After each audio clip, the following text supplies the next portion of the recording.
See, those other niggas didn't have no business being out there. No way.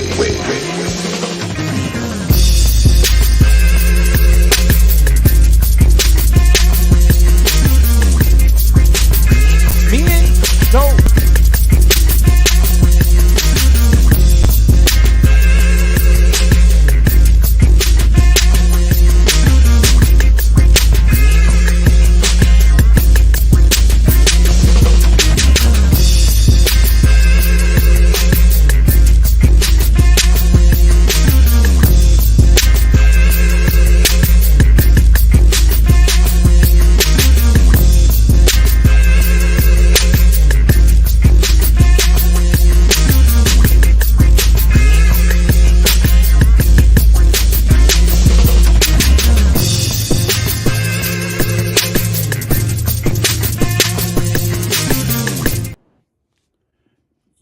Yo, what the fuck is up? Damn, I'm not supposed to curse in the beginning. What is up? Happy Wednesday.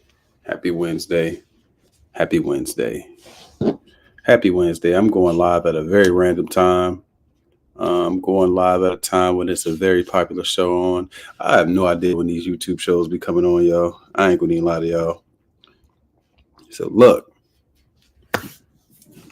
I've been away for a long time.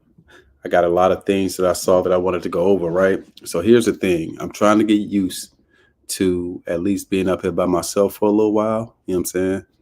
And I got a few things I want to review. I'm going to invite some of my friends to come and have a conversation. Since it's last minute and it's such a busy night, I don't expect 100 people to be here, but I don't care if it's one person. I'm going to be here talking, right? So... oh man. All right, so look, let me get my layout right, and I'm going to go to my very first clip. All right, so look, I'm still learning how to do this, right? This is my first clip. I know how to fuck. I know how to get messy.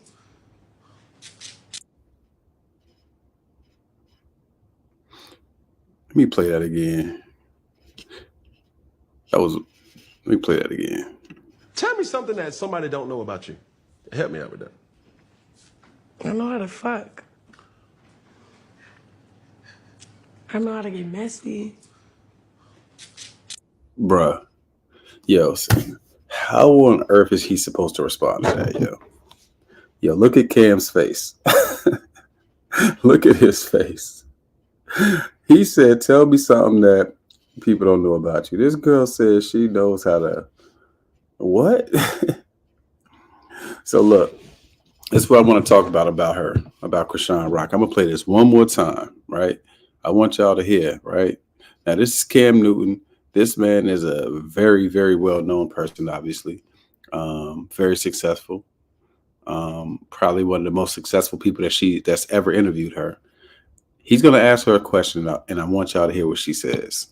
Tell me something that somebody don't know about you. Help me out with that. I know how to fuck. I know how to get messy. Tell me something that somebody don't... Bruh, this girl could have said anything in the world when he asked her that, yo. She could have said, I'm a professional thumb wrestler. She could have said, I know how to juggle. She could have said, I know how to cook. Anything. Shorty said, I know how to... Bruh. I bring this up, right? Only because some of y'all, a lot of y'all on social media were trying to convince us that Blueface was the problem. Now, I want to know where everybody is that was saying that Blueface was the problem. She don't sound like the problem, y'all. That don't sound like the problem. So maybe Blueface is a problem or the problem, right? He's a problem. Blueface is locked up. Shorty is a problem. Shorty got like 13 tattoos of this man all over her.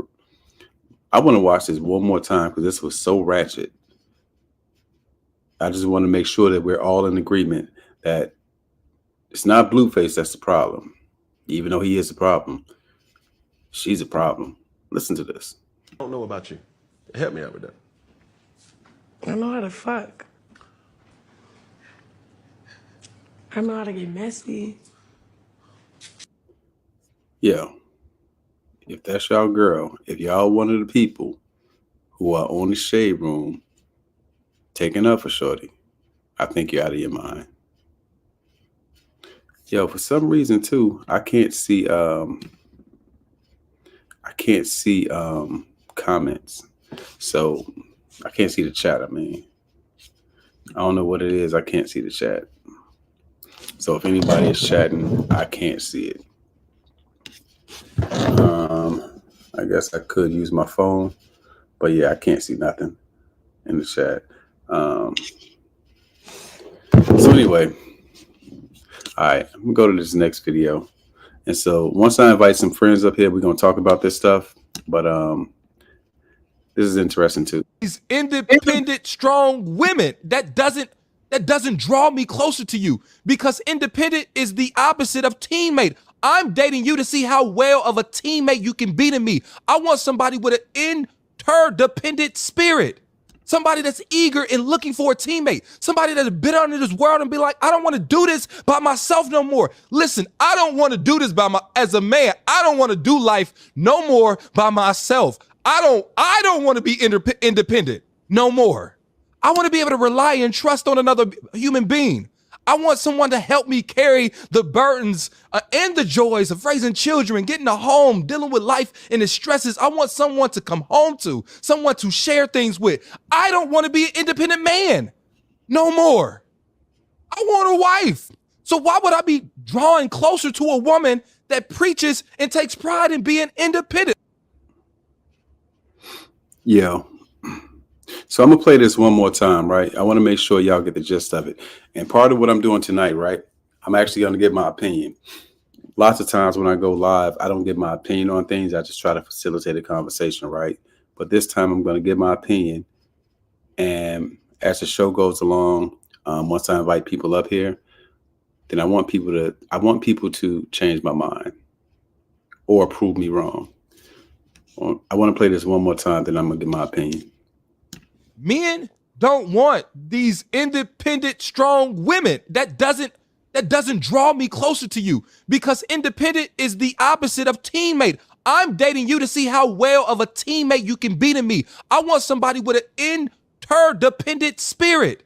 Somebody that's eager and looking for a teammate. Somebody that's been out in this world and be like, I don't want to do this by myself no more. Listen, I don't want to do this as a man. I don't want to do life no more by myself.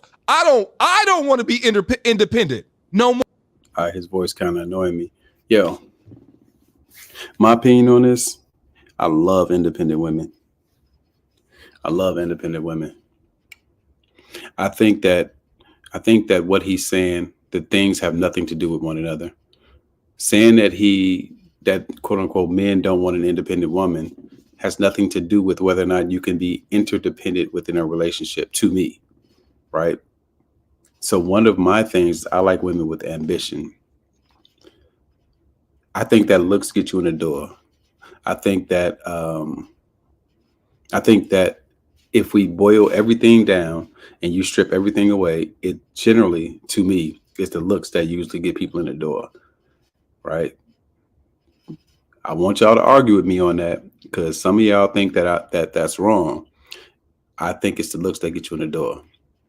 It's nothing else makes me walk across a whole club to come and be next to you and try to meet you other than your looks. It ain't your vibe. It ain't your intellect. It ain't shit but your looks. That might be your face. That might mean how you dress. That might mean your body. But it's your fucking looks. Now, the other shit is what keeps you in the door. Your personality, how intelligent you are, how much hustle you got, how much ambition you got. Now, if you have the spirit of an independent woman, meaning you a boss, I fucks with you. If you don't, I can't fuck with you. I hate that. So my opinion once again on what he's saying, I love independent women. I don't think that you being an independent woman as an individual has anything to do with whether or not you would be an independent woman in a relationship. So, yeah, but I generally disagree with him. All right. So we're going to pull up some more videos. I want to have a conversation about these things. But I do want to just play them right now. And I'm just randomly going to choose some things that I had that I thought were interesting. Let's see what this guy has to say. I generally guys on social media complaining about women is either about the woman being angry or the woman being masculine. Well, the truth is they're actually afraid. I have a principle that I teach called you're never angry, you're something else. She either feels inadequate, she's very insecure, she's scared of being alone, but at the same time, she's scared to be with somebody. She's not only afraid of being betrayed by men, she's also afraid of being betrayed by women. The typical woman is terrible at picking people, not just men, people. So that means not only the men that she picked are idiots or abusive, the women that she picks are either idiots or abusive. But this is another thing. Since you're a narcissist, because most women are narcissistic, you're never going to take the time and say, hey, I have a problem picking people. No, you're just going to run around being angry or masculine towards every person, male or female, because you refuse to get help and figure out why you keep picking the wrong people. And then you lie to yourself about how happy you are because you ain't got no man or you ain't got no friends. That is what's going on in a typical woman's head. She's literally terrified of everybody. I think he says some interesting things. I'm not gonna lie. I generally disagree with him. I don't disagree on everything he said, but I do disagree on the top line premise that he's laying out. Sometimes you are fucking angry. Sometimes you are just very fucking angry. I think I may have to play this one more time. V was cracking.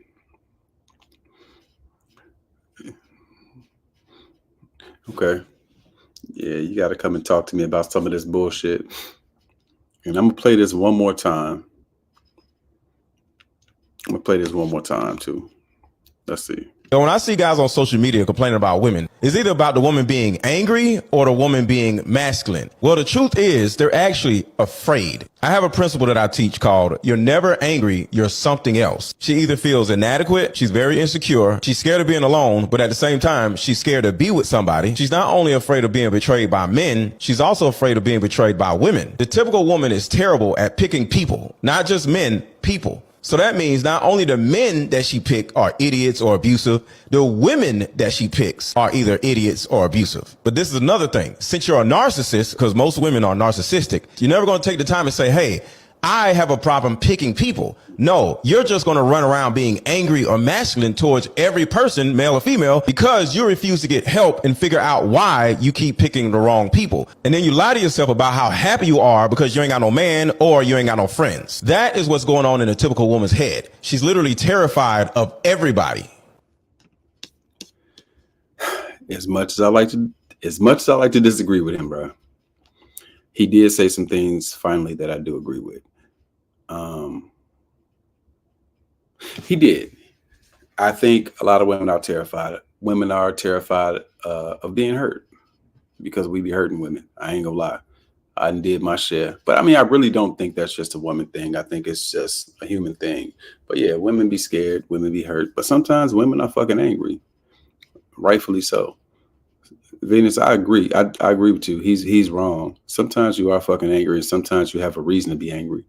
I think sprinkled into what he said, you know, there's some things I can agree with, even though everything in my soul always wants to disagree with this nigga because he's very disagreeable and shit. You know what I'm saying? But yeah, you know what I'm saying? Like, I think he said some. He's not as wrong as he usually is, but on his overall premise, he's completely fucking wrong. Which I'm sure doesn't surprise you because it doesn't surprise me. This nigga just be saying shit sometimes. Here's another thing. Let me see what this nigga. These are my favorite two niggas to hate.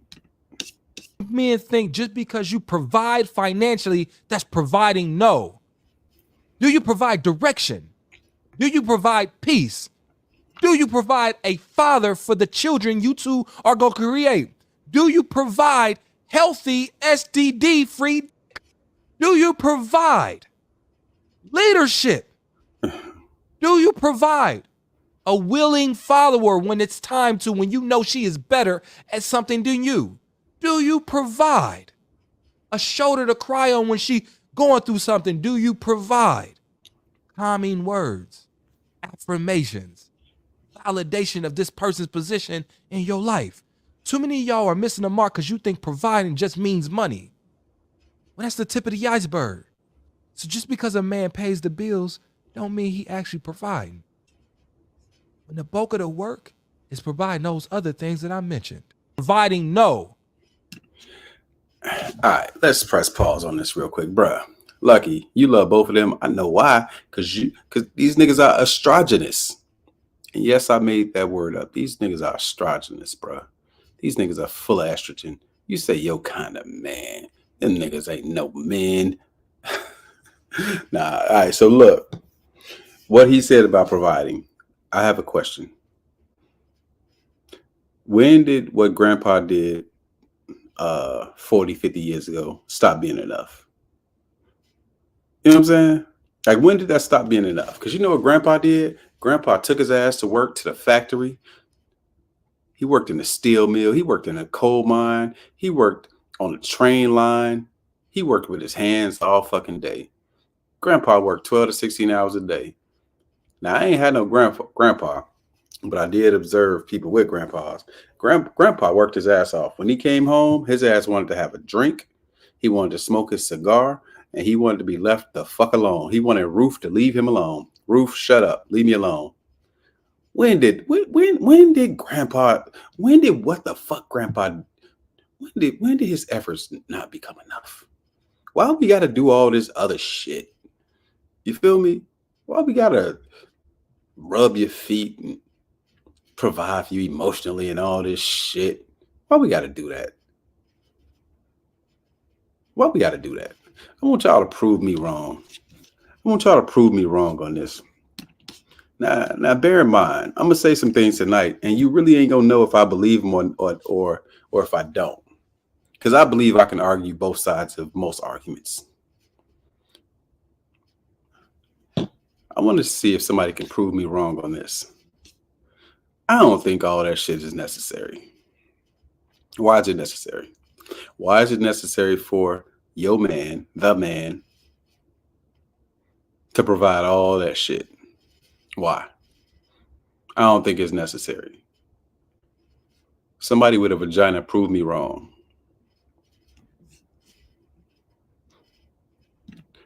I have dropped the link. So at any time, if anybody with a vagina wants to come and prove me wrong, anybody can try to prove me wrong. I ain't tripping, but yeah, I don't know. I don't know if that's necessary. I'm gonna play it one more time, just to make sure we're on the same page. Do you provide direction? Do you provide peace? Do you provide a father for the children you two are going to create? Do you provide healthy STD-free?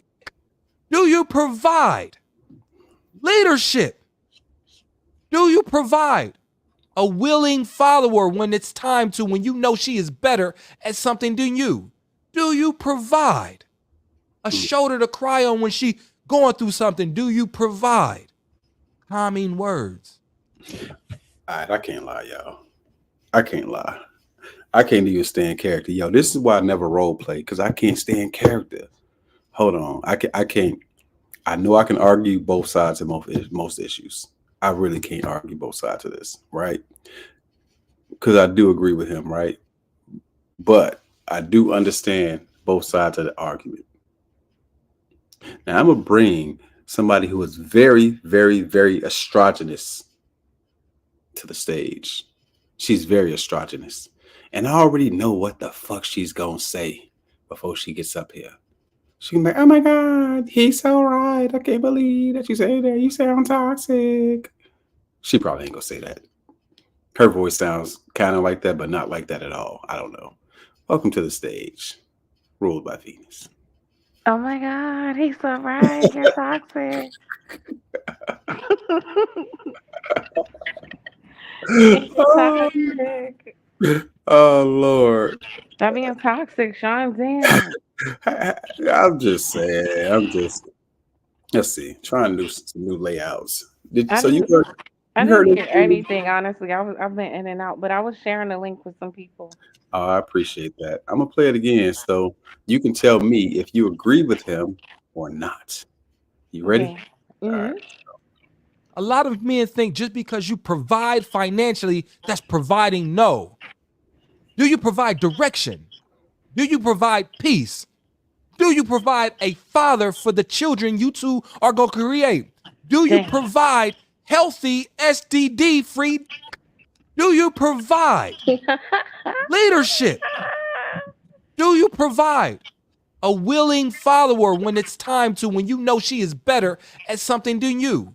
Do you provide a shoulder to cry on when she going through something? Do you provide calming words, affirmations, validation of this person's position in your life? Too many of y'all are missing the mark because you think providing just means money. Well, that's the tip of the iceberg. So just because a man pays the bills don't mean he actually providing. When the bulk of the work is providing those other things that I mentioned. Shout out to Travel One and Lucky in the chat. So, Venus, what are your thoughts on what this gentleman said? Oh my God, he's right. It's toxic. No, but for real, he's right. uh, I hear what you, Provide, motherfucker. I hear what you're saying, right? Right. But let's ask this question. Grandpa didn't do this shit. Grandpa ain't do it. Damn. Grandpa ain't do Grandpa it. was before feminism, right? Thank God he was.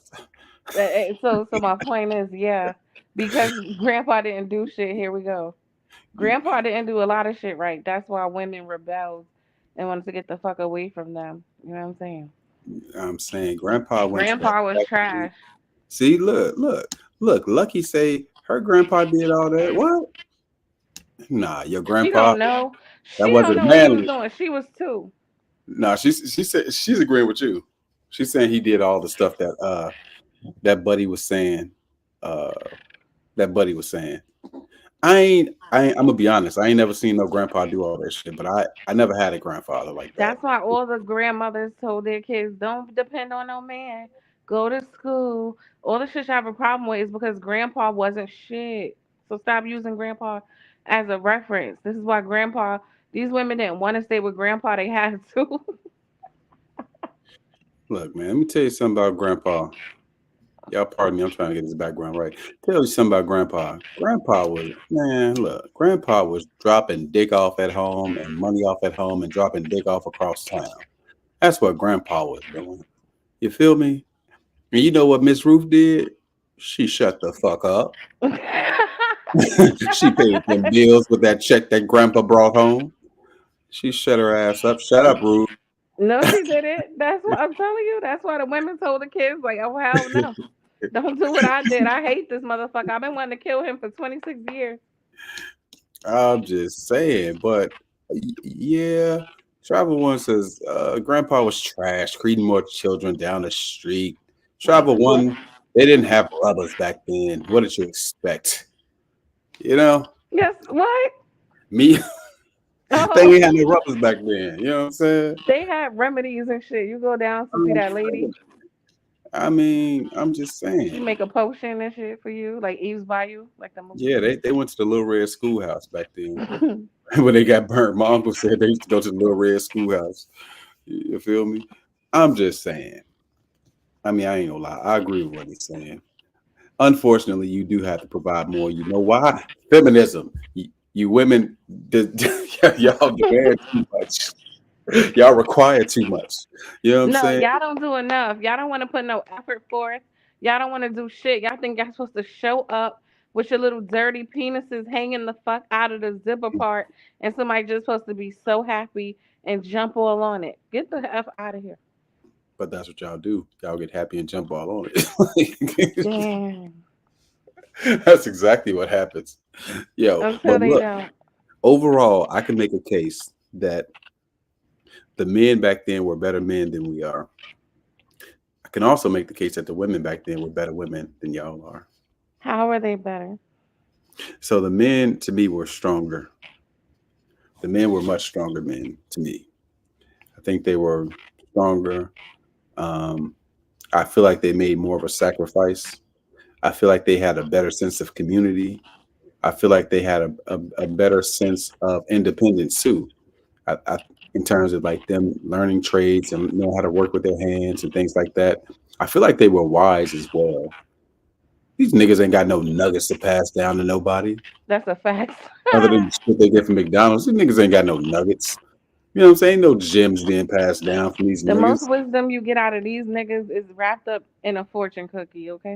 Yeah, they ain't passing shit down. But also, it's a bunch of sexy reds amongst y'all. I heard the song. Bend that ass over. Let that coochie breathe. I heard that. How you explain that? She from the South, right? She from the Midwest. So that's a y'all problem. That's a y'all problem. You see, look, this what I did, right? I say, you know what? Fuck this. You're not finna bully me today. You know what I'm gonna do? Bring one of the homies to the stage. I'm gonna bring my homie from all the way from the South. Not from this South, nigga, from South America. I think it's in South America. Wait, am I tripping? I might be tripping. Anyway, coming to the stage, my motherfucking homie, Papi Blanco. Blanco, what's the word, bro? Hola. Yo, ¿Cómo what's up, Beanz? está? How you doing, babe? What's good? Hola, Shawn, how you papi. been? I'm good, bro. How you feeling? Man, just walking in the crib, man. Saw you live, and so it's relaxing time, I guess. Yeah, man. You know, and now we got another astrologist bandit coming to the stage. She gonna try to come up here with her smooth words and her natural fucking hair. Damn. I tell you, the men won't be bullied tonight. Don't fall for the distraction. Miss Don't fall Lucki for the Maree. natural hair. Don't fall for it. Yeah, nah, ain't no suckers up here. Ain't no suckers. Y'all ain't distracting us. I'm confused. Who you talking about? Because you said bandit. A bandit? What? Yeah, androgynous bandits. Yeah, that estrogen, man. You know what I'm saying? First Yeah. of all, don't ever come for Ace. He is the man we all dream of. Okay. That nigga's And you better not say it. I ain't gonna lie. I can't. He called him a pick-me, Venus. Yeah. Hey, Poppy, was your grandpa around? Hi, Poppy. Yeah, how you doing, Lucky? How you doing, baby? How's the baby? She talking too much already. Poppy, your grandpa was around when you was growing up? Yeah, man. That's one of my most important people in my life. Oh yeah. Yeah, Like, how was that experience? I ain't never really had no grandfather, so I don't really know. From your mama or your dad's side? Well, he old as fuck right now. He ready to check out, but he's good. My grandpa, man, he's a real one. That's the definition of a real nigga, man. He raised 13 kids with my grandma, and he did it. My grandma never had to work a day in her life, so. Damn. My grandma died about 3 years ago now. Yeah, man, about 3. Rest in peace to Granny. It's been a year, not even a year and a half for me with my grandma. I miss my grandma every day. But, yeah, my grandma's my baby, son. That woman used to love the fuck out of me. Man, me too. Yo, you know what's funny? This is a sidebar. I was everybody's favorite. I was the favorite son for my mom. I was the favorite grandson. Well, grandchild, period. Like I was always the favorite. So are you the oldest? That's why you conceded now. I'm the youngest, actually. Yeah, I'm the youngest. Maybe that got something. Oh my God. Spoiled, entitled, just everything. Yeah, I'm the oldest from my mom and dad, so it's like, I mean, I better be my mama favorite nigga. I pay her goddamn mortgage, so I better be. Hey, that should fucking do it. That should do it. You definitely the favorite. So, but let me ask you this, Poppy. Hold on. Before that happens, I just want to be able to show something. Somebody should mute. I hear feedback. I think it's Shawn. Is it? I mean, hold on. Let me mute and you tell me. I want to show y'all my triple OG. Yeah, I don't hear it no more. Are you on the phone like me? That's probably why. What about me? No, I think it was you, or it could have been me. If you're on the phone, that happens when I'm on my phone too. Show y'all. It's me and my granny. It's when I got married in Mexico. Oh, she's gorgeous. That's my girl. That's my girl. Shout out to my granny. I miss my granny. But You had one of those, how you call those when you marry somewhere else? destination. Destination wedding? Yeah, I had a destination wedding, which still costed 20 grand. But yeah. Yeah, my homie, bro. Listen, I was the best. I have been the best man for like 2 weddings, right? Mhm. Man, my homie regret that shit until this day. He spent 32 in New York. Oh shit. 32 bangs, bro. Yeah. The wedding be costing more than the marriage. Man, I tell you what though, yeah, you're right. I tell you what, shit, don't matter how much you spend on the wedding, nigga, you can still get divorced. So, That nigga regret that shit until this day, bro. He was like, yo, I was dumb as fuck. I'm like, nigga, if I would have knew, I would have tell you not to do that bullshit. But he's still with her. So right. he just like the amount of money he said he wasted. I'm like, yo, I don't know what the fuck I was thinking. I feel you. Let me ask you though, you think, was your grandfather like, was he like nurturing type? Was he like the I love you type and all that? And hell no, nigga. That nigga was a dictator. now we getting somewhere, y'all, ladies. We getting somewhere. Now y'all heard everything that Buddy was saying, right? He said that Grandpa got to be the nurturer. We're not getting nowhere. That's one grandfather. Yeah, he said Grandpa got to breastfeed. He got everything. Grandpa got to do everything. Grandpa wasn't doing that back in the day. Not where. Yeah, my grandpa never did that, bro. My grandpa used to go to work because my grandma never worked, so that was her job. And nigga, 13 kids is 13 kids. Like my grandma started having baby. They got together early, son. Grandpa was about 19. She was about 16. The first baby came out 16. Damn. And you see what I'm saying? So both of them were kids raising kids, pretty much. You see what I'm saying? Mm-hmm. So, but my grandpa, man, when he used to come home, bro, that nigga wasn't doing shit, nigga. Mm-hmm. You know what I mean? He was just the disciplinarian. Mm-hmm. Yeah, of course, like he built like the house, one of the houses he built that shit from the ground. But that nigga was good. So he had to add extra rooms and all that bullshit. But he was that nigga, bro. See, that's what I'm talking about. So what y'all got to say about that? Now y'all heard the role that Poppy said his grandpa has played in his life, and contrast that to what Buddy ass said about Grandpa and his example. I'm saying, like, what do y'all think about that? I don't think away because my grandfather was the opposite. My grandfather actually was very hands-on, and he worked and took care of my granny even to this day. Mm-hmm. But he's also from the South, so I think it determines where you're from, in my opinion. So he's very Southern. He came to California, met my grandmother, took care of her and her 3 kids that were not biologically his on a regular salary, where he started off as a janitor and then became a manager for whatever that department is called at UCLA College. Mm-hmm. And he not only took care of her 3 kids, but he also helped take care of us. I can't think of a time where even like as you growing up, if you need a ride to the mall or anything, you know, you growing up where my grandfather was not the one to do it. My grandmother never did nothing. My grandfather took us to church. He cooked.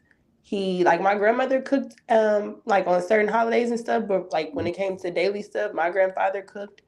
Unless like, you know, she had like made his lunch and stuff like that. But typically like my grandmother was, I don't want to say lazy, but she was pretty much lazy. Like, and when we say, you know, those type of that generation, they also had cheating and infidelity, but it wasn't on his part, and he's still around. So when I hear stuff like that, if you hear like, oh, your grandfather was weak, your grandfather was, you know what I'm saying? I've heard that, and even sometimes I'll be like, grandfather, like even my own grandma, I'll be wanting him to speak up a lot of the times. Like, dang, don't let her be talking to you. but he's really just a mellow, laid back dude. All he know to work and take care of his family, regardless of what anybody else is doing. So that's just what my grandfather showed me. That is interesting. Yo, I wish I could comment on the grandfather thing, but I ain't really. I mean, I'll just Like, yeah. no, just to add, my grandmother, even now, like, she has to go to dialysis. He's so used to working, like, he's ignored his health. And, like, we can literally see, like, he got signs of dementia and everything. Like, he'll get up, oh, I forgot to do this. And it's like, no, grandfather, she has a nurse. But he's been such on repetition, you know what I'm saying, to just be at her beck and call. Like, he just, he won't get away. Even if if it would make him help him, he just is not going to separate from her. Like, you know what I'm saying? So that's what I see. So you're saying the black man has to suffer? That's what you're saying, huh? That nigga Creole. Nah, I hear you. That sounds super dope though. But that makes me think when I hear some people like Trigger Mike and people like that talk about duty and things like that.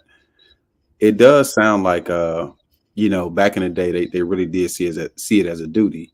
Not saying that grandfathers now don't see it that way, but it does seem like they were more duty driven. I don't know how I feel about trying to tell grandfathers how to do that duty necessarily, because I think everyone has their way of doing it. Just like Poppy said, maybe his grandpa was the provider financially and he was a disciplinarian. Maybe he put the structure in the household, and maybe it was up to grandma or somebody else to do that other shit.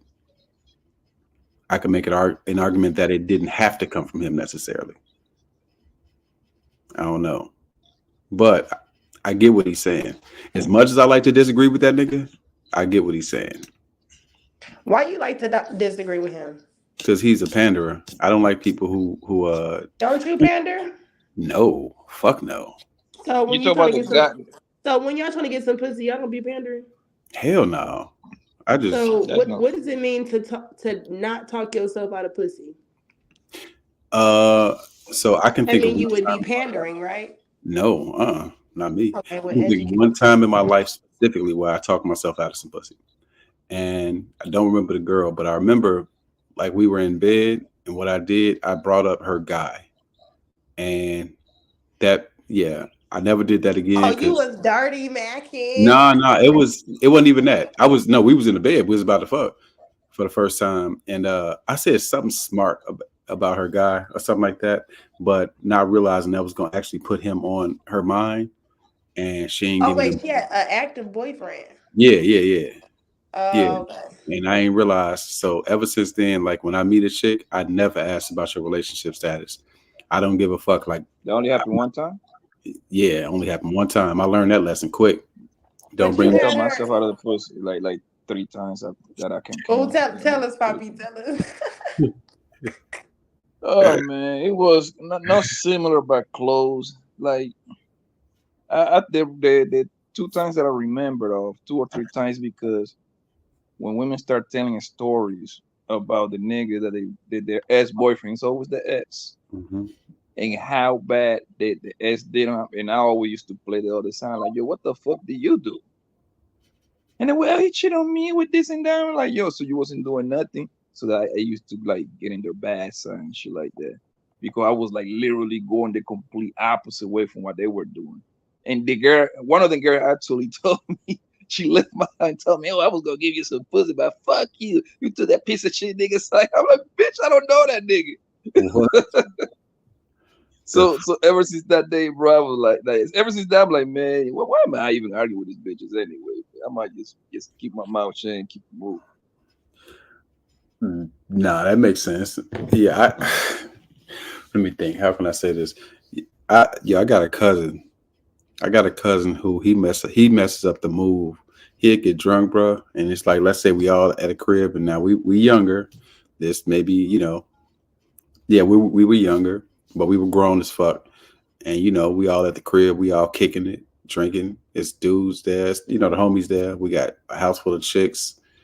Bro got the nice condo. You know what I'm saying? And man, cuz come through, he get drunk, he fuck up the whole move. I can think of 2 times where cuz did that. He came through drunk. I'm talking about we all in the room, and it's about to pop off. Shout out to Tommy. What up, Tommy? It's about to pop off. Man, cuz started doing too much because he didn't get shows up. Nigga fucked up the buns for everybody that night, man. He did that twice. Oh, he one of those. Yeah. Wait, so one guy could mess up everybody getting some Gucci? Yeah. Yes. Get drunk and start calling women bitches and all that shit like that. You know what I'm saying? Fuck you, bitch, and calling them hoes and all this, bruh. Yeah, because the thing lucky is because one guy fuck it up. The problem is when it's, let's say it's 3 guys, 3 girls. Let's say we having a kickback, right? Mm-hmm. And it's that one nigga being a dickhead. Women, for the large majority, y'all moving unit. If one girl be like, man, let's get out of here, no girl staying by. Oh yeah, live. You see what I'm saying? That's what it's always that one guy that fuck it up. But we all know who that nigga is. That's the homie. But see, Poppy, I never was the friend that they brought for those type of functions. Maybe I wasn't the cool friend. Like they never brought me around. Oh, somebody. No, you good. They never brought me around, so I don't be knowing about those situations. You never had like a triggered me. You had like a bunch of friends. No, I've been to like a kickback, but you know when they be like, "Oh, bring the homegirls." I never was the homegirl. They knew not to fucking call me. Like, don't call me. You anti-social. It don't even have to be an event though. That happened. That's so funny they say that. That happened. I met this dude at a bar, right? Mm-hmm. And we were all outside in the front of the bar, just talking, like whatever.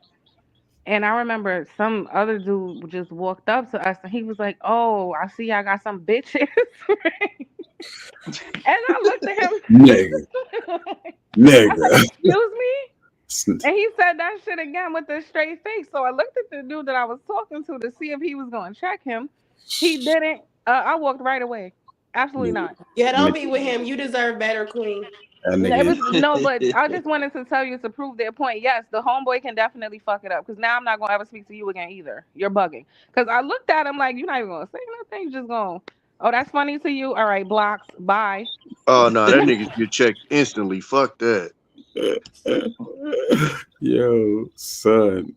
Yeah, but niggas that had full-fledged fights over that shit. Like, niggas weird. They do it on purpose. It feel like they do it on purpose. But that's the homie. You know how your homie sometimes play. Like Venus, you wouldn't know how the nigga play. Poppy, I had a nigga. Knows. I'm trying to set the nigga up. We used to go back and forth to Nevada for business purposes. So I had met a chick out there. So I bring the homie to go get up with her chick. So we go to the casino. Blood. Why is this nigga following me and the chick I'm talking to around the casino, right? I'm annoyed as fuck. I'm like, blood, what is you doing? While we go to a table, this bitch make a bet. This nigga tell her what to bet on. I'm like, blood, I'm about to beat your motherfucking ass, dog. That shit was, man, like these just niggas. Oh my God. Nigga doing way too much, bro. Dog, like what the fuck? And niggas like don't even know what they doing. Like they be like completely lost on what they doing wrong. It's like, dog. Yep. Or the ones that can't handle their liquor, the fucking worst. Yeah, but that usually doesn't happen. That doesn't happen that often now, bro. Because I always like me. No, not now, nigga. We older. No, I'm talking about throughout my whole life. Like me and my homies, bro. Like we always do like a little. Until now, I usually rent an Airbnb, my nigga. It be me, like 4 homies. We be having like 15, 20 girls in there. We just be vibing. You see what I'm saying? I go buy a bunch at of our food, age, if you got a homie like that, you tripping. That's on you. That nigga X'd out. But like I do have a homie like that. He just don't you tripping? Like that nigga ain't coming to shit.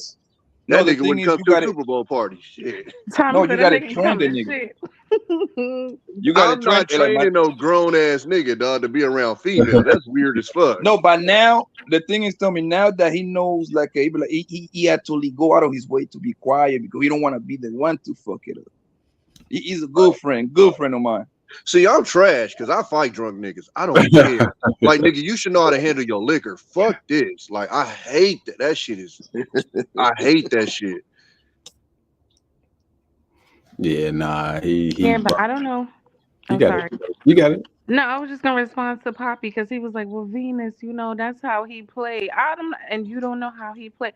It ain't my job to know how a random nigga play. Don't play with me. You're right. I don't know No, you. you're right. You're right. You're absolutely right. But the way that some of these niggas play be so fucking corny. It'd be like, are you trying to dry the pussy up? Like, what are you doing? They gotta be. Like niggas be like doing elementary games, call her names and shit. Like, what the fuck is going on here? Fig, what up, Fig? Yeah, that's Fantasy. that's some bullshit, bro. I don't know, man. That's why it's like, yeah, it can be an art form to talk to women, but some niggas just, bro, they just are goofballs, bro. It ain't that they ain't got it. They just goofballs. They don't understand the situation. Me and my boy always say, man, you got to be mindful of who you taking to a pussy war, because you'll fuck around and get defeated in battle, nigga. Fuck it up for everybody. Sure, bro. That's true. Going to a room with 3 women, bro. Like, and we at the crib kicking it. If one of us is on some goofball time, we could fuck it up for everybody. You know what I'm saying? Or the worst nigga is a nigga that can't take rejection, because he'll kill it for everybody. Like, oh, fuck this bitch. I'm like, nigga, what are you doing? Hey, women, y'all got that too? That's the number one rule that you got. The number one rule you learn, man, coming up, bro, is you're going to get rejected. Son. You're gonna take some L's, bro. Once you get over that, son, man, life is so easy, bro. Yeah, but it's the niggas that never, like, I remember we was driving out E14 and one of my partners out the window hollering at this chick. And she didn't even do it disrespectful. She was just like, nah, I'm good. Man, if this nigga didn't bang on this bitch like she was a whole ass gang member, and I'm like, dog, you gotta relax. What the fuck? He fuck you, bitch. Just woo, woo, woo, woo. I'm like, dog. Nah, dog. What was you about to say, Beanz? Oh, nothing. Oh. Yo, but look, women, y'all got that same problem, right? I was just about to say, what about the dirty Mackianas? Yeah, because if she don't get chose by the nigga she wanted to get just chose by, that. She don't Because I get got a chose story. by. Can I tell my story? No. Yeah, let's hear your story. These niggas ain't shit. Fuck these ugly ass niggas. Absolutely. No, it's just a gap tooth bitch in his space that did that shit. Wait, what happened? Wait, what happened? Oh, do tell. Yeah, she tried to, somebody I don't even know tried to say, you shouldn't talk to her because she's ghetto. She's from South Central. And I'm yada, yada, yada, yada. And I don't know why you would talk to her. She tried to do these things. Like, bitch, nobody even want this ugly ass nigga. And you doing the most. And then he told on her. And the crazy thing is, girls be doing all that and he was still fuck. So look, you bring up a good topic. Is it dirty macking if I don't know you? She knows. Yeah, because why you gotta bring somebody else up to get access? Exactly. I'm not saying it ain't. I'm just asking. Yeah, because you shouldn't have to bring somebody else down to pull yourself up. And that's essentially what dirty macking is. Like you pushing the next nigga down to make yourself look better. You shouldn't even have to say, like, you shouldn't even have to speak on the next person. You should just present yourself, posed to be chose, nigga, and get chose. That's all it is. I agree, right? But what if we got a nigga, right? And this nigga, this nigga Tommy B, he fucking 3 different chicks. Hey, look, chick XYZ. Hey, I ain't trying to say nothing, but that nigga Tommy, boy, he be doing his thing. Let's go to dinner. Let's talk about it over drinks. Let's talk about it over drinks. Yeah, if a guy, that happened to me. Like, if a man do it, I think he just looking out for me because he care. Right, but look, but if he trying to smash you, right? Whole time Tommy didn't smash one of his chicks. Is it fair game if Tommy got one of his chicks and he trying to get some retribution for him to dirty back Tommy? It's not fair game, bro. Never. You asking a victim if it's fair? It's never fair to her that a nigga trying to use her for some get back. Yes, I don't care because about her.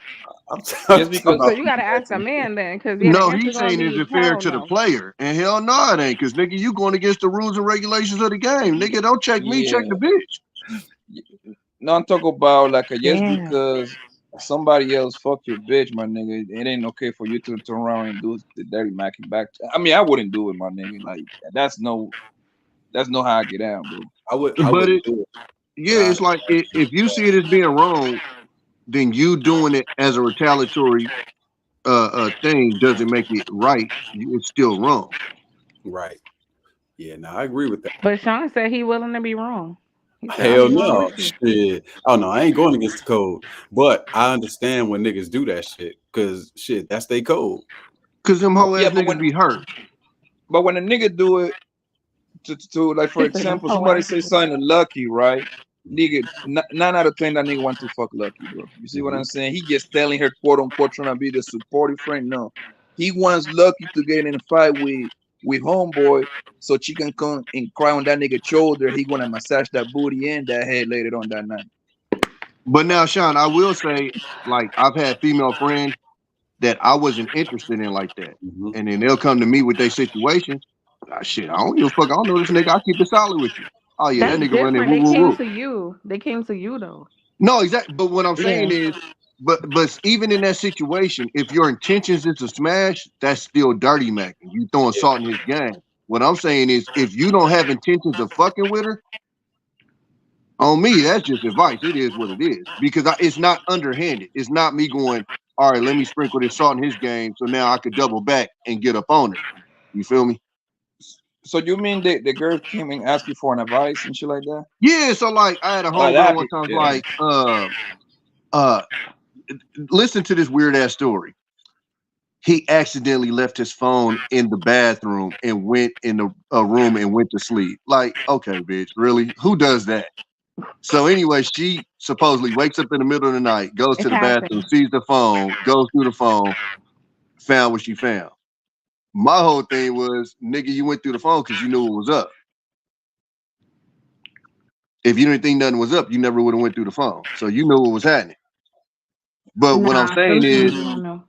my intent on that wasn't to fuck that shit up so now I could squeeze in. That's when the dirty macking come in, is when you're literally doing that so you can position yourself in to be next.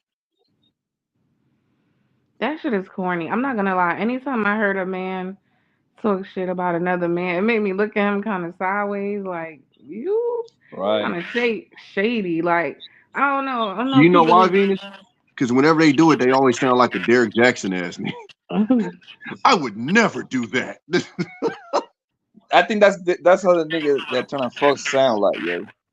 Because look, Hell I got a yeah. bunch of Can y'all stop homegirls that you, lying on Derrick Jackson? Just FYI, yeah, he never said he would never do stuff.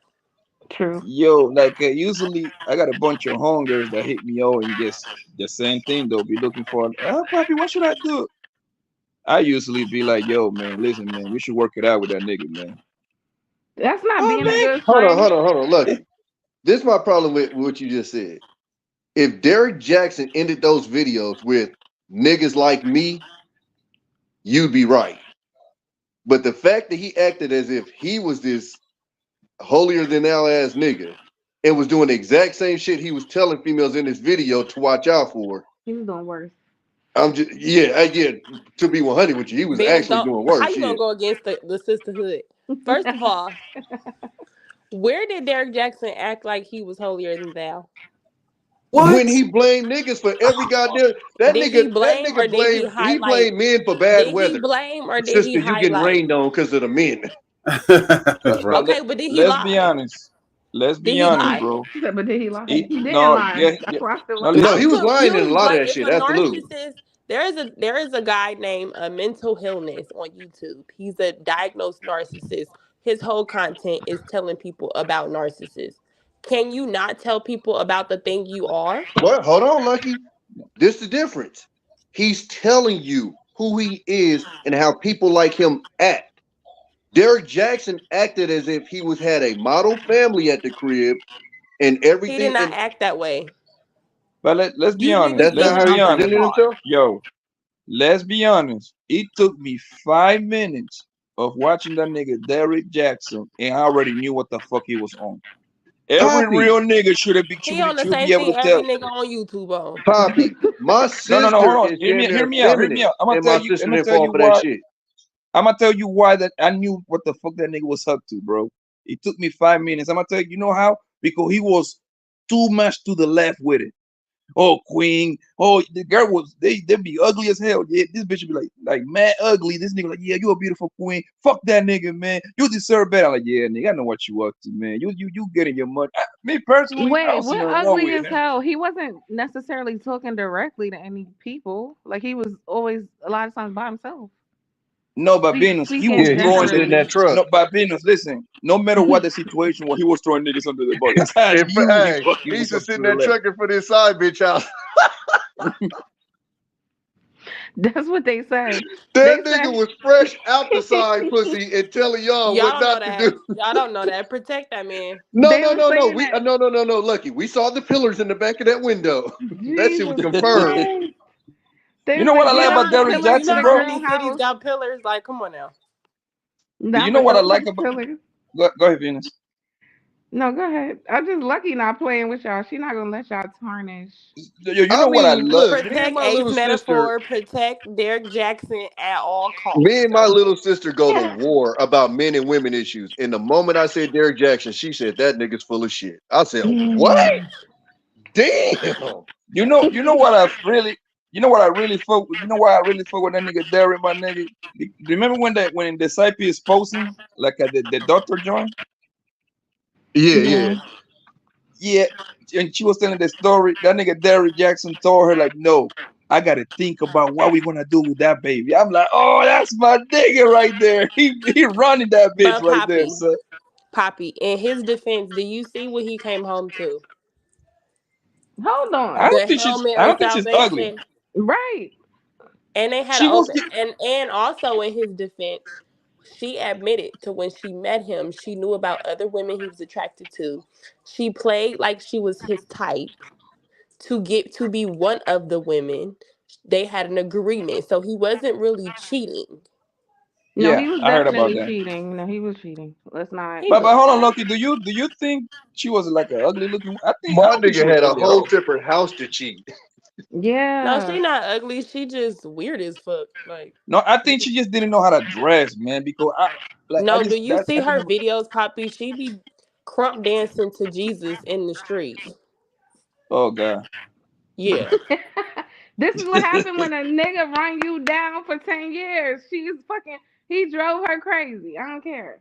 No, she drove herself crazy Nah, because that she nigga know what drove the her deal No, fucking was. she Yeah, right crazy. there. I don't know if I could put that on it. And I ain't gonna lie to you.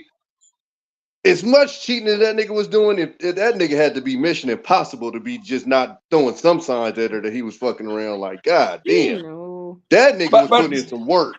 I mean, cause But just did you think of hear us, that he Venus. lied and said he needed a, I'm sorry, look, he lied and said he needed an office when you live in a fucking mansion, mini mansion already. So Venus, Somehow he needed you an as Venus, a black office. woman, if your Where man comes to you and say, "I need an office," you falling for that shit, that or you nigga ain't had about a to pop up at that motherfucker like, hell yeah, cause she gonna build with her man. "What we he working on needed a tonight?" he needed a condo. I'm sorry for quote unquote business, So right? again, Venus, you not popping up at that condo talking about sleepover. Oh, I need a condo too. We could Exactly. all cheat together. Fuck But that. Venus, let's be honest. Venus, Yo you cheat nigga on me, I posting kill your videos. ass. Yo nigga posting videos in some random places all the time. I wanna know where the fuck he was parking at with this video. I just I'm told What you his where he was working. parking location not at. on.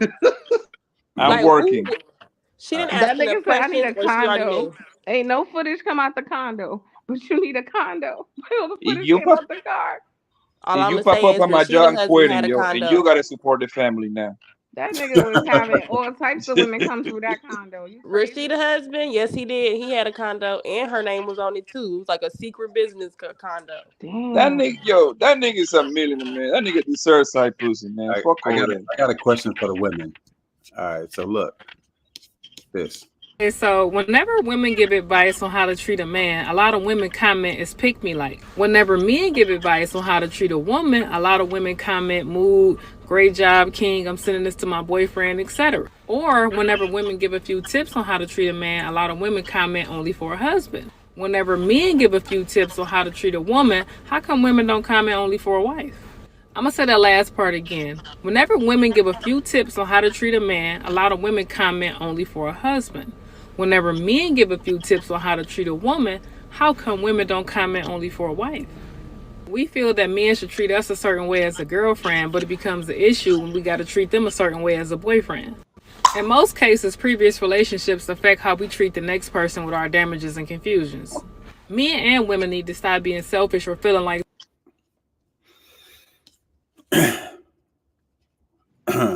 Highly scary, please. Yo, astrologist congregation, what y'all think? Girl, shut the fuck up. Facts. Because she could have easily said, how come when men give advice, men comment and say, stop Sam, pimping? yeah, But yeah. she So literally she's trying talked to be about a the pick women. me. She's trying Like, to be a pick girl. me grifter. Girl, get the fuck out of here. We not buying. See, y'all proving a point, bro. No, Y'all we Holly don't want to hear the Scary can get the bullshit. fuck on. So Fuck wait, her. but does she have a point though, right? With that dumbass hairstyle. No, she So don't got look, no fucking so when Derrick Jackson was saying it and Ace Metaphor was saying He it, didn't say this. I'm just saying, when they're giving advice, when they're giving advice to men on how to treat women, or when they giving advice, it's like, yeah, go ahead, King. You know what I'm saying? But when a woman say the same thing, y'all like, shit, pick me. That's true. No, You because know? what do these bitches be saying? Yeah, I had Give a us an threesome. example. These bitches be, yeah, I had a threesome, even though I don't like girls, but you know, I said it's to keep my man. These bitches be jumping through hoops, dying, almost killing their fucking self. They're talking about, oh, it's been 10 years and he won't marry me. Girl, we don't want to hear no advice from your ass. Shut up. I got you. You said give an example. Yeah, give us an example of a woman who gives advice to women and women call her a pick me or shame her. Yeah. What's her girl with the Muslim lady? tattoo? She's one.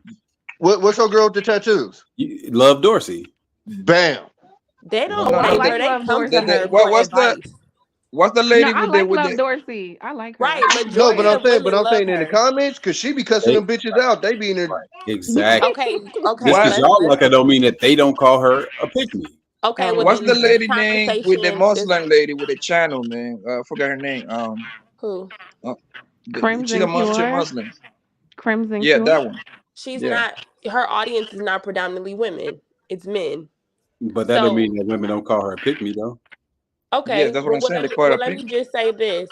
Are we looking for people that nobody have a disagreement about? Because if we could say we can see comments in Love Dorsey where they hating on her, that's anybody. I don't know Whether who you Love say Dorsey something is. positive, they're going to be hating on you. This chick right here, she got popular because of this clip I'm about to play, right? And I'm gonna tell, and we gonna guess who was all in the comments on social media talking shit about her. Because we knew Women. it's like, I'm sorry to Somebody cut got you a off, mute. Shawn. my tips on how to It's like respond to when- certain things women say or do. If she say I'm finna peak, don't change speed or direction, you're gonna mess it up. If she don't peak off your top, it's probably because you're doing too much. Just hit that one button at top speed expeditiously. She say go deeper and you can't. Well, shit. I don't have a tip for that one. But if you're top fire, you good.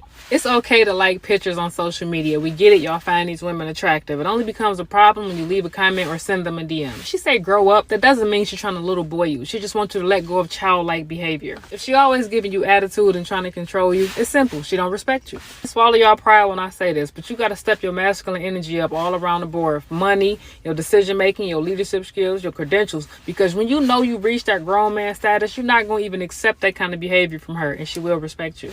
If you cheat and she stay, a changed behavior is the only answer, not your ego. I'm gonna stop right there. Do y'all got a problem with what she's saying? She's saying common sense shit. But do you have a problem with what she's saying? No, the only problem is she's doing the same thing y'all saying Derrick Jackson did. I don't think so. No, I disagree. And the only reason why I say this is because she's monetizing off common sense that panders to a particular audience. But our problem with Derrick Jackson wasn't necessarily the pandering to women. It was the way he was pandering towards women.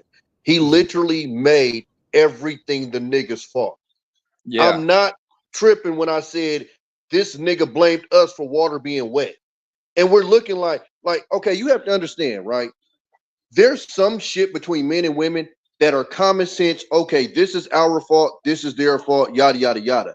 When you start blurring those lines, that's when people have an issue with it because it's obvious pandering. So some of the shit that he was saying, when men look at it and it's not even an inkling of it being like, nobody's going to say that he was 100% wrong. Absolutely not. But the extremes is what pissed a lot of the men's off.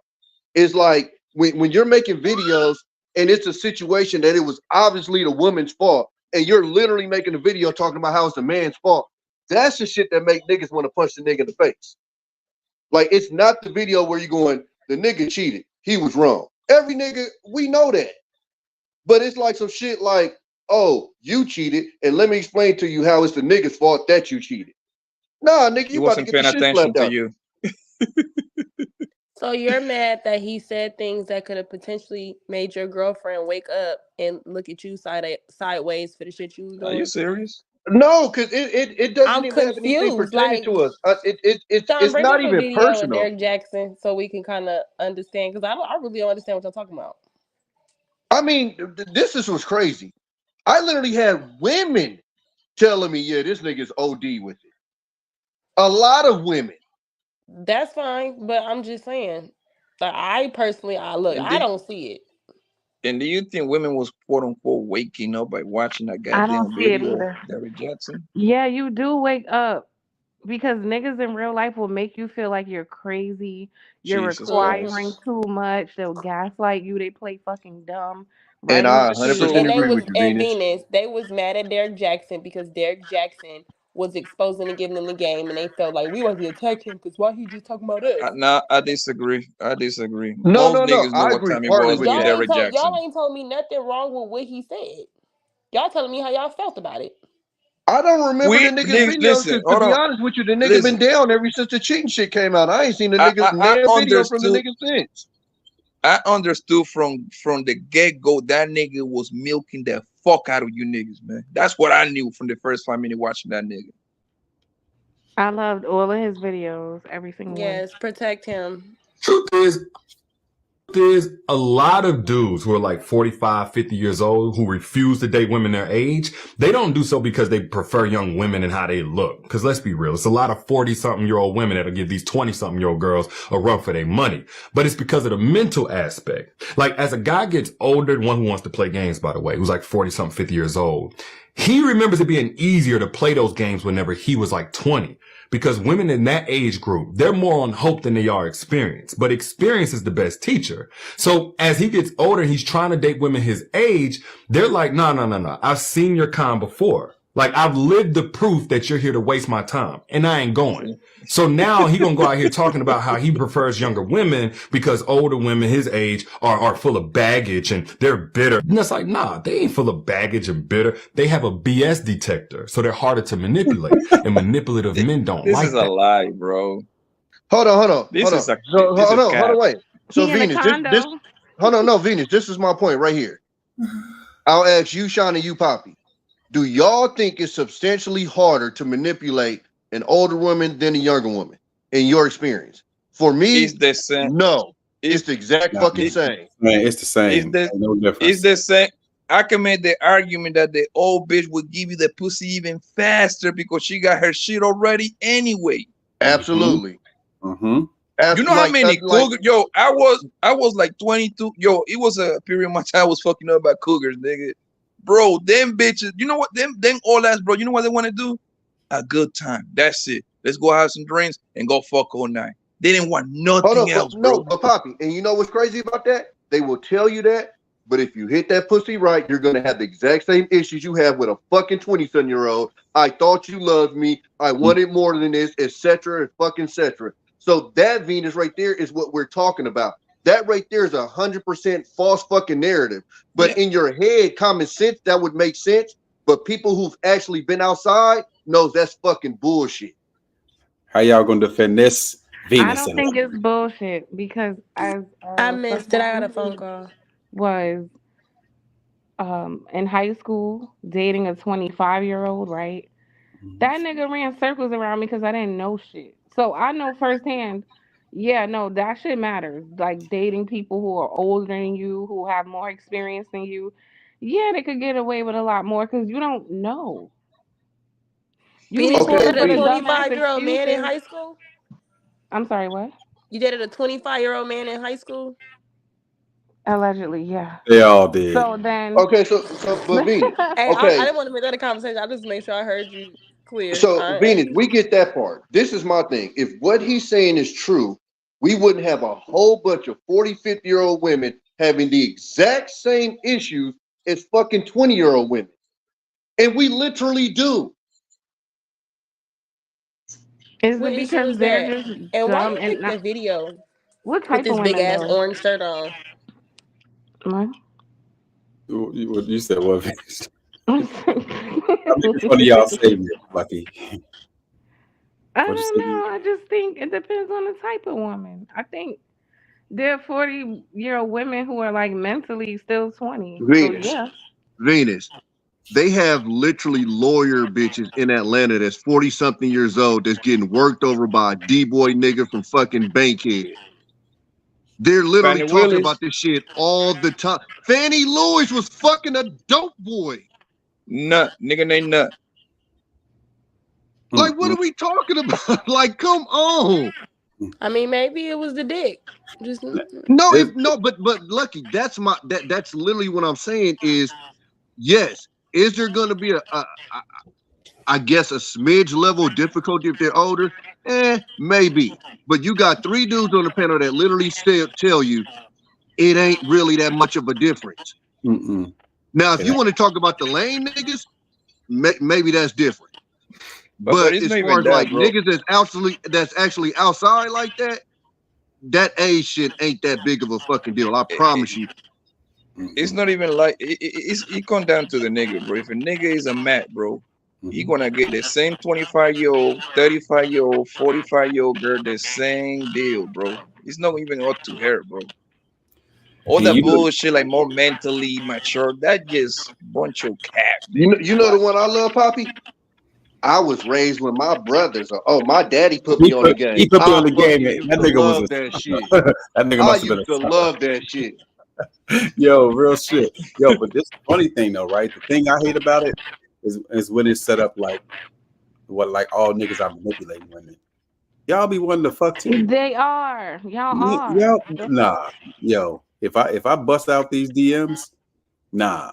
Women be down for look, y'all be wanting to get down. So no. Women So we're not talking about those situations though. But I'm saying like when a lot of times when these blankets like stuff that he'll sprinkle in like he'll insinuate that men are manipulating women. Like yes, some men are manipulating some women, and you know what? Some women are manipulating men, getting their motherfucking money, right? Which is Most of y'all are manipulating women by Venus, default. hold on, Venus. You're not about to sit here and tell me that Fannie Lewis was fucking with goddamn Nut and this nigga's manipulating her and this nigga's a full-fledged gang member. But if you And she's talk the to her, district I attorney. bet you this nigga somehow sold her some kind of a dream. And oh my God, he didn't like. What do we? I got a homegirl that was in the military. That I was in the military with. She had a baby with this nigga. Fuck this nigga, yada yada yada. And I told her, baby girl, I met this nigga one time. This nigga was freshly kicked out the Navy, sleeping on his cousin's couch, basically living like a fucking bum, selling like 20 bags of weed. You had a baby by this nigga, and now you're talking about how this nigga's a bum. What the fuck are we talking about? This nigga never had any kind of ambition written over him. But in her story, he somehow fucked her over or somehow, like, we got to stop that shit at some point. I think he's right. I think y'all don't want to see it. But maybe it is the lame people, like y'all said. But then I'm going to say there's more lame men than non-lame men. So, I would yeah. agree. So the majority rules then. Those men who pray, y'all may not be the ones preying on younger because y'all have that idea that listen, I could do the same thing to all. But I think there is a group of men who specifically target young girls because they think that it'll be easier, and they kind of telling themselves, because I've heard like, yeah, because women my age, they come jaded, they come with the baggage, but it's like, nigga, so do you. What's your age? What the but fuck? it's not easier. But they'll point out that's the difference. They want the girl who didn't go through none of that shit. That's why she don't recognize it. He want to be the one to fuck her life up. Okay. But look, when he says it's easier, it makes it sound like it's some predator or manipulative shit. That's not the case. I've heard niggas say that they're not as fucked up, or that you can mold them, like in terms of motivating them and things like that, and that they're, what I'm saying, that they're not as jaded with life. So I've heard things like that, and that they don't have as much baggage. But Can all y'all them mute into if what y'all not though? talking? Wait, mold them into what though? They're not molding them into their wives. So what are they molding them into? The person So, they want them to be. This manipulation, right? Now I'm gonna mold you into what I want. but I why wouldn't does say mold have to have a negative connotation? right. Because what are your intentions? Like I said, are you molding somebody into your wife? 9 times out of 10, they're not. So then, what are you molding? But how can we count that? How do we know that nine Because times out? we could see by like who's getting married that they're not molding these women into their wives. They're So molding them into fucking baby mamas. you know, one of the Okay, biggest problems with women is that, to be honest, y'all are stubborn and don't like to admit when y'all are wrong. we And ain't wrong. like accountability. And I'm I'm But not the stubborn. being but the honest. thing I ain't, is, Did I you ain't hear saying that all. response? We ain't wrong. if you look at all these dating shows, bro, all these bros had like 2 or 3 engagements. So obviously the nigga got good intention, right? Right. Venus, I think it's you with the feedback. One of y'all, I don't know. Hold on. Can y'all hear it or is it me? Is it Oh, me? that might have been Venus. Yeah, that might have been Venus. She got that AT&T or something. If Yeah, you watch, if you're on your phone, you might if need to you turn the watch, volume hold on down. 1 second. If you watch like the Kevin Samuel niggas show and the motherfucking Kendrages, all these bros be having 2, 3 engagements. So obviously niggas were ready to, like, you know what I mean, to fuck their life Or they away, were lying, technically. Poppy, because they were put on the spot. So all of them lying. Yeah, I some of them think do be most of them capping. were. I think some of them do be capping, but he's still right. Some of them, yeah, both Okay, of y'all. but I'll give you 50-50 then. Let's say 50% of them are lying, right? But still the other 50 doesn't disqualify what I'm saying. Most of them have been offered engagement. That means the nigga was ready to settle down with them. Am I right or wrong? Mm-hmm. All right then. Yeah, you're right though. So and for Venus' point, you're like I don't like when she say that, like niggas sound like, nah, man, because for the most part, and I'm trying to make a case for why the guy want to go with a younger girl, right? And the thing that pop up in my head is, I think he's probably because he want to show her something new. Because when you get with an old bro, you cannot show her nothing new. You see what I'm saying? With a younger joint, she probably haven't go to the Bahamas somewhere. You see what I'm saying? You want to be the first one to show her that.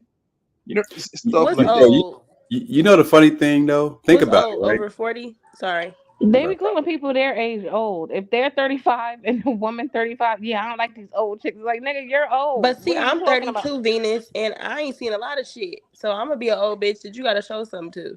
I was So gonna Yeah, say because that. That's an excuse. It's always something new you could show somebody. Like, what counts as manipulating? fuck? What counts as what would be an example of a guy manipulating a girl? When he finesses situation to try to take away your options, your choice.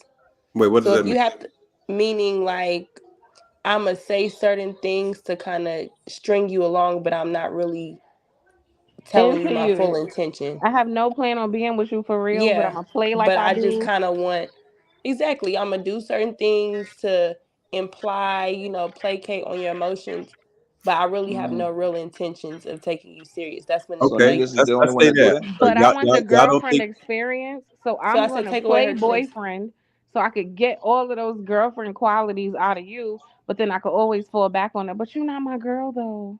cool. Or Let's they stay right actually there. become your boyfriend to get access and don't take it Okay. serious. So okay. So let's just say if we give y'all that as a fair point, y'all don't think women do their version of that shit too?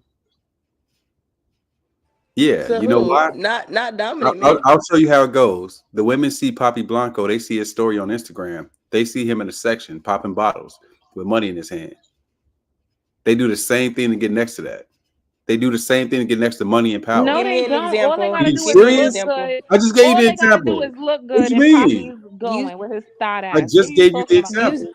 the example was they see him on Instagram popping bottles. So how tell me how So I can what manipulate y'all Poppy alluded into a to, relationship. what y'all alluded to is that a man will pretty much do whatever it takes or finesse his way into the pussy, right? That pretty much sums up what y'all saying, right?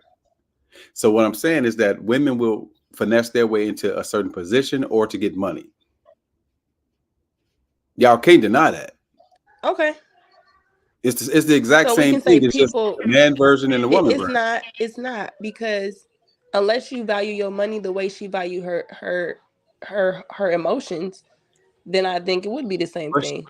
I won't say she values her emotions because she makes the same dumbass mistake over and over. And if you fall for the same thing over and over, nigga by nigga, then I can't say you value your emotions. Because if you did, you'll be keeping your pussy to yourself till you get married, right?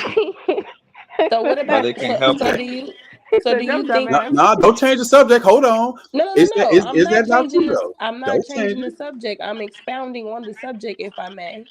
Okay.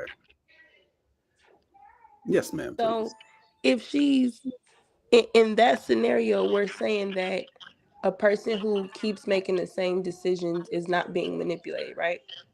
Nah, you just dumb. So can she still be manipulated if she's not giving her pussy up? What I don't know when does the line go from me trying to court you versus she must have got a call. When do we cross the line from a guy trying to court you to a guy trying to manipulate you? Like at what point do you decide that it was manipulation? Y'all be manipulating it immediately. So it don't Oh I court, God. think it. date. I think for the man, it would be at the point that you don't see a future with the chick, but you're still selling a future to her. I think that's when it turns into manipulation. But does most niggas do that? I highly doubt that, bro. Like first of all, most women find most of these niggas ugly, right? They call them broke, ugly, your dick is little, all this. So that eliminates a whole lot of niggas right there. Am I right or wrong? Right? You're moving the goalpost because now you're talking about. You always do this, like you minimize to. Well, I don't know how many people are really. It's a No, because thing. you gotta eliminate people, right? So all this manipulation bullshit y'all be talking about, no, you want that nigga and he wants you equally. That she don't work at the end, cool, no problem. But most people ain't manipulating y'all like that, man. Like, what happened with your intuition? I was about to say that. That's funny as hell. What happened with your intuition? Yeah, I was gonna say that. Hey, I seen a quote that said, "She ain't got intuition; she just went through your phone." Right. Right. The Yeah, nah. intuition tells you to get up in the middle of the night and go through that fucking phone. But that Like, intuition don't stop you from getting manipulated. Like that shit makes no But hold sense. on, no, it you don't think does. niggas That's have that why. same intuition to go through a phone? Just real niggas ain't gonna do it. No, but that's why. So, like, okay. So all these different women who don't know each other from all these different walks of life are saying men manipulate women, but then y'all are trying to convince It's women be No, it's no, no, because that y'all no, like to men are Venus. play not victim manipulating. all day No, Venus. long. I Y'all just love to be explained to victims in you. every story.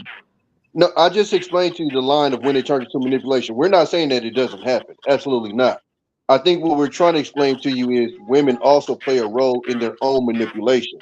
There's a point where you know that you're being manipulated, and a lot of women still go past that line. I guess they call it red flags or whatever. Women Yeah, to for see sure. 6 red flags and they think they're on a roller coaster. It's like, no, once you see the red flags, this is my thing, Venus. I tell people all the time. When some of my female friends used to come to me, the moment I knew they was really into a nigga was when every time I gave them advice, it would turn into a fight. Yep, I'm they not got about an to argue excuse. over a pussy I'm not fucking. So cool, you got it. And every single time, whatever I said, they'll come back and it'll be true. Soon as she start liking them, it's a fight. But if she was just like kind of getting into him, I could have a conversation with her. I could kind of explain to her what's going on. But as soon as she start liking him, as soon as the feelings got in, she didn't want to Mm-hmm. hear a motherfucking word I said negative about the nigga. Mm-hmm.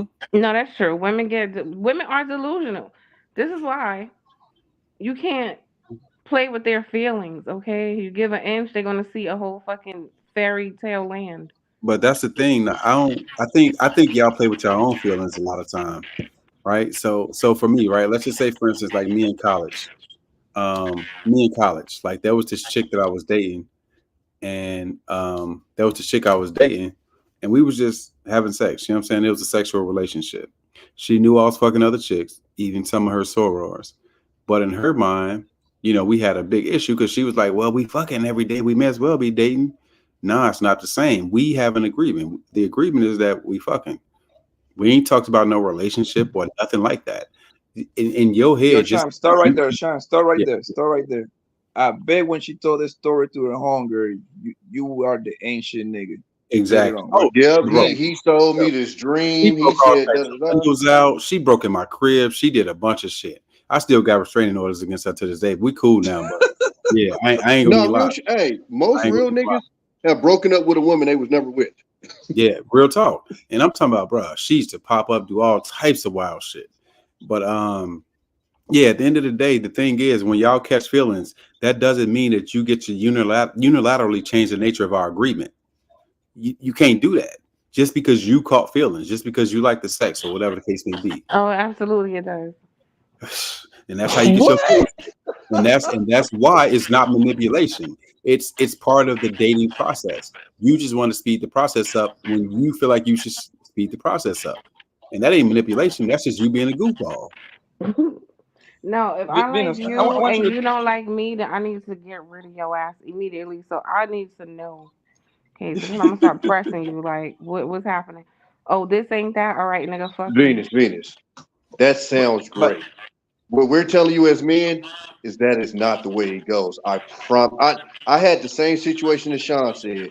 The funny part is when we made the agreement, the chick told me, I hope you can handle this. And I'm looking at her like, the fuck?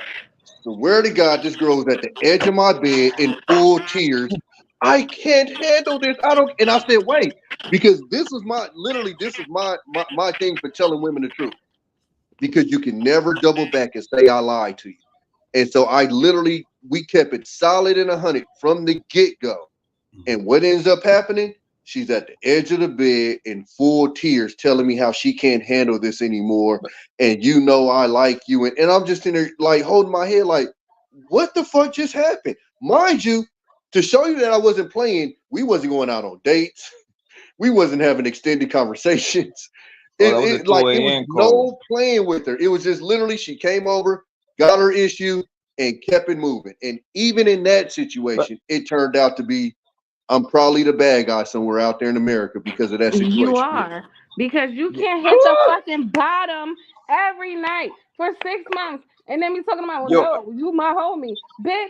Do you want to die? What are we doing? I don't got time for this. no, that She's something like that happened. Yo, it was like, yo, I was fucking with this little Creole girl, right? She called me one day, son. We were just fucking, right? She called me one day, like, oh, papi, I could, but I'm like, yo, bring me Sunday. She came through.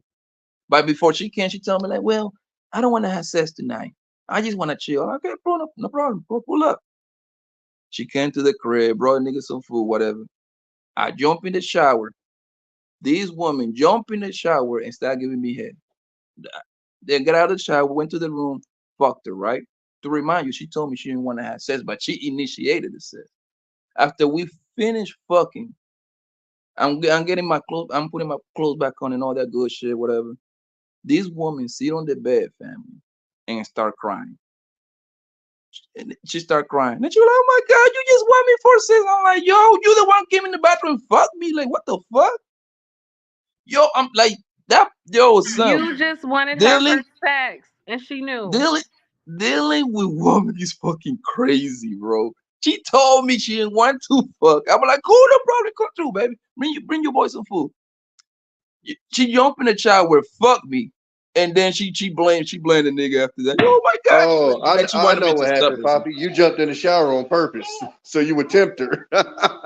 Right, you manipulator. No, but you know, He I say that jumped to in the say this, shower because bro. he told her he was about to go out. He was dropping hints for her to get the fuck out.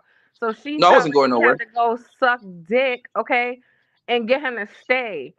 And that's But why you know, she broke no, down I say after that to the say, fact. I'm sorry, go ahead. I'm sorry, girl. I didn't know you was finished. No, I was just telling them what you really did. Before you got in the shower, you was telling her like, yeah. After you ate the food she bought you, you was like, yeah, I'm about to go over to my homeboy house. So you was dropping hints. So she No, got hell no, I scared. wasn't doing that. She got scared and she came in the shower to have sex with you because she wanted you to stay put. And then she cried because she felt ashamed. Nah, You did it. No, You I'm see gonna the tell you what it emphasis she is, put though. on the food she bought you? Yo, I'm gonna tell you what it is, bro. After you fucking with a girl between that this question usually come between 3 and 6 months, and obviously it's fast when you start fucking raw. Once a female asks you, "What are we?" Oh yeah, boy, you in a whole lot of trouble, fam. Now What I are will we? say, hold on, I will say as a man, once you get that question, that's on you to get the fuck out. Because that's your flag. If you go past that flag, whatever happens after that, that's kind of on you, player. Because she told you where she at with it. No, but this is what it is, Tommy. When a girl asking, "What are we?" translation, nigga, I'm asking you, are you my man? That's what that means. No, Okay? absolutely. That's And I'm telling you, as like a 20-something-year-old Tommy, I would hear that, but I would hide behind the fact that we had an agreement, even though she clearly told me what she was on. So this is me being accountable for my shit. So even though she told me what she was on, a young me is going, well, we said it was this. So since I've never changed that agreement, I'm hiding behind that shit. yeah, And then that's and when that you usually have people crawling up your and that shit. usually come with the first you be like, we need to talk. I'm like, oh fuck, I already know what's coming. I hope you don't tell me you pregnant now. Shit. And they were like, What the fuck, Bobby? what are we? Stupid. No, because I'm telling you, bro, when the what are we come, that means you already been hitting raw. Trust and believe that. Nah, Can I you was hear getting me, that. Sean? I was getting that with condoms, bro. My mama. Yeah, I can hear you. Okay, I wanted to answer, but somebody keep calling. So what I was saying was I was thinking of those women on Dr. Phil that be getting like scammed out their money because they think they're in love with somebody in Africa. Oh yeah, Nigeria. So yeah, so when we talk about manipulation and we instantly think the woman feel hurt because she gave up some coochie, sometimes you value your time or just the fact that people could manipulate you because they know you're hopeful of something and they're going to keep selling you that hope and giving you a little bit more to keep the door open off. Now we can blame the fact that yeah, it is her responsibility to not be so fucking gullible, but I still think that you have a responsibility too. It don't give you the right to manipulate people. But I agree with you because we all manipulate to our benefit. Like when we was just talking about kids.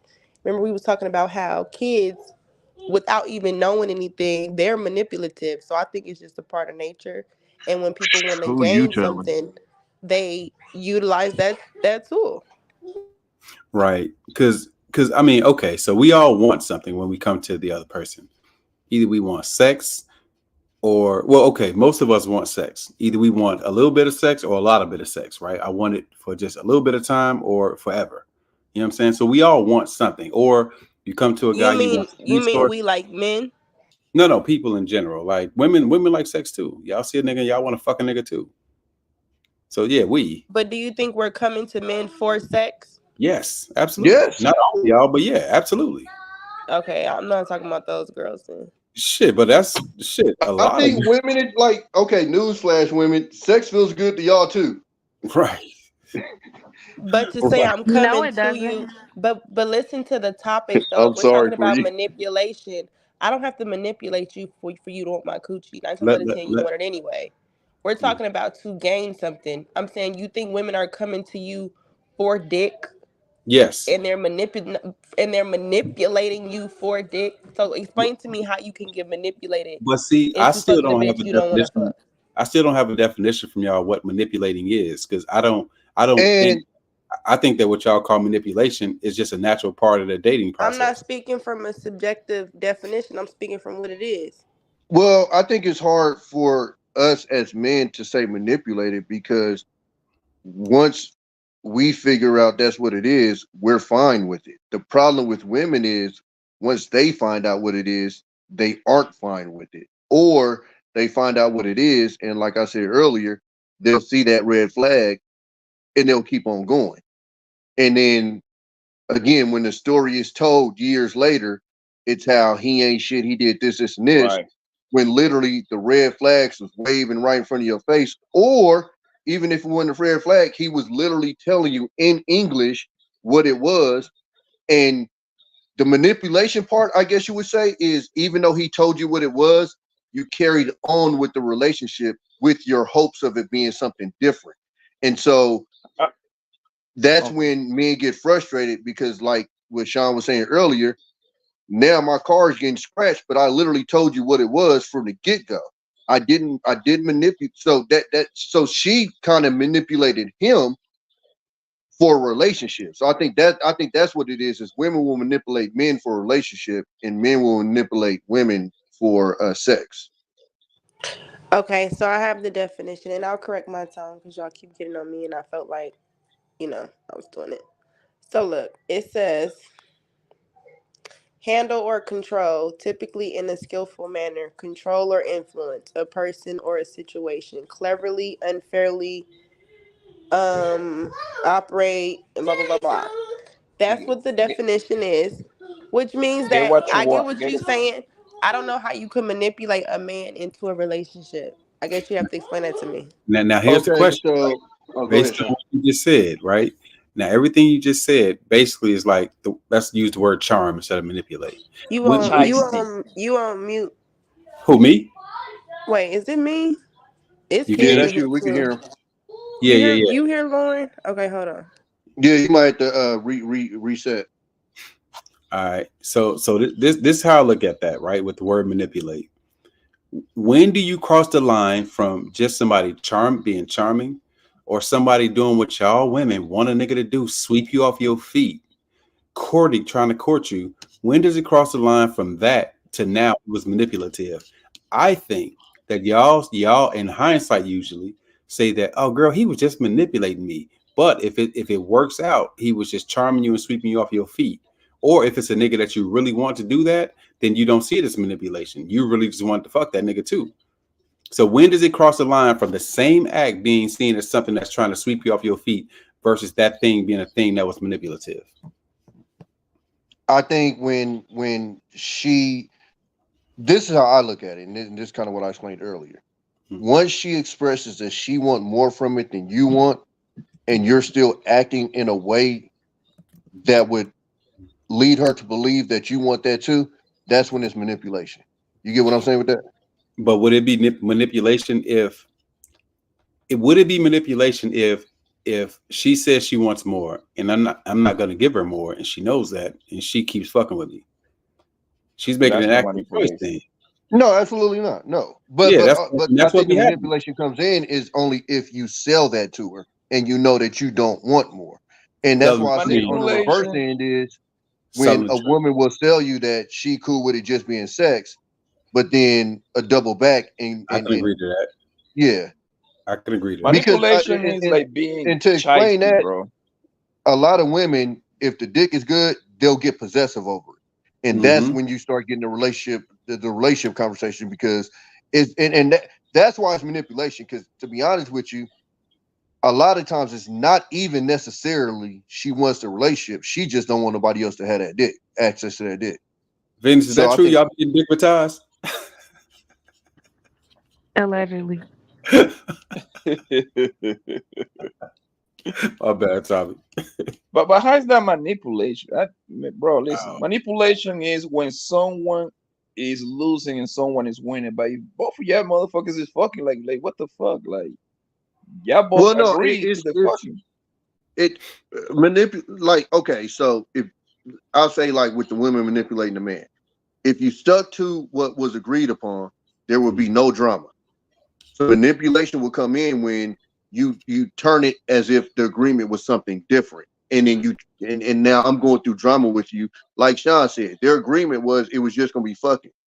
Now you're scratching my car up and stuff as if I So told a you housewife, this was gonna be a relationship. tell me, a housewife is a manipulation then?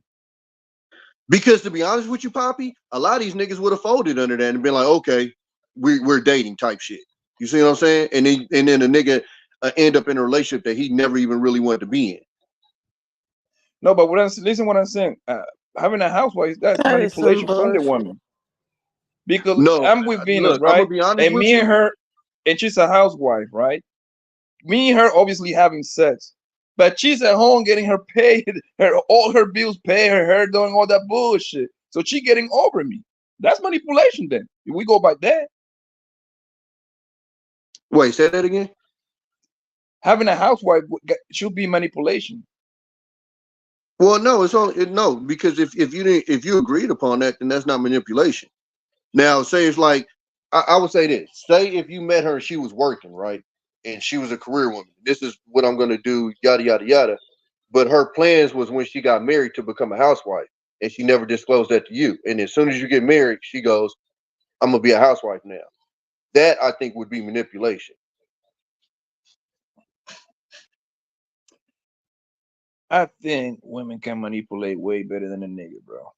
I cannot manipulate Venus out of her pussy, my nigga, unless she wants to. It's that simple, bro. It's that simple. And listen, most guys are suckers anyway, so it's way easier. Man, listen, we got girls out here selling feet pics, bro. Like you telling me that niggas is this wild, this great manipulators? Get the fuck up out of here, man. I don't think women can manipulate men into relationships. I'm not convinced because I get the scenario you said, now my car is being keyed. Why does she know where you park your car if she's just a bitch that you was fucking and that was the agreement? So now are we taking bitches we're not taking serious back to our personal space? Showing them where we work? Like, where would your car money every night? Absolutely. Yeah. Yep. Okay, then that's not manipulating you. You're giving off the impression that somebody is more than what they are. No. Okay.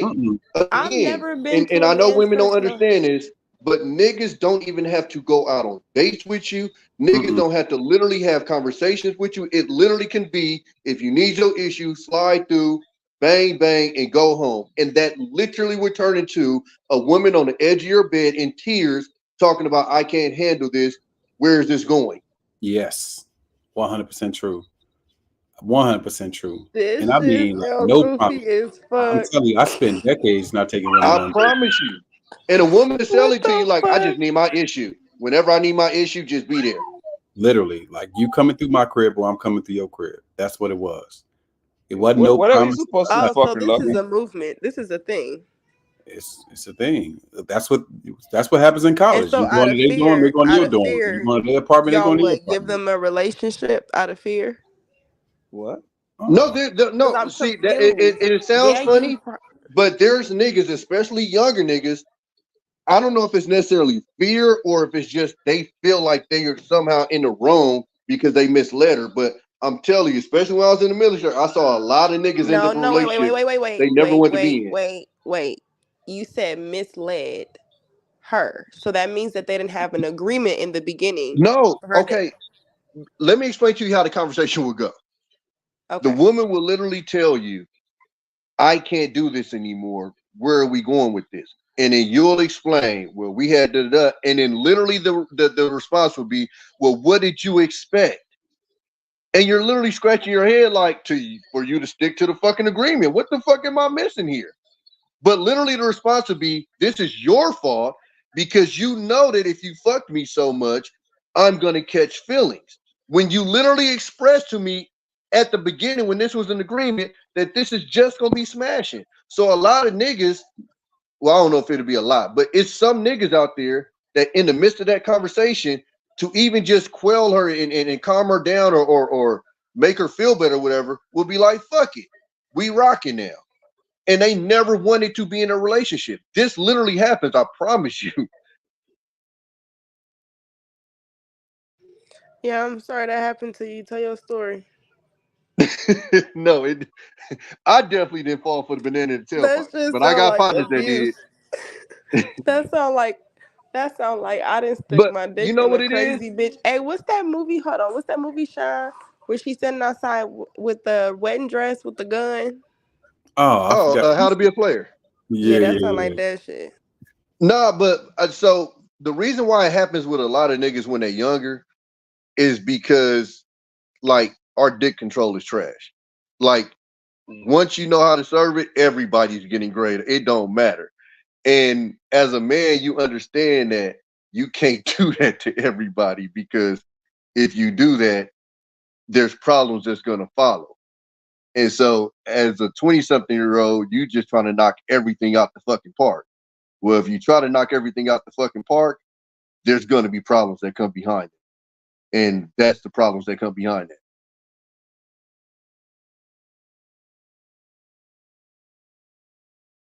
My bad. Shout out to the virgins. Wait, where they at? Where they at though? Been this single for a long time, like 2 years, 3 years or more. Oh. It ain't because something's wrong with her, most likely. More than likely, it's because she's intelligent. And that's not to say women who are in relationships or marriages or that get in these relationships quickly are just dumb. What I'm saying is intelligent women, they have the smallest dating pool because they have the least amount of tolerance for BS. Like an intelligent woman cannot stomach a man who can't teach her anything. And because she's intelligent, there are very few men who can. An intelligent woman can't tolerate a man that can't mentally stimulate her or that she has to explain every. Let's stop there. First and foremost, he said an intelligent woman basically can't tolerate a man who can't teach her anything. Bruh. And I hear these niggas say this on here a lot of times. Women, y'all don't be wanting niggas to teach y'all shit. What's up, Cherrell?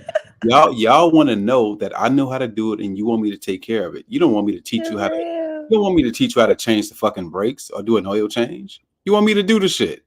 You know what I'm saying? All that want a nigga to teach you something, all this business shit that I know and all this shit, man. And my brother's in the chat, False Media. That's my real brother. He knows, and he can speak to this personally too. When you start a business and shit like that, a lot of times they don't give a fuck about your business. They don't want to help you run that shit. They ain't gonna be in there putting in that work. God damn it, but they want that bread when it comes to crib. Even worse, though, like, do you really want to talk about business with your girl, bro? After you've been doing that shit all day long, like, do you really want to do that? No. Shout out to Cherrell and fucking Lauren. Shout out to Lauren on her show. I stopped by her show yesterday. Shout out to Lauren. Shout out to the team. Oh, we got to talk about it. We got to talk about that show too. We got to talk about that show after we finish talking about this sucker. We got to talk about that show because y'all set that shit off. Y'all that shit was on fire. Yes, fuck this nigga. Let's take this nigga out of the way.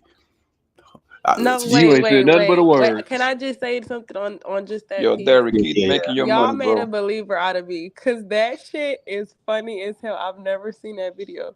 You never seen this video? Said it because intelligent women. He instantly went through because the fact that they can't take bullshit, so that's why they single. Yeah, that is hilarious. Yo, but you see what I'm saying? Like everything is like geared towards nothing is wrong with this broad. Hold on, let's run that back. Hey, Lauren, that shit I want y'all to pay hilarious. attention to this pandering ass nigga. Let's play this again. Shout out to Shawn. An intelligent woman. If a woman is single for a long time, like 2 years, 3 years or more, it ain't because something's wrong with her. Most likely, more than likely, it's because she's intelligent. And that's not to say women who are in relationships or marriages or that get in these relationships quickly are just dumb. What I'm saying is intelligent women, they have the smallest dating pool because they have the least amount of tolerance for BS.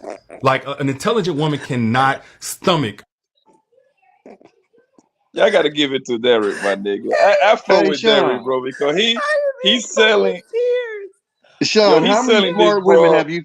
How many smart women he's have you selling seen this fall bro for the goofy so nigga? much bullshit. Don't want this nigga make millions out of this bro, my nigga.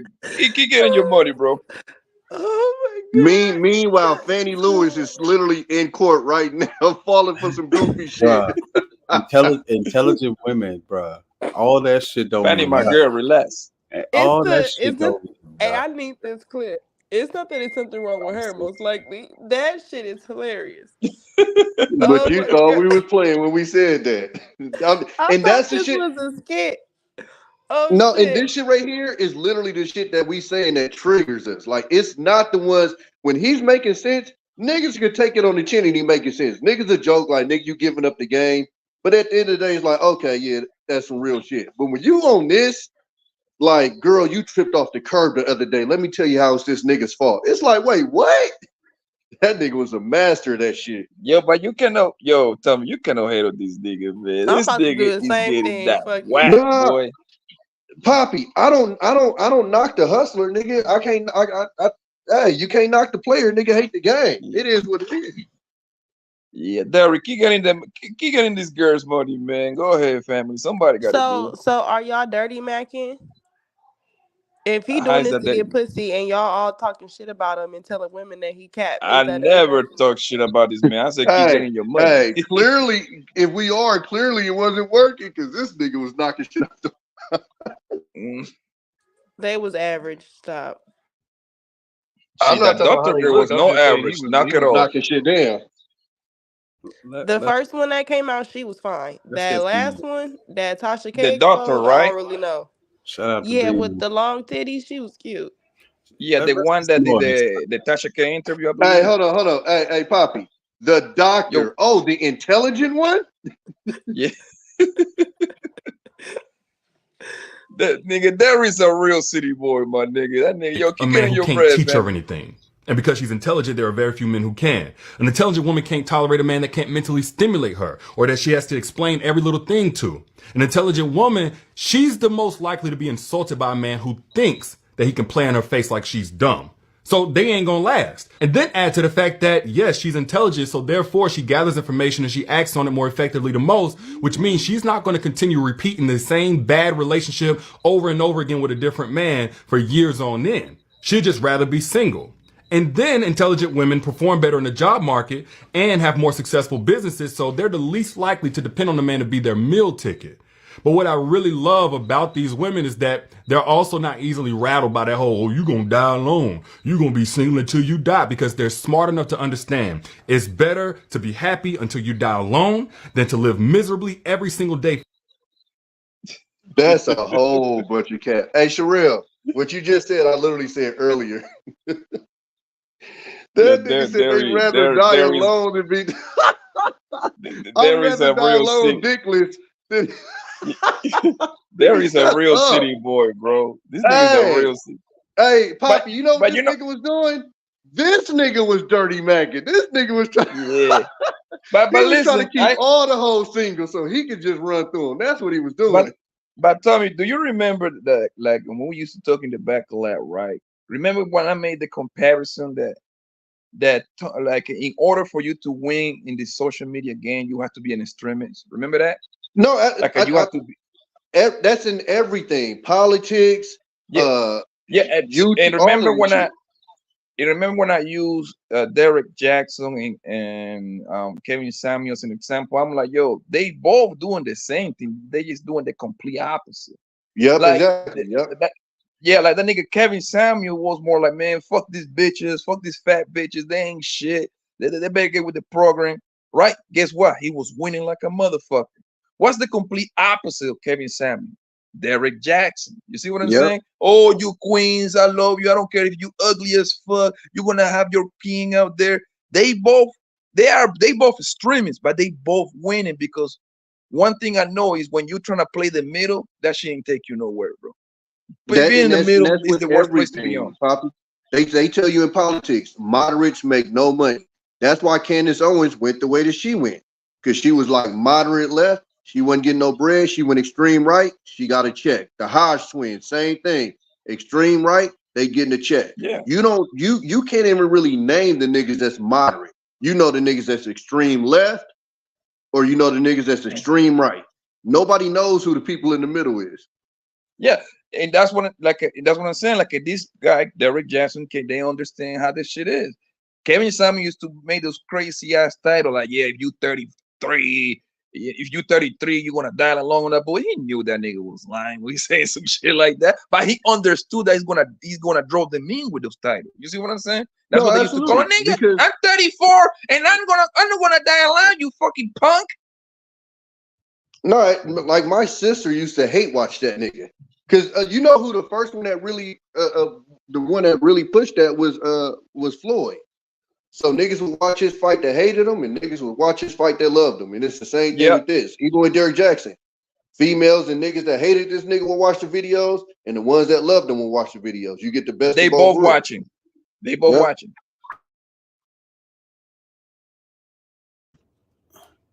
So Lucky, you think he was capping? You think he was pandering? Nigga, do we need to remind you of the condo?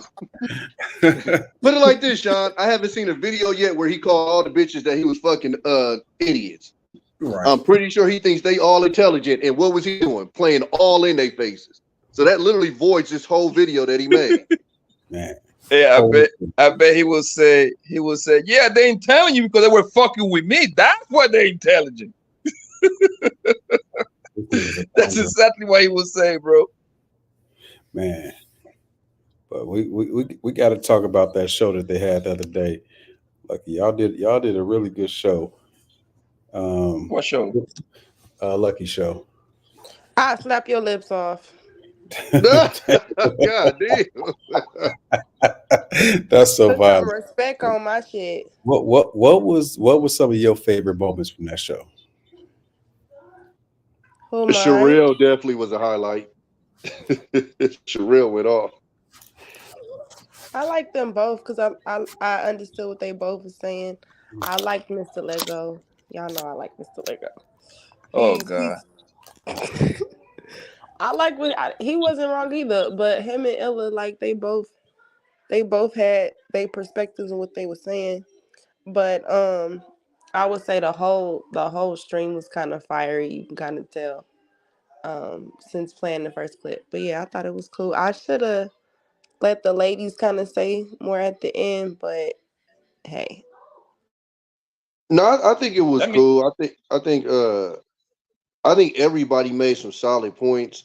Some people are going to agree with one side more than the other, but I think it was some solid points and some good conversations. that Mr. Lego nigga, man. That nigga's the worst, bro. That That nigga is the worst, my nigga. But I get it. You see what I'm saying? Like I I was just about to understand say, go back business. to what we was just talking about. Yeah, I get it because don't that nigga got like a crazy title, like he like a whole specialist Yeah, strategist, he some like a shit like coach or that. some shit like that. But yeah, Exactly. So it's in his best interest to like lean towards the pandering route because that's probably where he get his money at anyway, right? You say he coach women? yeah, he coached women. Yeah, that nigga lame, bro. That Come nigga on. lame, son. Anton, remember, Anton was the same way. Like the shows that used to pop off is whenever he would say some goofy shit to a female, stump your titties and all that weird shit. Them the shows that popped off. The ones where they had a real conversation, numbers would be low as fuck. Look at Lapeef now. Ain't nobody on there that's just extra out like that. That's a perfect example. Lapeef would be like a middle of the ground show. And you saw the numbers drop. Like people like that extra shit. Yeah, they like yeah, being yeah, you need the man and woman interaction to go completely high, man, in order for you to get some numbers, bro. If everyone agreed with everybody, that shit would be boring like a motherfucker. Yeah, it would. But then what's the line, man? Because if we think about Fight Club towards the end, I think some of that shit was getting too wild, bro. Yeah, it's But definitely a that was the line, and purpose of that's that kind of thing, what we though. were searching for through this shit. Was like Yeah, we get the extreme, but then it's like, where's the line to where this just becomes full-fledged goofy? Mm-hmm. wasn't that the purpose to go like to go all wild and shit anyway? That was the purpose of that whole thing, right? Well, when it first started, it wasn't even like that. Like when it first started, Yo, I again, it was in was like Fight Club them. like two I guess times, bro. So it would be like boring conversations, I guess people would call it, but it was just like regular conversations motherfuckers was having. And then they started introducing the other people, and more people started getting on the panel, and that's when the characters started coming. And then that's when it, started popping off. Right. Yeah, that's a good point. That shit became a circus at some point. I mean, Aaron always did a good job though. But in terms of the people who came up there, bro, some of them was just like degenerates, man. He did the best he could, but some motherfuckers were just degenerates, bro. but that was the purpose, don't you think? Like to get as wild as they can, because that's how my nigga Aaron got that bad nigga for that show. They were good. They were getting some good bread over there. They were for sure. They were for sure. In order for you to get that bread, you have to go as wild as you can. That's just how it is, bro. I can't do it. I can't do it, dog. I only was up there like I can count once or twice maybe, bro. Because nigga, that's in the middle of the night, man. I need my nights, bro. No, see, it popped off during COVID when motherfuckers ain't had shit to do. You feel me? Mm-hmm. And then when it started going towards the goofy shit, and COVID was kind of ending anyway, I just kind of faded out of that shit. I get irritated if I'm just hanging around goofy shit all the time. I just can't do it. So the whole purpose of the show was what it was. I remember everyone saying that shit. Like, you got an argument, you got to sustain your fucking argument, right? Mm-hmm. So whatever you say, you got to stand on it. And then your nigga used to come over there with the argument, and then the next nigga was trying to counterpart that shit, and then the insults will come, and then that shit when the money would start flowing, kick them off, bring them back, ban that nigga for a week, all that nigga. That shit crazy, bro. Yeah, when they threw that bounty shit up there, that shit went dumb. That's where the money was. Yeah, that's where the money was. But it was just like, man, it fucked up the conversations. And I heard Beanz say this before too. It fucked up the conversations, man. I mean, shit Beanz say that all the time. And he said it on anybody's channel. Like, I agree with him. I agree with him on that, man. It fucks up the conversations. Like, I get it. It's a revenue stream, but I'm like, does every show have to have that on every episode? But I'll say it again, and this was part of the discussion I was having with Fatty yesterday on that channel. It's turned into a hustle. It ain't really a show. Niggas done got into this shit to get a quick couple of dollars and get out. And so that's why you got so many of these channels that have popped up, and why so many people, instead of actually creating content like pre-recorded videos, they just cheat and do the live stream because it's just quick money. I get to the point where I can start getting super chats, and then I just literally just spend the whole stream begging for cash apps and super chats, and have 9 people on my panel just talking bullshit. Right. And that's literally what it just turned into.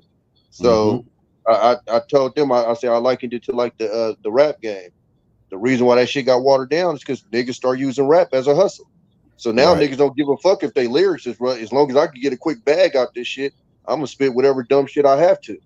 And so now you got a bunch of niggas that's just trying to rape it for the bag, and that's pretty much what this shit turned into. Yeah, it really did. But I think the smart ones are trying to make content on purpose that are not, like, you don't see Aaron leaning on bounties now. Like Fatty be having shows purposely that have no bounties, or at least he'll let the show go for mad long. Then he'll be like, all right, we got the conversation out the way. Now we can turn on bounties. Because I get, you still got to have a revenue stream, but it's like, just picture Lucki's show from Sunday. If she had bounties, it would have fucked that whole show up. Oh, Mr. Lego would have been gone early. Oh, over with. But the thing is, only the strong will survive. You see what I'm saying? You can have a bunch of gimmicks, bro, but a gimmick can only take you so far, bro. Only the skilled one will survive, bro. That's what it's gonna come down to. Damn, that's a good point, Lauren. She said women use OnlyFans, men use YouTube. But I mean, in both cases, only the elite really make money off of it. Everybody else make chump change. That's the common misnomer with OnlyFans. Yeah, just all of these chicks is making thousands of dollars, when most of them are really cracking a couple $100. Yeah, that's a lie. I know a lot of bitches on OnlyFans. No, it's a very few that made some money on that shit, bro. But trust me, they just get online and lie to you and shit like that. Most of them hoes is broke to do OnlyFans. Most of them. Yeah, they say it's no different than like America. Like, your top 10% may make 6 figures, your top 1% may hit the millions, but for the most part, you niggas is down there probably making at best $5,000 for the year. Maybe 10 if you got a little promotion going. Because niggas ain't paying bills with that shit the way they trying to make it look. OnlyFans work wonder, and I got a couple of girls that explained that to me. When you have a big following, when they got like 200,000+ followers in Instagram, because they can turn a small percentage that into their OnlyFans. If you a bum ass girl bro with like 3,000 followers on Instagram, nigga, good luck, bitch. You ain't making no money on OnlyFans. You ain't turning them niggas up at all. Welcome, Lauren. Welcome. Hey, everybody. Good evening. Hey, what you got on this? You riding with Derrick Jaxn? Hi, Lauren. Hey, Lucki. Don't chuckle out of that question. We want to know. No, I can't get with him. I don't know. I have to listen to the whole thing because I kind of came in a little bit late. Can you just give me a quick synopsis of what he was talking about? Everything is the nigga's fault. The black woman is God, is what you said.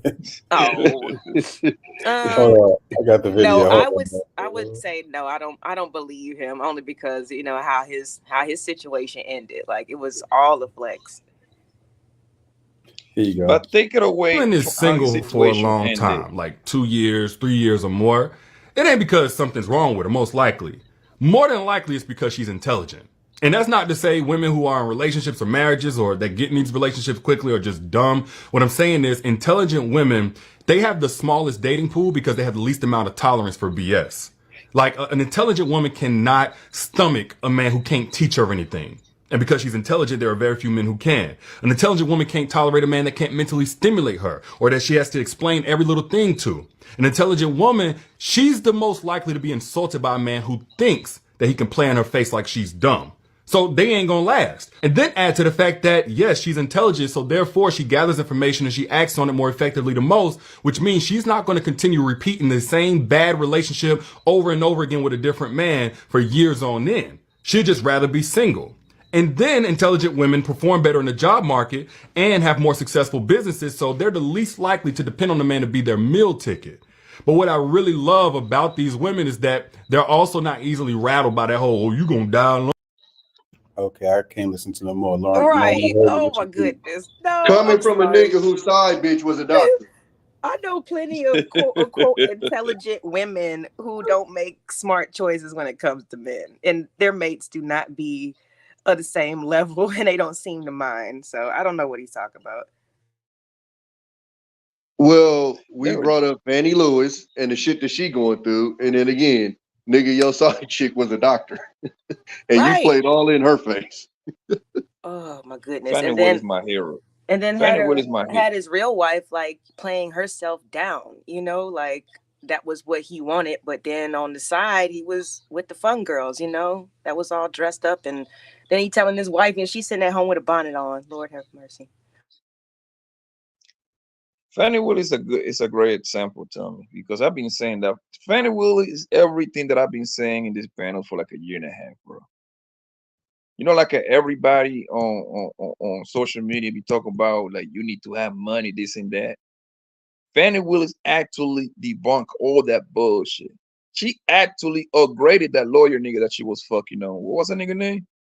The prosecutor. I don't know, but we seen that nigga we seen him on the stand. I know you talking about Nathan, that's his name, right?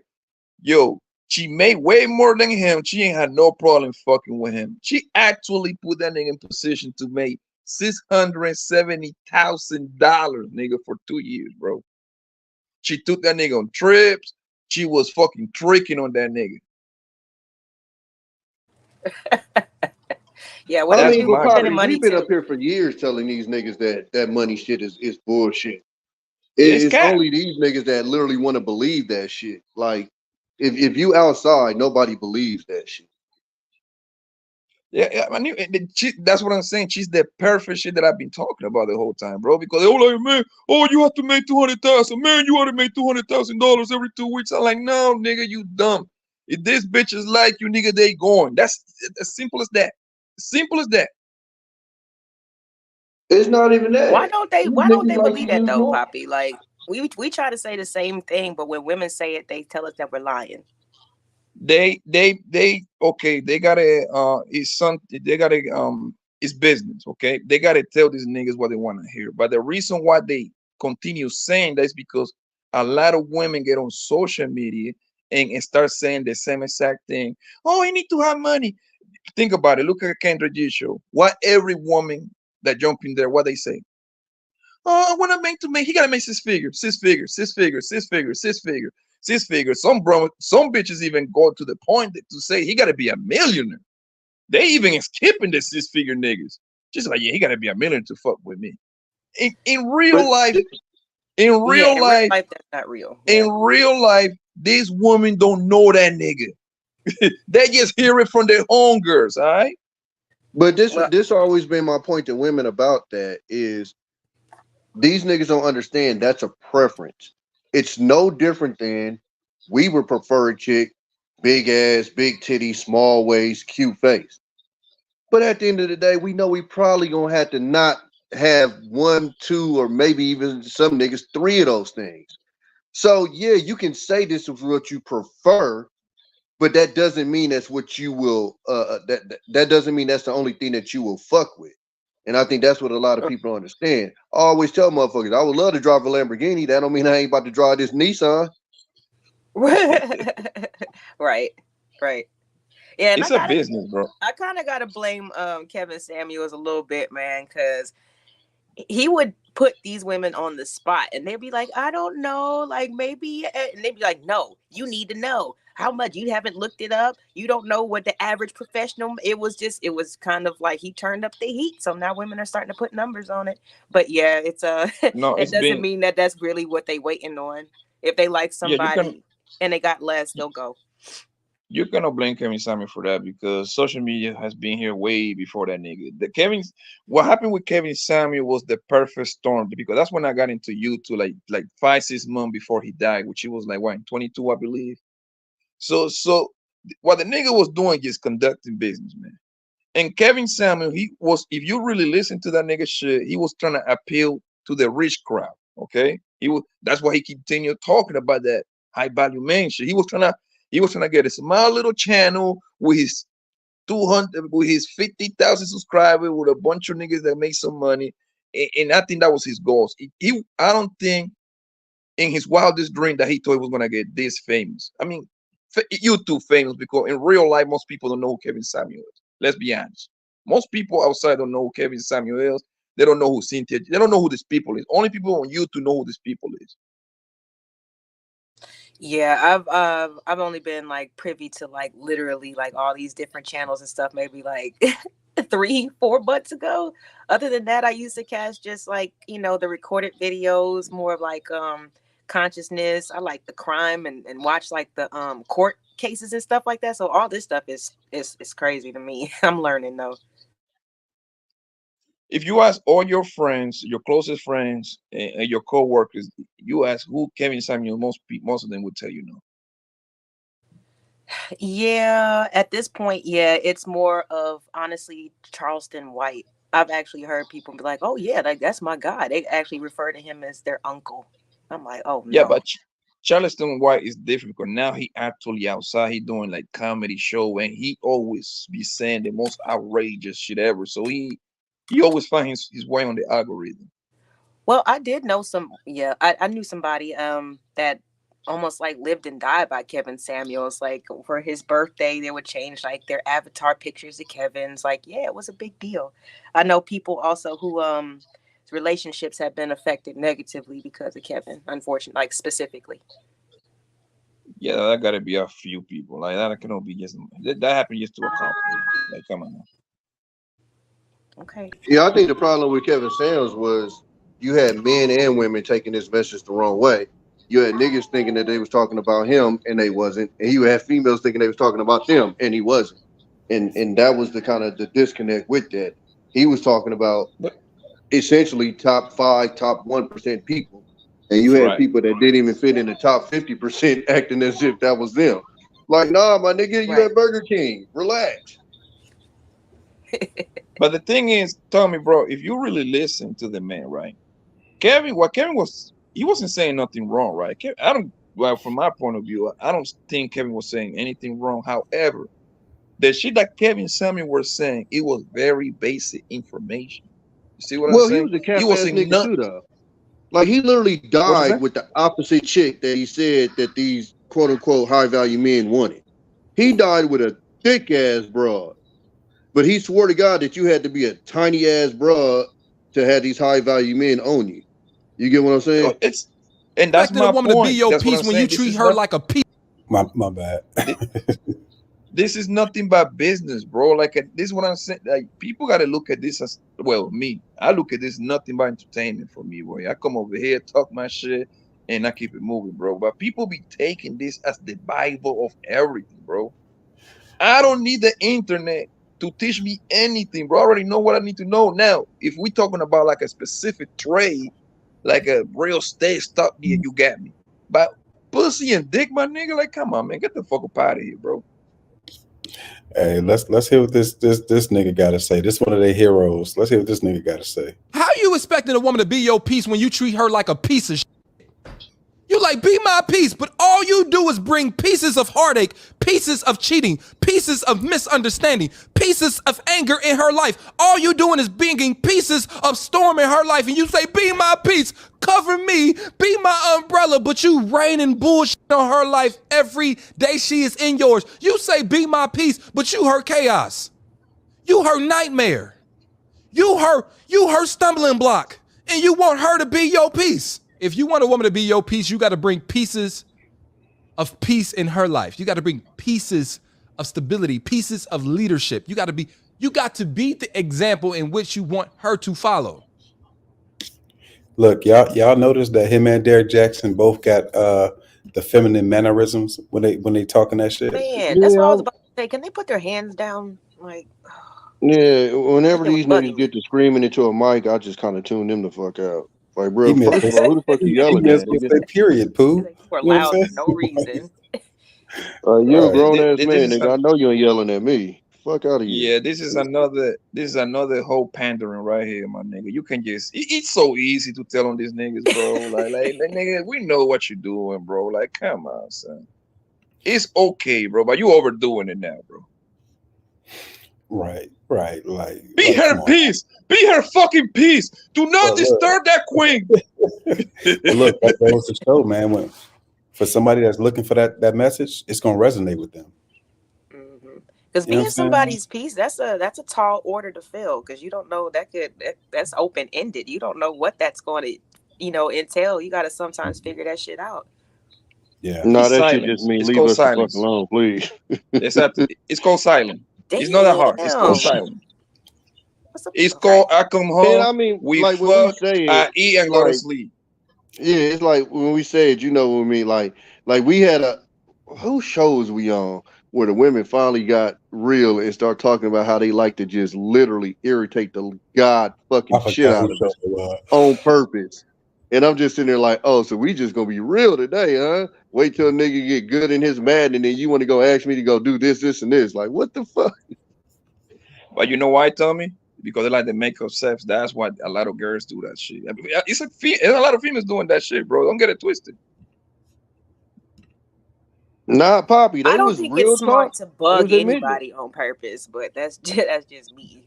Yo, Hey, I have girls tell me that they like to get on my backsides because they know the makeup sex won't be fire. There's something wrong with them then, because I mean, I know That's guys like that that too. I toxic could be shit. just chilling, minding my own business, and then they'll just say something, be like, "Oh, you just look so peaceful. I had to fuck with you." That's literally what somebody told me one time. That nigga is 100% weirdo. I don't know any nigga that if it's peaceful, niggas want to chill. I don't know. No, that is. Nah, I was reading a book, man. I was like, damn, I can't even read. Like, nigga, shit. that sound like heaven.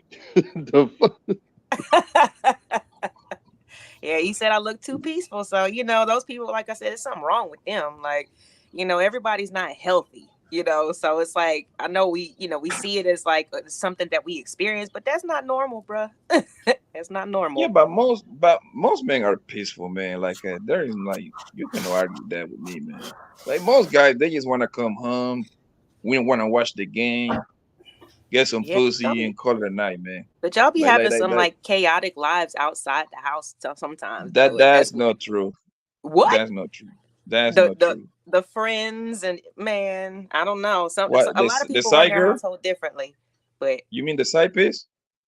No. I'm talking about like their guy friends. You know what I mean? Like their whoever they work with, whoever they hang out with, might come by. You gotta be fucking with me.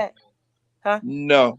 Whatever we got going on outside, stay outside. When we come in the crib, we're chilling. That's female talk right there. So, a female is the one that brings having people over to the house. You know what I'm saying? On foot, for the football games or whatever. Like, so it happens. They only show like football for 3 months. I mean, 3 or 4 months out of the year, and that's only on a Sunday, right? I hope you know that, right? Yeah, because if a nigga Tino made the playoffs, they cut that shit by about 2 months. Maybe I just cohabitated with men who had they had a friend circle that was pretty active in their life. Yeah, he was trying to get away from you. That's what it was. Yeah, my niggas. No, they was always coming over to the house, actually. Well, the bike season opening back out, so we might be outside you always again. got something to say, man. The sun's out, so the bike's back out. So you feel me? We outside again. Oh yeah, I ride on the back of bikes too. Like shit, that shit fun. Hey, look, Lauren. In that fantasy versus Cherrell debate, which side did you land on in terms of like whose message did you identify with more? They both had some really good points, but where did you land on that? And I also want to know on the Illa versus Mr. Let Go, where did you land on that? So it's gonna sound contradictory, but I'll give it a shot anyway. I definitely was more aligning with what Cherrell was saying. Even though, like you said, there were they were making some good points equally, but it just seemed like it was more of a realistic standpoint from Cherrell's spot, like what we were just saying earlier. We might say that we require all these like different types of, when it comes to income or whatever, but if we have a connection with somebody and we're capable and already making money, we don't have a problem with like, adding to the pot, or, what I'm saying, like kind of coming down on some of those high standards or that society puts up. With Illa and Mr. Let Go, they were so funny. I don't know. I believe that, like right now, I can take care of a 2-bedroom apartment.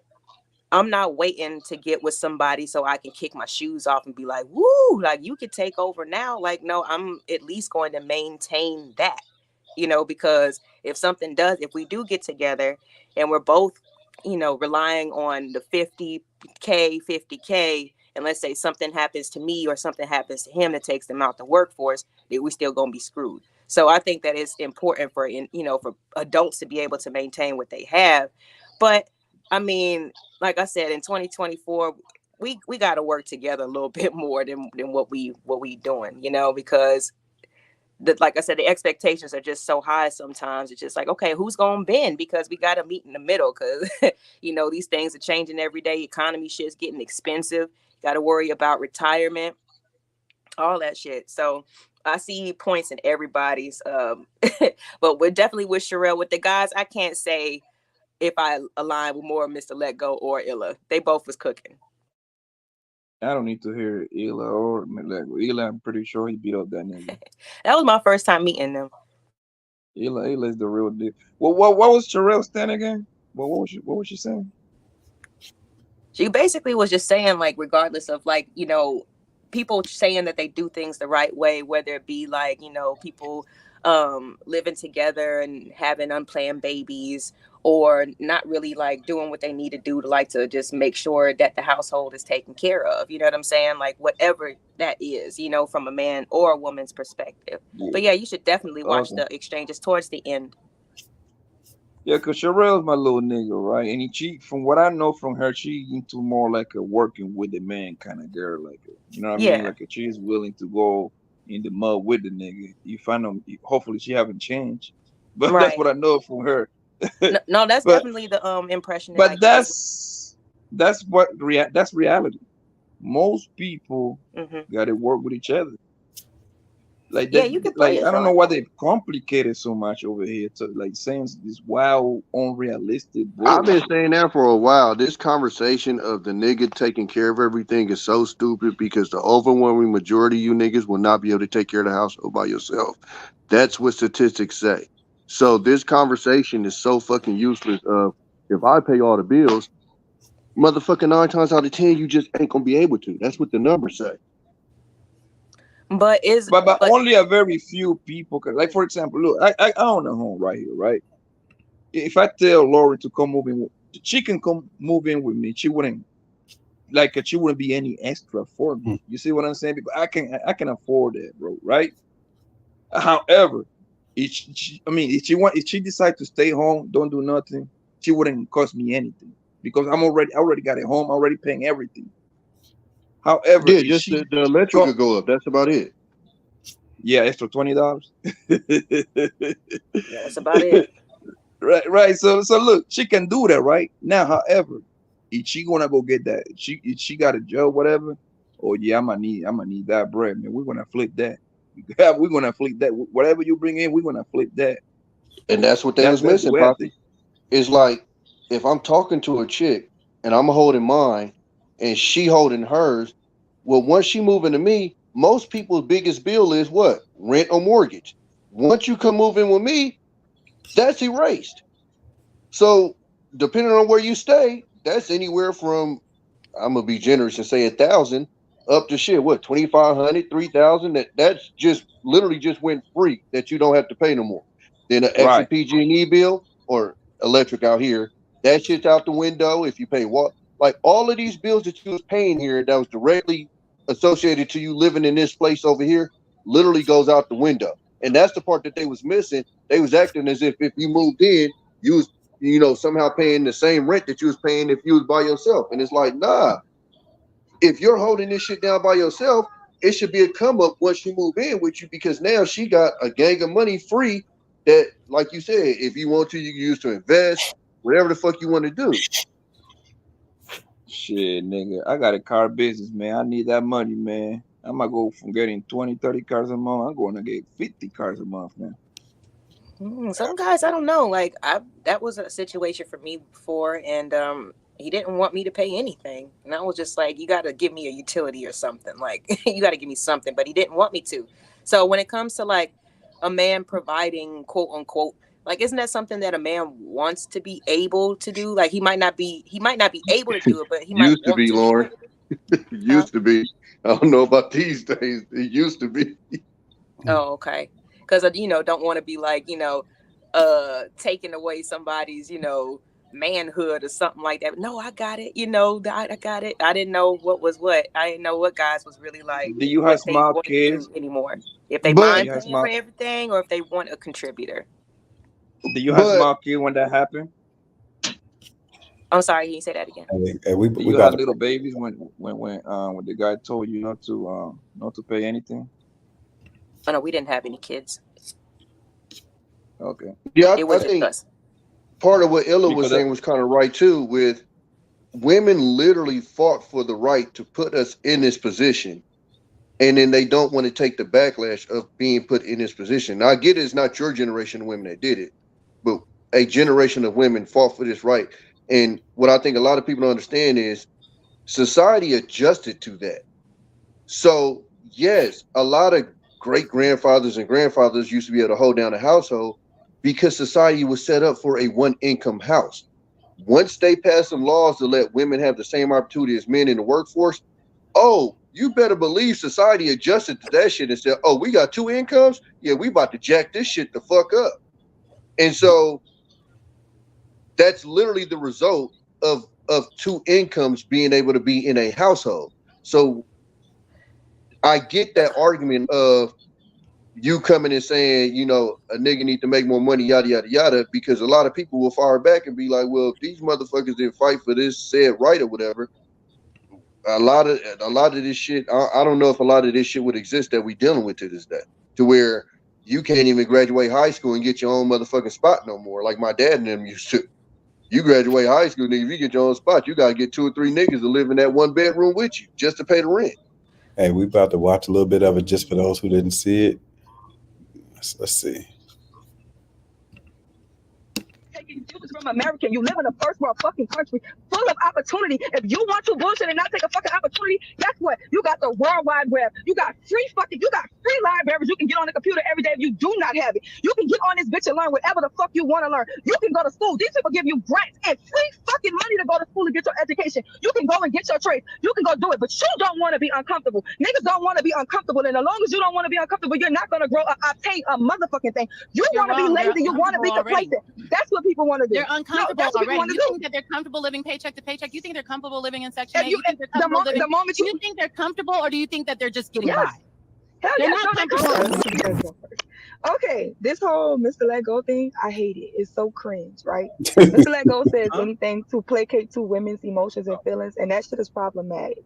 And that's the main reason why, like, him even saying that women are children, we shouldn't treat women like children because we're adults. And the fact that some men allow women to behave like children, it's fucking problematic. That's not okay. You don't go to, like, it sounds nice. It gets us hyped. It gets us in our emotions. And that's how niggas play us. That's just how niggas play us, because they tell us what we want to hear and they're never going to follow up with that shit.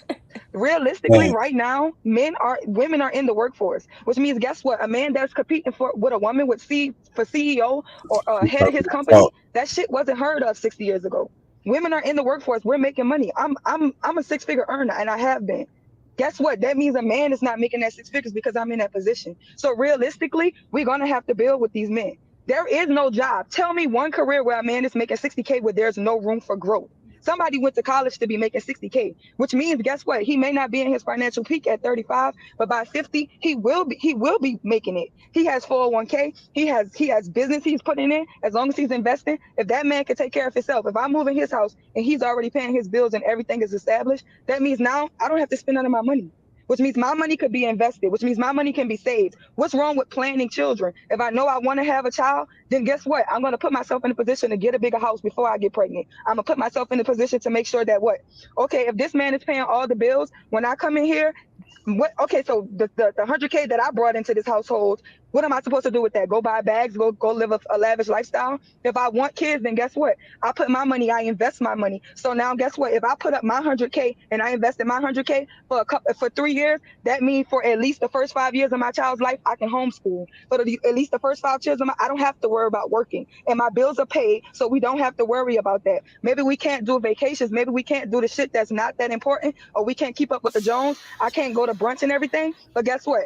I'm all about paying your bills forward. I'm all about investing your money and doing what you need to do to handle your business. That's what grown men tell you to do. That's the grown-up thing to do.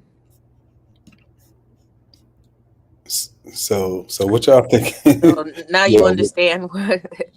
Yeah, but she's still on that grind together stuff. That's what you have to do, and that's what I was going to say also about the like fighting for right stuff. I mean, there was a lot of other things that needed to be taken into consideration. There was, the draft and all kinds of stuff. So when families were left alone for months on end, sometimes when these wars happened, like that's when it kind of had to happen. The economy needed women to work, and I think it should be a good thing, especially like, in this new age, because, anything can happen. And if, a parent is left with no work history or whatever, then it's going to be really hard to maintain that family if one of those spouses leaves early.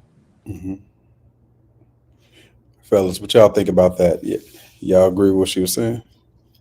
That's pretty much what I just said. Like, you know what I mean? Like, everybody got to get together and work together as a unit. Most people doing that anyway as we speak, bro. Like, I don't know how is that so complicated to understand. Only a very few people can actually afford to tell like their significant other to stay home. That's like I don't know number wise what that would be, man, but that's a very small number. I was reading not that long ago that something like 86% of Americans living is paycheck to paycheck. You see what I'm saying? So that means that means 12% that don't. You know what I mean? So that right there tells you everything you need to know. Yeah, I love what you were saying about like, in terms of her check. A lot of people will be like, and we've heard chicks on social media and YouTube say, basically they ain't gonna pay no bills, but shit. You believe that? The man, no, I'm saying like, what they're saying is like, the man gonna pay all the bills and they gonna do whatever with their check. Never.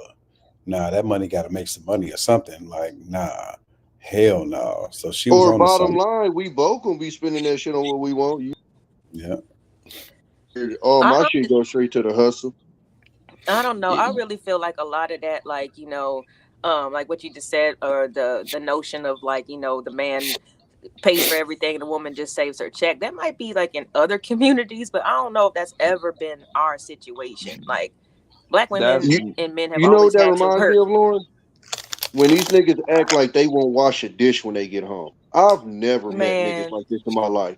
If I come home and there's dishes in the sink, I'm gonna wash the motherfucking dishes. If I come home and it needs to be vacuumed, I'm a fucking vacuum. When I hear these niggas act as if they just come home and put their funky ass feet up and just kick back, who are you niggas?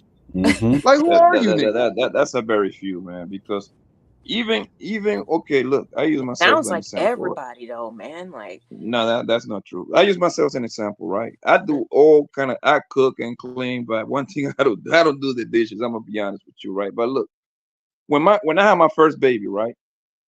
I told her she cannot go to work for the. She's a lawyer, but I told the mother of my kid, she's a lawyer, right? And I told her she cannot go to work until that kid can walk at least. I mean, until that kid comes to like 3 or 4 years old, so they can go straight to school, right?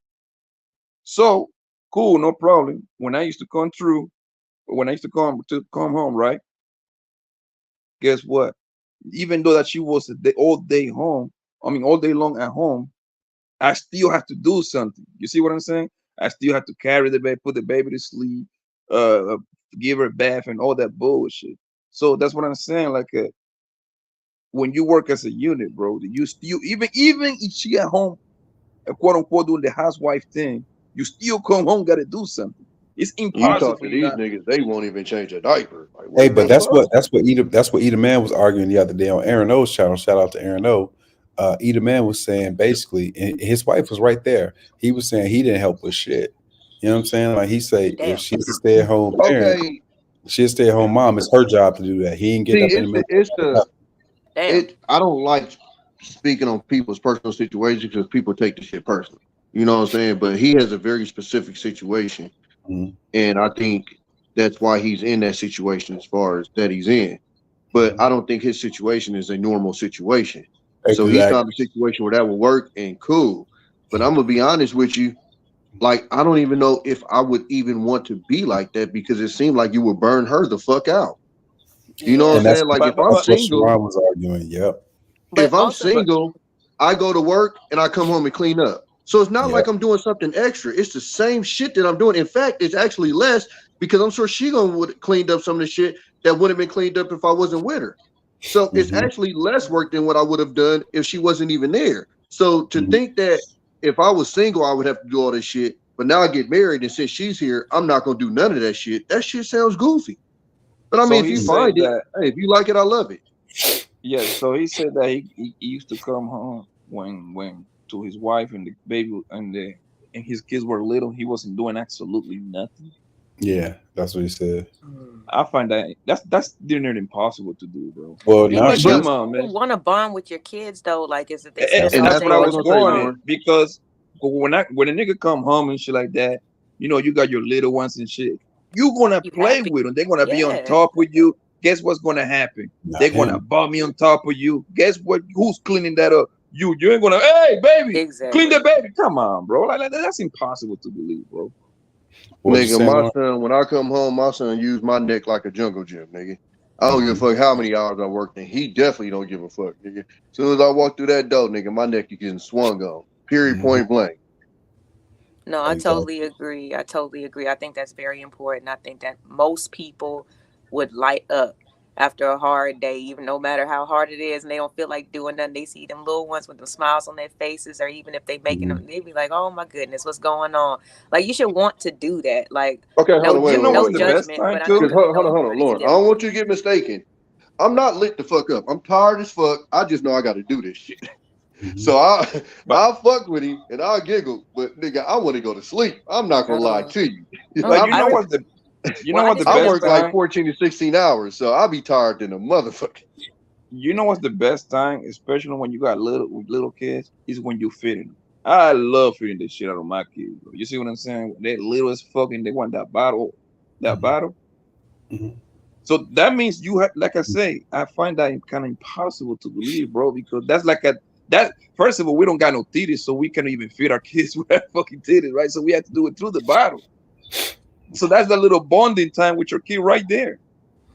But see, the crazy part to me is, so people will make a comment like that, but then will argue down about how they still have the same connection with their kids as you do when you're literally explaining to them how you're more active with them. That's literally the argument with people as far as like how these rich households are led, where the nigga literally don't do shit and their That's kids. not true. I mean, I know it's not in rich every household, households? but I'll give you a perfect example. Like when you if you ever heard some of the retired NBA niggas talk, and they talk about the difference between when they was playing and when they was retired.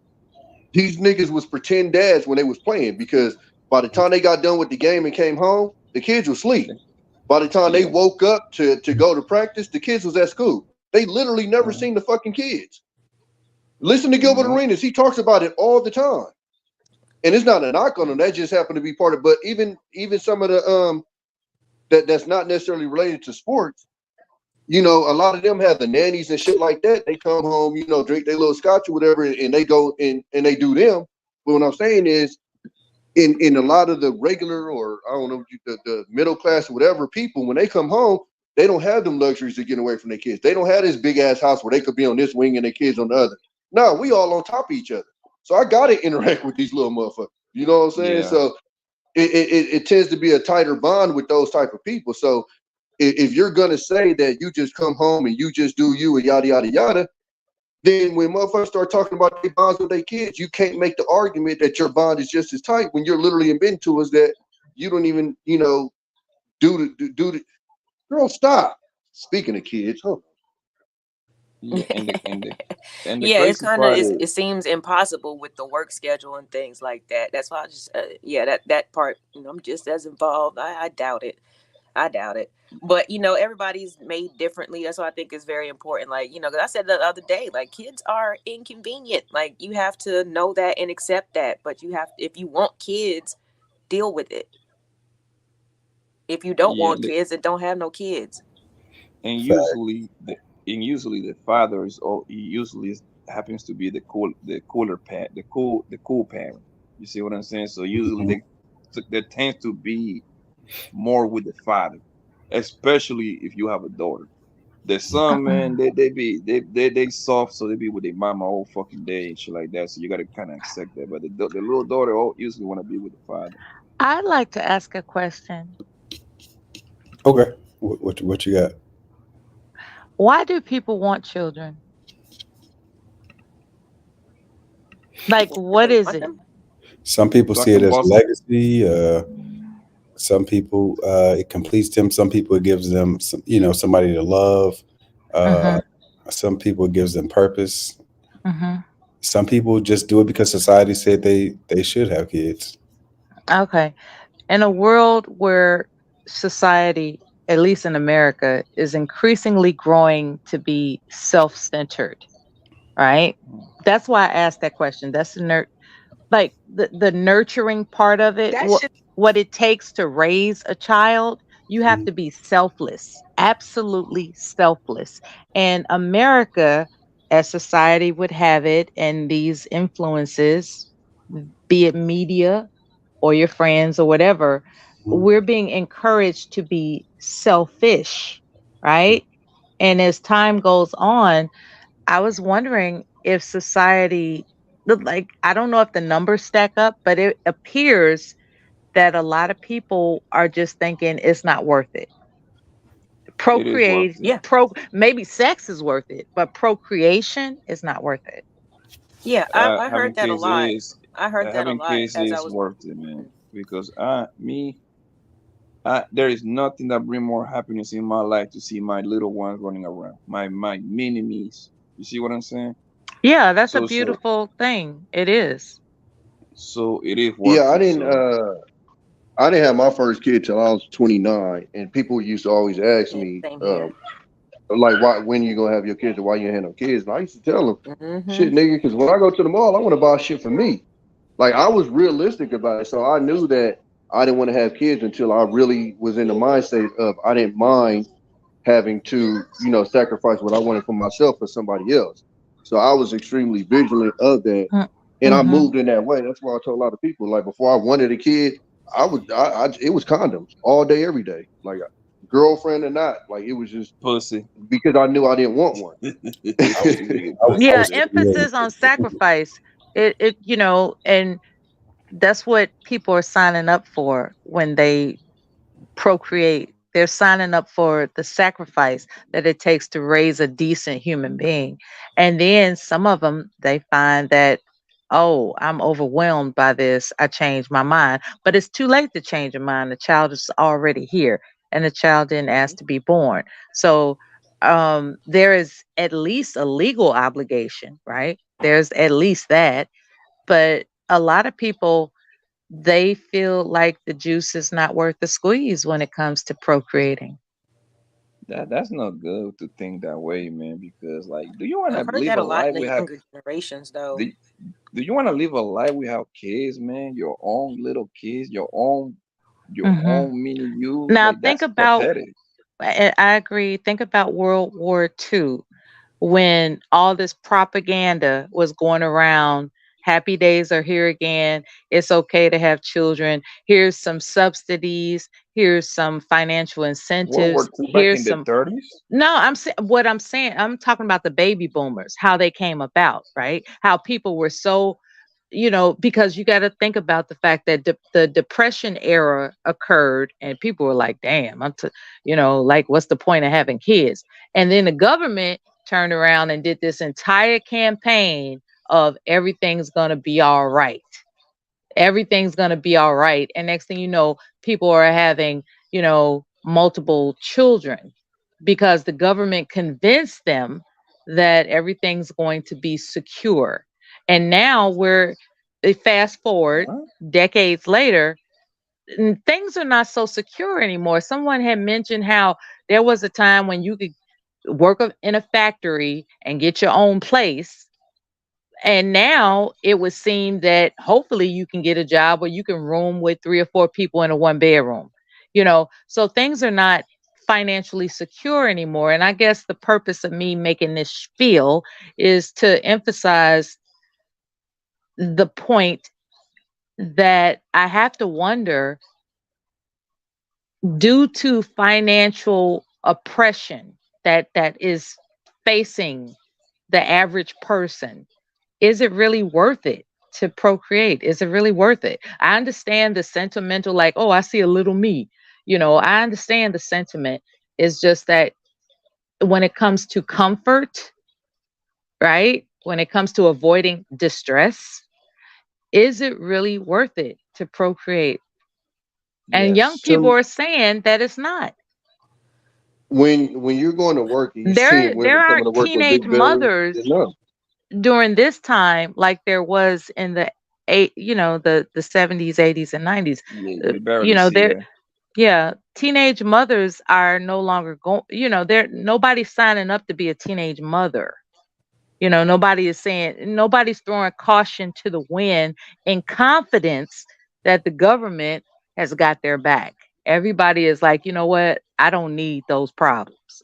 What the government has to do with you having kids? Like, you confuse me right there. I'm talking about the security of options. Okay, that extend comfort to your endeavor to raise a child. That's what I'm talking about. There are securities that the government at one time had offered, that would bring confidence into a person that, okay, if I procreate, it's going to be all right. Now, not so much. I think we got a little bit far off because we were reviewing this video. We got a little bit off topic. Okay, well, thank you so much for letting me talk. Thank you. Oh no, it's cool. We just trying to. Did you see this clip, Mella? Going to conspiracy talk now. No. Oh, you didn't see the clip? No. Oh, okay. I'm gonna play a little bit more of it. This was from Lucki's show from this Sunday. All right. And Cherrell and Fantasy Island Girl had an interesting back and forth where they both made good points, but I'm gonna play a little bit more of it just to see some opinions. It is childish trying to make it seem like it's gonna just always be on the man. When, like, if this man is making $60K and he can spend, and I'm not paying no bills in this house, my money comes in. A couple of years of me investing my income, it can into a business, into something. Us investing, it's more about, is this man financially responsible? It's more about, is like he financially secure? As long as he's not in destitute, living check to check, then we can make this. It's not always about this 100K, because guess what? As a 6-figure earner, you're gonna get taxed. If anybody's a 6-figure earner, y'all understand that even if we're making 100K, we're not making 100K taxes. And they're not making 40K after taxes. They're getting taxed just heavily. They're getting taxed really heavily. They can't afford. No. That's not true. This is what I'm saying. For people who make 40K do not get taxed at the same tax bracket as people who make over 100K. They don't get taxed at the same tax bracket. But did you? But this is what I'm saying. They get refunds in this country. I'm as a woman in this country, as a Black woman, I am a top 11% earner in this country. I get taxed out the ass. People who make 40K are not getting taxed out the ass. But the point is, every time. No, people. Yes, no, they're not. No, they're not. Okay, so this is the part where Fantasy had me triggered. And guess what? You know what they get? They get refunds. People who are making over 100K are not getting refunds. We're not getting refund checks. And that's the thing. The crazy thing about it is Black men are actually making more on average than Black women. And so how are we not going to make it work? It's not saying that we don't need them to make better, but to say that the man is making 60K, he didn't went to college, and we're not going to wait for him to grow. But he has all the bills. If I move in this man's house and he's paying every bill in here, and I have a whole 100-something K, if I have a whole 200, 300K right here that now I don't have to pay no bills with, how can we not make this work as a family? This isn't a real scenario at all. How is it not a real scenario? I know how much money I'm not making that. You are the exception, baby, and not the rule. We are making 6 figures. We are the exception and not the rule. I just told you that only 34% of us are making 75K or more, and that's a household. You're a household. You're the head of household for you because you don't have no husband or whatever. But when you do have a husband, then he's the head of household. Either way, if you have a husband or not, we're only making only 34% of us are making 75K or more. Only 6% of Black men are making 100K or more. So this is a very small, you're talking about the exception and not the rule. Most people are trying to get by, and they have kids and they cannot get by. So it's like, I understand because this is the thing, though. Perfect scenario like us, we will be fine, but the average person is not fine. They are struggling. But this is the thing, Fantasy. It's because they're not planning out their kids. This is what I'm saying. If Illa makes 40K and I make 40K, if Illa makes 40K and I make 20K, that's what we're gonna give it to realistically, right? The woman is making 30K, he is making 40K. He has his own house, he has his own car, he pays all the bills. He's paying 100% of his bills. I'm paying 100% of my bills.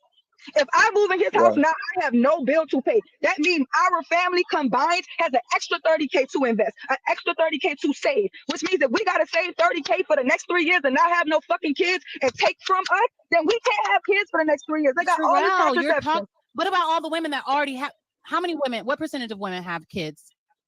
What percentage of Black women have kids? 60% of Black. Thank you. So I'm saying the majority, that's what I'm telling you. The majority don't fit your scenario already. So you're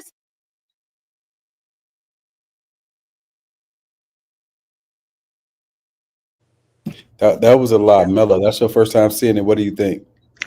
That was kind of deep. I didn't know that only 6% of Black men in this country make over $100,000. That's a low number. That number is higher. That's actually that. I was gonna say that's not even just Black. Most Americans don't make over $100,000. Yeah. Well, she specified it don't matter what Black rate. men. I'm commenting on the video. No, I know. I'm just saying. Yeah. Just as in whole, if you take and I said that because in this space in particular, if you're around for a while, you'll see that this is the number that floats around. It's a six figure. But I believe it's only 12% Americans make over 6 figures. Yeah, about 15. That's what I hear. 15 cents. I hear panic in her voice. I hear, what are the odds of me acquiring someone with my income? I hear panic. Like when I listen to her, I hear panic. And I don't know her from a can of paint. And I have to say, I admire all her endeavors and achievements based on what she's saying. However, it doesn't take away from what I'm hearing. I'm hearing an accelerated intention to exercise panic. What girl got panic? Which one? Am I wrong for saying that? Maybe I'm misinterpreting. I think it's because of the pace that she's talking. Cause she was talking at a really fast pace, so I think it came off. But somebody emphasized that she's single, right? They was like, okay, because you the head of your household because you're single, and when I heard that part, I was like, okay, maybe she's concerned. No, I think she's coming from a very realistic standpoint. She's obviously very knowledgeable when it comes to taxes and being, capable of managing not only her life, but a potential household. The fact that she's single, that was just something that she pointed out. Yeah, I'm sorry? Potential. How you come is she caught up in that's what she wants? But is she caught up in the ideation of potential? Like when a person is rolling around dreaming all day about what it is they quote unquote want, but don't have, and time keeps on ticking, they can start complaining a lot. I think how do you come up with the conclusion that Cherrell is panicking? Like I'm trying to figure that out. Maybe it was the pace of her, or maybe it was the Yeah, pace I think of it's her just the talk. pacing, and she Maybe it was was the kind of like, pace. Oh yeah. I think it No, was the pacing and the the pace elevated shouldn't tone of matter. her voice. The pace know what shouldn't she talking matter. about, What though. the pace shouldn't matter at all. What It shouldn't, Cherrell, but I'm just trying to be agreeable. okay. That's all. Yeah, it But was. no, It was The passionate. pace. Fatty, Hold if on you one hear the second, way bro. Fatty, if you hear the way pace that she's talking super fast, and so it came off as like panicky. No, the pace or she talking got nothing to do with it. What she's saying is 100% right. Like what the pace No, matters. absolutely. The pace shouldn't matter. Yeah, and she's just passionate about it. You know what I'm saying? And if you get used to hearing Okay, her talk, passionate. Okay. yeah. Once you get But used to hearing I her need talk, you'll Fantasy know. to explain to me how people that make 50,000 are paying the same taxes as 100. Because I can tell you that's nigga. I That's a damn near lie. pay what these motherfuckers make in taxes.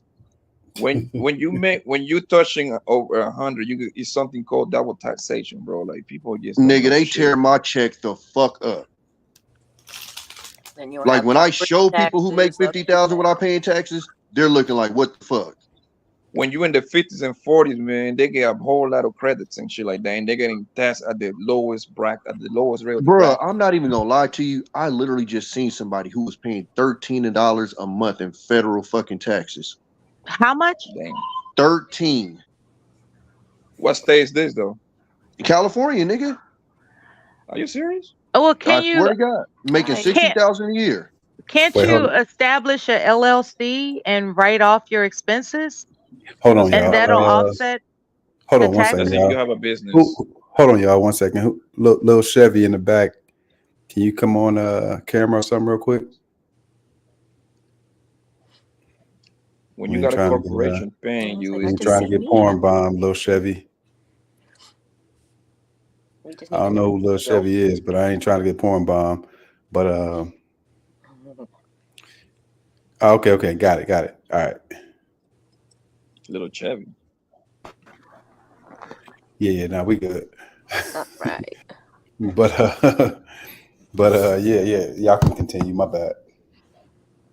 I was speaking about establishing a business that you can write off your expenses and that will offset tax demands, taxing demands. I mean, it's That's a more, strategy, right? it's deeper than that. But I get what Yeah, you're but saying. I'm W2, so Yeah, so I'm not. I would Yeah. just say that I do Yeah, a form W2 people a ain't got form no of that. choice. I'll say I'll do a form of that. So yes, I do a form of that. Like Exactly. Yeah. I can Yeah. create an W-2 LLC people, yeah, they and get do some shit taxed, like that. Yeah. no doubt. But there are ways around that if you apply yourself. If No, you're when a W2, company's paying you're you, getting taxed. Now I can create a yeah, company and make some other shit, but it's straight W2 job and I don't there's no claim way around kids, it. I'm getting taxed. No There is no doubt. little loopholes or nothing. No doubt. That's why, starting your own business is out to offset the tax. Yeah, but I Yeah, work just 16 like hours a that. day, so I ain't really got time for it.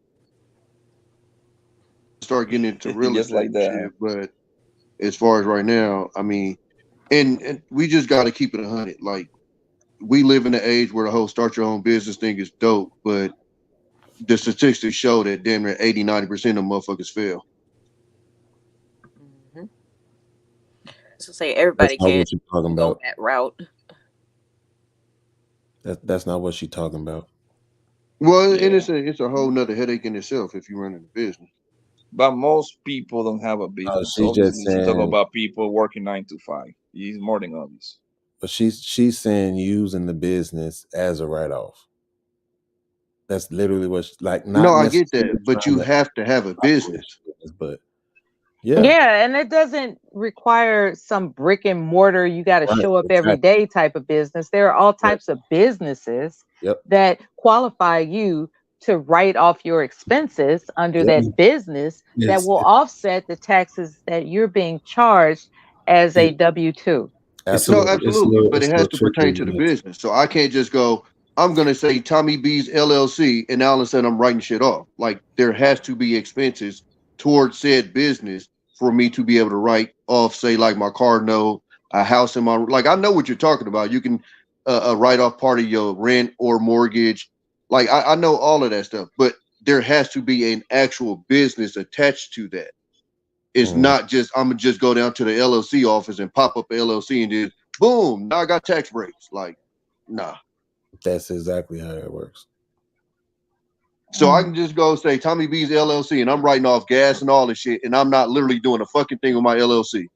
You got to do something, but not as much as you might think. No. So basically what happens is people lose on businesses all the time, right? So the fact of the matter is your business don't even have to generate a dollar, and you can still write it off, right? So that part. That's the point, is that the creation of the LLC and the actual functioning business on paper is what she's saying is all required for it, right? But of course, like what's the name was the one who told me how he created a shoe company, right? And then he would buy shoes and write them off as an expense for his company. So he got a wall full of mics. You see how that works? You see what I'm saying? But at the end of the day, they became a tax break for him. So that's the part that we're talking about. Now, of course, you know, as Black people, we move with a certain level of anxiety about doing sneaky things like that. So I'm not mad at you. I wouldn't say it's sneaky if it's legal. If it's legal, why would it be considered sneaky? But what I'm saying is, so I'm gonna go buy a wall full of shoes that I wouldn't have bought in the first place, and I'm gonna get a tax credit on the shoes that I purchased. No, I'm talking about would have bought, but you would have bought, but you wouldn't have got the tax break without the business. Nigga, I'm not buying mics like that. That's so you're missing the point. It doesn't have to be that particular example. It's just an idea that we're posing. Like, it is possible to be able to write off your expenses. You just have to go the legal route of the paperwork that it takes to establish yourself, your EIN and your LLC, you know, all these legalese things that Black people are not introducing one another to in a, you know, on a practical level. You know, it's not a foreign concept. Not at all. No, I have all of that because I actually had an actual business. But what I'm saying is, and this is the part that I'm trying to understand, because essentially what's been explained to me is damn near just forming a shell business to then get a tax write-off on my W-2 money. Absolutely. Okay. Yep. That's what people do. Video. For all kind of reasons. So then you should understand kind of where the young lady is coming from in the video, because she's knowledgeable about what she knows about taxes and things like that, and that's kind of where she's factoring in when it comes to households, children, working together, etc. But that hasn't even been the point yet, right? Because from the video that we were reviewing, kind of, yeah. Where Fantasy Island Girl really puts her foot in her mouth. At this point, Cherrell was just basically cooking her with primitive information. I mean, it was primitive, like literally. It doesn't seem much because you don't get it that often from women, but she was just saying what is natural, right? So even in her example, was she makes 6 figures a year, right? And so she was saying that herself having all that information, knowing what the numbers are, she has the understanding that she would end up getting with a guy that makes 60K. So then if she gets with that guy that makes 60K, he already got a place, a car, a crib, all that stuff established, right? So I move in with him. Now, all of those bills that I had going on, I don't have anymore, right? So I can rationally say that I can save and invest the majority of my income based on the fact that I'm living with him now. That was the point that she was trying to make. And Fantasy Island Girl, because she's just stuck on trying to facilitate this argument against men and in favor of women, she couldn't understand the example. So even you notice when Cherrell minimized the income rate to 40,000 and 30,000, the example still works. Most people don't have 30,000 to invest and save yearly. So if I'm making 30 and he making 40 and I get with him, now I can do the same thing with my 30 that I was suggesting I could have did with my 100. You understand? Right. Yeah, that's why I didn't understand what, like when they were talking and they was talking about to move in, and like people kind of missed that concept of when you're a man and you're handling your household by yourself, and you get with the woman that's handling her household by herself. If she moves in with you, again, I said this earlier, everybody's largest expense generally is mortgage or rent. That's Right. literally completely scotch-free now. So is Yep. your electric that you was paying over there, water, trash, whatever else you was paying at that place, internet, all of that shit is now scotch-free. You have no bills to attach that shit to. Now you can, like you said, invest in stuff. And I don't know how that missed so many people's head, because this is why I said earlier, they were acting as if you move in, now your rent comes on top of this rent. Like, no, that ain't how it works. Generally, when you get with somebody, they move in, it's a come up for both of you guys, because now you're essentially splitting the bills. So now when I was paying, say, $1,500 for rent, say if I'm going 50-50, I'm only paying $750 for rent, and she's only paying $750 for rent. It makes life easier. But of course, in this shit, the man got to pay for everything. So hey, we'll just say it this way: she has all this money that she used to spend, and I could just hold down the household like I was before she moved in here anyway. No, Tommy. According to the internet, the women they don't pay a dime towards that bill, and she saved her check. According to Instagram, TikTok, and YouTube. Yeah, I think that's the reason why it was problematic. But I think when he starts to play the video again, you'll see exactly how her example is just solidified, and Fantasy Island Girls kind of falls flat. Well, fell flat when they didn't understand the fact that once this person moves in, they have a lot of free money. Once you miss that point, everything you say after that is out the window. And that's where I got confused on the conversation. I'm like, that's the simplest concept when you're dating out here. Like, once this person that you're dating moves in, a lot of the reason why that person moves in is because it financially makes no sense for us to be paying 2 separate rents, 2 PG&E, and a lot of times when you get to that point, you're spending more time at one of the other places. So it's like, why the fuck are we paying 2 rents and 2 when we basically live with each other now anyway? So fuck, you might as well move in and we save all this money. So I mean, I just don't know if people just don't be dating like that now. I don't know. Quick question for the ladies: do y'all think in that situation where if you move in with a man where you were just at your crib paying all these bills, now you move in with him, do you feel like y'all should pay something when you move in there? Yeah, that's how I feel personally. You better give me that check.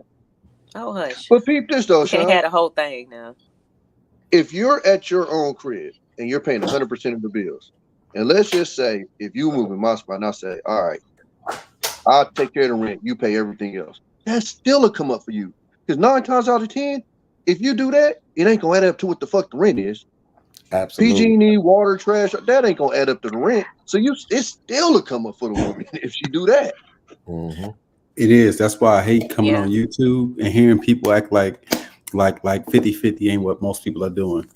You know what I'm saying? Like, everybody act like, oh yeah, I'm the man and I'm paying for everything and she's paying for nothing. She just has to fall underneath the sound of my voice and do whatever I say. Nigga, that's not realistic. That's not realistic. But we all know that's cap, because again, according to the numbers, most of you niggas can't hold a household down by yourself. That's statistically what the numbers show. So it sounds great, but if the numbers are showing that most motherfuckers is making $40,000 a year, unless you living in bumfuck Iowa, I don't know how you holding down the whole house by yourself. I don't know about that. We just minimize it to black people. You know, it's better than that. But the fact of the matter is that's why the example that she gave, the reason why they couldn't accept the example is because what they're hearing is, I still have responsibility. Once I move in with this man, I'm still responsible for something. What they heard was, oh, I got to give him my money to save and invest. They're not, even the argument, I don't know if it got to that part yet in the video what Shawn was playing, where she made the argument about the kids, right? And the fact that oh, most women are coming with kids. So 60% of women have kids. And it's okay, absolutely. If you make that argument, yes, 60% of women across ages have kids. But the example that Cherrell was using was the best case scenario, right? Which Fig acknowledged. But the fact of the matter is, if you're making this argument that a man is literally, now this ain't good enough no more. I can't build myself up to the point where I'm able to take care of me and then meet you. We date, we decide we want to be together, and then we build from there. No.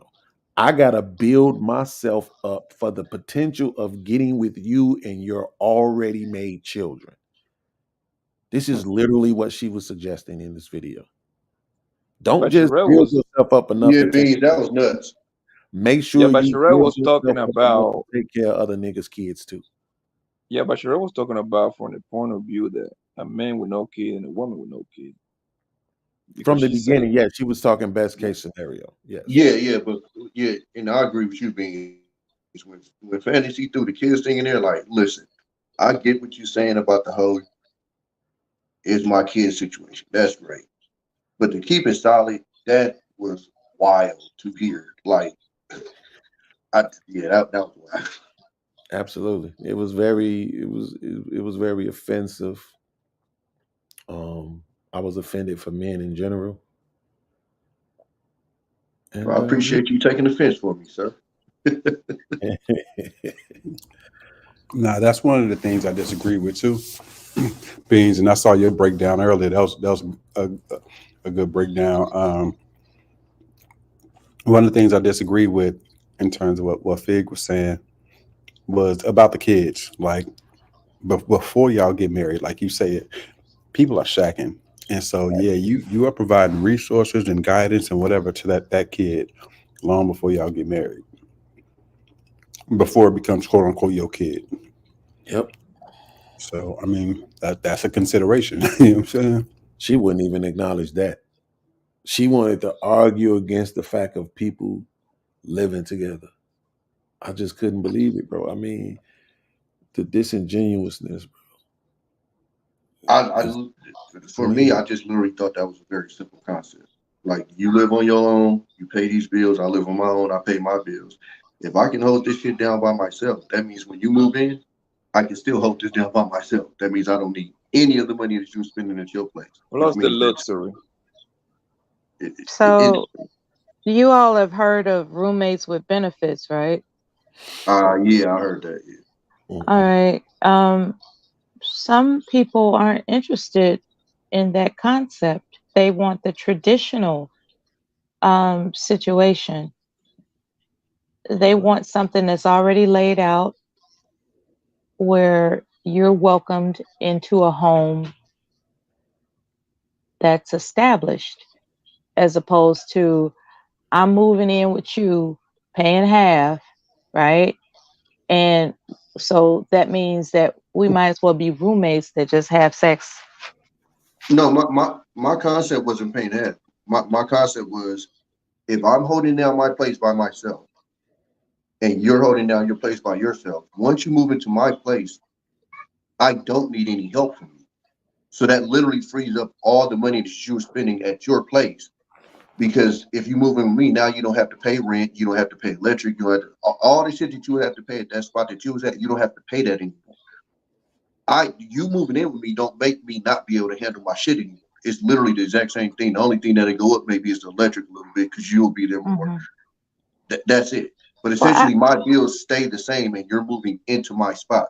I think that's where family building comes in. If the intention is to build a family where she has her place, you have your place, and you all decide to cohabitate together with the intention of building a family, you get your own place together.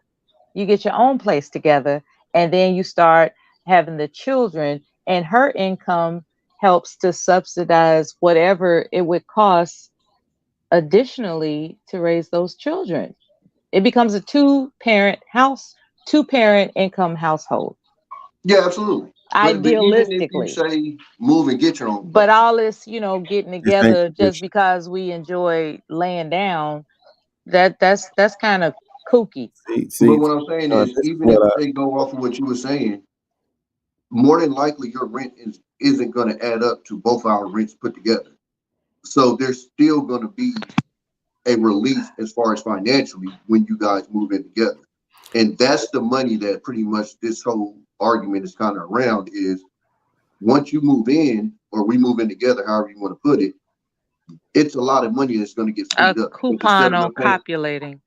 This is what's insane to me about, like, I wish I could just go back to being ignorant, right?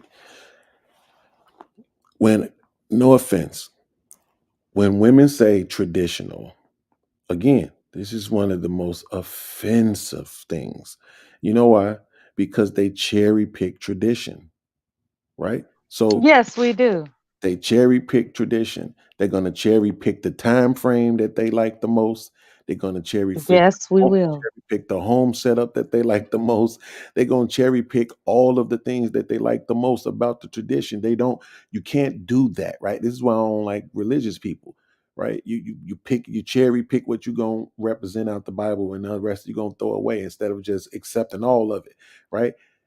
Accept all of the tradition or none of it, right? Because I watched the video earlier today where this white lady was saying it's so funny to her when people say tradition and they don't realize that in most traditional homes, the couples work together because there would be some sort of skill, some sort of business that they would run from their home. We're only talking about in this industrialized version of society where people have had to go outside of the home majorly on a macro level in order to earn income to provide for their families. So this is a fairly new concept when you're talking about being an industrialized society. Good point. Right? So now when you say tradition, well, which one are you going to cherry pick? The one where everybody got to go to work, or the one where we create our own business and work together from home so that way we both have time with the children? Well, I guess my frame of reference is, and their eyes were seeing God, where she had a chance to be with a guy that owned land, but the deal was she had to help farm the land. And here comes this other guy, right, in the book that emphasized, look, all you got to do is be my wife under the conditions of making sure that I'm pleased that you're my wife. And so that's, so he covered all the bills and all this other kind of stuff. The money was going to be placed with her. They didn't have children in this story, but as it went on, that was a decision that she made. She said, instead of farming this land with him, I'm going to be this man's wife who has everything covered. Right. The problem is that's not traditional.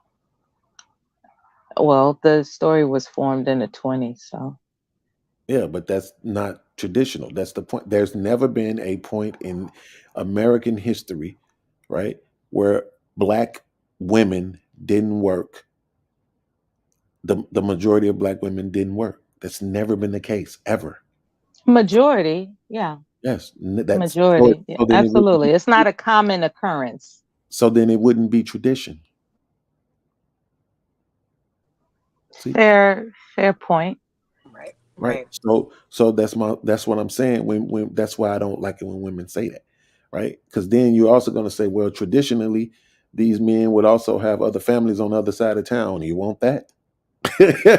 Of course not, right? So that's why it's like, don't cherry pick tradition. Look, we live in a new world. Are you saying that the majority of men don't cheat on their spouses? No, I'm saying the majority of men do. And that's tradition. Yeah. So if the majority of men done it, then traditionally that's what happens. So is that also something that you want? Listen, there's been a lot of people I talked to, and their grandpas was rolling just like mine was. It's a fair question for them to answer. Is that a tradition that you ladies want to partake in? So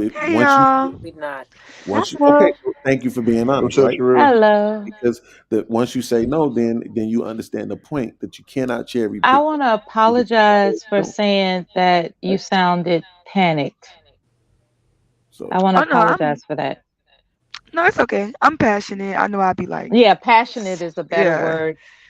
And these guys are up here telling me how to get my mind right. So obviously I should have said passionate instead of panicked. So It's you know, okay. yeah, It's no problem. that's Now, that, what I wanted to explain was that my position was because it really it didn't really start with me and Fantasy arguing. It started with me trying to address what Mr. Let Go said, right? Because it's easy for like these millionaire men to get on these panels and say that we shouldn't be settling for men that make less than this or make less than that. And it was easy for him to just pander to the women and get the women on his side. His scenario talked about a man at 60K.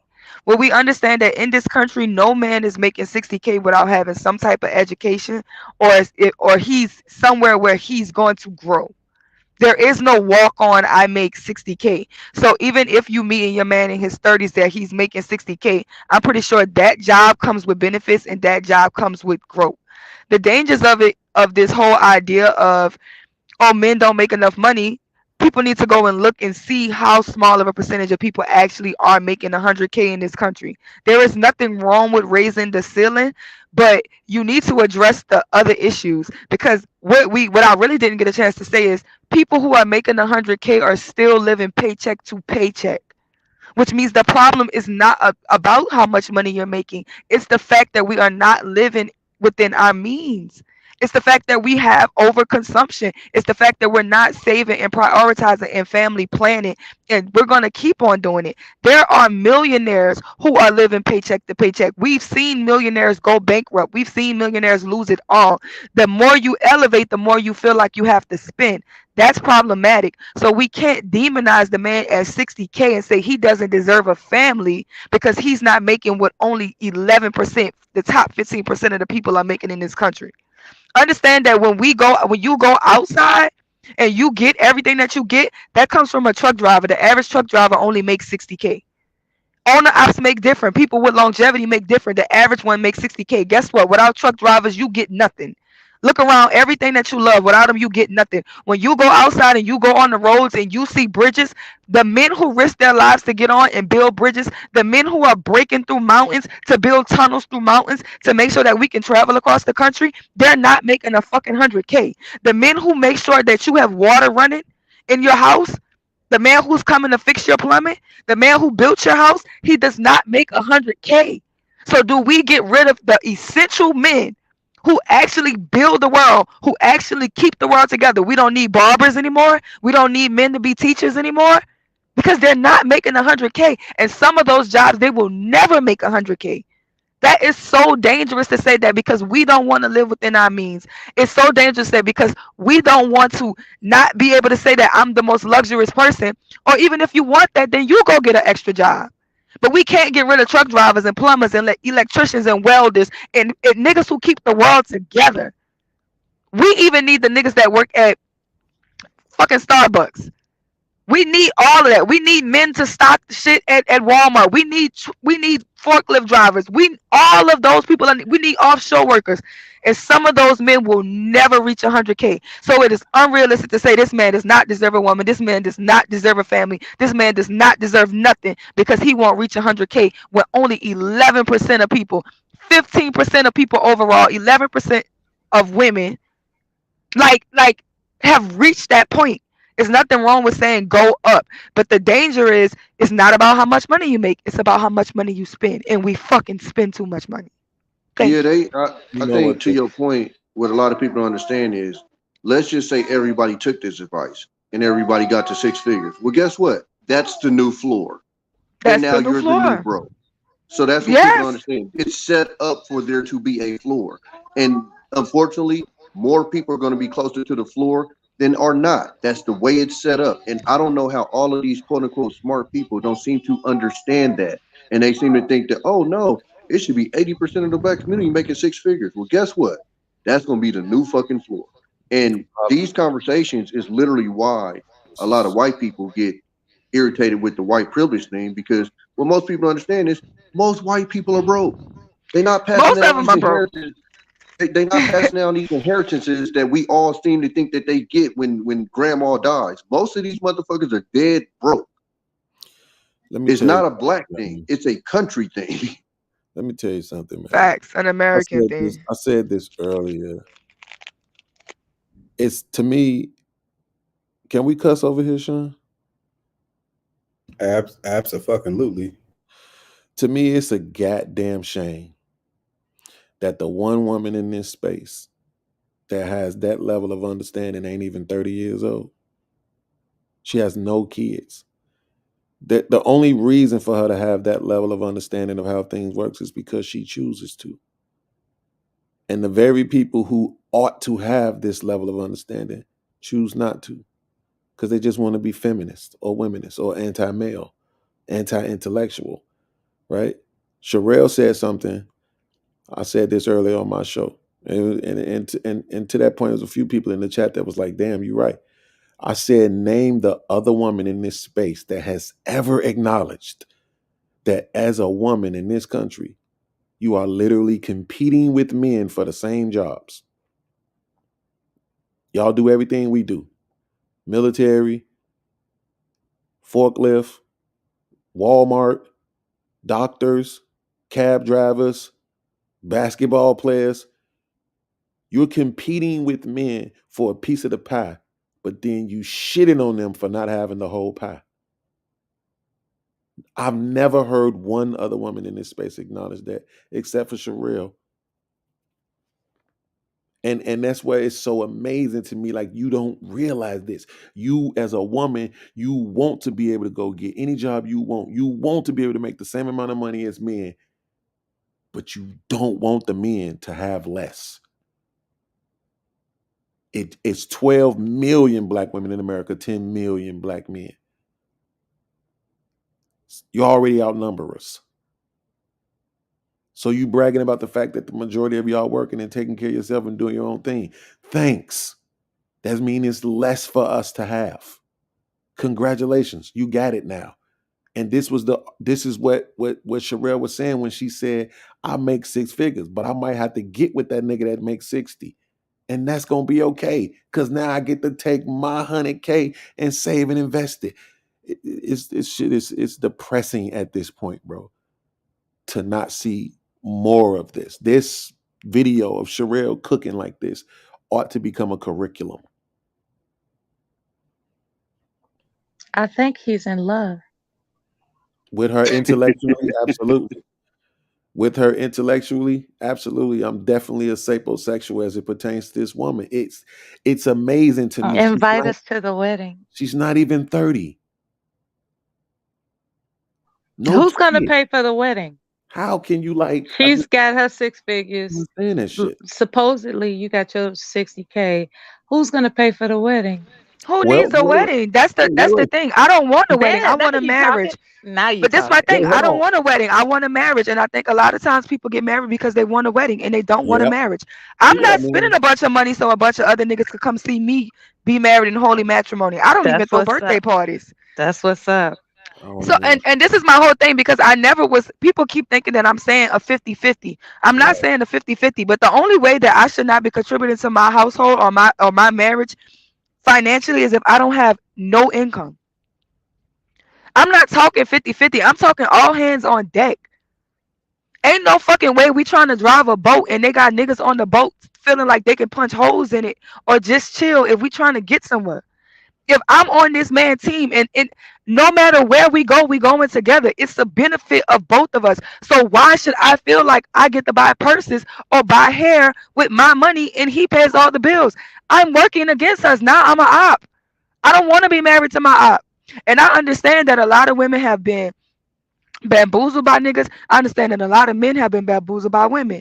So it's a trust thing. But this is my thing. I either want to do it the right way and fail, or I don't want to do it at all. I'm not marrying nobody I don't trust. Right. Why am I even in a situation trying to marry a man that I don't want to build with? That's BS. So my whole thing is, my thing is, if say he need another job but he don't have the time. And he don't have the time. If I bring in the extra 100K, what's so wrong with me taking this 100K? If I save that, how many times can I pay the bills up? How many times can I just give him a break? You're not going back in after this, okay? Go lay down. Look at him screaming at them kids. Mute up, nigga.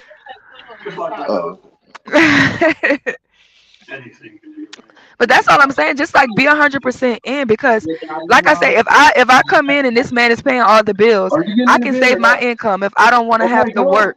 Mute him, Shawn. Just mute him. Yeah, put Oh, my those bad. children to It's bed. disrespectful. Well, I just put his ass.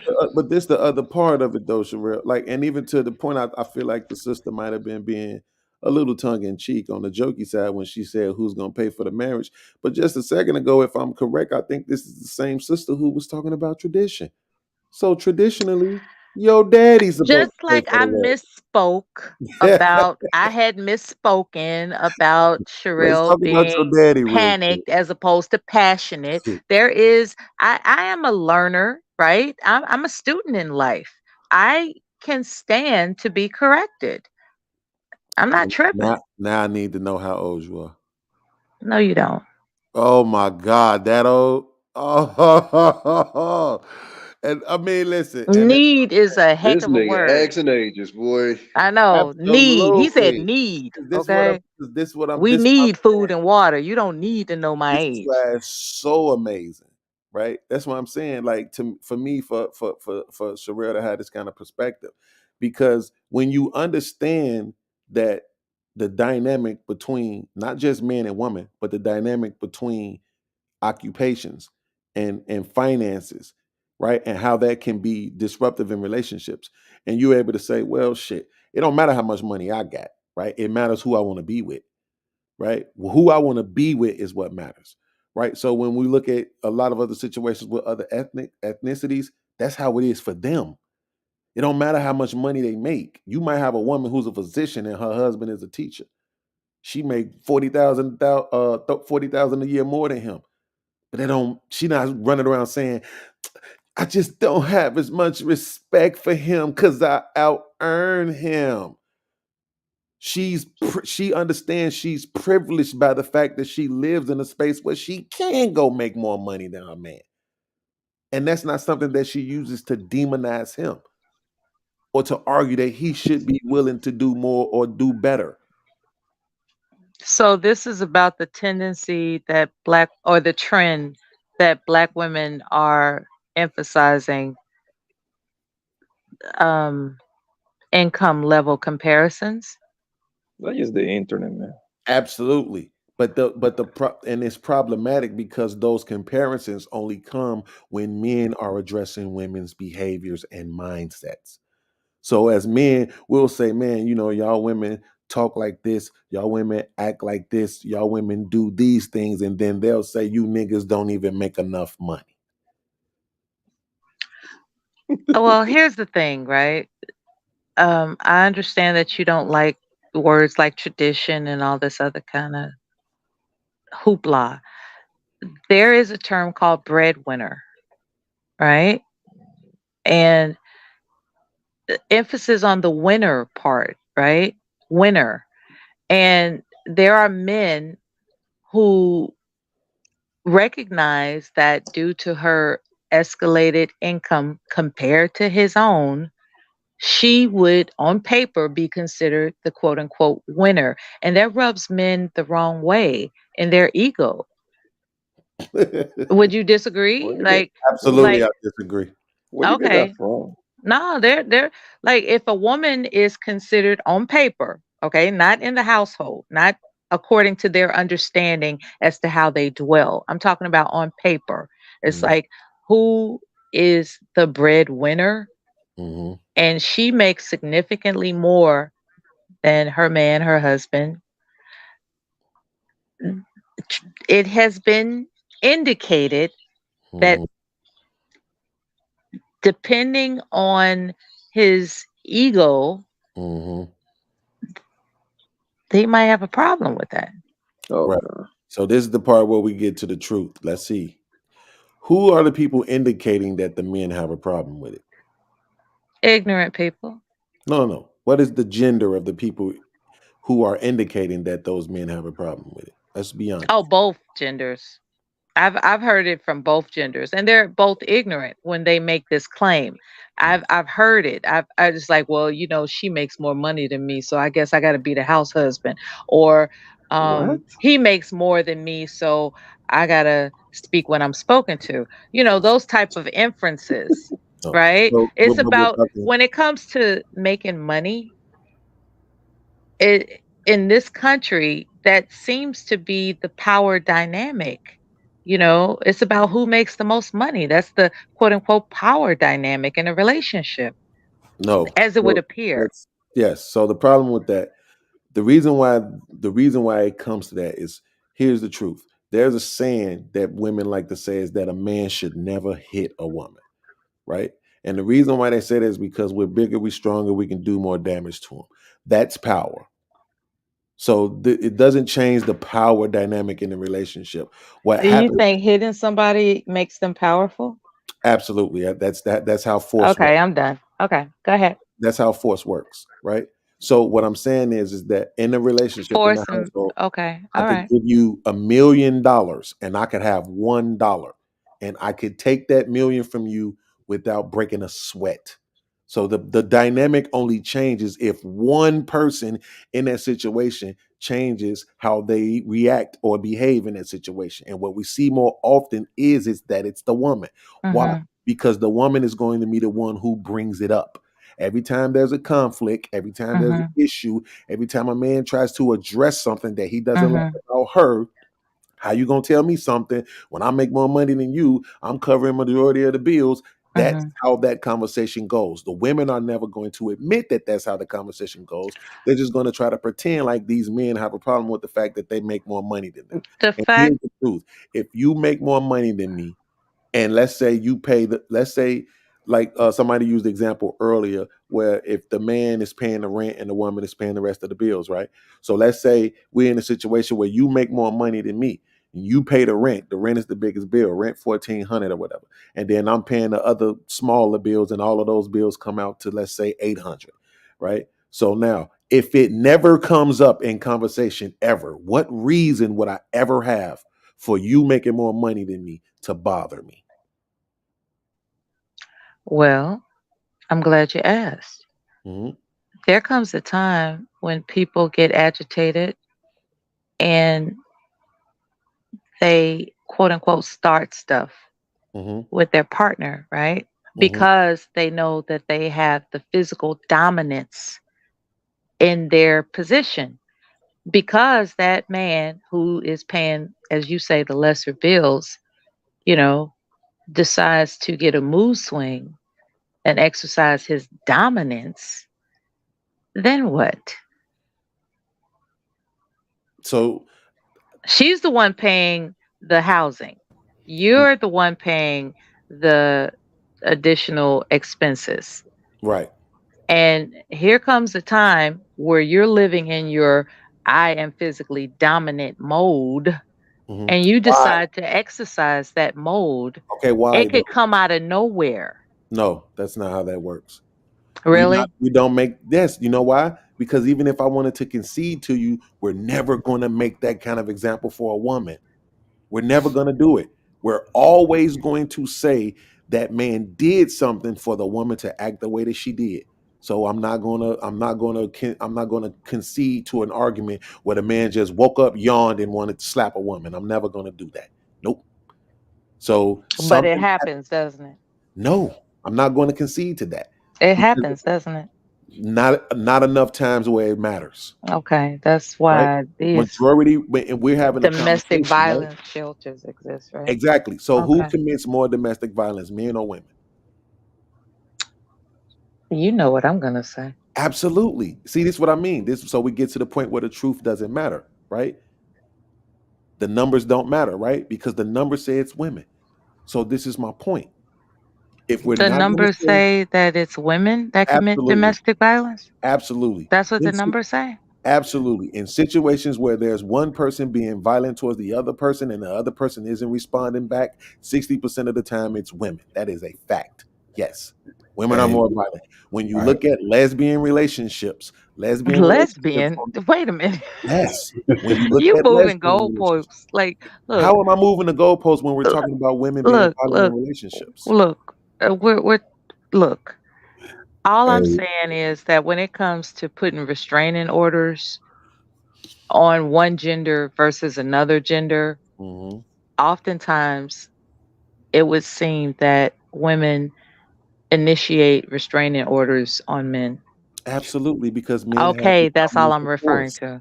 Right, You're bringing up lesbians and stuff. Like you make a habit of not trying to moving the goalpost. After Beanz' reply, we're gonna get back to the video. Yeah, it's not a goalpost move, right? Because what you just did was illustrate that men have a dominance of force. So of course the women would have to get more restraining orders. But does that mean men exercise their force for what reason? But that's okay. I will concede to you that. But okay, there you go. They wake up in the morning tripping. Thank you for acknowledging it. That there's a reason why they do it, right? So that's what reason would that be? Like I just said to you, in the example and the question, mood swings was literally perhaps. If it never comes up, what would be the issue? Why that would mood swings about how they make less than the woman they're living with, that's providing a roof over their head. But that kind of mood swing doesn't have anything to do with that. Okay, yeah, we're gonna get back to the video. we went absolutely nothing. I enjoyed this. Thing I've heard in my life. I woke up and I got an attitude because you pay the rent. Right, so we're gonna get back to Fig and Cherrell. Wait, no, Shawn, please laugh at that, Shawn. I woke up and I got an attitude because don't look for backup now, brother. Nah, we go. You're forceful all on your own. This is go on all night. Let's go. I'm saying in a perfect scenario, we could have these great things if we just planned better, we just did better. I'm not arguing with that. I'm saying that's not the reality that we're in. We're the exception and not the rule. And most women are making less and have more people that they got to shell out money. Okay, and this is the thing. So now that's even more selfish because now Illa with his 40K, you're telling him he's not making enough, even though he could take care of himself because he has to take care of another nigga kids, right? Because now you want to bring another nigga kid. It's his step kids. It's not another nigga kid. It's his step kids. Those are his children. It's his step kids, but that's not even his children. So that's even more selfish because you look at Illa's face. Illa's face is like, what? Insurance, they get everything that your kids get. Well, actually, Sure, my step we kids need get to everything that my break children get from down the military. after this clip. They are my kids, just like my kids are his kids. Our kids are our kids. We have 4 kids.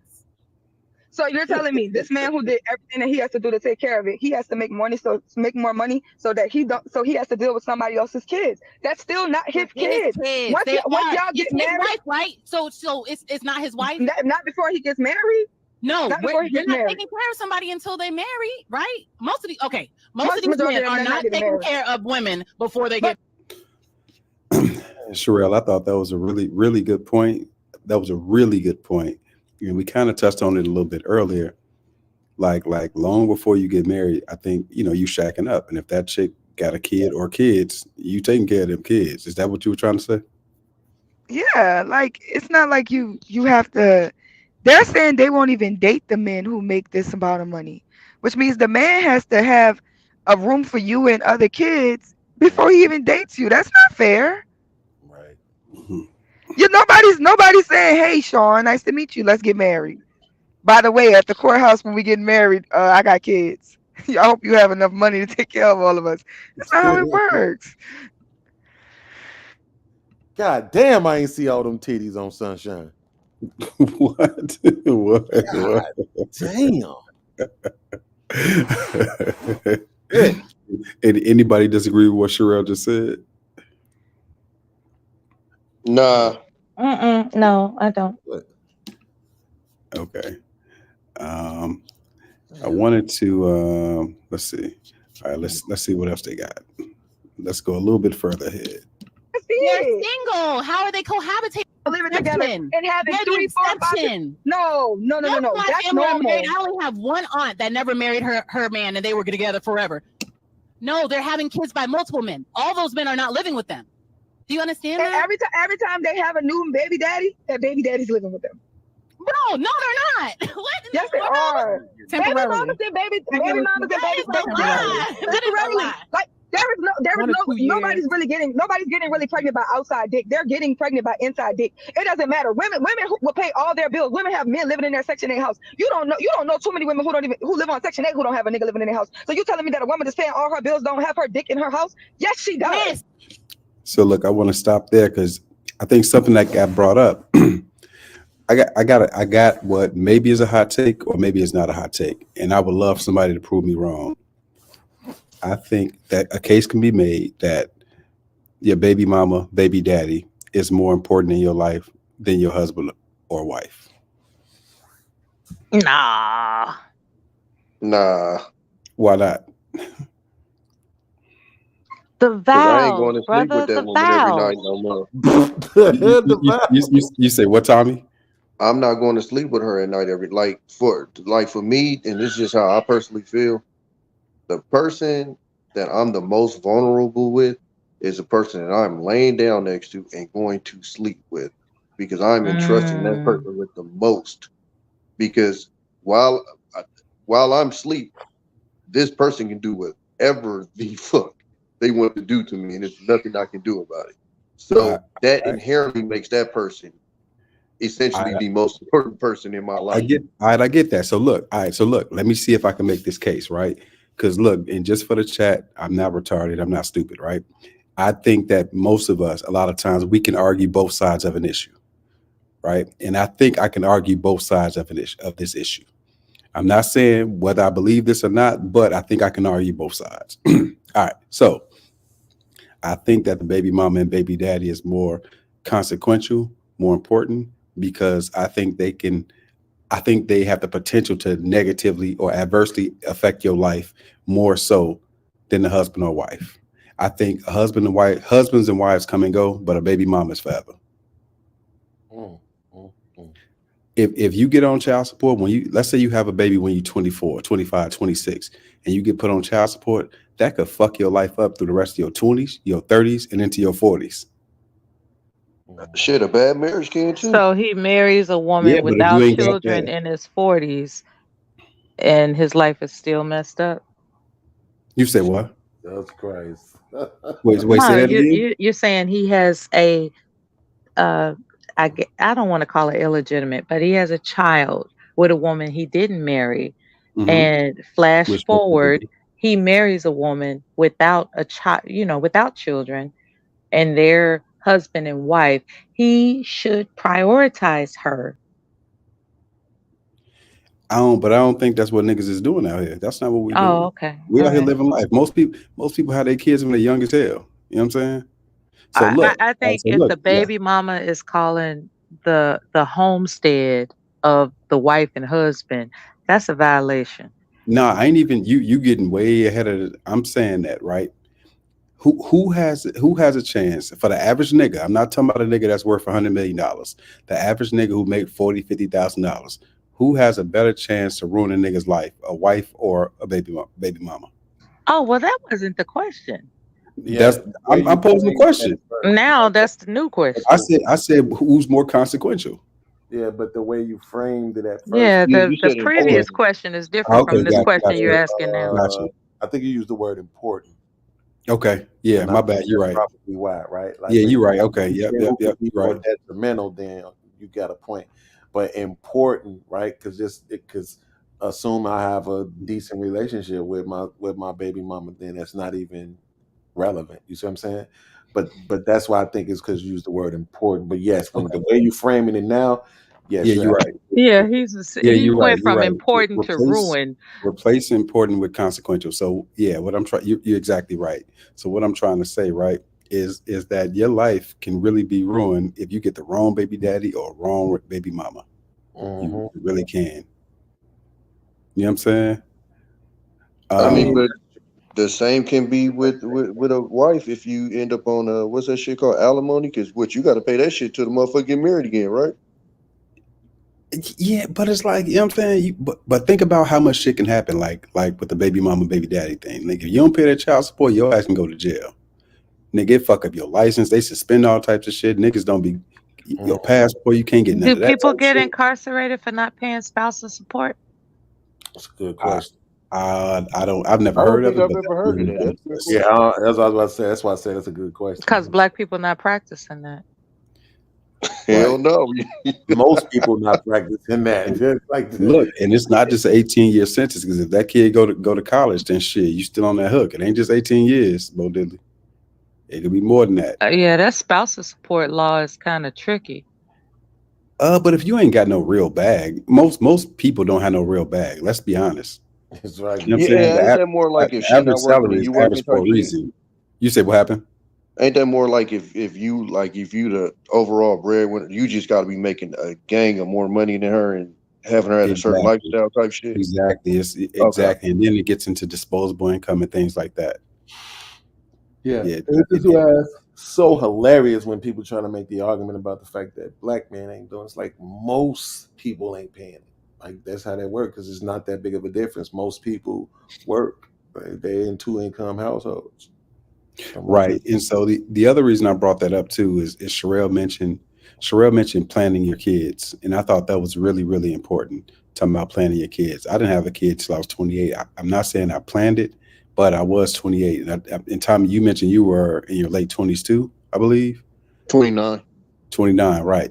And so as opposed to how many people we see that's 17, you know what I'm saying, having kids, 16 having kids. That shit changes the whole trajectory of your life in a lot of circumstances. Yes. So That's I not so I average. do. You know what a You point I say, wanted to make is what's that? that a lot of times we tend to like bring other races into it, and like I don't think people understand how much other races are literally all hands on deck. When Hmm. I was 15, I started going to a nail shop. The lady who owns the nail shop with her husband. Her name is I. She does my eyebrows and my lashes to this day. When I go to New Orleans, I go to this lady. I started going to her at 15. I am 29. When I Hmm. started going to that nail shop, her daughter was a little girl. If you go into that nail shop now, and this is over a decade later, her husband still works at that nail shop. He does toes and feet. She does toes, feet, nail, lashes. Her daughter is now in there doing toes, feet, nail, lashes. That entire family works in that nail shop. You think her husband feel emasculated? Hmm. At one point, her son was in there, but you know what happens? Because the Asians have that community, eventually he got to a age where he had to get his own shop because they Hmm. build for the Hmm. next crew to move on and get their own shop. So Hmm. now it's the husband, her, and the daughter. The daughter is getting prepared to have her own shop. A My legacy. yes, my nephew is dating an Asian girl. She has two nail shops, and my nephew is 19. His girlfriend is 19. She owns two nail shops.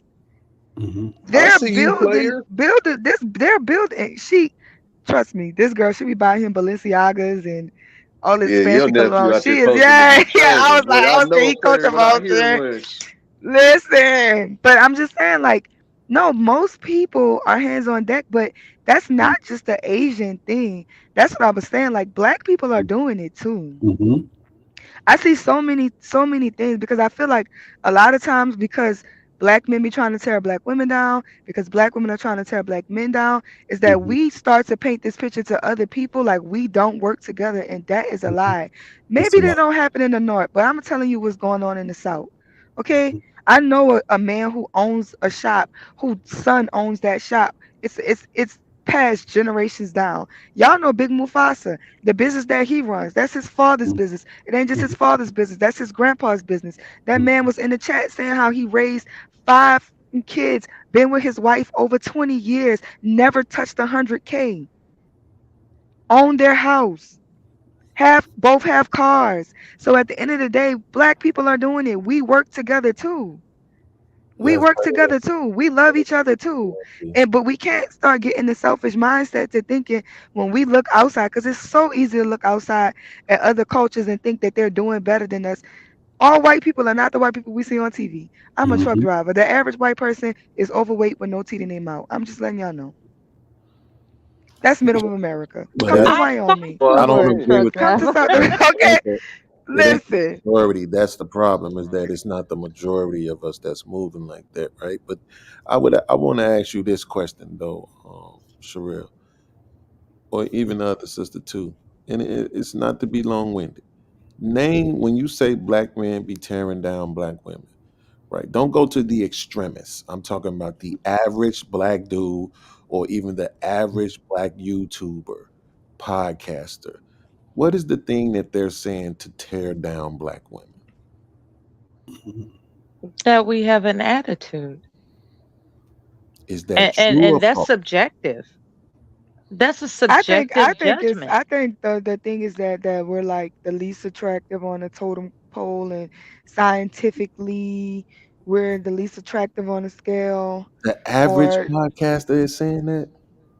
oh yeah, that was the thing. That's the thing that Kevin Samuels came up with, where he was explaining the scale on how they rate beauty on symmetry and things like that, and black women are at the Oh end of the yeah, the scale. Okay, scale so of beauty. wait. So you just thank you for being human, right? Because you just said Kevin Samuels, No, who I is was saying that was a Kevin Samuels talking point, and then Kevin Samuels kind of led with the talking points, and then all the other ones kind of go with it. They but sure it's followed Not, him, didn't I they? don't see that in the men in our sector, but let's yeah. say that sector that Fantastic comes from, that was like the first uh sector. So like where Angry Man, Fantastic, all the kind of back pages that we may not know, not the Lapeef sphere, but the real red Wait, pill. And what Yeah, about that I guy do wait, that hear a lot called of let that me black talking through women wait. women. German shepherds? Let me understand something. Remember that? Who the Wait, fuck is that? let me understand something though. So that particular talking point, is it more about how women carry themselves or is it more about their actual beauty? Let's be honest. No, that one is more about how they actual beauty. And then Really? they go into breaking it down how we look like men. Yeah. So if that's really the case, then how could Diane Carroll be a 10? How No, that's what how I'm long? saying. Wait a minute. How Kevin long ago Samuels are may we set talking? the thing, but the ones who run with his He's narratives. talking about an international movie star. But what I'm saying is if so I think Shawn might understand what I'm saying. If black women couldn't be on this spectrum, right? The least as far as being like the least desired, right? If it was really based on their natural look, right? Their natural look, they couldn't be higher than other women. There would be no black woman who was really higher than a white woman or a Mexican woman or any of that type of woman. They couldn't be tens, right? Like they would just have to be in the middle or somewhere around that. What I'm saying is in this spectrum, if the man is acknowledging that these women are absolutely beautiful and these women have African phenotypes, it's not like these women are made to look like white women. Like he said, Kelly Rowland and Diane Carroll, he had them 9 and 10 respectfully, right? So these are women with dark skinned features and this type, Claire Huxtable, right? right? So what I'm saying is I think that is based more on how women carry themselves, right? With all of the weave and the different stuff that they do and their behavior and all of that when it comes to being least desired, not necessarily your face. I'm not saying that you're lying, Cherrell. I'm saying I would be hard pressed. I wouldn't believe it. Somebody would literally have to show me, right, the average. Again, not these extremists. We know the extremists exist, but I'm talking about just Are you saying that all of black us. women are hard to get along with? They're difficult to get along with? The world says that, yes, but I'm saying as far as presentation, I'm just Mm. talking about presentation. And I'm saying I think as a black man, I don't think most black men would tell you that they think another race of women are actually more beautiful than black women. It's usually about how they carry themselves. That's usually what it is. I It's not remember. your actual look. Mhm. Who looks like in real life? Who looks better? Nothing looks better than melanated. We all know that. Well, I'm just pointing out that you agree by popular opinion amongst men, black men, that black women are difficult to get along with. Hmm. And you believe that. You Yes, because actually I've been around believe black that. women all my life. You don't agree with that? No, I do not. Shit, I hear more women say other black women are more difficult to get along with. They be like, shit, I don't fuck with these bitches. I don't have female friends. They messy. I hear a bunch of women say that. I You hear never that heard that? too, The Sean. world says that. Like, I know a bunch of women that are in this chat or were on the Yeah, panel. no, I agree with that. Black women do have bad attitudes. It's And we don't cultural. get we It's don't Let's get take along. this. Let's take this instance in this live stream for an example. As soon as Cherrell came on the panel, did I not apologize for misspeaking? Absolutely. So I have a And you sense know of what it stuck out? I have integrity. I have a sense of determinism to represent myself as an honorable human being, let alone a woman. And Mhm. I am black. If I can do it, we all can do it. mm-hmm. Because I've George, been through saying some something? things. I don't think anybody will argue that. But you don't find this. So think about it like this: are you a feminist? No.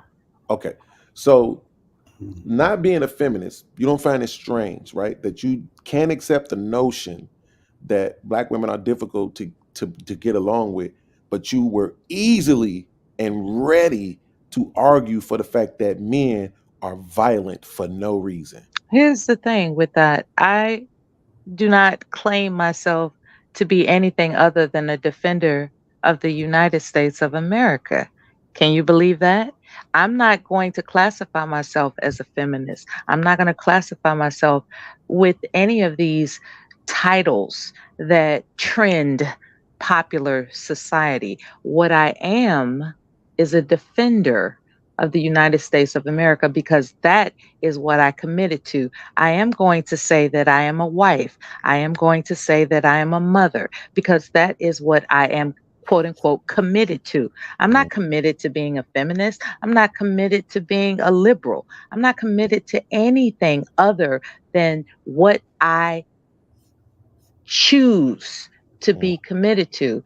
And the fact that I have a choice, I'm wondering if you think that makes me a feminist. No, what I think makes you a feminist is what you just did, which was answer what you wanted to answer and not the question as asked. The question as So asked because I is, speak up for myself, I'm a feminist. or it's what I just said it is for the third time, which is that I asked you a Because specific I question. because So because you're going to keep we're telling me, or you're going to accept what I'm saying it is. okay, because I don't accept what you're saying. I'm a feminist. No, what I'm saying it is.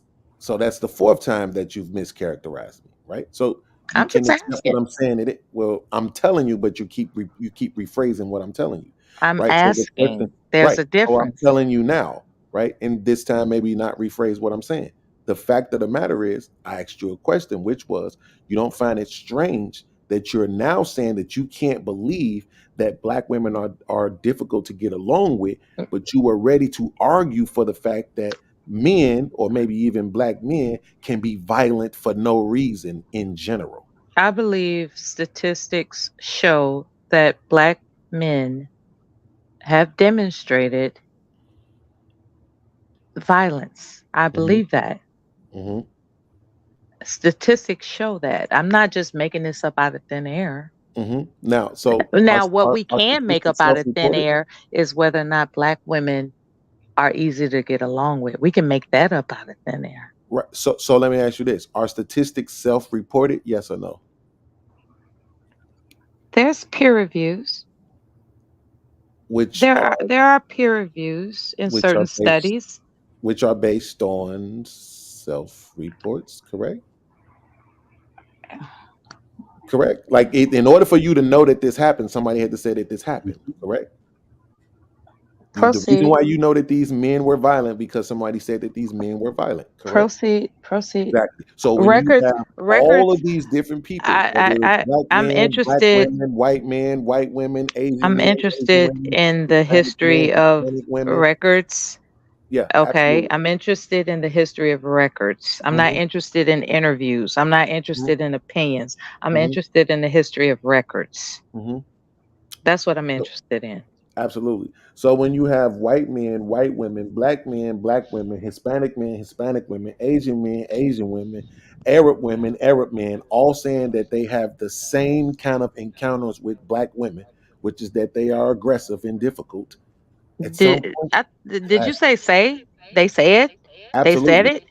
absolutely. Okay, they said it. Okay. Right. So here's the thing about it, right? So the data that you want to accept, you want to accept data, even though you know how many cases have been shown where women have Did you lied, know? where Did women you have lied. know?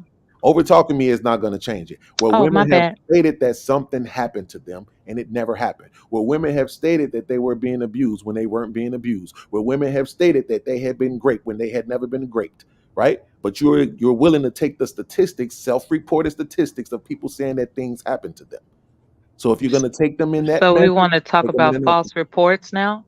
No, what we're going to talk about is being able to accept self-reporting on all levels.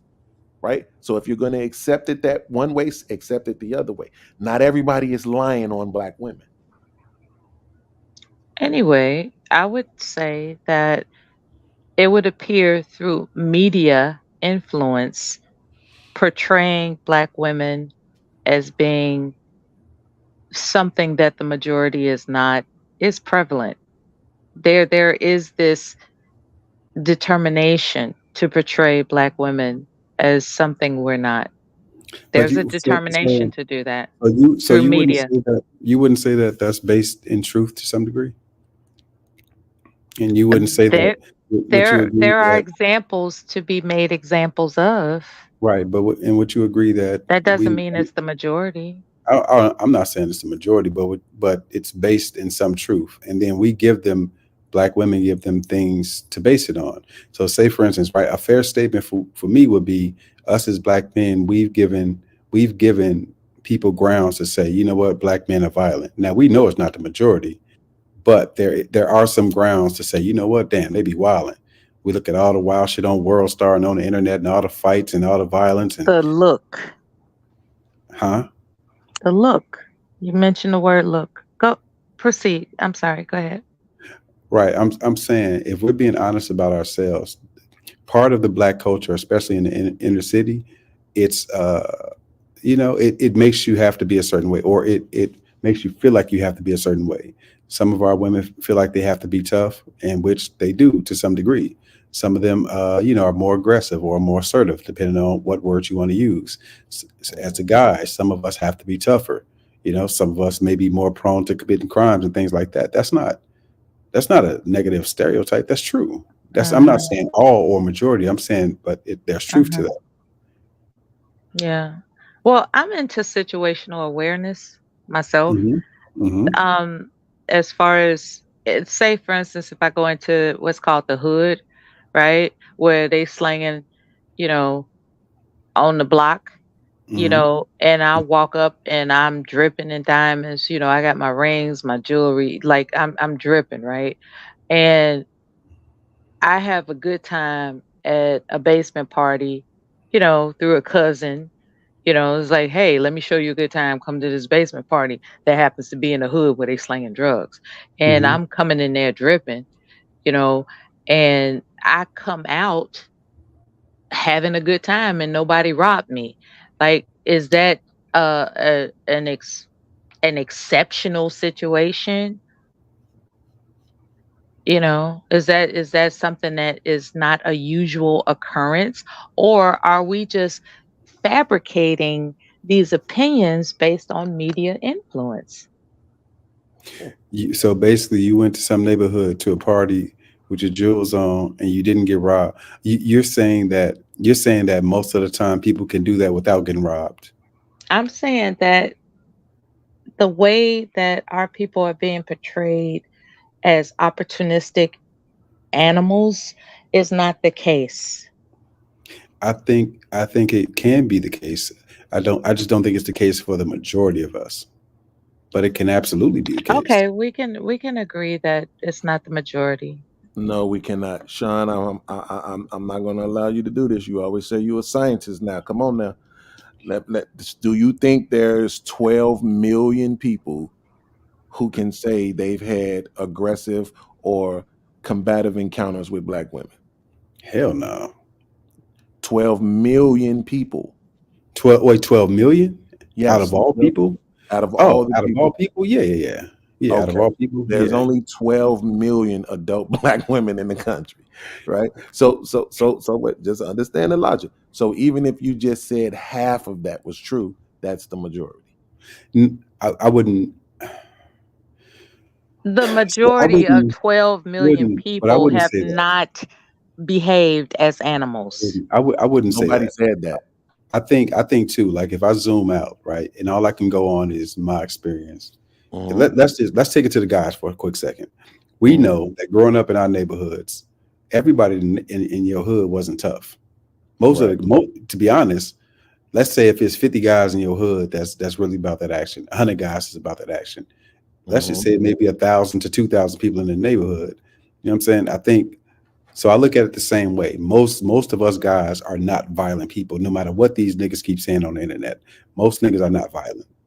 You know what I'm saying? And I don't think that most black women have, I guess, bad attitudes per se. Now, No, have we do kids not. have that, you know, that urban whatever, that extra seasoning? Yeah, but bad attitudes, like she's a quote What unquote we said bitch. was difficult to get along with, right? So Difficult to did get you, along with. in your life, did you know? Would you say that you knew 6 difficult women in your life? He is Absolutely. pushing his bias hard. So Absolutely. so Sean, see, this is the thing, is that you think it's bias, right? Because you're a feminist and you just don't know it. But Sean, listen, if you know 6 difficult women, I you know don't think you are, it's but what am I? you don't think it's another million black men? You don't think it's another million black men that know 6 difficult women? Yeah, but see, I see what you did with the stats there, and that was see, I see what you did. You doing some funny math, nigga. Nigga, that's funny math. Yeah, but so if I know 6 difficult Mm-hmm. black women, then for that Real 6, funny. I probably know 66 that are not difficult. That's You know not what the I'm point. saying? That's not the point, though. See, this is what I'm saying. If you know 6 difficult black women, right? Mhm. It's a million other people that His absolutely only know 6 point is to get difficult you to black say women, right? yes. So That's his point. you notice how she continues to talk over me and I never talk over her. This is how I The know she's problem with that, feminist, Beans, right? is a lot of that shit gonna cross up I though. can, I So never. some of them gonna be the same people. Thank you for making the point that I was about to make. Because here's what you're gonna say. I thought Shawn was gonna say that, right? But y'all know I'm too good at this, so I was prepared for that. So I said another million black men. Now, what about the white men? How many of them? Wait a How minute. many Where did the they other know? sisters Now, what about go? the Am I the Mexican only one men? up here? And how Oh many my of them? How Lord. many did they know? Nah, Right? You Cherrell see what still. I'm Now saying? Cherrell's still up there in the corner. You I, see what I'm saying? I'm So at intimidated. some point, we're gonna get to the point where it becomes the majority. There's no escaping the number, right? Because we're talking about a self-reported thing, right? So that's what I'm saying. It's not and again, we're not talking about dogs. We're not talking about animals. We're not talking about all of that. We're just talking about difficult, right? We're Seems just to talking me we're about talking about your having a perception. propensity for being attitudinal. That's it. Seems to Right? me That's all we're we're talking talking about. about your We're not individual talking about the perception. worst. Yeah, but that would be nice if Shawn didn't just say he knew 6 women like that in his own life. So it ain't just my opinion. And Hey, Tommy would say the we same gonna thing. So it ain't just my opinion, we right? So we for everybody in the chat, we are kind of reviewing Lucky show from this past Sunday. Features Lucky, Fantasy, Cherrell, our very own Lucky, Fantasy, Cherrell, both just say the Lawrence, Cherrell beat down a fig. both Lawrence, both Lawrence. Mr. Lego was on there as a guest. Illa was on there as a guest, and that's what we're gonna focus on for a quick minute right now. Illa versus Mr. Lego. Now, this was very interesting. Yeah, I Lord. generally speaking disagree with everything Mr. Lego says out of his fucking mouth, but let's see how this goes. Can I say this real quick, Lucky? I want to. Yeah, 'cause I got a question just for you two men too, though, and you may answer it in your answer too, because I just want to know what is the negative response we get for saying we want black men to make more money? Why is it such a why you want us to make more money? Y'all don't want more money? Go ahead, Ella, you go first. Go ahead. First, I want to say before this, I think people can do what the hell they want. You know what I'm saying? My whole issue, I don't knock women for what they want. I don't knock men for what they want. What I think our problem is, people don't understand the tendencies and likelihoods and parameters of what they ask for. So in other words, if you want a high value man, hey, more power to you. Just know what comes with that. Just know what comes with dealing with that man, and when it doesn't go your way, don't come back and torch the whole community. Same thing with men. You want a certain type of woman that got a certain type of look, certain type of demand in the time we live in, you can have that. But if it don't go your way, don't come back and tear down the whole community because you didn't get the result you want. That's my whole thing. I think a lot of us, we say what we want, and then when it don't go our way, oh, these chicks ain't this, or these dudes ain't. It's like, oh, you chose what you wanted. You rolled the dice for 5% man, and you thought he was going to focus strictly on you, and it didn't go that way. So to deal with that. But as far as wanting a man to make money, it's not that it's a problem. I'll give you an example. I met a woman who's gonna go out and try to make babies overnight anyway. But I'm just saying, women Who's trying to fast forward? Wait, what? What? What? What are you talking about? Ben. I don't think people in that situation. I mean, you talk about ghetto ratchet shit. I know a lot of people. Ratchet shit. Everybody's making babies. That's everyday shit. I don't know. People making babies now. Damn, man, I don't got a pregnant. You gonna keep it? Niggas be mad because she keep the damn baby out. He don't nut at her. Damn, man, she gonna keep the baby. Oh, I don't know what I'm gonna do. Wait, so y'all want to start with the first part of what Illa was saying? Go ahead. All right, so basically what Illa was saying, Illa is, I think what Illa is really going to allude to, and I don't want to really get ahead of it, Illa was making an argument of a person to be, an argument of a person bringing more value than just their wallet. Absolutely. In a nutshell. That's what I got from it. You know what I'm saying?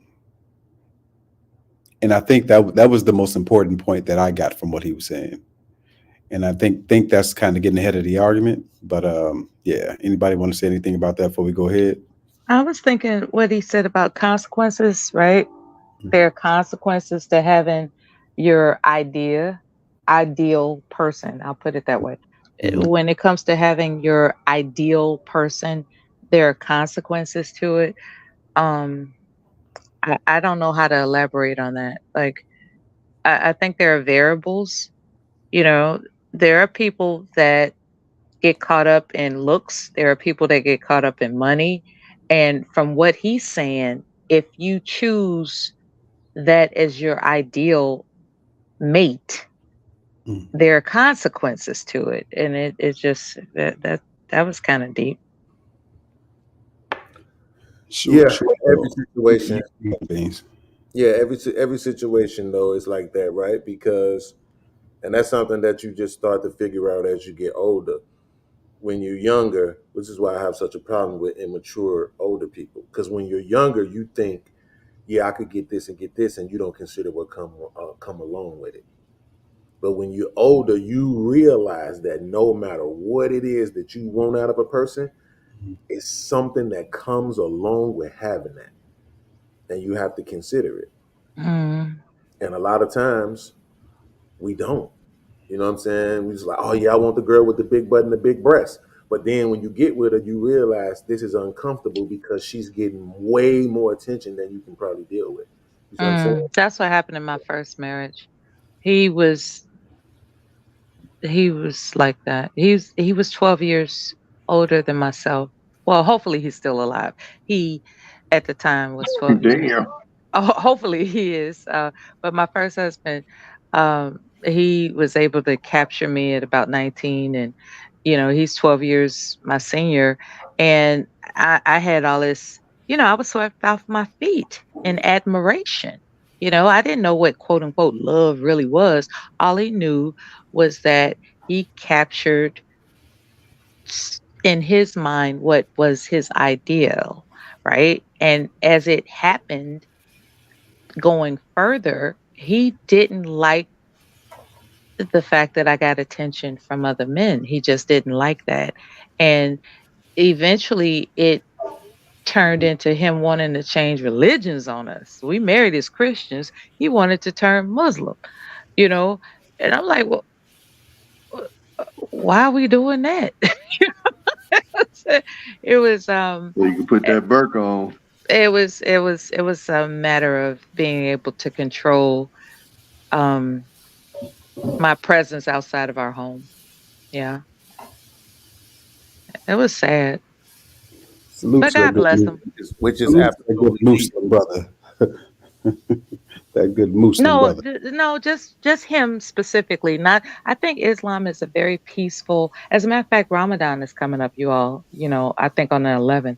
But I didn't take Shahada, so I'm not officially Muslim. But I am familiar with the pillars, and I'm just saying that I understand routine and reverence for one that is greater than yourself, and the hierarchy that is to be followed to maintain that peace. I get it.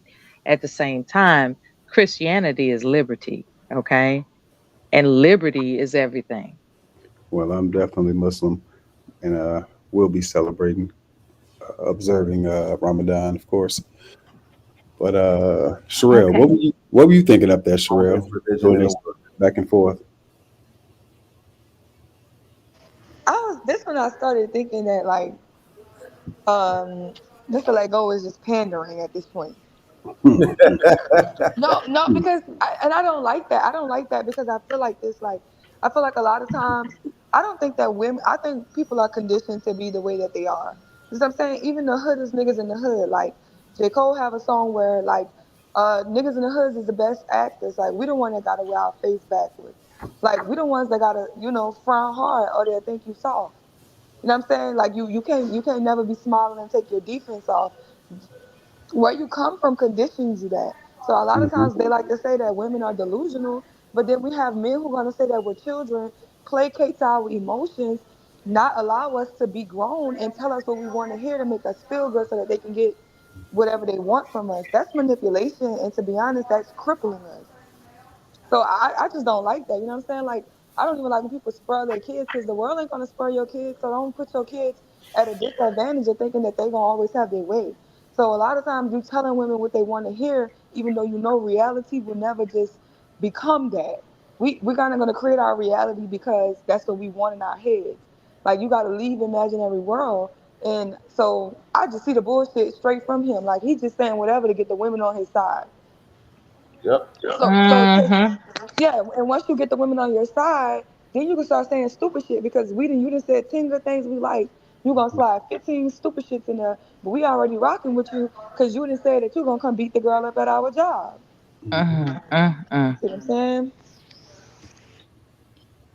Like I Anybody else just got want to some? know, yeah, like I just really want to know, like who your parents are. Mhm.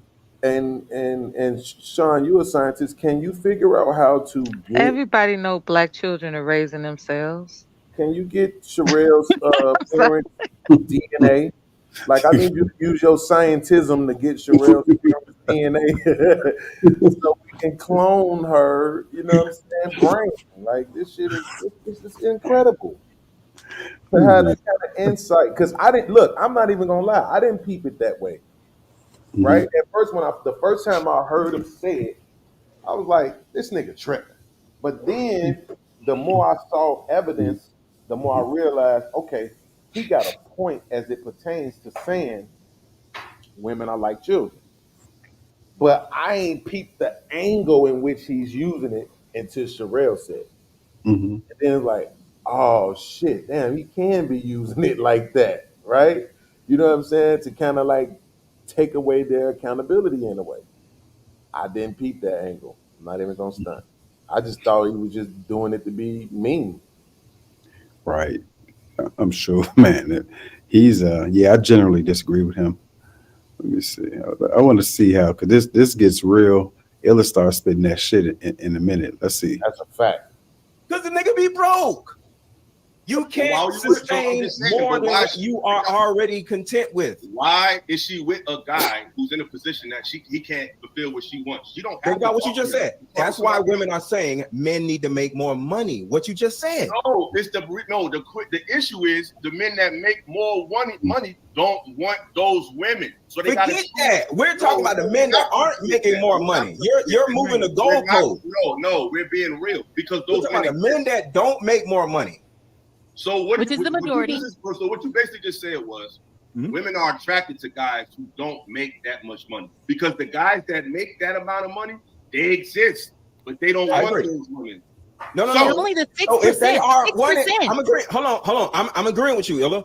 So those men that are way up here, they don't want those women. So the woman that she can get is the typical dude that is just sustaining himself and she's like, all right, I want to grow with you, but you need to make more money. And here come the dude like, oh man, I'm offended. Why? Well, make more money. Saying, hey, let's make it. Let's put a business plan. We can do something together. No. What's wrong with that? Our grandparents. Why do men always want to sit around and utilize? What's wrong with working together? Let me answer. We are the utility, not the woman. We are the utility. To be the utility. Women fought to be workers. Who cares? We don't want that type of woman, though. You said it yourself. We'll take a woman in Walmart. So forget about that woman that you don't want.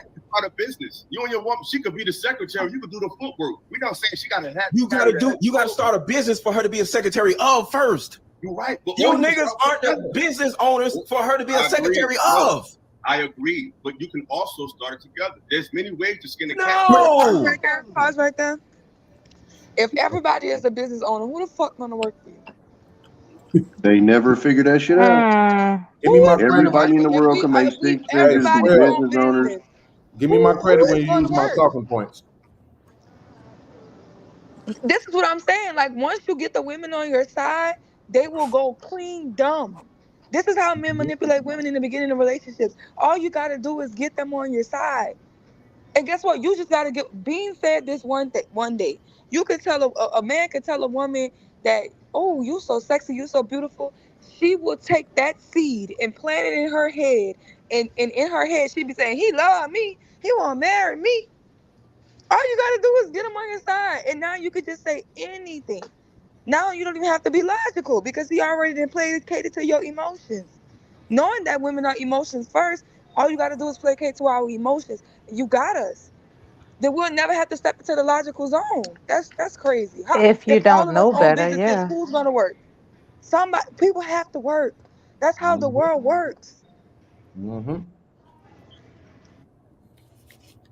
Anybody else got something on that clip?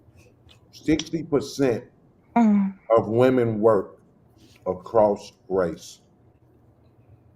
There's not a race in this country where the majority of the women don't work. What about the statement where somebody mentioned that women are like children? Who said that? The guy on the right. Mr. Lego, he explained it, and I think this is the first time when he said it, he explained that women actually agree with him. There are women that agree. All the women. Yeah, you got to hear the way he broke it down. Yeah, it sounds wild. But so for me, what jumped out was what Illa was talking about when so Let Go was trying to say that only men have utility. Illa is saying no. So first off, what the fuck were you doing pretty much before you met me? You didn't have no utility before you met me. You was doing something. So why would you stop doing that when you get with me? So whatever you were doing, whatever I'm doing, let's do it together. Let's build together. But Let Go is on some, the man builds and this and that, and the woman is supposed to sit there. To me, it's like she's supposed to be a trophy, be at home doing nothing. Nah, hell no. And that's part of the problem, because that's when Illa was kind of like, well, I can be running this and you can be whatever, doing the secretary work or whatever the case may be, but you're actually helping to build the thing. And I think Beanz Cherrell, was you talking about the Asians a little while ago. When you go into them Asian places, the whole family is working there. Even the kids can be working there. Oh yeah, definitely. And when I say Asian, I mean Indian too, because they're Asian too. But I went to a Chinese restaurant for New Year's Eve, and the whole family's working there. Right, the whole family. And so that's the thing. There was no such thing as the teenagers hanging out with they bros. There was none of that. Right. So they prioritized the family business. Nobody gets a pass. You know what I'm saying? Like, everybody's putting on for the city. So I don't understand why it's such a foreign concept to say, hey, we can find utility in the woman. You know what I'm saying? When you look at people, and I know it's a weird topic right now, but when you look at Diddy, the girl Carisha, or whatever you call her, Carisha, she was, a rapper before she met Diddy, but he turned her the fuck up. You look at all these women that Kanye has turned them the fuck up. You know what I'm saying? And like before Kim had skims, he helped her build all this type of shit. You know what I'm saying? So some women, you can turn them up and they can, look at the Kardashians. It's $1 billion empire. But Who that's turned them up? That's another part of that though, Sean. Mm-hmm. Didn't that J. sex tape? Men, That sex tape turned them up. a bunch of men. Bruce No, Jenner turned most them people got up. sex The tapes. They Kardashian, Robert most people got Kardashian, sex Ray tapes. J. Right. You say what? When you're Like talking the about people the asking who Asians, turned them right? up. When you're talking about the Asians, right? Here's the thing about that. You know what else you don't see? Because you know me, I'm a Chinese food head. It's about 9 restaurants that see me at least once a month down here, right? I'll be at all of them. Mm-hmm. And like you said, they be in there, the kids be in there sitting at the table, they be helping out, they take orders, they bag stuff, all that, right? Mm-hmm. You know what else you don't see when you go in there? Anybody? Balenciaga. You say what? You don't see Balenciaga. You don't see Yep. red bottoms. Mm-hmm. You don't see Gucci purses. You don't see Louis Vuitton shirts. You don't see none of that either. If you do, they're gonna be knockoffs, and they're gonna be selling them. Shit like that, right? Because their cousins make them in China. Like, what the fuck? They know that shit Exactly. ain't shit. Mm-hmm. You Wait, got to see them off hours. Off hours, they display that. Because I've Yeah. seen them on vacation, right? I've seen them on vacation, and they are Gucci down. But when they're at oh, I their ain't never seen establishment, Asian and Gucci. Dude, I gotta take a picture next That shit time. is probably the knockoff, to be honest with you. it could Exactly. be, but they they do their thing. It's just that when they work, they work. But some of them are like that. But the majority of them are not like that. They're not like in terms of consumerism, in terms of yielding to fashion, like we do. Like And how think come I about see us. so many Asian looking people in Whole Foods with Louis Vuitton? So maybe you do, but that doesn't mean it's the majority of them. It's not the majority, but Right. there are And most they. Asians live in Asia, right? Like, Well, most Asians, I'm so you saying didn't see Asian them. Americans that Right. No, I'm have talking about become Asians. Americanized, right? They've That's not become what I'm talking about. You just distilled it. oh I'm not talking about that. When I talk about men, I'm talking about men across the world. I'm not just talking about black men. When I talk about Asians, I'm talking about oh. I Asians who thought you were live talking in about Asia. America. No, I don't do that. I don't. I think that's a reductionist mindset to do that, and so that's not what I do. Okay. Can I make one more point? Because I'm about to drop it in a few Yeah, to you got it. start Of my course, shift. yeah. Okay, what I want to say is that a lot of times when people ask men why aren't they making more money, and the same thing I think that men need to ask women, why do you want more money?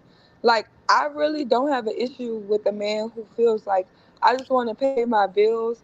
I can have enjoyment here or there, but I don't ever want it because I know that it doesn't matter how much money I make. I live well below my means. I don't want Gucci. I don't never want designer. I never want that. What I used to have as a kid was lack. So what I wanted was like an abundance of being able to pay my bills. I never want a day where my kids have to come home and there's no water, the lights is off. I want an abundance of everything that I need. That's why I make money. So we pay bills forward. We plan for the future. We have rainy day savings. Mhm. We have investments long term. We don't want to have to work until old age, so we're investing in our retirement. And that's a But good thing. I never want the life of like that. But I'm not mad at anybody who wants that life, that first class life, that luxury life. And I don't know how to get that because that's never what was my plan. So Yeah. sometimes the men don't care about making 100K because they want a simple life. They don't want Yeah. much. They just I want to be able to work, go home, and enjoy their life. And there's nothing wrong with that. Mm-hmm. yeah. Nothing wrong with that. Yeah. I got a problem with people that want an enviable lifestyle for the sole basis of just to be envied, right? It took me a while to come in tune with this uh consumer mindset. I'm like, what the hell am I doing this for? Why the hell do I feel that this name brand means something to me? And when I let that go about 20 years ago, when I let that go, that consumerism mindset as opposed to investment mindset, that's when I became enlightened to understand that it's an addiction. There are people that are addicted to the concept of being envied. And that's where greed and escalate. I think what the black man is saying when they ask us, why do you want more? I think that what they're not saying is, why are you addicted to greed? You know what I'm saying? It's like we have enough to live comfortably, but you want more. So are you being greedy? You know, That's and if you're but being that's America. greedy, is it because you want to be envied? You know what I'm saying? Well, America, enough is never enough. That's just how this place And is. that's how America cultivates its society. Absolutely. Yeah, that's what America does. It's very impactful. The Yeah, American mindset is very impactful. yeah. I tell people that all the time. Is it sounds good. You should be chasing the bag, chasing the bag. The only problem with chasing the bag is there is no ending to it. Mm-hmm. Once you get 1,000,000, you want 2. Once you get 2, you want 4. Once you get 4, you want 10. Once you get 10, you want 20. Hmm. There's never a stop to it. And Yeah. in my life, I've pretty much said that I try to find the balance between getting money and just living a dope life. I don't Hmm. want to be consumed with just putting these numbers in a bank account because of like what you said, trying to impress people in status when there's people living a richer life than some of these people and they're making 40, $50,000 a year and happy as fuck. And we got people that got 9 figures in the bank and depressed in the motherfucker. So And it's about raising healthy children. That's what it should be about. Like whatever it takes to raise healthy children and whatever dollar amount that means to you is that's what should be first and foremost. But a lot of us, because of this American mindset of, oh, look at them, I can have that, so I'm going to get it too, when you don't really need it. You know, emphasis on need. What you need to do is raise your children to be confident, secure in themselves, where they, you have to raise confident, self-secure children. And you can't do that by chasing a bag. Your children have to be taught by you if you're smart enough. you know they have to be taught your wisdom, your healthy wisdom, in order to be healthy adults. And everybody is focused on, well, it matters if we can compare our house to their house. It matters if we can compare our clothes or accessories to their house, their clothes and their accessories. And we're stuck in this comparison loop that's otherwise known as the American dream. You know, like what the heck is the American dream? You know, apparently it's having $1 billion. Apparently, I mean, you can't even say that because even them people still chasing more. yeah. So It never it's ends. never enough. They never. There was a time where there's this concept called retirement. you know, but you got these celebrities out here, they don't retire. They keep grinding till they die, even though they are rich beyond, com- like, they are wealthy. They are seriously wealthy, but they still grinding because they can. Can And you this ask is her? America. You ask her a question. Is that comment based on America or the world? That's a It's a global. America leads the world in global influence. So yeah, that's why I he, mentioned America. no, No, I'm talking about the comment. he's talking about this that I have on the screen. He's talking about this that I have on the screen because consumers of high fashion, luxury bucket list, we would have to define what you consider to be high fashion first and foremost. Dressing weird is considered high fashion. You know what I'm saying? Like, I mean, what do you consider high fashion? That would be the first question. Because And there's when you no say- way she thinks anybody Couture. right, nobody's outspending white people. Like, let's just stop. right, and then when you say biggest consumers, if you're saying by volume, that could be a simple thing. There's so many of them, so that don't mean nothing. That can, you know what I'm saying? That don't really mean nothing by volume. And then too, if the clothes are made there, it's cheap shit there. It's all very cheap there. Right. You know what I'm saying? So Right. it's not like us paying $10,000. Well, not me. It's not like a woman paying $10,000 for a handbag here, as opposed to something that's $1,000 there. It's not. Yeah, It's a not. lot a lot of people in the world are addicted to that look at me ism, look at me, look at me, look what I got, look at what I got. Let me show you what I got. look at me, look at me. You know, it's a very self-centered society. And when we become more focused on family values, like family, Mm-hmm. you know, like, you know, making sure that our family has traditions that are unwavering, you know, like no matter what, we stick together, no matter what, we are set in our priorities, then we'll be straight as a people. But right now, a lot of us are distracted by the winds of change through trends. Okay, yeah, that's one thing. Luxury bucket list. Feel free to come up here and we can have this debate. Because I don't know what you missed about what I said. No, I don't know what she's specifically talking about what I said. But this right here, this is what we mean when we say difficult to get along with black women, right? Because think about what I said. What I said was Oh, here we go. when you go into their restaurants, you know what you don't see? You don't see them wearing Gucci and Louis and all that other stuff. Okay. So what does that have to do with what they may be doing globally? See, that's why I asked the question, was she talking about just in America or globally, right? Because if I'm saying when you go, and even the other sister up here, we don't even like each other. And even she agreed with me that, yeah, when you go into restaurants, they might not be dressed like that. But like she said, from her purview, when she's outside, she will see them in high fashion. Right? Okay, cool. But what I said was when I see them and when I see them in restaurants specifically, I don't see them like that, right? So if you telling me they in the restaurants dressing like Bill Nye the Science Guy, right? But then when they go outside, they dress like Kanye, then I got you, right? Man, when they go outside, they tear it up.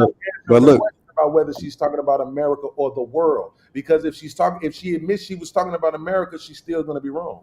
Right, and right. So it's going to lie and say she meant the world. And so luxury, I've been in the fashion field for a very long time too. So just let's start there. But yeah, so Asians, when you talk about, so most people, period, are not fashion forward. Most people. Take any race. Most black people are not very fashion forward. They're not wearing high fashion. Most white people are not wearing high fashion. Most Asian people are not wearing high fashion. I don't know what's so controversial about that statement. It doesn't show ignorance or anything like that. Most anybody's are not wearing high fashion. Not that at all. Some, yes. Most, no. What is high fashion? I don't even know what she's so you say they have you say they have data on this. What is the data? And then so once again, this is where you're going to come into a problem. What would be the data, right? I can call my mentee right now if it wasn't 2 in the whatever time it is in the morning, who's a data scientist who does this, right? The problem that you're going to run into is if you say Gucci has a certain amount of sales in Asia, that doesn't mean that there are a bunch of unique customers buying that. If they sell 1 million units, that doesn't mean that 1 million people bought those units. It could mean that 10,000 people bought multiple units. So once again, data says what you want data to say. So I promise you're not going to have a data argument with me, especially not about fashion. Data says what data says. Data says what you want it to say. That's what data says. I like that point being made to the public. Yeah. Data says what it wants to be said. Yeah, I sell clothing. Trust me. Luxury. No diss. But yeah, you're not the only one that does this. I do this. How do you sell it? Do you because no, I know people in a certain area, right?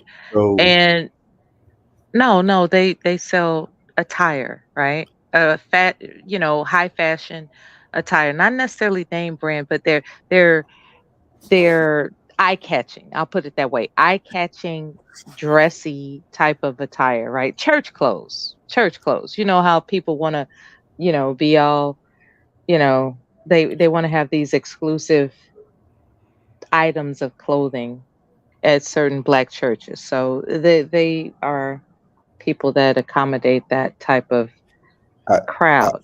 But I hear what you're saying. My opinion of most things. If somebody walked into your store? I don't really want to talk about my business because I never really talk about my business on here. All I'm right. not a person who really just be promoting my business like that because I never want people to think I'm on here Well, begging. I'll say for myself, if you don't mind, I'll say that I Yeah, worked for them once, and I told a customer how he actually looked in a hat, and I was told, "Don't you ever tell a customer that they look bad." right. And so the other thing, so luxury, like, and I appreciate your expertise in life, but if we want to have a real conversation, that's not, that's not a biased conversation or just based on our all of our anecdotal evidence, then send us a link. Send us a link to what you're talking about so that we can look at it. And then I'm a very fair person. If it's a very good point, I'll be like, yeah, you know what? She made a good point. Cool. I stand corrected. But other than that, yeah, that doesn't. I think lazy opinions. Beanz has a series where he talks about the intellectual standards. That's what it is. The intellectual standard. Absolutely. So the intellectual standard, and so for me, right, I think it's a very lazy opinion when we say most of anybody does anything, because most of the time it's not most. And I know I just used the word most. Most of life exists in the It's middle. most of the time. It's Right. not most. That's the only time it's most. It's most of the time. Most of the time, most of the time is not most. Most black people are not violent. Most women are not whores. Hell no. Most Unless you say it's niggas most. ain't in jail. You know what I'm Okay. saying? Like it's not. I think most is a very lazy thing to say, generally speaking. Of So course. most Asians are not Everyone knows that. fashion. Most Asians are not even. We are the ones that are, that really care about consumerism. We feel like our shoes have to match everything when we leave the crib. Not all of us, but a lot of us. Do you think I could the put luxury bucket list is going to join your panel based on your argument about most? I can. Oh, I don't know. She can. I would love it. I would love it. I love a good debate. It's all We love. love you, the luxury bucket It's list. all love. I just, I just True. took issue with her saying that we, the ignorant part. That's So all. look, with a little bit of research, right? I found this one article where it's saying that South Korea, they're Asians, right? Yep. Have become the world's largest luxury goods market, right? Now this is luxury good. This ain't just about fashion, right? This is luxury Right. in general, Exactly. right? It says so the spending average is 325 US for them compared to 280 US for us and 55 US for China, right? But Mhm. again, this is why I asked her, was she talking about globally or in America, right? Because we're talking about if we're using our anecdotal experiences and we're saying what we're seeing, well, obviously we're talking about in America, right? So, and that's what I'm saying. There's no way, no data you show me would convince me that Asians out purchase white people in America. You wouldn't be able to convince me of that. Mm-mm. And you know why we can't be convinced of that? Because I understand numbers. I Yeah. understand. I understand income. I understand median income of Mhm. all places. Most Asians are not wealthy people. Yep. They're at or below the poverty line, just like a lot of people here. So it's not even a thing that can be afforded. Well, they do have the highest median income, Hmm. right? They do have that Where in the world? And in America. In America. Yeah. now I appreciate your inside luxury bucket list, but we can I would love to have this friendly exploration of this topic at some point. You know what I'm saying? I would love to do that. Yeah. So, Shawn, Hmm. Antonio, what would Yes. okay, since luxury is not going to join the panel, what is it that you want to further discuss? Yeah, I was wondering what y'all was on and why the hell There go Jay. Beans got Oliver Q on his damn profile. What up, JP? So we're What reviewing up, Sean? Lucky's show from this Sunday. It's a good show. We're at the part Oh now. yeah, I seen this. Yeah, we're at the part now where Illa and Let Go are arguing. pretty good debate. Illa smoked this nigga. Pause. But here we go. I think Illa. When I was watching it, I had posted it in her chat too. I was like, no, it seemed like Illa must got because what Miss Lego was making sense. My thing is, I think Illa is pretty. He's a pretty bright dude, right?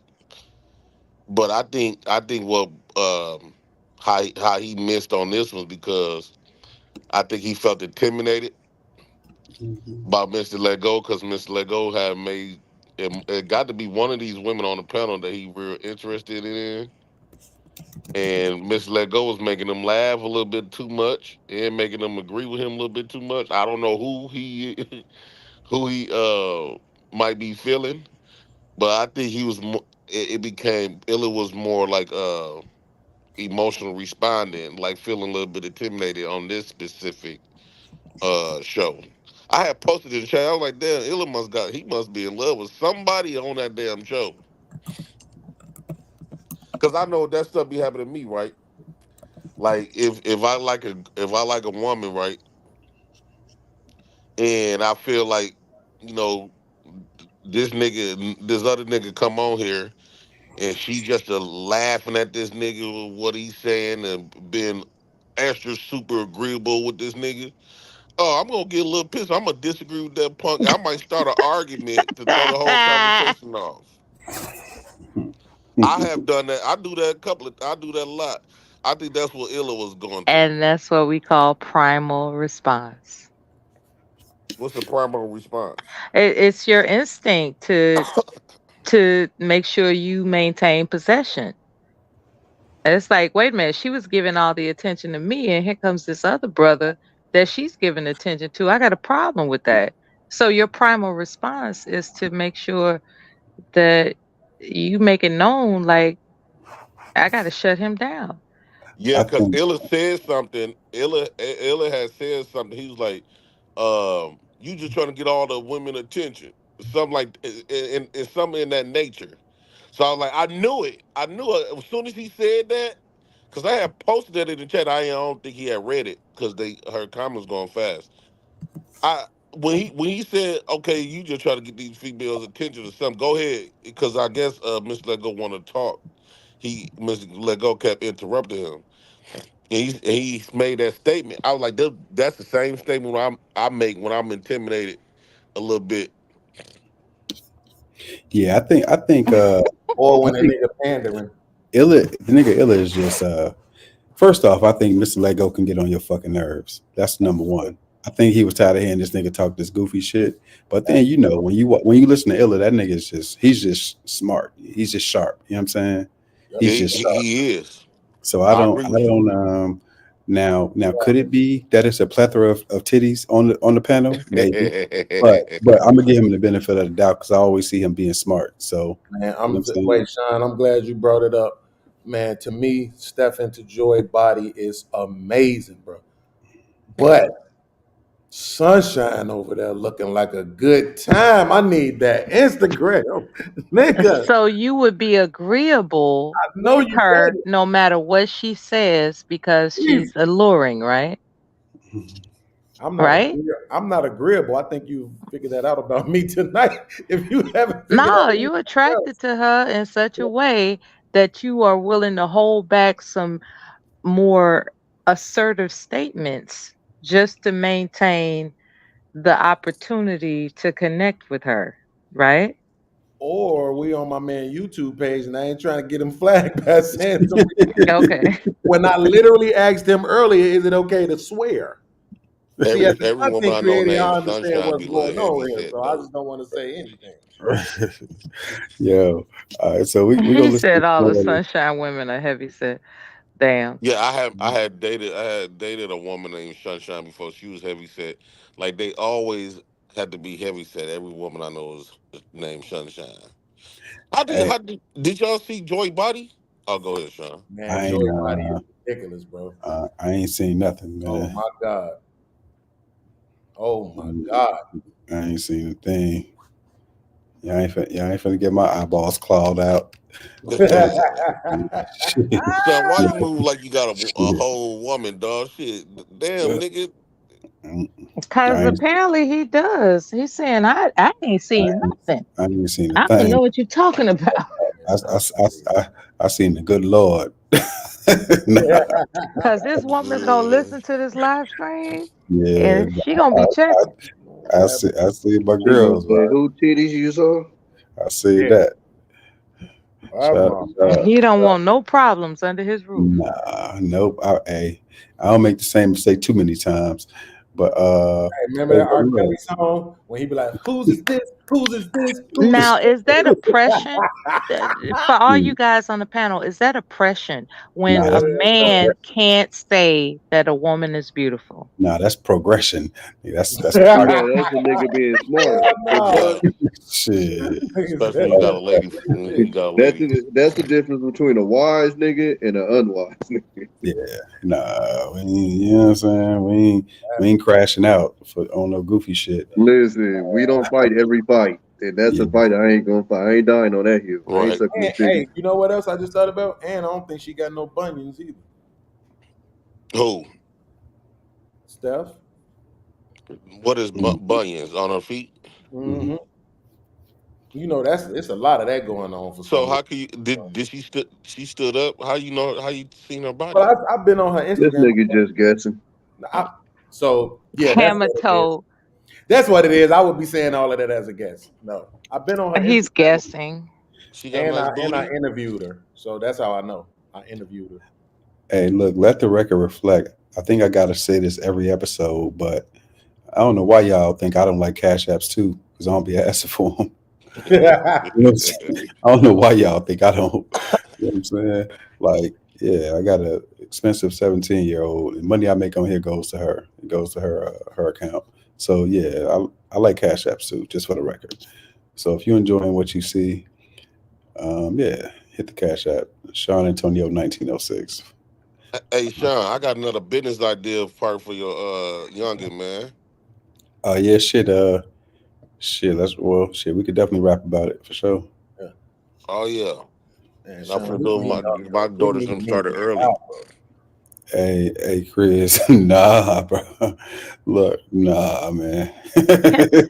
Are we allowed to introduce a new topic, or? We almost done with this. Oh, Yeah, I was thinking about Fannie Willis and how atrocious she is. Oh well, I don't. Well, okay, yeah. Maybe that's it for another day. No, I mean, once we're done with this, you know what I'm saying? Yeah, I'm gonna go. Hey, but look, you know the funny thing about this? So my brand was not called Rich Bully before I sent it to Anton. It was not. It's called Buddy Rich. Right? Really? It's called Buddy Rich. It became Rich Bully, so I ended up with two brands. So I have Buddy Rich and I have Rich Bully. So they're two separate brands. But yeah, it was Buddy Rich. So it's everybody in Chicago knows it as Buddy Rich. So yeah. But how do you start a clothing line? Because that's been my thing. I got some ideas out the world. We can definitely talk about that. Chris, I appreciate the Cash App. Definitely appreciate it. Bruh. Put me in the car, bro. What up, hey, young did y'all blood? see that one man, that black man that became is in court for being a cult leader? Oh wait, hold on. Before we get to all them topics, let's just finish this review. Then we can talk about whatever. Let's finish this because Lucki, Cherrell, Fantasy, Lauren, and everybody, they did their thing, and they came looking nice for y'all, man. Not for me. Sunshine. Yeah, they did. Not for me. It's Sunshine and Steph. And Man, they cammed up for real. Yeah, they look more than presentable. I look forward to this show every Sunday. And then the fellas came with some great information, whether I agree with them or not. They both, presented well and stood on their shit. You know what I'm saying? So here we go. You go build some shit and they will come. Have you ever heard of that? You build it, they will come. You gotta go build some shit first, bro. We can't be like, all right, well, you come in my life, then I'm gonna start building something. You're right. A lot of men built stuff and they didn't come, or they came and left. So that's not the qualification to get submission and get a woman to cooperate. It's men that got a lot of this. We see millionaires every day. I'm just saying, it's not an excuse. We just got to be more realistic that it's not one way. You don't have to be realistic. Let me tell you something. It's not one way to do Wait, anything. I'm gonna give you an example of realistic. Okay, give me an example. My kids, we were just talking about a business, starting a business, right? I'm gonna get probably, whatever they want to do it. I'm gonna get a cargo van, pay the note, and they're gonna deliver shit on the cargo van or whatever, right? The reason why I'm bringing this up is I'm training my children to get out of having jobs, because jobs are stupid now. Like, we're in a world where all this shit is dumb. School is dumb. College is dumb. Wait, I got to pause there, right? I got to pause there. And I think it's very important to say this. And I don't like to take credit for anybody else's thoughts. So one of my favorite business guys and speakers, his name is Vusi. Don't let me fuck it up. It's Vusi Tembekwayo, VUSI-THEMBEKWAYO. Brilliant guy. Brilliant. Absolutely. And what he was talking about the difference between being an entrepreneur, self-employed, and being a professional. And what he just described, he didn't describe an entrepreneur. He described somebody who's still employed. They just happen to be self-employed. So basically, he just told them to get it's a business, but you're still working. They still have to work it. The way he subcontractor. Yeah, like basically like what you're doing right now, right? With your hot dog stand. If you continue to work it, then you're an entrepreneur, yeah, kind of, but you're still self-employed because you have to work it. Now, once you start to employ people, then you go just from being self-employed, which means you just gave yourself a job that you're over, to being an entrepreneur, right? And so and that's the only way to scale. If it's based on just how much you can do yourself, you can't scale. I've tried it and it don't work. So what he just described is making his kids employees, but just their own employees. So I hear what he's saying, but I hope he has a plan to help them scale the business so that they don't have to work that business for 20 years themselves. I want to hear your thoughts on this though. Now, I definitely understand that premise, right? Mm-hmm. Entrepreneur versus self-employed. Mm-hmm. I will argue that I think it's best at being self-employed than being an entrepreneur. Here's why I would say that. Mm-hmm. Because now you putting your business in the hands of the people that could care less about your business. Right? When you start hiring employees, it's a big responsibility. It's not no guarantee you're gonna get people to care about your business the way you do. Like far as like with me, right? And then it costs more to be an entrepreneur, meaning that like the tax, the insurance, you got to hire people, you got to pay 401ks, unemployment, all that other type of stuff. Whereas with my food truck, I just go up there, and I'm trying to keep it that way. Like if I have multiple food trucks, I was gonna sublease them out. I'm not gonna try to start like What's your thoughts on that, Shawn? Well, let's start with the first part. The first part is I think you advanced the conversation too far forward, because for you're not going to be paying like insurance and 401k and shit like that. You know what I'm saying? That's not what you're looking for. To be honest, for you, I would do what I've done before. I would get interns. I would literally get interns from local colleges, and they would give me free labor. Also, what they have in a lot of states, they have programs. Damn, that's messed up. No, it's mutually beneficial. It's not messed up. It's mutually beneficial. So also they have programs. How is working for free beneficial? It's not working for free. They get a credit. I said interns. I didn't say I didn't say slaves. I said interns. Oh, okay. Yeah. It's so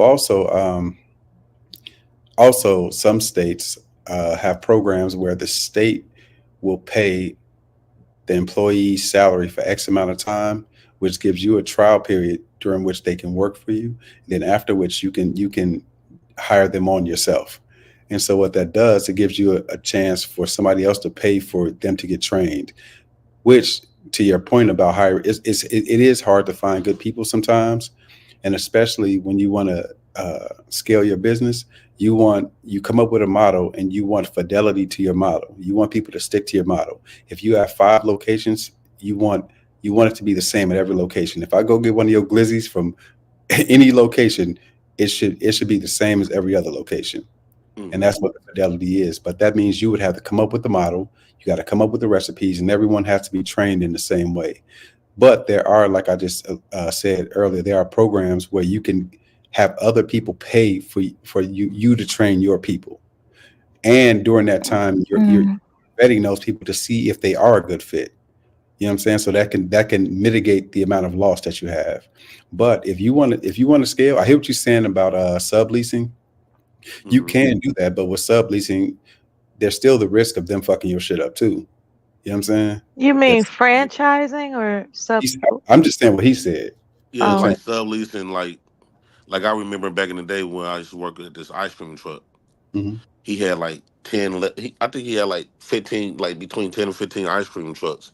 And what he used to do is he used to give all us the ice cream trucks. I think we got paid like 10% or 30% of what we made, and then we had to give the rest to him. And then that's when I started my own. Now, the entrepreneur part is when I had opened up my armed security company. And that's how I knew about, you had to pay all this insurance and stuff. People will walk, man, Shawn. When I first opened up my armed security company, right? I had got a contract at this. It's almost like a beauty supply store, but it had clothes and everything all up in there too. And now these people was Asian. Tell me why this nigga that I hired on his break, the Asian lady called me. She barely could speak English. She said, "Dang, he cooking in my store." This man had brung a hot plate and started to cook fish with the seasoning, with everything, in a hot plate in the middle of the store with all these clothes and everything in it, dog. Clothes. That is hilarious. And this dude was big. He was a big dude. Like, I said, nigga, dog, you coming? Dog, you is cooking. You frying fish. Because he called me asking, could he take a break? I said, yeah, go ahead and take your break. This nigga done brought a fucking hot plate and deep frying fish. That lady was so mad. Lord, yeah, I would be heated. Yes, I had to drop what I was doing. That is come and hilarious. relieve this man, because now he done got fish smell on all this woman's merchandise with clothes and shit. Right. Had a whole store smell like fish. Did they make you pay for it? She ended my contract. Oh, I see. Okay. He fucked him. That's crazy. But I think though, in terms of like, say for instance, like in our Chicago store, the first idea was to pay people hourly. Then at some point, I realized it didn't make sense to pay them hourly. Commission. Commission made much more sense because it incentivized them. We had this one girl specifically who would just sit behind the counter and wouldn't try to sell anything. You know what I'm saying? Because she was getting paid. As opposed to this other girl who when she was on commission, first off, she was attractive, so people came there for her. She was popular on social media, so she drove people there. Well, she drove traffic there, but also her having an incentive to sell things. Like, so instead of making $100 and something a day, you could make $1,000 a day, depending on your hustle. You know what I'm saying? It's just Yeah, a lot of people are doing commission now. Yeah, there's so many ways to do it. But you just, and as you do this business longer and you open more businesses, you're gonna learn a lot of lessons. Some of them are gonna be expensive lessons. Some of them are gonna come on the back of mistakes, which I've done for sure. But you're gonna learn a lot of lessons. Shawn, let me ask you this, right, real quick, if you don't mind. when it comes to the mall, say somebody has a store in the mall, right? And a top, they sell apparel in a mall, and they notice that the mall traffic is not what it used to be. Should they just sell the business? No. Move it to I another don't think screen. most businesses you can't really sell like that. Like clothing businesses, you can't sell the business per se. Mm-hmm. No, you shouldn't. The very first thing I will say in 2024, your primary traffic, your foot traffic should be online. So even like the way I look at a clothing store now is like it's a showroom. It's a place where people can try things on. It's a place where you Right. can community. For me, it's a place where I monetize the space itself too, and it also legitimizes your clothing store by having your clothing line or whatever by having a store. But the primary Right. foot traffic should be online. If you're primarily depending on people to walk into your store physically, then you're gonna lose. That's my opinion personally. Okay, So so people they've been in that business for 30 plus years, mhm. how do they get out? How do they just like, you know what? It's time to go. How what do type they type of clothing would it be? Is it clothing that they're making, or is it like they're reselling clothing? their resell If they're reselling, the very first or thing, retail, like if so unusual like stuff eye-catching, classy stuff. so it depends. It depends on what that means. It depends on if they're making it. It depends on if they're wholesaling it. If they're selling it consignment for someone else. It depends on whether or not they're buying it Mhm. wholesale and reselling it. So it really depends. Or if they're making it custom, it really depends. So Yeah. you need to know that type of stuff to Yeah, answer. they're kind of old, so I just So think they should just, you so know, so get rid of it. if they're old, I would think that they probably are not getting the best. But I realize a lot of people that have been doing it for a long time, A they don't really long time. they really don't refresh their supplier list. So I'm sure that they can get things. So say for instance, I'll give you an example. In Chicago, in my neighborhood, like on 111th Street, there was this black-owned hardware store, and you can go in there and you can get a hammer for $10. The problem with that in 2024 is that I can go to Dollar Tree and get a hammer for a fucking dollar. I don't give a shit if you know what I'm saying. Like, how much better can the $10 hammer be than this hammer? Right. Correct. And so part of it is that some black businesses, just gotta say it, price gouge. Some just are not up to date enough or savvy enough to know that they can go get a cheaper supplier.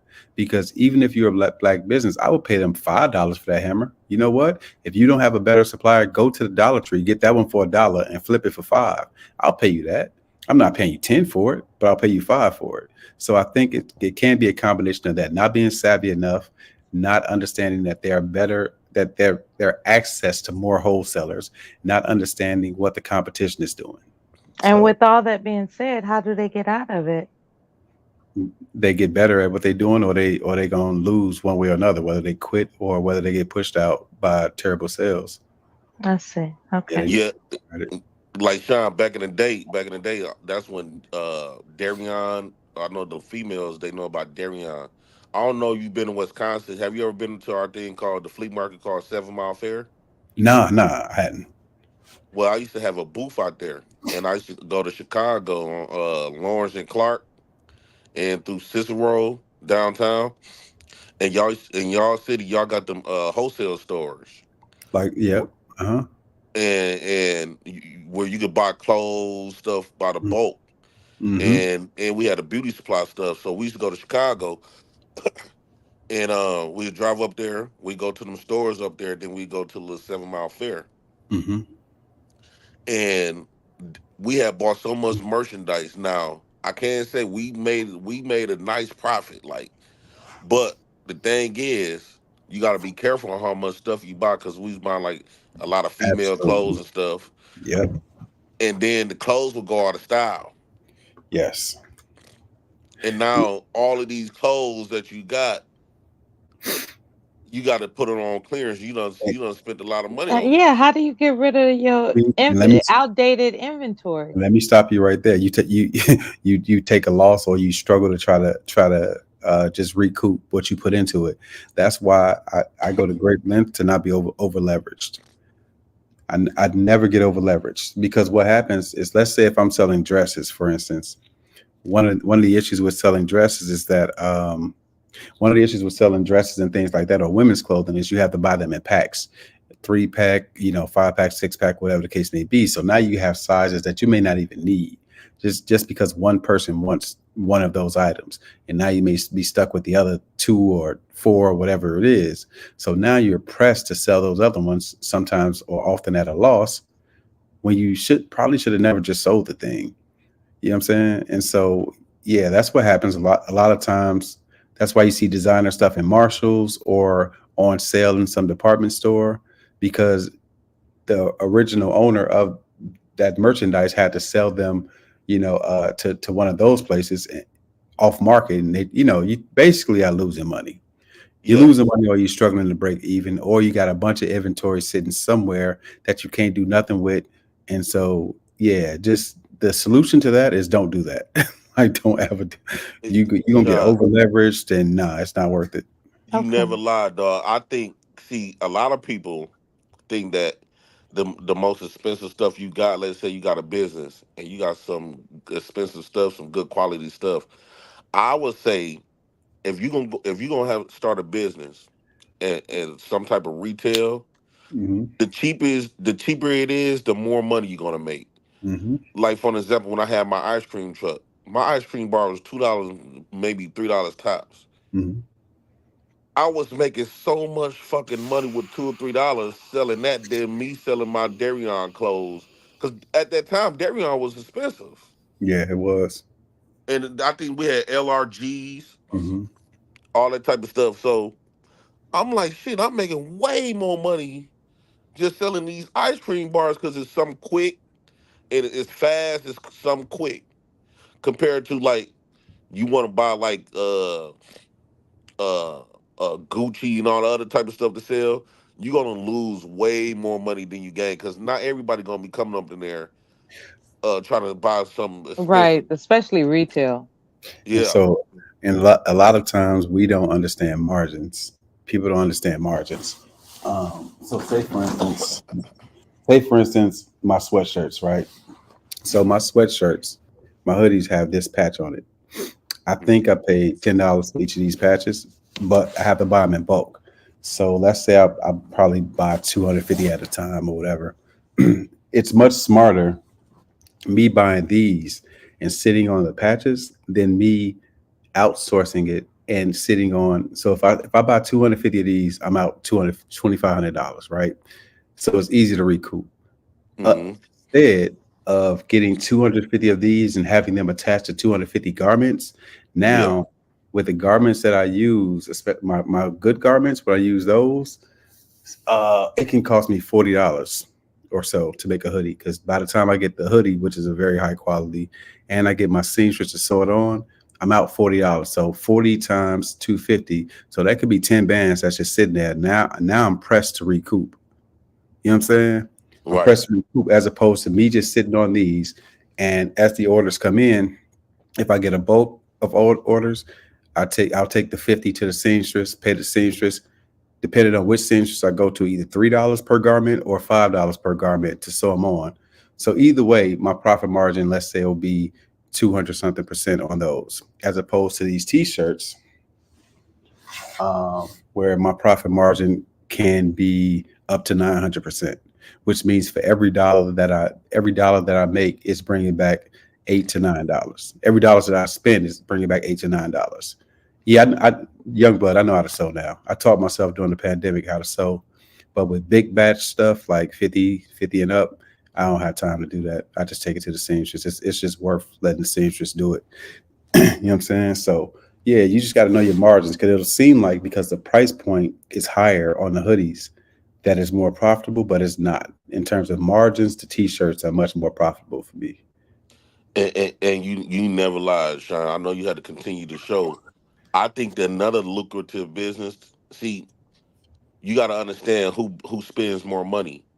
And let me pause you right there. Young blood, I appreciate you, man. Appreciate you shopping with me, bro. My bad. I would say females spend more money, right? So the biggest thing, you got to find stuff was to attract women. And you know the biggest thing that attracts women? What's that? Hair, Absolutely. weave. Now, a lot of people they've been buying that super expensive weave. So they getting the real human hair, and so now they coming out $200 a pack. But most of them women they don't be going up there buying that real expensive hair. So we get like we not gonna get no super cheap pack of hair. Mm-hmm. We get something like in the between, cost like probably like $50. You know, not even $50. Some like cost like $20, $30 a pack. That sell way more quicker than the actual human hair that they be paying $500 or $600 for. Mm-hmm. And I get way more sales with cheaper with the cheap hair than I do the more expensive. Mm-hmm. Mm-hmm. Yeah, that's true. You know the funny thing, it's yeah. In terms of lower cost goods, which could be lower quality goods, it's funny because that pool of buyers is much bigger. It is. I realized when I had when my price point was higher and I was using a certain quality, for that quality you got to pay for it. But based on the pandemic and things like that, it's like, you know what, I gotta dial back the quality a little bit, and dial back so that I can dial back the price point for people. But then they sell so quick. But when I'm doing that, the margins are still really good. You know what I'm saying? But it's just like, man, you always gotta do a lot of testing in terms of pricing. You really do. But you know what I learned though, and I know us guys we can relate to this, man. And I hate to make this ratchet, but it's true. A lot of these principles that we talk about, they translate from all the street shit. It's the Yeah. same principles. Yeah. Same principles, different product. There's a different product, but that's why I got into food, selling food, because food sell itself just like the street shit. It's Mm-hmm. gonna niggas gonna always food gonna sell, no matter what. If you can make that food good, as long as it's clean, nothing go wrong, you make your food good. I just started my daughter. I was gonna tell you lemonade stand. As Oh, long as with the real lemons, I bought the machine. I'm buying the actual machine to like cut up and press the real juices. It's gonna mm-hmm. cost over $1,000 just for the machine. But food, that type of stuff sells itself. Like once I started my hot dog cart, I didn't. It sold itself. Like it was almost like a guarantee. I always set myself a goal. Okay, I'm like, my goal is to make $300 a day Mm-hmm. every time I go out. That's my goal. And once I complete my goal, that's profit after that. Even though $300 is a lot, those are a lot of sales. Man, I was making sure. I'm talking about majority of the time I was out, close to 1,000 or 1,000 or a little bit even more a day. Mm-hmm. So when you talk about retail stuff like that, if I'm gonna get in the business of selling stuff, I'm gonna try to sell some stuff that's gonna is a guarantee to sell. Food is a guarantee. It's a higher risk because if people get sick, that's why you got to be on your A game, and you got to be because I had a worker, his punk ass, he didn't want to wash his hands and shit like that. I was like, hey, dude, and then he had a problem with me telling him something, and then he called himself want to sit down and not want to work, but I still got to pay this man the full price. Mm-hmm. So that's why I was trying to go back to your point earlier about entrepreneurs. These people these people can sit at work and go to sleep at your job and still gonna get paid the full price. It's not Yeah, like being on the streets like, oh nigga, you didn't work, you didn't get no money. You can't even do that. absolutely. So My that's bad. why when I would just work my own business and I don't know how I'm gonna work it with them once I start getting multiple trucks. Shit, put some people on commission. Commission? Yeah, put them on commission. Yeah, how many they sell, they get. Yeah, as long as you got an accurate count of how many is on that truck, at the beginning of the day and at the end of the day, you know how much was sold. Yep, and that's how the ice cream truck used to do it. That's how I was thinking about doing it. I don't want to pay people hourly. Nah, It's too that's much of a risk, and it costs more. yeah, it will. I'm trying to find this so I can um show people like show people how simple this is. Let me see. Trying to upload a few things.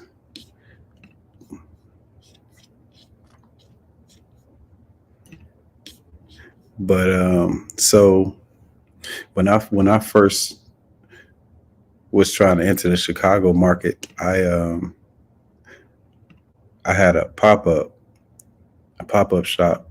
My frat brother, he's in his building, and it's like he got this dope ass, I don't know how to describe it, like this space. It's like it was, I don't know, thousands of feet big. So those are my brothers on the end, my real brothers on the end. The tall ones. I'm definitely the short one. It's my frat brothers, my niggas from my block, one of my mentees in there. But like that day, I made a couple $1,000s in like 2 hours, and that's all I needed to know. You know what I'm saying? Like I saw like that was all the proof I needed to know that this can work in the Chicago market. And so me and my brother on the right, the dark skinned one, the tall one, we opened the store in Chicago a few months after that, and it was up from there. Our first day, like our first day when we did our grand opening, we did like over 11,000 in a couple hours. And so I just knew from there, like it was just like, okay, I see it. I see how it can work. But this the other thing, like too, like this is one of the ways I don't get over leveraged. So say for instance something like this, Oh, right? that's P. I like Right. that. So this is, as you can see, the name of the brand is actually Buddy Rich. But but so what I'll do, I'll come up with designs and I'll make digital mock-ups. And with the digital mock-ups, it looks as if I'm trying to pull something else up. It looks as if it's already been made, but I don't start to make nothing until I start getting orders. So say something like this. You know what I'm saying? Like it's just a digital mock-up. Like I just do digital mock-ups and I put them out and I'll do a couple samples. But other than that, I'm not spending more than $100 to launch a new product or a new design. I'm not spending no more than $100. So I'm never ever pressed. So I'm never over leveraged. And so I'm very intentional about that. I was questioning because them little P, right? Mm-hmm. I think it'd be even more pure, and what will make it sell even more if you had the hats to go with it. Mm-hmm. You got the hats to go with it. Mm-hmm. Yep. Absolutely. Yep. Oh, I definitely get some. Yep. Absolutely. And so, yeah, that's the thing. But it's, the longer you get into these businesses, man, you just learn ways to move smarter and to not put yourself in a bad situation. So I'm just never pressed because I understand that, Yeah, because you could take a look now. Please, with the don't mischaracterize me. That's definitely. Hold on, let me give him the solo. Oh, shout out to Beanz. Shout out to Beanz. That is a. Yo, that's dope. Yo, no, damn well he ain't shaped like that. Hey, why am I reading it in your voice too?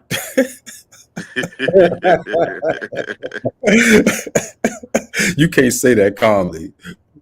Like, don't mischaracterize me. You can't say that calmly. Nah, I'm trying to get something. Don't diminish my character. A lot of my sayings that I've been saying, I miss up the I was waiting. See, I was doing the hoodies, but now I'm ready to do the t-shirts because I know who I'm gonna get them from and all that. So, and then I was trying to figure out how to get my character designs, and now I got that. So, you know what I'm saying? This is the first t-shirt I'm doing, and then I also got the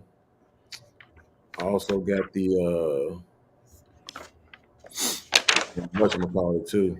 make their mouth bleed. Oh yeah.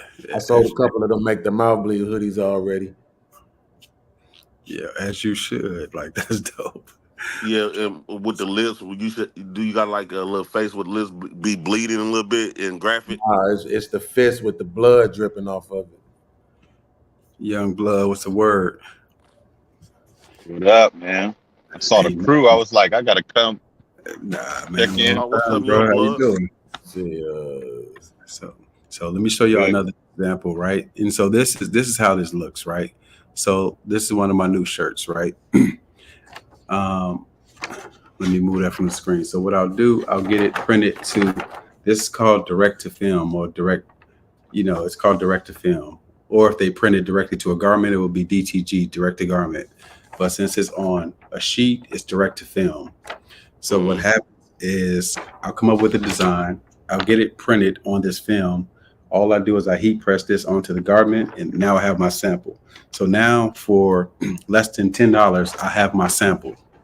You know what I'm saying? Instead of having to pay some crazy amount of money, you know what I'm saying, to test. Because with all this type of stuff, you end up testing the product to see, people's response. You know what I'm saying? But like, even like what you got up there on the screen, like I would just order the sheets for that, and you would have your samples, and it wouldn't cost you no real money. $10 to $15 to have your samples, easy. Yeah, I'm waiting on these to land here right now. Yeah, you got a Fight Club. Yeah, so I can make, what I do, what I've been doing is I made a couple for myself. You know what I'm saying? So I could wear them on the show while I'm doing my thing. You know what I'm saying? So when I wore the make their mouth bleed the other day, that's when I got 2 orders. You know what I'm saying? They saw them, I was like, oh yeah, let me get those. That's dope. You know what I think would be a good idea too, Beanz? Oh fuck, I'm just following somebody. If you can think of, okay, you got the Fight Club in the front, now in the back, and writing the famous quotes that you done heard on Fight Club. Yeah, I ain't that memorable about Fight Club as everybody else is. All my memories is feelings. You know what I'm saying? Like I feel a certain way about it. But no, I think what you're saying though would be dope though, to be honest with you. That would be dope. That absolutely would be dope, bro. But yeah, I just wanted to make sure that I, you know what I'm saying, did my part in representing. But to make now this is the lesson that I learned, Shawn, and I'm technically still learning it, is how to judge on the size, right? Because I've been ordering. So the first ones I ordered, I was just going off what my lady had been doing with her shirts, because she's been doing shirts for a little minute. And I ended up ordering something. I ordered I Seen Your Little Podcast, and they sent them joints, and they was a little bit smaller than what I wanted. Then they resent me another one. It was way too big, so big they was distorted. You know what I'm saying? Right. So I'm like, okay, now I know where I need to be at. So that's the thing, that the issue that I ran into, like you said, you're gonna run into some issues. The issue that I ran into was trying to figure out what size the designs need to be. But the good thing about the company that I'm using, they actually refunded me all my money back on the first order, and then sent the second order out for free. You know what I'm saying? So that was a blessing, to be honest with you. Definitely. That is. So Sin 7, this is yes. So this is, so believe it or not, Anton Daniels was my first product placement. Yeah, he used to rep them sweaters, dog. My first Everybody product wanted placement. those. Yep, that's my first product placement, Anton. Oddly enough, it's crazy how many places I'll be, and people will be like, "Hey, that's Anton's sweatshirt." I'll be wearing one of all sweatshirts. They're like, "Listen, I swear to God, I remember the first time it happened. I was in New York. I was in Manhattan, and I'm at this thing. They have it's just these people. They go to different cities and they have ditch day parties, DITCH day. And so it's like, people are ditching work, and it's a day party that lasts all day. And so I'm at a ditch day party, drunk as hell in Manhattan. And a guy came up to me like, "Yeah, it's Anton." So that's the first time it happened. And this happened lots of times since then. But I told this story before, and I'm going to say it again. Just putting Anton in my clothes alone was worth an extra 30,000 to me. Woo. And I sent him 6 garments. I sent him I think 3 I think I sent him 4 sweatshirts and 2 t-shirts. You know what I'm saying? So yeah, to answer your question, Sin, I think every business needs a good product placement strategy. You know what I'm saying? Even if their product is a service, it sounds a little crazy. Even if your product is a service, even if you have a service, you need people that can go out and be a mouthpiece, or people that you can use as a social proof that can go and say, hey, I got this done from this person, or I got this from that person, and it's dope. You should check it out. And you know what? Because Shawn, I was going to tell you, like when you told me that you made your first 11,000, I was thinking like, because you gotta understand the difference too. I think you probably made that money because of who you were, popularity wise. But now, see me, back then, especially like back then, I would want my stuff to sell just because I'm popular. I wanted to sell because that's people want to hit it. But since we do have social media, and social media, that popular stuff can get you a lot of sales.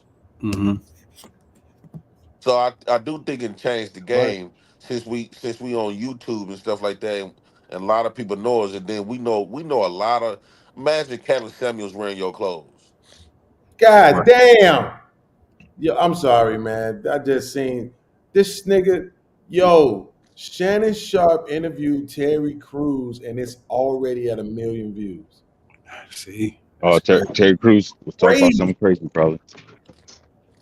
Damn. And when was this? Yesterday? 15 hours ago. Because I was just watching him and Gilbert Arenas a little while ago. This is 15 hours ago, bro. Wow. God damn. Hey, that Cat That's Williams some rich nigga shit problem. This nigga, man, that is crazy. That's about 30 bands right there. I like the hustle talk, man. Man, this hustle talk, man, that's what's happening. Hey, oh yeah, you know what? I want to say there's I found this page called, it's a company called Super Line Wholesale. Yeah, I got an account with them. Yep. Just found them like a few weeks ago. Yep, I got an account with them.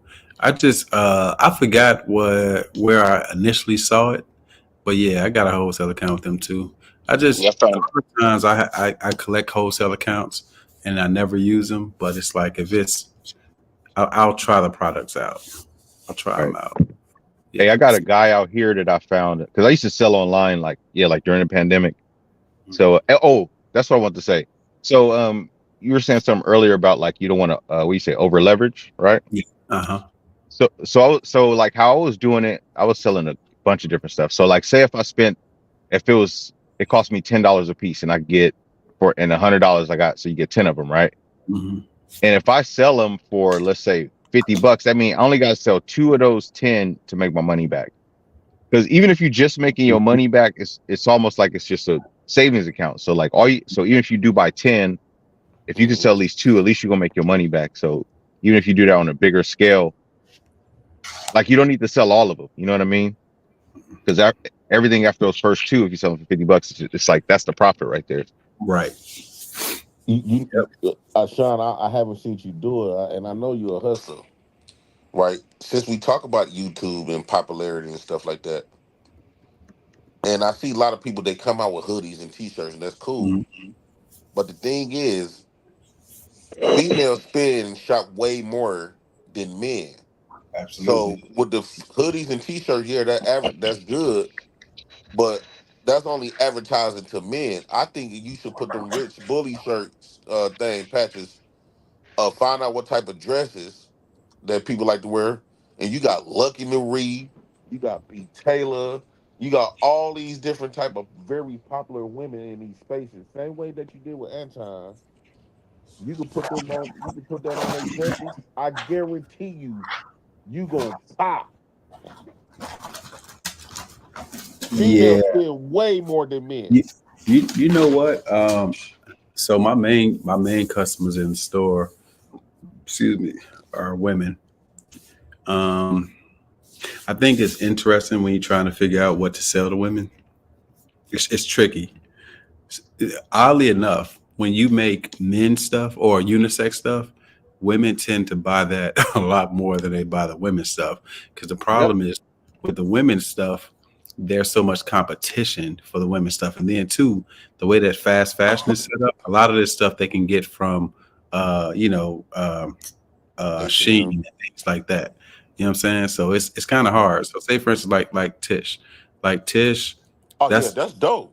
Right, that's a regular sweatshirt. She just wanted to crop hers. You know what I'm saying? So it's just, yeah. So it just kind of depends. You know her? You say that's Tish? You say? Oh yeah, that's my homie. That's my homie. It's my people from New York. Yeah. Shout out to New York. Now I'm gonna tell you what I think you should do. So this is what you should do. You should give me 50K, right? Oh, here we go. And when you give me that 50K, I'm gonna retire and live very happily ever after. And you can just tell everybody how you changed the world. Hey, this nigga. Hey, well, I'm telling you, no, he's right. Like when I was selling men's stuff, even though I was advertising on Facebook to men, 90% of my orders were women. Yep. Yeah. Bro, even when I was selling, look, I was telling you, I was out there hustle, man. I found a dude. I was selling like even sex dolls at one point. Women were the ones buying them most of the time. Yeah. Women spend more. Men is more logical. They not, men too much not gonna go all out the way unless they know you. Like I'll fuck with Shawn clothes because I know him. Right. Mm-hmm. Or if you just got some dope shit, let me, but when it comes to women always see that's busting. That's fucking busting. You got the hat to go with the show us the hat with that. That's what it. So I'm working on these hats now. Shawn, that's busting, dog. Yeah, man, I got a lot of stuff in the pipeline. Things that feel more summary in terms of the shirt designs, and you know what I'm saying. So yeah, always got a bunch of shit in the pipeline. I just don't promote shit on YouTube because I don't want people to think that I'm here specifically for that. You know what I'm saying? Right. Which I guess but this your avenue though. Yeah. People respect it. Yeah. Hey, Shawn, do you promote on Facebook Marketplace or Facebook ads? No, I hadn't done that yet. I hadn't done that yet. So, but I will be. I definitely will be. But certain places you don't want. Go ahead. Yeah, it's a little complicated, but like it's worth it. That's where I first started. I would challenge you on that, young blood, because like the type of brand. Okay, let's just say you got you a nice brand, right? Mm-hmm. You don't want to promote your stuff in like bootleg places. Yep. That's why I would do Facebook ads, but not like Marketplace. Yeah, I didn't mean Marketplace. I mean Facebook ads. Yeah, my bad. I figured you meant that. But it's so many different designs. I got so many variations of so many different things. Then I'll have concepts that I'm working on, and the first iterations will look a certain way, but it's just I got so much stuff I'm working on, man. So it's just like a bunch of samples of a bunch of things, and I like that rich girl thing. You know what's been busting too? They got them black females with the nappy with their froze and shit like that. Mm-hmm. So you got a rich girl logo and have you like a couple of faces of black females. That shit be popping. Yeah, definitely. I got so much in the tuck. But you know what I like? My problem, the reason why I don't promote on here, one of the reasons, I like organic marketing. You know what I'm saying? So say for instance, something simple, right? Like me wearing this shirt, right? If you like it, you'll buy it, right? If you like it, you'll buy it. Or when I post, the way that I post on my social media. You got white stuff? Why are you asking? I just want to make sure. It'll be me wearing it. You know what I'm saying? You know what, Shawn? Now that I see them hoodies, It don't Yeah. look right on you. It do look like that's Anton's. Like This nigga ain't shit. Hey, dude. it looks like you stealing Anton shit, dog. Cause that's That all is we see Anton crazy. in. So he I Yeah. thought it basically was Anton's at saying first too. he's saying Anton is the Lil Wayne of clothing. You know how once Lil Wayne get on your beat, it ain't your beat no It more. ain't your beat no more. Yeah. So now Anton wear your hoodie, it ain't your hoodie no more. That is crazy. Yo, that's real talk. Yeah. But So you got yeah, to think about it. You got to think about it. We don't ever see Gucci wearing Gucci. You don't ever yeah, see the people who create these designers. You don't see them wearing that. You see the rappers. yeah. And so when you That's think real. about Hey, you the gotta have outfits, you Anton think put a of the link on his rapper. website for you. That's why if I was you, Sean, I won't be wearing it like that. I would do people like Anton, Angry Man. He get a lot of Don't wear followers your and own stuff. shit, my nigga. That's Hey, that's the message. that was for you, young blood. That question. You get what? This question is for you. It said, did he say he sexed dolls? Yeah. I'm telling you, look, yes, nigga. Everything that the homeboy gave me, I was selling it, and then he brought these things out. I was like, fuck it, nigga, I'm gonna try it. He gave them to me for $15, and I was selling them for 75 a pop, bro. Yeah, I had that's to. real. Yeah, you But got hey, it to. was weird niggas saying shit though. I had to give it up because like niggas would send me weird messages like, "Can I do something for it? Work Mhm. it off?" Like, what are you talking about, bro? That's Yeah, weird. Oh my god. So I had to stop doing that. Yeah, that shit was yeah. weird. Yo, Sin said women's clothing is harder to make because of proportions. That's absolutely true. Just like, a lot of chicks, like if they want a sweatsuit, one of the problems is like they'll be a small at the top, but they'll be medium at the bottom or something like that. Right. So if you have to buy it in a set, now I got to buy two sets. You know what I'm saying? To mismatch it gets But you weird. got a lot of family members who wear that type of stuff. That I know you got a lot of female families, and they all like, you know what I'm saying. So it depends on what Man, type of size woman you want to sell. Mhm. Yeah, that's true, Big man. girls don't buy much. The thing about, what's crazy though? I had a lot of big girls coming to the store and buying shit, and even crop tops though. Like big girls that buy crop Yo. tops. They'll wear like a shirt, like a tank top or something, and then just have the Uh-huh. crop over it. You know what I'm saying? But you know what's crazy? Like from doing this so long, like when somebody walks into the store, I automatically can know what their size is. I'll know what material is gonna look the best on you based on your body type, and I'm gonna know what your size is. And so, but the thing I know is 90% of the people who I can get to try something on, it's gonna go home with you. Once you get in that mirror and it looks good on you, it's going home with you. You know what I'm Yeah. saying? So that's another benefit. Somebody asked about having the store earlier. That's another benefit.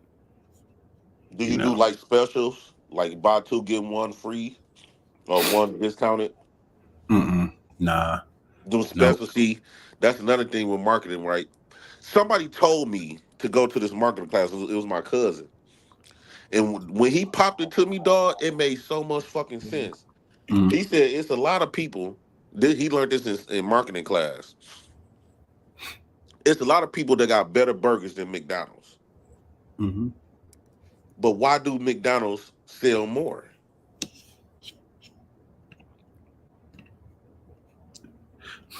Oh, it's a lot of reasons. It could be nostalgia from eating it, from remembering how you felt when you were young, when you were eating it. But it also, first off, it tastes the same every time you get it, everywhere you go. And also the marketing, the The product placement marketing. they've done, the marketing. Yeah. You know what I'm saying? Marketing. Right. Yep. The I marketing. forgot what he was kicking into me though, but I'm gonna take up a. I think that would be lucrative too. I don't know if you done it or not. To take up like this is like a 6 week marketing class, like in sales. So I think it's valuable, bro, especially do when you you talk know about who you Yeah. talking marketing. to? It's I I'm don't think I'm gonna you tell you what understand who Shawn is. Man. yeah. Yeah. He being nice about it because he just like, but he is Yeah. millennia past these. No, because he don't understand. Like I could tell the reason why I assume he didn't take up a marketing class because when I asked him a trick question, because I'm testing his hustle, right? See how much of a hustler he is. When I asked him, do he got one like buy two or get one half off or something? Why you think all stores does that? Oh, I'm glad you brought that back up.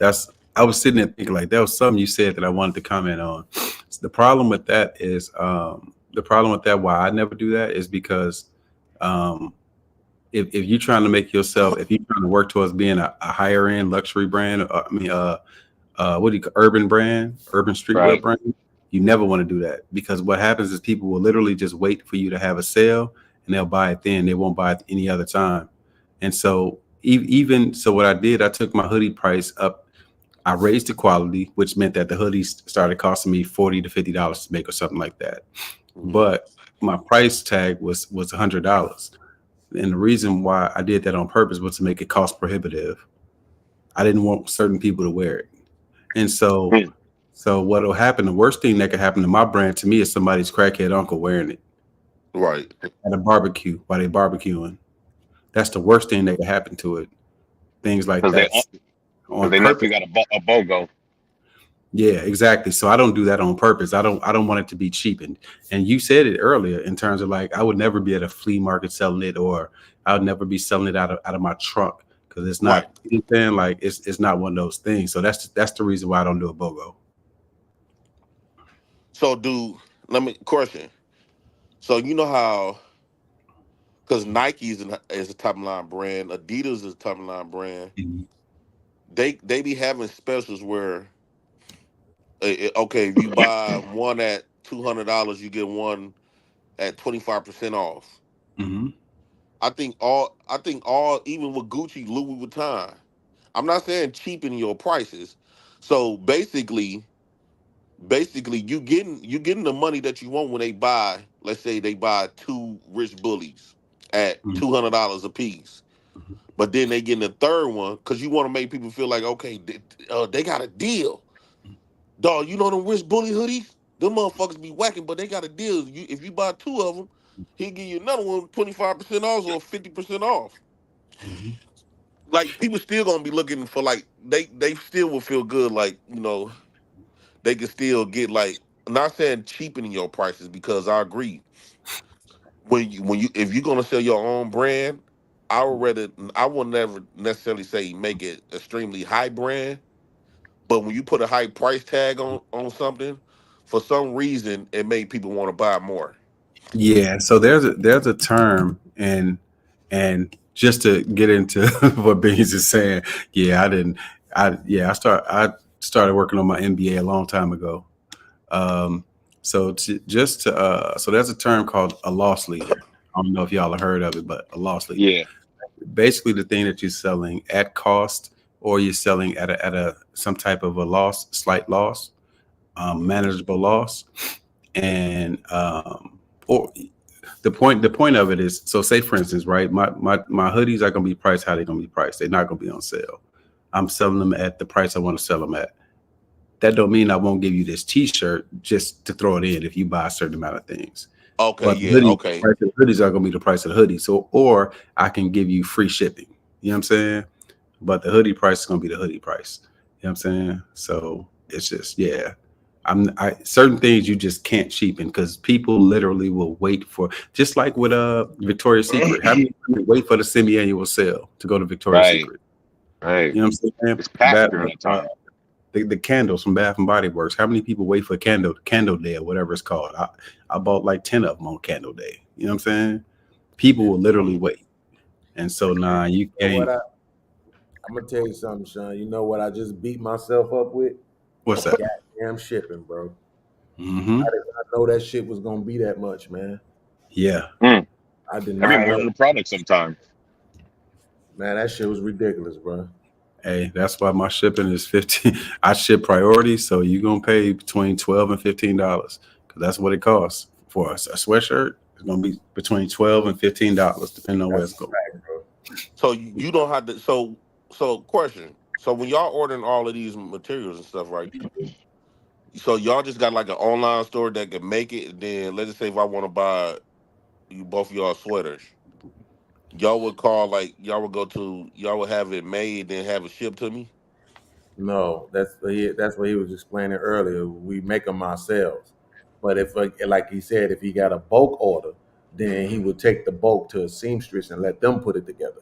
But if it's just me, you just call and you want something, you want 2 or 3 hoodies, I can do that myself. That's why I bought the machine to be able to do it. See, but here's the thing. I'm ready for the store to do it because I don't know why it's something about if you let if you doing it compared to a professional and make you feel like you getting some type of quality. That's only if you don't know what you're doing. Right. If you're the professional, then it don't make Right. it. You know what I'm saying? Absolutely. If you know what you're doing, then you know what you're doing. Yeah. You know Right. what I'm saying? Yeah. If you don't know what you're doing, then you don't know what you're doing. It's no different than you making food. Like you good at making food. You season shit well. They're coming there because you're doing it. They like your French fries. Yeah, Like, absolutely. but you know what I'm saying? Like so like I'll have like, say for instance, I'll have the patches, right? But then I have, blank garments, just some blank garments that I know I'm gonna use or whatever the case may be. But I'll never, I'll never apply unless I'm making a sample. I'm never gonna just have this sitting attached to something because that's just a waste. I wait for people to order and then, you know what I'm saying? So you just, it ain't hard to sew. I don't need to, be a master seamstress. I need to be able to sew good enough to attach this to that. That's it. It takes me, a few minutes to do it. In terms of all of these things, I just need to be able to take a heat press and press it out, and it's on a shirt in a few seconds, whatever, 10 seconds, whatever. And if I got a certain amount to do, I'll just pay somebody that like a mentee or something to do it, and let them make some money off of it, and I don't have to do it. So Yeah, that's what I'm thinking because you got to think from our perspective, right? See, we know you, and so we got love for you, but not think like from our perspective. If you going to buy, if you finna spend some money on some clothes, right, and you finna spend a few $100, let's just say, uh, it's me selling some clothes for like $500. Remove me, ordinary Blow Joe selling some clothes for $500, just one sweater. When it's a difference when you find out when they say made in by this specific company compared to just made by him. Nah, I disagree with. Well, okay, it's not that I disagree. Made by him, made by Tom the Ford. person that actually created it. Tom Ford is a person. He's a person, and it's an honor for him to do it. There are painters that the painter will say, they'll come up with a sketch and say, basically, I can paint this for you. They're telling you what they're going to paint for you. You're not asking them what to paint. It's an honor for them to paint that for you. So I think throughout history, there are people who are creatives that will create things, and people are honored for them to create that thing for them. So my first store in Jersey, I did nothing but custom stuff. Nothing but custom stuff. I wasn't selling my brand there. I did custom stuff, and people paid me, including schools and everything like that, because of the custom stuff I did. The store in Chicago, the hoodies. If I pull up some pictures, they were all, I literally made every single hoodie with my hands in the store. Every single one. They didn't have these patches or anything like that. So people paid me to make the things with my hands. So you can become that person. You know what I'm saying? Yeah. But okay, when you say you made them in the store, right? Did like every time you made them, did it be was logos was in the exact same spot and shaped the exact same way as the other hoodies that you had sold?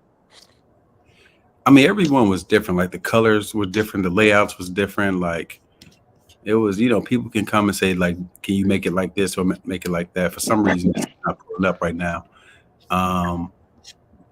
Trying to pull this up so you can see it. I don't know. It was just a customized experience for them, and for me, you know what I'm saying? It was very profitable. So yeah, that's how I started out. Yeah, but I don't know, man. You can become that person. Cause think about it, you know how cause my cousins they like to buy Jordans and shit. Now it was at one year. Remember they used to have the SpongeBob Jordans, all these custom made Jordans. Mm-hmm. Even though they was busting, but it's still nothing like the original ones. Right. Hey, Yeah, I'm gonna tell you though, Shawn, don't sleep on Facebook ads though. yeah, you are absolutely right. I was selling a vest, right? One thing I said was a vest with like heat pads in it. Mm-hmm. You know, mainly for like dudes that if you go hunting or fishing or whatever, like so it's like a heated vest. Mm-hmm. And I was selling them for $90. And then I would priority shipping, I was like an extra $15. Everybody took priority ship, every order. Yep, because it makes more sense. Like, man, I Even want my. though yeah, the shipping was the same time though. Like it was no different than the regular shipping. But I just put that as an extra thing. And every single person paid for it. Yep, they gonna pay for it every time because they want it. Mm-hmm. Yeah, I would seriously like look into that. Just like really, I mean, it costs a little money, but I mean, it's worth it for the return. I fully got the return on it, but it take a little bit to get into. You know, you got do some watch Them some heated videos on hoodie it. that's Sean, you is sleeping, dog. Want me to tell you how? How so? You connected with all of us, right? Let me tell you, Mm-hmm. listen, you connected with all us. Mm-hmm. You be getting thousands of views. The Mm-hmm. same way how Anton we are extended versions that can be generate you so much fucking money to be ridiculous. Mm-hmm. You got me, Fatty, podcast, Lucki Maree, all these type Mm-hmm. of people that be getting thousands of views. Mm-hmm. Get them a 10% promo code. Let's just be honest. The only person that he could put them hoodies on and it'll matter is me. I mean, the rest of Facts. you niggas, Keeping it being. it's not gonna matter, bro. You know what I'm saying? Like he put one of them hoodies on me. Them numbers going up. Cause they're gonna be like, oh shit, my nigga Beanz, what he oh shit, he rapping nigga, we all in. What we talking about? You feel me? The Hey, rest of that's you real. niggas, You see, you can see how far it's come. Like you can't tell, but the material, like, is different. Like the hoodies look different. This one, it's one of my guys. Shout out to Jonathan. That's one of my sweatshirts, and this is from shit. This is a totally different version of it. You can't tell, but that's a multicolored panda bear. Like that's one of my joints. That's oh girl Tish again. Uh, this is she used to at be in my our. DMs. This was our soft. That was our soft opening. You know what I'm saying? Pause. This is my young boy who wore my he was in a movie with Anthony Anderson on Netflix, and he wore my hoodie in there, with my sweatshirt in there. But those are some of my tracksuits. That's outside of the Chicago I was just store. gonna ask you, did you have tracksuits? Yeah. Of course, y'all know who that is. Uh, I had a lot of different versions of this. You know what I'm saying? I just like I say, I just don't be advertising it on here yet. But to be honest, that's why I came to this space. I saw the product placement possibilities. Um, and my first thing for the first 2 years, I just been cultivating relationships. So it's funny you saying that, JP. That's all I've been doing. That's why for me, like I know y'all be having a lot of beef and shit like that. That's why for me it's very important for me not to get involved in that shit because I'm really here for business. You know what I'm Right. saying? And so I'm not, The neutral ground. yeah, exactly. I'm here for business. I really am. And so me getting involved in beef can affect me as I roll out my business. Like everybody else is handling their business on here. I hadn't started to handle my business on here yet. So drama can affect my business. And like I say, my daughter is You right. a light-skinned 17-year-old with expensive tastes. You know what I'm saying? You know how light-skinned people are. Yeah. I don't know. So, you know what I'm Man, saying? dog, you could have been putting those little sweaters or something on us. We could have been promoting, like, cause I like that. I like to look good. I like to dress. Nah, but you gotta keep in mind, I'm damn near 42, so I don't be spending a lot of money on clothes like I used to. But just to advertise your shit, promote you basically a sponsor. And see, and that's the plan. I've been having talks about it already. For me, You it's should just have been a had us matter in of, them clothes. yeah, it's just a matter of making sure it makes sense. You know what I'm saying? Like making sure it makes sense. I had a lot of setbacks too, man. Like y'all want to know? I'm gonna show y'all what happened over the last. This has been my last 3 months.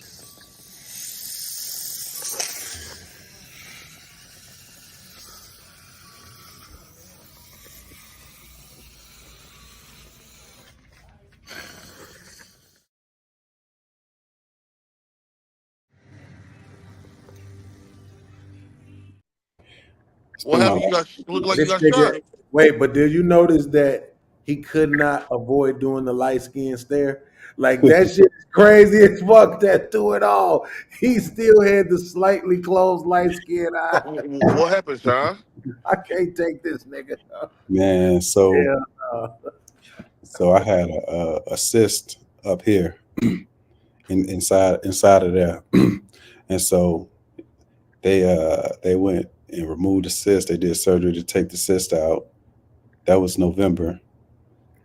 December, 3 weeks later. 3 weeks later in December, I'm blowing my nose, and that first thing you see in the beginning. So you all that blood that came out my nose.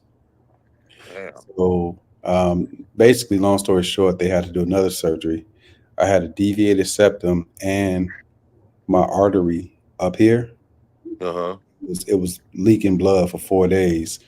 So they had to they had to burn that. Long story short, to stop the bleeding because it wouldn't stop. Like day after day, I went to the ER 4 times. Went to my ENT doctor 4 times. On that fourth day, they had to do surgery again. And even still, like I ain't out the woods yet. Like I can, I don't drink no more. I can't drink. I was smoking hookah. I can't smoke no hookah. I can't do nothing that's gonna thin my blood. You know what I'm saying, or raise my blood pressure. You know what I'm saying, because that will make it more likely that the shit will bleed again. Mm-hmm. So it's just like, yeah, nigga, it's been some setbacks. It's been some So setbacks. if you ever get high blood pressure, you can't take the medicine or nothing. Wait, say that again. If you had high blood pressure, you won't be able to take the blood pressure pills. Yeah, well, they during that process they had to give them to me because of how much blood was coming out. My blood was too thin, and yeah, my blood pressure kept going up. So yeah, but I was determined not to be on no blood pressure because I ain't never had high blood pressure before this surgery. So yeah, I just within the last 2 months, they had me on them for a week or two, no, maybe 3 weeks, but I just weaned myself off of that shit quick because I don't have no high blood pressure. It was just whatever they did. So yeah, it's like I got to be careful. I can't do no strenuous activity still, and it's been shit over 2 months. You know what I'm saying? I can't lift weights yet. I can't run yet. You know what I'm saying? Like it's a lot. So yeah, man. So that's why I've been slow walking a bunch of shit. Yeah, Damn, Sean. yeah, man. But shit. Gotta still get to this money, man. Yeah, and see, everywhere I go, I've been hearing this, like, cause it's like I'm realizing that we getting old. We the old people now. I Mhm. just lost my cousin the other day. Uh, one of my male cousins, he was at my hot dog cart with me, and he used to always say, "Man, I don't eat meat." I was like, "Damn, cuz you ain't really supporting a nigga like that."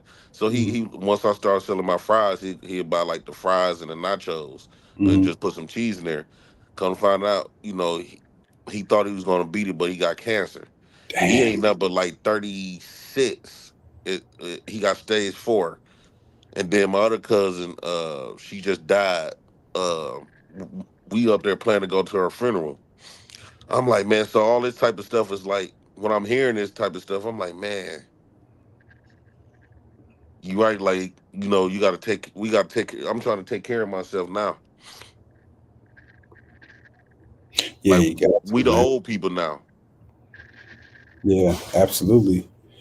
I ain't gonna lie, man. Just seeing my OG get sick and seeing her go from diagnosis to funeral in 8 months. It's just, man, that gave me like a sense of urgency, man. Like I can't even explain my sense of urgency. Like I wake up grinding, I fall asleep grinding. Like I never go to bed. Like I always fall asleep working. Like, cause that's just, I'm just so scared of ever going back to, struggling on that level. Hmm. Saying people get on here and they lie, bro. I pride myself on getting on here and telling the truth. Nigga, I done had evictions. I done had repos. I done lost, I done fucked up in business. You know what I'm saying? Yeah. $35,000 mistakes in business. Like I didn't had a lot of shit happen. But I shake back, nigga. I lace up my boots, put my hoodie on, nigga, and I crawl through the mud to get back. You know what I'm saying? And that's part of my testimony. That's why I don't get on here lying like a bunch of motherfuckers do. I'm not doing that shit, bro. I'm not doing I that. feel that, man. I feel that 100%. The best way to be is just be your genuine self. Hmm. And I'm not Absolutely. ashamed of the stuff that I went through. I like when I share my story, but it seems like people more interested in the fucked up shit that I done been through than the good shit. Yeah. Yeah, but you know what? I think the lessons are in all the quote unquote fucked up shit. I know we can all, man, we can all That's how you recount. get your wisdom. Yeah, we can all recount so much fucked up shit. And to be honest, we all four of us sitting here right now. That means we got through every fucked up thing that we've been through, nigga. Whether it was jail, whether it's shootouts, whether it's getting shot, whether it's Mhm. whatever, nigga. We all made it through. That's why we still sitting here with a testimony. You know what I'm saying? We made it through the test. The smart people though get the lessons though from it, because we can have a pity party about it, but shit, at the end of the day, it's like, nigga, what's the lesson? Shit, Yes. okay, I learned, nigga, I learned where not to go at a young age. If I didn't want to get shot again, I learned that. I tell you that. Yeah. Shit. And I learned to say my black ass in the house Shit. and Yeah. be in the house with my kids. Hey man, look. Shit, fuck all that. I ain't going back to jail. Yeah, man. I'm telling you, like oftentimes, man, some of the most important lessons come from the things that feel like it's the worst shit at the time. I'm telling you. Yeah. And it taught I'd rather be impulsive on here. That's why I be trying to tell people like they be trying to say niggas be saying plenty shit online but won't say it in person. One thing about this online stuff, online fights, Mm-hmm. it teaches it taught me Hmm. how to handle situations. Cause true, Yeah. in real life, shit would go down. Hmm. But the consequences way worse than when you trying to do something better with your life, Hmm. you gotta think about moves you make.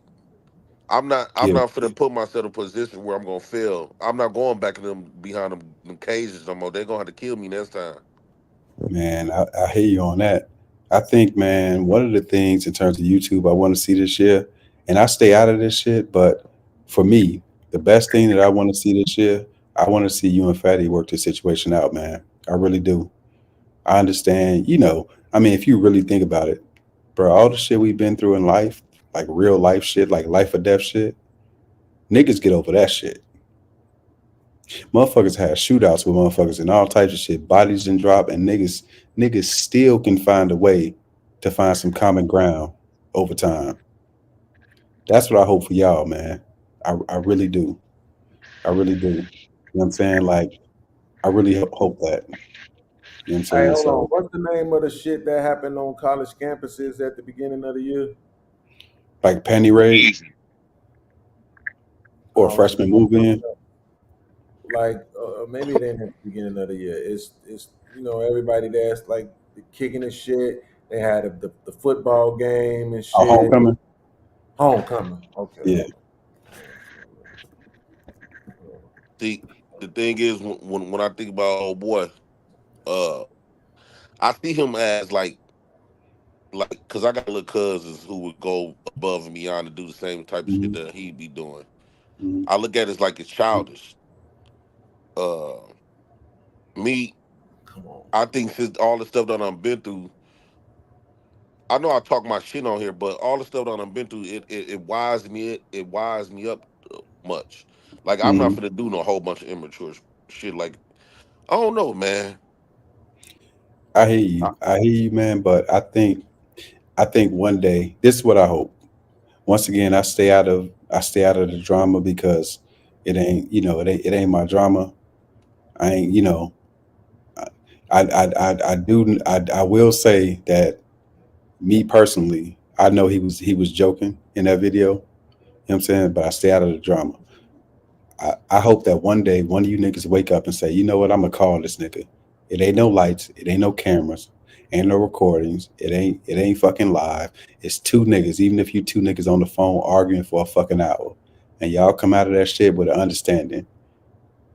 That's what I hope. You know what I'm saying? So that's just my whole thing about that. Cause I mean I think both of y'all got a lot to give in terms of content creation.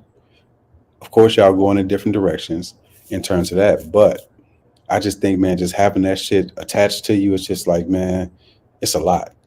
It's a lot. And I don't think neither one of y'all need that shit attached to y'all. You know what? To be honest with you, Hmm.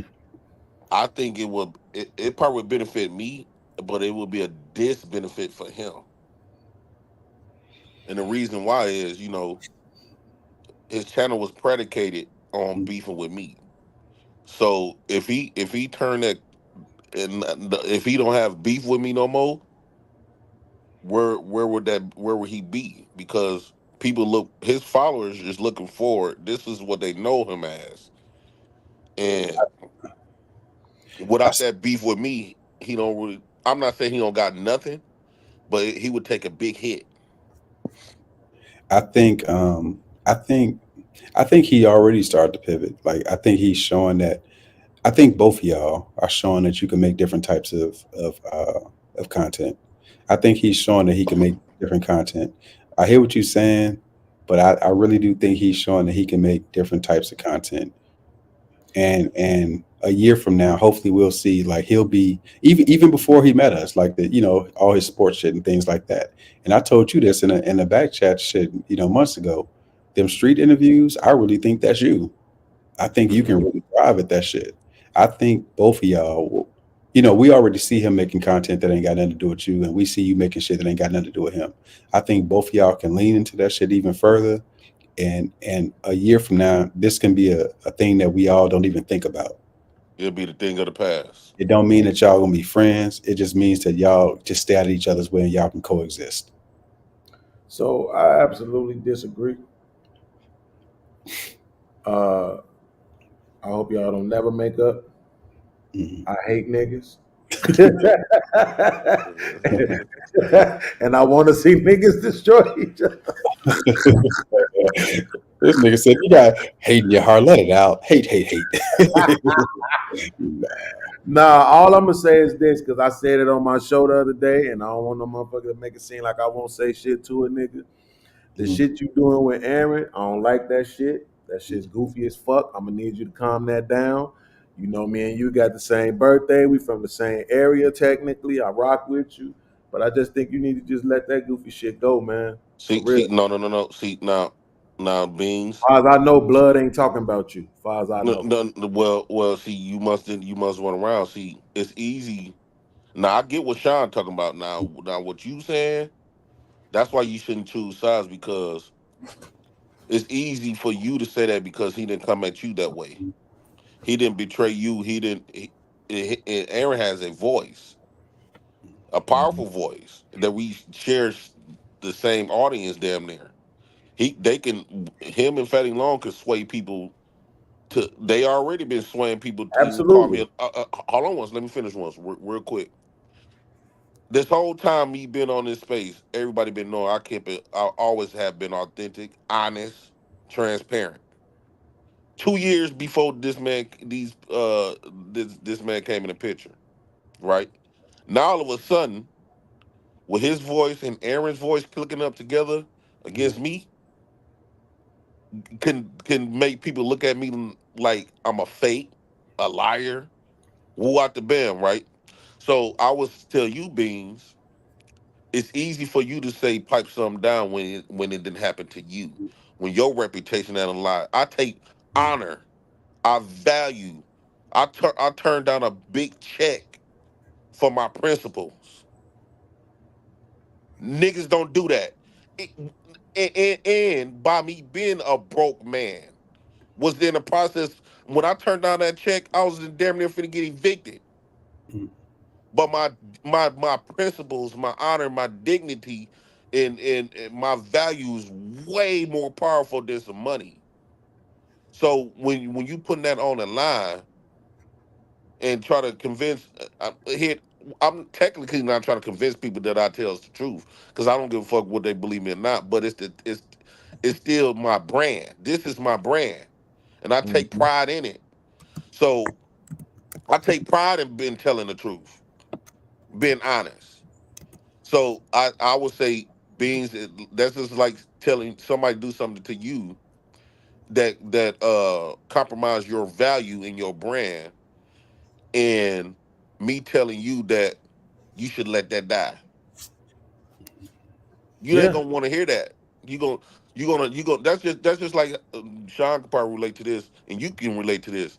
That's like saying like telling somebody keep the peace.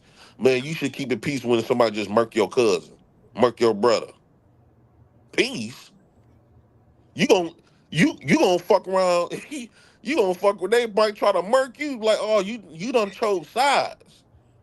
The reason why you telling that because it didn't happen to you. Them not your people that got smoked. That's why it's easy for you to say let it go. No, it's easy for me to say let it go because at the end of the day, the shit ain't true, right? Huh? I don't, bro. Whenever I'm on panels, and you can ask Hemp, you can ask any of these motherfuckers who be on these panels that I be on. The only channels I really go to is Sharon. Every now and then, I've been on Sharon channel maybe 3 times. Aaron channel I frequent, Hemp channel I frequent. Those are the only panels that I really frequent, right? Bro, whenever anybody got some slick shit to say about you, what am I doing? Bro, why y'all steadily trying to tear the man down? Well, why But y'all don't highlight the shit that he doing good? But why y'all only looking at this shit? Why do y'all want to lie? If the and I've been seeing that. you trying to say he don't care about money, but at the same time he's running multiple businesses. Not only that, he got custody of his kids. Like I talk about all the good shit. I don't let no motherfucker tear you down in my presence, and I don't want you tearing him down. Like this Period. dude Anton in the chat, he said, "Jay Prince, this is you." And I've been peeping him. See, it's been people like that that don't know me. I don't know if he just not coming in the picture. He didn't know me 2 years before my interaction with Fatty and all the other type of stuff. Mm-hmm. So he only going off. It's a lot of people that don't really know who I am, and since they fucks with the other side, Right. and I don't got no problem with that, they automatically believe in this. And this is what I'm saying. Bro, that motherfucker don't like me either. Fuck him. It's not about just him. It's not Like, just him. fuck It's that the man. fact that like okay, Shawn put like this. Shawn got a business, right? His rich bully, right? Mm-hmm. One of somebody come on here who has a big name and say, man, I bought some hoodies from Shawn and he didn't even sell me the stuff, the patch was coming off, all this other type of stuff. Now this man is an influencer. That's fucking up his brand. It, Shawn if gonna be pissed. if I can step in, I've had, when you sell products and services, well, especially when you sell products, man, you're gonna have issues, bro. To be Mm. honest, man, I had to get a lot better with customer service. So for me, if somebody's Youngblood bought a hoodie for me before, if he hit me and said, "Bro, I got an issue with the hoodie," blah blah blah blah blah, I'm just gonna say, "Hey, just keep that one. I'm gonna send you another one out." The thing that I had to learn for me is conflict resolution. Even when that shit don't feel good, even when I'd rather knock a nigga shit loose. You know what I'm saying? Absolutely. And JP, that's gonna be your test. Even when you want to cause bodily harm, even when you feel like nigga, you right, I want to stand on business. At some point, the law of diminishing returns. There's no real return on it at this point. The only one to, if I'm being honest, because we on some You know what I'm saying? Some homie shit talking to you right now, bro. The only one that's really losing from this war is you. You know what I'm saying? Like real talk, it's diminishing you and your standing. And I think you got a lot of content to create ahead of you. So sometimes, just I give you an example. Me and Beanz was in different, organizations growing up. If if a person wanted to have a problem with us, they had to know that you're not just gonna have a problem with Shawn or just a problem with Beanz. You got a problem with the mob that's behind them. You better think twice. You know what I'm saying? And it wasn't that I was outwardly super tough or nothing like that. It's just you gotta make that calculation. Nigga, if I still on this nigga, I'm 6 feet. You 6'3", 6 foot, whatever you are. Yeah, you could still on me. You might beat my ass easily. But I guarantee you that 100 niggas gonna stump your shit in every time they see you. Every time they see you. So sometimes it's like, bro, all right, man, cool. Let's just dead this situation. And to me, if I was telling you this offline, I would tell you, I get it. You feel like it's some bullshit, bro. Just have a conversation with them niggas and dead that shit. See, now I'm glad we're having this conversation, right? I'm glad you give me the space to have it. Now, see, I tried that. This been over a year, right? And we had the conversation, and we supposed to went our separate ways last March, but he did not. He broke he didn't honor what his word. So he been painting these narratives and stuff like that. So now when you say I'm losing and stuff, I necessarily don't. I think we both is, um, but this is war now. So it's smoking is the smoke is in the air, and when the smoke clear, whoever's still standing. If I'm the nigga that ain't standing no more, I gotta accept that casualty. You sound crazy. No, Nigga, I that's ain't trying no to fuck up. Beans. Wait, That's listen to war. me, bro. I ain't trying to. I'm tell you what I'm not doing no more, bro. I'm not trying to waste my time or my energy on nobody else's bullshit, bro. Like in real whole life. So that's why I created the stupid detention, right? If motherfucker come for your kids, dog, or coming for your brand and making these lies on you, then Nigga, it's okay, one thing cool. people making lies. There's other people. Now we in a space where we kind of depend on people like the audience, right? That's what Absolutely. make us relevant. And Absolutely. our audience is believing what one person saying. They don't really know me like that. They don't know neither one of us. But since they probably feel like they could benefit from this person more, Mm-hmm. and they just gonna believe what this person say. Absolutely. And people always come to me telling me to pipe down, but they don't come to him. Sean, y'all don't be telling this man publicly, dog. What you doing is fucked up. You But must be what I see over there is people championing it, they supporting it, they laughing with him when he do it. His his first 75 videos was on me. I was ignoring them. I only got about 3 or 4 videos out this whole year of even mentioning this man But see, this is what because you I gotta didn't need him for understand though. clout. But wait, this is what you gotta understand though, right? So this how it works. So let's say I know you and I know Shawn, and both of you niggas is into it. And I feel like the shit is petty. I feel like both of y'all should let it go. I go to Shawn, hey man, be cool with that shit, bro. Let that shit go. Shawn, like, man, fuck that, it's up and it's stuck. I go to you and I'm like, man, bro, be cool with that shit. And you like, you right, man, I need to let that shit go. Right? So now if that nigga continues, I'm not talking to him no more. Fuck him. But here's Period the point thing, blank. though. Because It's not he's the hurting nigga that's you. not It's not listening. hurting you when he putting out these narratives and all of this, It all this other was. type of stuff. It It's not hurting was. you. Wait, see, this is what I'm saying. You act like you the only nigga. It was, nigga. He I was forgot that he literally did to you hurting that you. way. Yes, he was. And that's what I'm saying. The problem was this. The people who actually rocked with me, they didn't want to hear that shit. They didn't want to hear that shit because they understood it was some bullshit and they didn't give a fuck about that shit. When they came to my channel, they wanted to see me do my thing. They didn't want to see me whining and bitching and moaning about that nigga. You see what I'm saying? So I stopped doing it. I ain't do it no more. I wasn't talking about this nigga at all, which is why when in the last year, around the end of the year, when it kind of like built back up for like a few days, everybody could see, well, this don't make sense, Fatty, because this nigga don't be talking about you. This nigga don't say a motherfucking thing about you. And they was saying that about me. They was saying the same thing. They was like, man, Jay Prince ain't saying nothing to him. Mob supporters like, man, fuck that. And that's all Jay that Prince matters. been ignoring this man for a whole This, year, and hold now on, that Jay he Prince. tapping back, Hold on. everybody trying to silence This me the thing once that you're gonna have again. to accept. This the thing that you're gonna have to accept. And it's gonna be hard. Believe me, it's gonna be hard. But this the thing that you're gonna have to accept. The motherfuckers, you might. So I know I saw you, bro. I saw your numbers, right? Hitting 300 and 400 live and all that shit, right? Yeah. But what really happens when the shit hit the fan, what you realize is you got a strong 20. You got a strong 50. If you lucky, you got a strong 100 that really fuck with you. They was there because they like what you bring to the table from the beginning.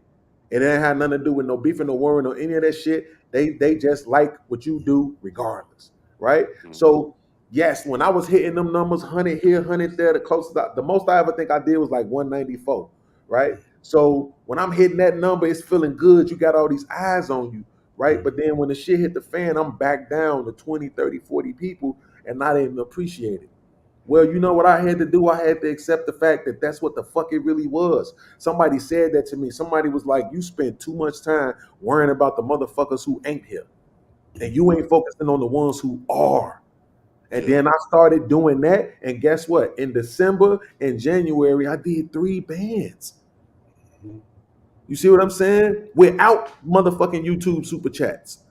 So that's what I'm trying to tell you. What you have to do is you have to focus on the motherfuckers that rock with you and build with them and give them the version of you that you really want to give anyway, the version of you that you know, and don't even bro, I unsubscribed to Fatty. I don't know what the fuck is going on over there for months. I unsubscribed. YouTube do not recommend. I don't see it. I don't want to see it. Fuck you. I'm done with you. I did ears like that. I've done a bunch of channels like that. When I'm done with you, I don't even want to see you. I don't want to know. Me and World Class fell out. Guess what? Unsubscribe. Do not recommend. I don't want to see it. To me, you don't even fucking exist. If I want to go over to Ham's channel and I see you on the panel, I ain't going up there. Whatever I gotta say ain't important enough for me to sit on this panel with you. Straight up. And that's okay. Because I'm not making no money sitting on his fucking panel no way. So that's what you're gonna have to do, bro, is make it like that nigga don't even exist. If somebody come to you and say, man, you know Fatty said, tell them, bro, the next time you tell me what Fatty said, I'm blocking you, nigga. I don't want to hear it. Motherfuckers was bringing that shit to me, emailing me, yo, Fatty said this. The next time you email me, nigga, I'm blocking you. I know you watch my show, and I know you heard me say, don't tell me a motherfucking thing none of these niggas say about me. I don't care. I don't want to hear it. I don't give a fuck. I don't want to see it. I don't want to hear it. They can say whatever the fuck they want to say. I'm going to do what I do. The people who rock with me, they're going to rock with me. And the other ones, they could fucking suck a dick. Straight up. And you have enough personality. You've been in this shit long enough that if you just do your thing, you will be all right, nigga. You will And be all that's what right. I've been doing. That's what I've been trying to do like lately, because me personally, I really don't like doing this type of stuff. It's childish for me, and the shit that's been said on the shit that's been said on these spaces and stuff, how the way people been moving. I know, man. Like it makes me feel some type of way. It makes not some type of way, but it's scary for me because I done seen people. The shit that these people be saying, dog. I done seen people will lose their life. Like Yes, but I'm but the but type of but person. I'm the but type of but person but that I can't be no liar. I can't but sit up. but Nick, it put Well, like hold this. on, Jay The people Prince. that Hold know. on, hold on. Let me say this so I won't forget. Let me just say this so I won't forget. You know, I'm old. Bro, I'm going to tell you something. You don't even have to respond to this. Just digest it and remember this. Bro, you can't be the victim and the bully at the same time. Right. So if you're going to be talking shit about how Fatty is treating you, that you can't turn around and do that same shit to Aaron O. You just can't do it. Well, that's been actually everything that you saying that I'm doing. That's what actually what he does, right? He been playing victim, but being the one that's been bullying everybody. I don't even be paying attention to him. Like everybody would tell you, like when you look at the videos, he took the videos down, but they still don't. You still don't painted these seeds in people's minds. So like put like this. People that know me in real life, if they found out that I done made up some stories and lies, especially on some greasy shit, I could get smoked or I could get whooped. Right. You know what I'm saying? So That's how it is where we it's come my from. best interest. Absolutely. It's always in my best interest to just keep it solid all the way around the board because Absolutely. my people where I come from, they know and they be watching. They know if I'm gonna lie, certain stories I can't even talk about that will be a fucking hit. It will fucking go viral. But I can't even get into that. I can't even talk about it. Yeah. So that's what I'm saying. I really don't, to be honest with you, this shit is like childish to me, man. Like I done been through so much, like Shawn say, like I done been through so much real shit. And plus, I think my personality, I don't have to need beef to be relevant.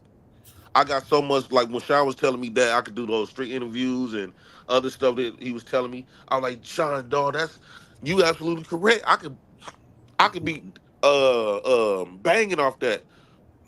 But I took Shawn advice though. Just cause you see me in this little I want this little petty little beef with old boy. Nigga, I'm ordering drones, certain type of cameras and mics. I'm finna get off into that doing that type of stuff. This little shit is gonna be dead eventually. As far as like this little beef shit with them. Mm-hmm. Only reason why I felt like I had to respond because like my people's like, man, dog, you sat still for a whole year and and barely said shit. Why they throwing all of this smut on your name? But nobody came and checked them niggas at all. Did nobody check them niggas at all? The moment Not I out pull out the loud, executive no. files, Not out loud, no. In the background, people was saying shit, including me, but but out if he loud, continue to absolutely do not. it, if he continue to do it, you continue to support it. What's the difference? You with it? Because let us say, Yeah, you Beans, you speaking talking to the about some. choir. You know damn well I feel the same way. Well, let's say Shawn, if you doing some stuff that violate whatever principles that we had growing up, and I have a conversation with you about it, and you still doing it, you a grown man. I can't tell you what to do. Only the best thing I would do just if I'm not with that, I remove myself from it. Yeah, yeah, I get that. I think all of this is tricky because I don't know if they use this in Milwaukee, but in Chicago we have a thing called a send off. A nigga could be Yeah, a send send off. offs. Yeah, and you don't want to be a send off. Niggas like always putting a battery in your back. You know what I'm saying? Like what Beans was alluding to is at the end of the day, even if somebody is attacking you, like you got to make a conscious. Not saying you have to. The choice that you have to make is whether or not you want to let a nigga put a battery in your back, whether the shit is true, whether it's not true, whatever the case may be. You know what I'm saying? Like, and Venus, my homegirl. I talk to Venus all the time, and I be telling her like one of the biggest things for her, and I had to work on this too because y'all heard me snap on niggas before. Like me and Logic used to get into it. Me and Eric and shit like that. But now I worked on that. You know what I'm saying? Because I really be wanting to smack a nigga nose off his face too. But I realize it's not a good look for me to be saying that on the internet. And so Yeah. even with Venus, we be somebody like for her, like, niggas like to see her triggered. Like that's something she got to keep working on. You know what I'm saying? It just is what it is. Because other than that, motherfuckers gonna keep triggering you, whether it's true or not, whether you played a role in it or not. You get to control how you react to this shit, and whether or not you react to it. That's what it comes down to. Man, Shawn, you know the type of stuff, man. I was just thinking about this type of stuff today. Like, man, these motherfuckers really don't came for my kids. You know the extreme violence that be running through my head. Like, see, they know me on here, and I came over here being my organic self. I never came on this bitch trying to pretend like I'm tough and hard. because that's not realistic. But you know, you got to be careful what you say to people. And No then doubt. they don't know people that I got people that know me, that loves me and loves my kids. Mhm. Yeah, my thing is if nothing violent has happened in real life, this is all words on the internet at the end of the day. You know what I'm saying? Like what Beanz say, man, you can unsubscribe. You know what I'm saying? You can ignore it. Niggas send you that shit. Don't pay attention to the shit. Mm-hmm. At the end of the day. I tried that, Shawn. You gotta admit. You gotta admit. I want to see you gonna keep it P. Have I tried that, ignoring it? But I feel like my hands get. Have you ever been into a fight where they breaking you up while this motherfucker stealing off on you? I mean, bro, when I tell you I just snapped on people, man, don't grab me. You Right, believe exactly. That's Yeah, what's happening to me virtually. He's stupid. This yeah, motherfucker's beating the fuck out of me, and everybody bagging me up. I can't even throw down one punch. yeah, but Hell at some nah. point, at some point, like if you look at the chat, they like, man, this has been 2 years, it's been 3 years, it feels like y'all been going back and forth forever. So at some point, yeah, okay, y'all had a peace treaty and it got broken. Do it again. You know what I'm saying? Like, do it again, man. Just try again. And 'Cause not that, even for nobody else, just for you. That's what I'm saying. Like, niggas, for your Yeah. own peace of mind, bro. You can focus on what it is that you need to be doing. You know what I'm saying? For your channel, your content. You know what I'm saying? Like, bro, let's be honest. Right now, for some reason, like I say, I can't say what's going on Fatty channel. I don't see it. I can't say what's going on Is channel. I don't see it. It's a few channels I don't see, right? Uh-huh. But everybody numbers seem to be down. Yeah. We tired of seeing the same shit. We tired of y'all. Everybody just go on their channel and then review of them arguing with some other nigga. I think we tired of that. Yeah. I Probably. agree. You know what I'm saying? That's why That's I've why been trying. sometimes I Like have to turn today, I people did. off. Me and Nala was showing me how to make homemade gravy. That shit was so fucking epic to me. I've been trying to do like cooking shows or taking my audience to go grocery shopping with me. It was help spend some of these food stamps. You Yeah. know, even though they make fun. This I've been trying nigga. to get off into to do like more reality stuff. Like Right. for my audience, they get to see the genuine me. Even when I I You know bring like. what my the hot dog crazy cart, see part me is hot. though? You Go know what the ahead. great part is though, Jay Prince? What's that? Like, from what I can I'm a welfare tell, bitch now. no, I ain't know nothing about none of that. See, that's what I'm saying, because I don't know. Like, but this is what I was gonna say. What's what I can tell is, I'm gonna tell you what's problematic. If you are a person that builds your channel off of you being in front of the camera, doing your thing, and then you incorporate panels, it won't affect you. But if you build your channel off panels and you ever get to a point where your panels ain't epic no more, you're gonna be hard pressed trying to maintain that channel by yourself. That is a good So observation. Yeah.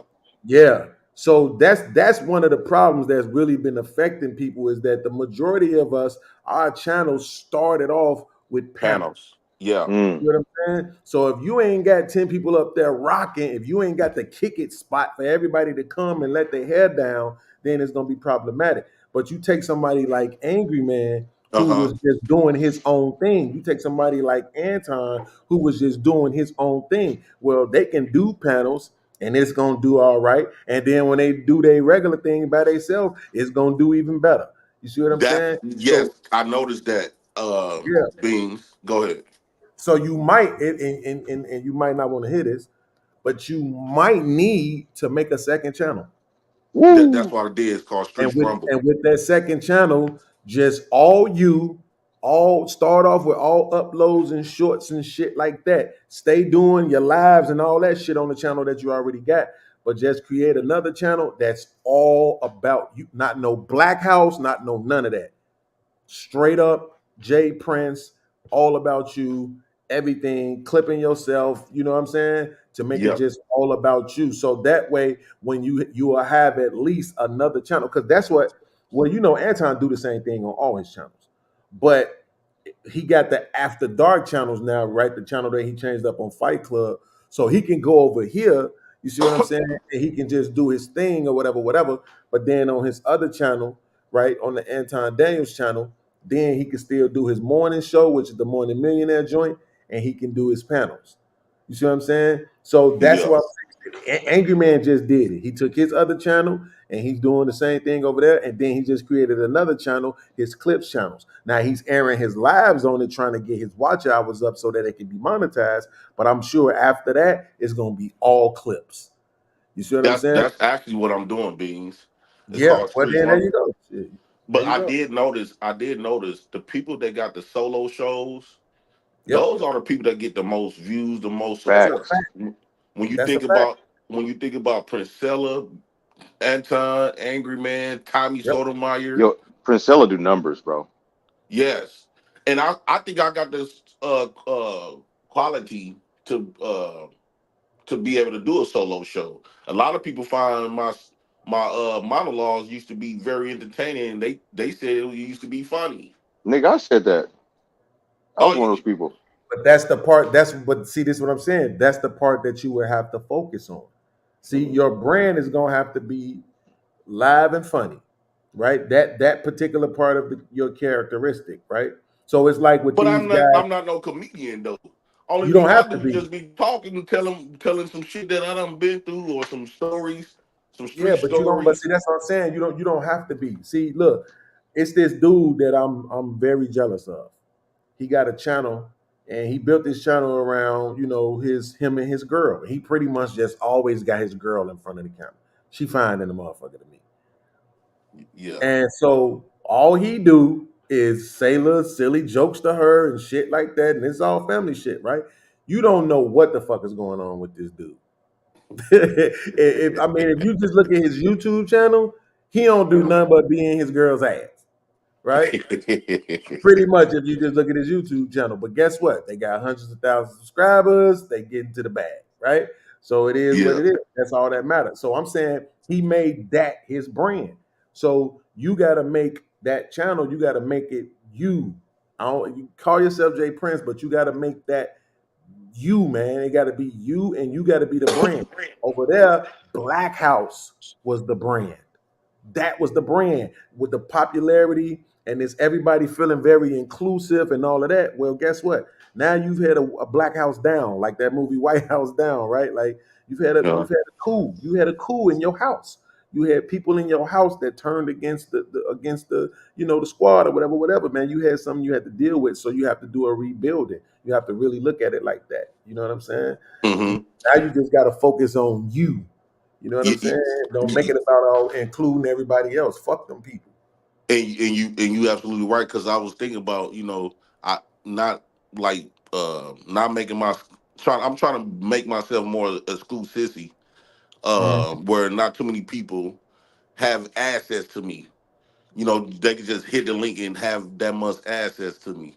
So I think the more solo I become, the more exclusivity I become. Yo, Where hey, Jay Prince, hey, what is that word? exclusivity. This nigga can't pronounce V's. Leave him alone. Exclusivity. But listen, but that's the point though, Jay Prince, is that look another reason why Ham's channel is rocking right now, right? I can break the whole thing down for you. One, he had all those girls on there and nobody knew who they was. They was brand new girls. Nobody was seeing none of them nowhere else, right?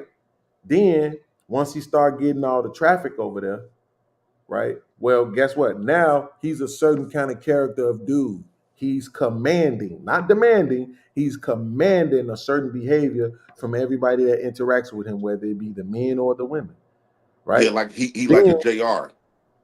Right. And then here's the other thing. The show is the brand. This might be risky, right? It's the brand, right? So he's pushing that more than anything else. More than he's pushing himself, he's pushing that specific brand, right? And the brand itself is not based upon none of them. None of them. So any one of them besides him, any one of them girls that be up there, any one of the guys that be up there, could not come back no more, and it's not going to affect the brand. Right? So that's the luxury that he had in this space. If anybody over here decided to kind of fall out with him, it wouldn't affect him because he was already doing his thing without them. He never needed none of these motherfuckers from over here. You understand? Well, we kind of like built our shit with these motherfuckers over here. So when they abandon us, it affects us, right? It affects our creativity. It affects our resources, right? It affects us in a different way. So that's why I'm saying you have to rebrand yourself, and you have to be willing to commit to the politics of YouTube. You know what I'm saying? Like not saying certain cuss words. That's the hard part. It really is. Clicking It's up, so difficult. clicking up with people, like the politics of this, like when you click up with people, you can't mess with certain people because you rock with this person. That type of stuff is effective. But y'all right. I just want to come on here and do my thing now. Like what you and Shawn is saying. I don't know where Shawn went. What y'all saying now? I'm trying to just be focused on my thing. I'm right here. Come in here, do my solo shit like I used to be on Facebook. I used to just turn on the camera and just talk, and could pull 1,000 people in there and have a good time for hours. Hey, Jay Prince, let me tell you a good strategy that I do this with my wife. It's like we don't argue, but we can have a discussion. So if you do have somebody up there, oh shit, just like don't argue with them because that's when the cussing start. Be like, hey, we can have a discussion, but none of the arguing, because that's when it starts to go off the rails. Yeah. Well, you know what's helped me is to go up there and do all of my reactions and all of that, and then drop the link and let people come up. You know what I'm saying? Because by that time, I ain't trying to be long-winded either. I ain't trying to do no 9-10 hour shows really like that no more. Yeah, me neither. And I'm actually starting a new channel right now, and 2 new channels actually. And so, and that's what I'm saying. Like, I understand what needs to be done. You just got to do it, but you have to be willing to let go of toxic relationships. That's hard for me to do when it comes to my woman because she's the one who gives me sex, and I don't necessarily have to pay her cash for it. But other than that, man, fuck these niggas. Straight up, bro. Like in real life, man. Fuck these niggas, you right, bro. man. Straight Like, up. I don't think you said nothing wrong. I hate that I get dragged in, but one thing. So I'm trying to teach myself to find the positive out of everything, because now I'm trying to practice on gratitude. Right? If I would have been a nobody, I wouldn't have been having these people coming at me this way. So now instead of me looking at it like they coming at me sideways, I should be patting myself on the back, because clearly I got to be somebody. I have to be worth something. That they Because if making motherfuckers ain't talking about videos, you, you ain't doing nothing. right? You know what, Jay Prince? What I noticed is most of the time, from what I've seen, I ain't seen the whole internet, but like, you don't be starting most of it. It don't seem like you're not like a problem starter. That's what I'm trying to explain to Shawn. Shawn, you Oh, still okay. here? But you always end up in the middle of some mess. Yeah, you say it again, young blood. I don't be Yeah, going around here starting shit. No, I right, heard. but yeah. Go ahead, young blood. But you know, I don't know what I don't see though. So I'm yeah, just saying based off what I see. the problem is that part. Like for me, like I be zoomed out, so I don't know from day to day who really got beef with each other. You know, other than like the bigger, you know, drama or whatever. So I don't know. So somebody could come on my panel, and I just started my channel. I have no fucking idea. And it could look like I'm standing next to somebody who said some egregious shit. I have no idea. But the other thing is without me knowing the genesis of the shit, I don't know the beginning of the shit. I have no way of fucking telling who started what. All I know is it's some drama, and I don't want to be around no drama. That's all I know. I don't got time to know who the fuck started nothing. I just know it's some drama, and I ain't trying to be in no drama. That's all. Hey, but Beanz always started though. That's a fact. This nigga ain't Every shit. beef he been in, he started it for a fact. See what I mean? See what I mean? See what I mean? That nigga 100% of teasing them. you, Beanz. That's what I'm He saying right there. he teasing you. That's why I unsubscribed from him. Oh, I don't be posting shit. I unsubscribed for this nigga, so I don't have to hit his bullshit. You know what I'm saying? I think I'm at my best when I'm happier. This stuff was starting to affect me in real life, like, and I was like, man, as far as like, I shouldn't be having to think about this YouTube after I log off. But you on Unless we on it I'm so talking much about all day. think about building it, huh? Oh, I got you. Yeah, I hear you.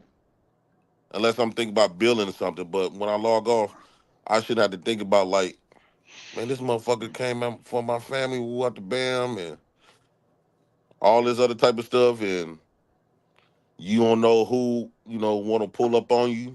Now I got to go to the stores and let my family know, man. Hey, listen, man. Hey, we might have to get busy. All this other type I'm of gonna be stuff because you honest, don't never man. know what motherfuckers be on. I'm gonna be honest, bro. It's some of the stuff that's went on, you know what I'm saying, with y'all. It's things that we didn't know about, you know what I'm saying? So once y'all start talking and saying certain things, then it's like, oh shit, nigga didn't know that. But like I said, my whole thing is, bro, that to me the thing that's fucked up is that it seemed like we can't avoid this shit, right? And lately I've been kind of seeing it play out that way with everybody, bro. Like Sharon can't avoid it. Like the only motherfucker so far that's been able to avoid it is motherfucking him, right? Yo, It's not like it ain't been nothing on his channel, Because but him it is the neutral ground. He came in ain't as the been to neutral this ground. level. It ain't been to the level that it's been with the rest of us. He came in as the neutral ground, right? Because this nigga Sharon claimed to be solution based, and all of a sudden his channel it's getting messy. Yeah, it's the same as everybody else shit. No, That's what I was noticing. All the channels are the same. Like that was the thing. I was like, ain't nothing different. So I was cussing his ass out about the other day. And he like, I don't understand podcasts. Like, what you mean? I'm like, nigga, people get to arguing. Y'all want to put him in the box in the middle. Ding, ding, Fight Club. It's like, what the fuck, nigga? Like, do you niggas want to get on Destiny level or no? Right. Listen, I'm sure you the nigga who got flowers in the background. Like, why are you making this a fight club again? Like, we tried that already. Because there's a little bit of pussy ass money in it right now. That's what it is. Yeah, because a They lot like of them people little come in dirty doing it ass for the money 10s and now. 20s. They worrying about them little dirty ass 10s and 20s that they get from the people instead of focusing on getting the bag from YouTube. Nigga, hey, look, I watched the lead attorney, right? That nigga be getting $50, $100 super chats, like consistently. Yeah. If you put out good content, people will support you. And ain't nobody getting kicked off the show. Yeah, I was looking at what the streams the other day, and yeah, they just be flying in. Yeah, I love lead attorney. That motherfucker hilarious to me. Shit, whatever too. You don't never watch whatever podcast, Sean? No, I never heard of that one. Man, With the white boy with the plaid shirt. Motherfuckers getting so much money, bro. He wear that same plaid shirt every show. Yeah, this shit is ridiculous, nigga. Like, and here's the crazy thing about it. This how much money they getting, bro. So the they monetize. So they get the super chats. But they get so many more motherfucking super chats through the Streamlabs. Right? Because they always ask everybody to donate through the Streamlabs. And see, this is the thing about it. This is one of the ways that if niggas really wanted to band together, they could to put pressure on YouTube to stop fucking with us, right? Streamlabs only takes 3%. Woo! Donate through Streamlabs, please. While YouTube takes 30%. So for every time a motherfuckers is sending those 100 and 200, 100 and 200, 100 and 200, 100 and 200, when we watching whatever podcast, just know out there 100 they got 97 instead of 7. You see what I'm saying? Streamlabs instead of StreamYard? No, Streamlabs is like when you see the money rain on my channel and shit. Like, so it's a free app, right? You can just use the app. You know what I'm saying? So when they send a cash app, how do you? Because you know how Well, you people send them connected to cash something. app, huh? You connected to something. So I connected it to my PayPal. Wait, right? so they if I send a they send the cash app, money. would it show up? I'm not sure. I'm not sure Every if man you got connect that. Cash App to it. I'm not sure. I never looked into that. That's a good question. I just know, like, I'm gonna show you like this. So, but here's the thing about it. You know how you heard of OBS, right? Yeah. It's an app just like that. You can download it. You can stream through the Streamlabs and everything. I got So Streamlabs. I'm pretty sure on the app itself it might be a way, but because I don't use the app, I just use the website. You know what I'm saying? And I only, like I said, I was watching the Whatever podcast, and every show he would say that at the beginning of the show, we have heavy demonetization on YouTube. So, you know, we request that you send the super chats through the Streamlab, and you can just log in to the Streamlabs using your YouTube. It's not even that difficult, right? So, Really? yeah. Oh, just like StreamYard. Right, exactly. You log in with it using your I'm logging into it right now. I'm using my YouTube, right? See, that way they won't, like, when you try super chat, because sometimes you super chat, if you put the wrong words in there, they'll block it. Yeah, so with Streamlabs, so I'm gonna show you what I mean, right? If I turn on I be cussing in super chats and they block my shit. So I'm running my Streamlabs through my OBS, right? So it's just a link, right? And it's a link, and you put the link into the OBS, and you always have it up, and so it's always showing, right? So let me turn all this other shit off. So now when I come over here, and I can do a sample version of it, right? So you can see what I'm saying. This is how it looks. Damn, I hate when they do that. So podcast, you use OBS? Yeah. Yeah, my boy I need to learn how trying to get me use on OBS. So, He but says see, way that's what more I'm saying. versatile. I only use it for these specific features, right? I could, if you know how to use OBS, you don't even need StreamYard, right? Yeah. Once you get to learn how to use OBS, you won't even need StreamYard, right? Unless you wanted to do panels, because then you would need an interface to help have people up there. So, watch this. This how it looks when somebody sends me something. Podcast.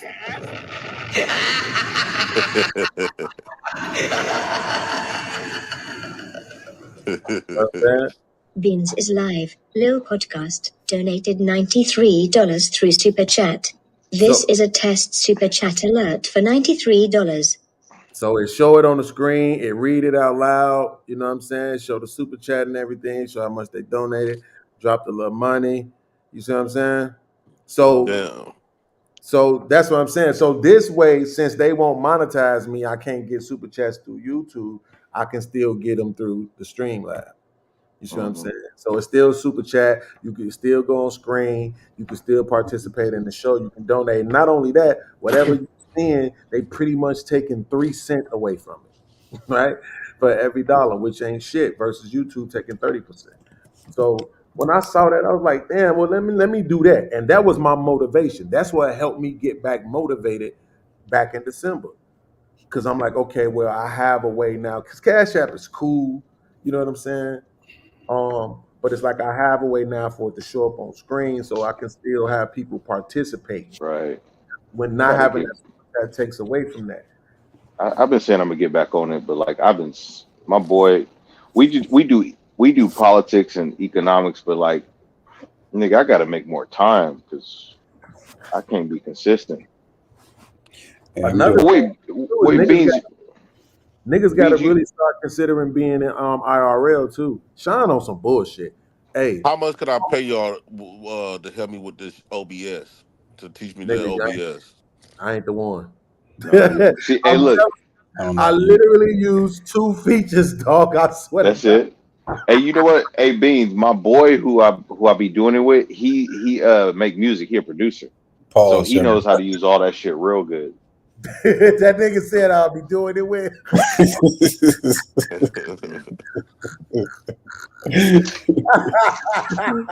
Oh man. Hell no. Yeah, young blood. What I say? Did I say some pause? What I say? My boy who I be doing it with. My boy who I be doing it with. Hey, yo, I did say that, huh? My bad.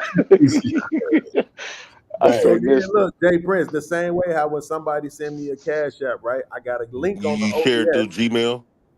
and this is the OBS.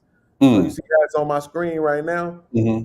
Yeah. So somebody sends me I got it linked into the OBS. It's always linked in. So I can Oh just click on wow. it. You know what I'm saying? Now it don't show up on its own like the super chat does, but it's always right there. So if somebody sends me a super chat, I can just turn it on, like I can turn it off, or I can turn it on, turn it off, turn it on. You know what I'm saying?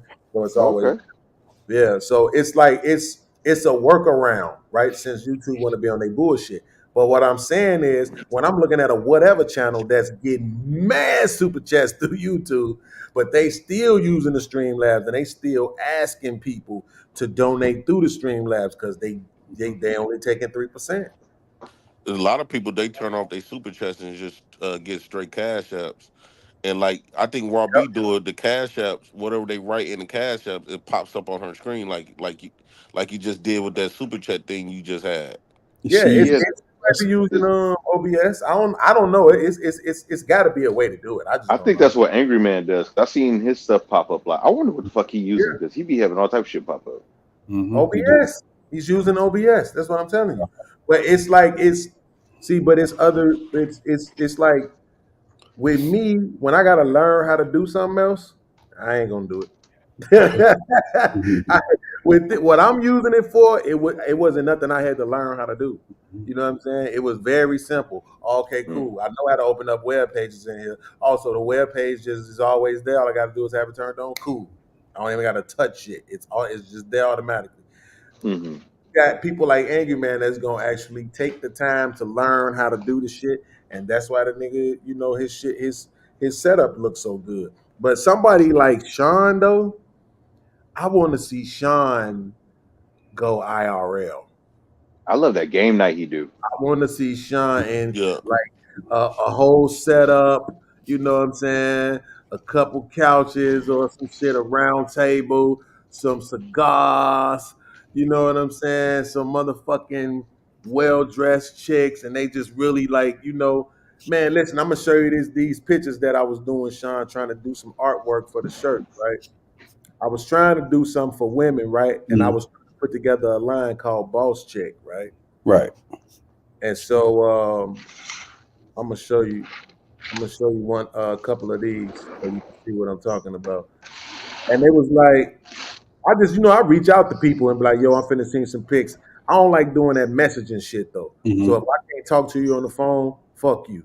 You know what I'm Right. saying? I don't like doing that messaging shit. I want to actually talk to you. You know what I'm saying? So we can have a real conversation. I can get your honest feedback in real time, right? So I called a couple of people and had them on the phone and was getting, feedback. And, it was like, yeah, this one is cool. That one is cool. No, I don't like that one. No, I don't like that one. So I kind of got an idea of where I needed to go and what I need to stay the fuck away from. And one of the things that I was told was those pictures that look too real. The ones that the ones that look like real ass women. You know what I'm saying? Was like, nah, maybe not so much, right? But then the same person who told me that was the same one who was loving these other ones that I did, right? Damn, what the fuck I do with them?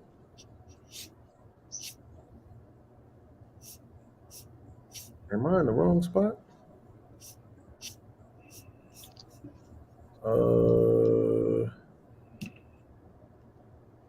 Yeah, I'm definitely enhance like with the OBS. I think I need to upgrade. And I'm with y'all. I don't really want to do panels no more. That I shit mean, getting, it's everybody doing it. Like every channel looks the same. yeah, everybody done started doing it now. If I do bring people up, it'd be like one person at a time. Right, because it gets too crazy. If it like what I noticed, more than like 3 people get too wild. You know what? Bro, you know what was so crazy? I just realized. So I watched the Kevin Samuels video, right? And now YouTube, this how cold the game is. They shadow banning the fuck out of me. I watched one Kevin Samuels video, and now they just flood in my news feed with Kevin Samuels videos. Old ones though. You see what I'm saying? You won't even show my new shit. I watched one old video and now you flood my timeline with all his old videos, right? But the crazy part is that I realized watching these videos, because I was skimmed through them and I'd be like, damn, I forgot how many times this nigga was talking to women and they was never on screen. The camera was always on him. You know what I'm saying? And you could hear their voice, but they wasn't even on camera. I forgot how many times it was actually like that. Like, this nigga really knew what the fuck he knew what the fuck he was doing. He did. Yeah. So what you was about to say, Shawn, with the people bring one person up at a time? Mm-hmm. What you? Yeah, like for me, like this content is not the content. Like, as y'all can see, like I started off with the game show stuff. So eventually I'm gonna split things to different channels. But this channel I'm doing a lot of testing. Oh, that's but to Beanz's point, I was trying to find these videos. I started doing in-person stuff. Oh yeah, that's fly. I started doing in-person stuff in 2018 or 19. I just had the videos. I'm trying to find them. And so, like, one of my main shows, it's gonna be just me sitting down with interviewing people and just a room full of my people. It's called Mimosas with Moguls. And I may have spoken about it before, but it's just, gonna be some fly shit, man. But Beanz, it's funny you saying that, because that's literally the vision, that right there, the fly shit. All this shit right here, I don't care about this shit. Yeah, see that's like, it's like I see you as the cat who could pull it off. Man, I appreciate that. Like not just afford to do it, but actually pull it off. You know what I'm saying? I know you know what are you talking about pulling off? No, I'm saying like this look right here that you see on my screen, right? Like these that's AI. Yeah, these some shits that I did, right? I'm trying to do a line for the women called Boss Chick, right? I don't agree with Boss Chick, but guess what? If it's gonna make me some money, fuck it, bro. You know what I'm saying? What it is. So, but the thing is what I'm saying is this kind of look right here, like on some classy boss type shit, niggas really sitting around having real ass conversations. You know what I'm saying? Chopping it up, not no ghetto disrespectful ass shit. Motherfuckers really dressed to the nines, fly as hell. Shawn is the type that could pull it off. It's some niggas that Shawn could pull it off. Yeah, it's some niggas that could afford to do it, but I'm saying really pull it off. It's funny you said that. So, like, this is one of the, like, these are two of my people. This is my line brother, one of my best friends. I'm gonna sit down with him, and then Tracy, like, he's my frat brother. She's an AKA. She's a nurse. She's a nurse, but she's like a nurse practitioner. Then she has a med spa. He got like nightclub, nonprofit cleaning business that's going crazy. You know what I'm saying? Like, motherfuckers that's like literally my personal friends that's just like doing amazing. You know what I'm saying? Doing amazing. So I want to be able to sit down with people that I really know. Like, I hadn't accessed any of my personal network for any of this yet, because I really want to get all this shit down. I want to get monetized and get all this shit down first. Then I want to really start doing the stuff I really want to do. So it's funny you saying that, Beanz. That's exactly what I plan on doing. Yeah, man. Like, cause the thing that kind of frustrates me, cause I felt, to be honest with you, and y'all might laugh at this, but I felt like Shawn had an opportunity to build something different. You know what I'm saying? If I'm just being honest, I'm like, bro, you have a real opportunity. You see, and this is the thing that really frustrates me, Jay. All these niggas online be swearing up and down they was getting to the bag. So if you get into the bag that well, then you shouldn't feel the pressure to make your YouTube channel like everybody else's channel so you can collect a couple $20 kicking people off. Right. You shouldn't even feel that pressure. You know what I'm saying? You should be able to come on to the YouTube platform and say, okay, now what am I doing? You know what I'm saying? Now this what I'm finna do. I'm finna do this my way, and you know what I'm saying, whatever. Even if you having conversations inside of these boxes, Man, you know what and that goes to show you, like, for me being the brokest one, I'm about the only one that don't, not me and other people, about the only ones that don't got that bounty system like that. And you can tell the people that really want bounty systems is because they know they don't got no other value to bring, right? So now they just using it now they just using it just to get some money. Because It what bounty systems really do to your channel, it really kills your channel. You it really can't really does. have, yeah, you can't have no great conversation. Like Shawn, you around the first Fight Club, right? Yeah. The conversations was dope as hell, wasn't it? Absolutely. When the bounty system came, people were scared to even be themselves. I hated it when it first. Oh man, I probably spent the first at least month not going over there because of that. At least a month. I can't remember how long, but I hated that shit. That's why I say, man, you can't always do stuff for money. Like, all money ain't good money. I could have started the bounty system and been right along with these niggas. But I was like, man, no, man, I come from the mud, so it's not no pressure for me to be rich. I'm not trying to get rich overnight. That rich overnight stuff don't last long.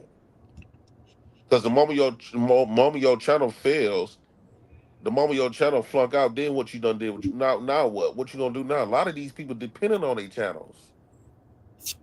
What I think These, what you got to do is stop depending on the black viewer. yeah, Stop yeah, depending on the black viewer and yeah. expand your channel to reach all kinds of people, bro. All of them, bro. Mm. Straight up and down. Cause you gon' like I've been watching Corey Holcomb for a while. He get a few super chats, but I've seen, you know, Fatty, J Prince, Fight Club, shit, motherfucking the other day when they was kicking J Prince off and bringing him back on Ham Channel, them niggas made more money than Corey did. But when Corey live, he got 15,000 people watching. When Right. his show go off, he got 145,000 views. The money is still better. You know what I'm saying? Because he's getting Right. it from YouTube. He not worrying about just getting it from the people. Mm. The YouTube money is it's more money, bro. I don't know why niggas I don't get it, See, man. when I took when you said the black viewer, mean like give some context. It's not just predicated just on blacks. Because Absolutely. When I listen to those conversations between Daylight and Andrew Wilson and Alex and Rolo and Michael Sartain, it don't feel like they talking to white people. It just feel like they spitting their curriculum, bro. You know what I'm saying? But when we over here, it feel like it's for niggas, bro. It feel like it's brute. You know what I'm saying? It's kind of and Neanderthalic, man. and you're right, because when y'all say it's only a few million black folks in United States compared to whites, it's way larger.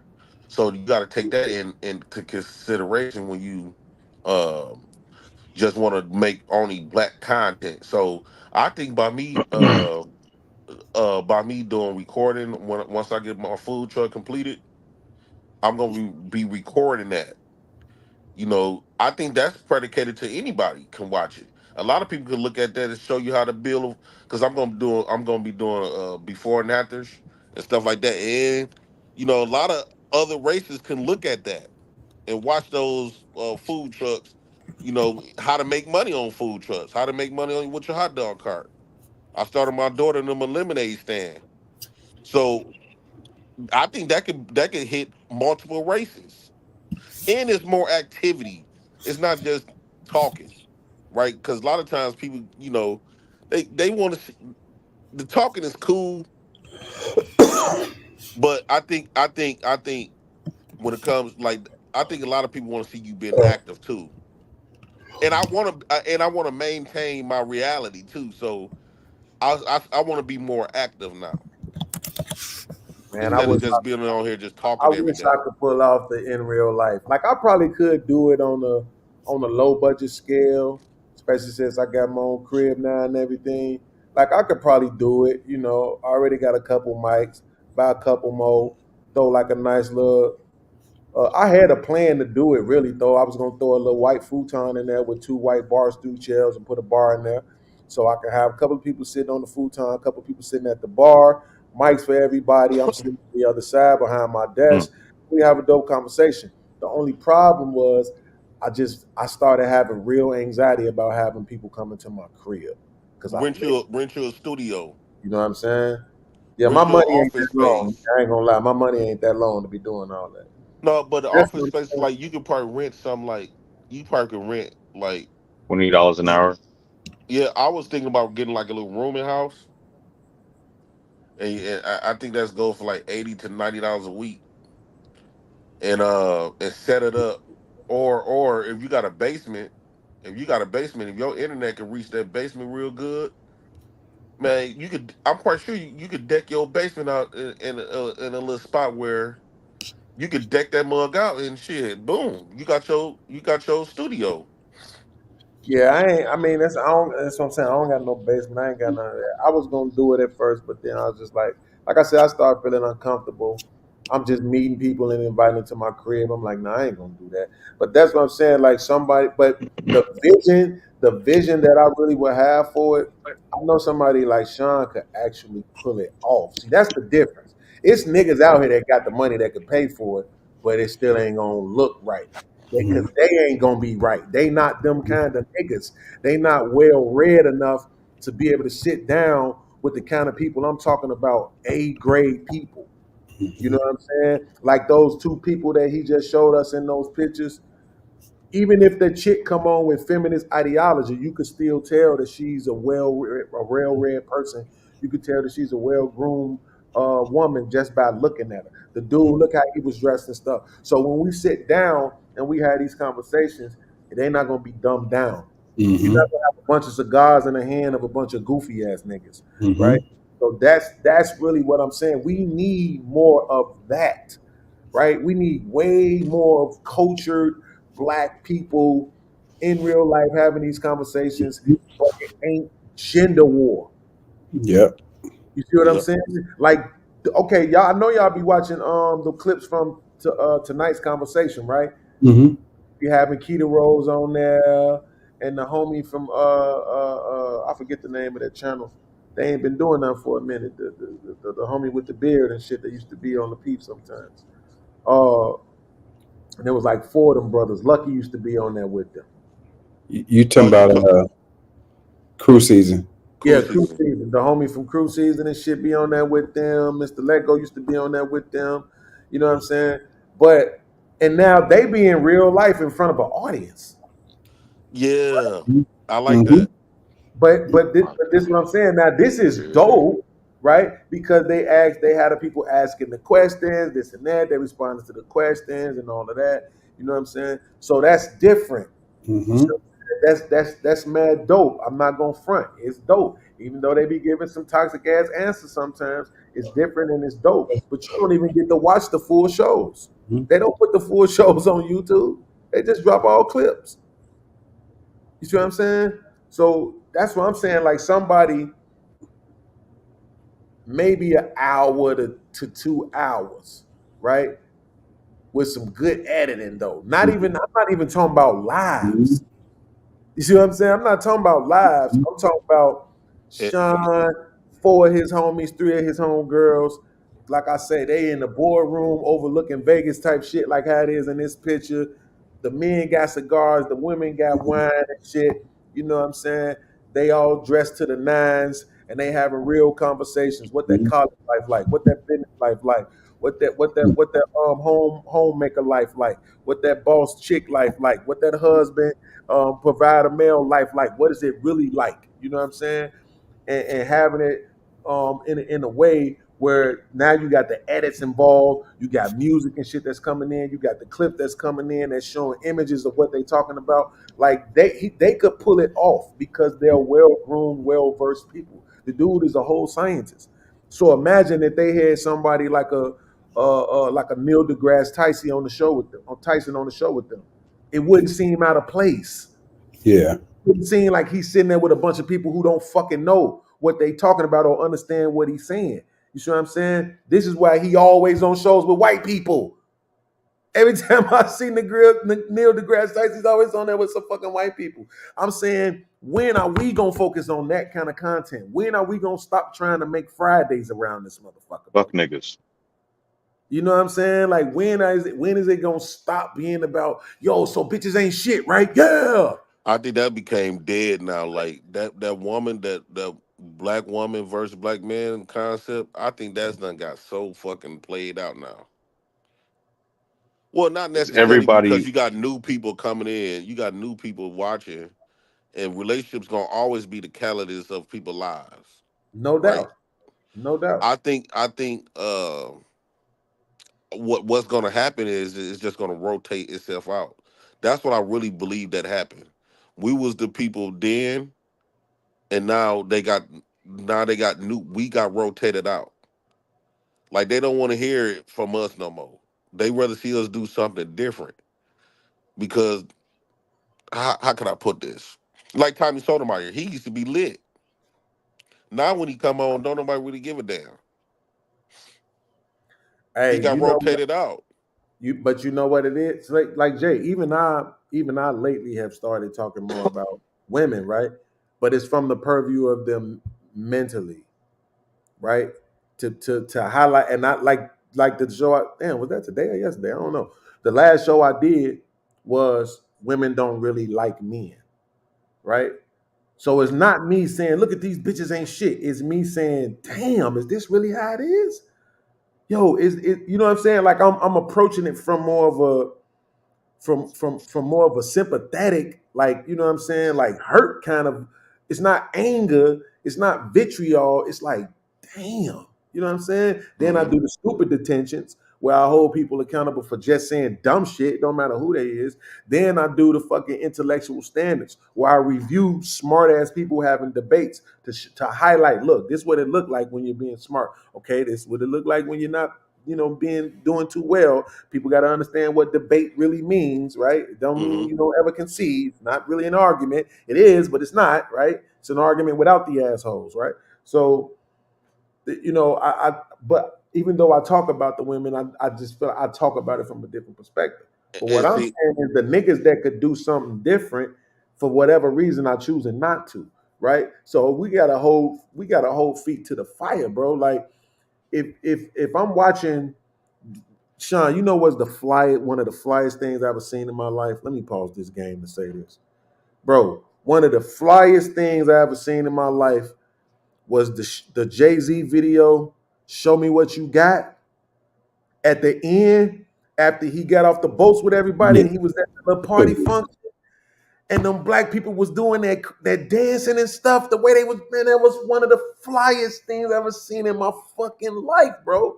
I was like, yo, we grown men now. Like, seeing that video made me realize this was when Jay-Z was in his, and I'm not, and I don't wear jerseys. I'm 30 plus. Give me a fresh pair of jeans, niggas, button up, right? So it's like, damn, we grown now. We grown men now, right? Well, you got grown ass men come on this motherfucker trying to make content for 18-year-olds, bro. This shit is ridiculous. We I got to want, show people how to be grown. and that's why I want to do something different, like interact with black women and interact and show more interaction with women, because let's keep it real. Um, YouTube, social media have clouded our judgment about relationships, about women and men. This stuff that we talk about men and women on here is not in real life. We ain't having these conversations when we trying to link up with a woman. We ain't going through most of this stuff. Then a lot of this stuff, it be other people traumas that we impose on ourselves, and we made it became our problem, right? Because in real life, your typical interaction with women and vice versa is not nothing like what we say on here. That's why um I want to start doing content where me being around a bunch of women, or me and my guys around a bunch of women, and we can show how we interact in real life. playing cards, dancing, conversating, eating, them watching them cook the dinner, watching us build something. I could probably build like a shed or something. I want to get off into like doing stuff like that. It's so much content. We only predicated to relationship stuff because that's what we came in the game. That's all we think. We don't train our brains to that. But everything can be content.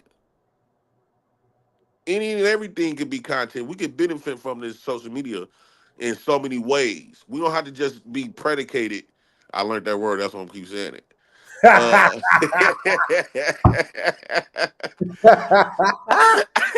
Hell no. Trying to sound intellectual and stuff. This nigga's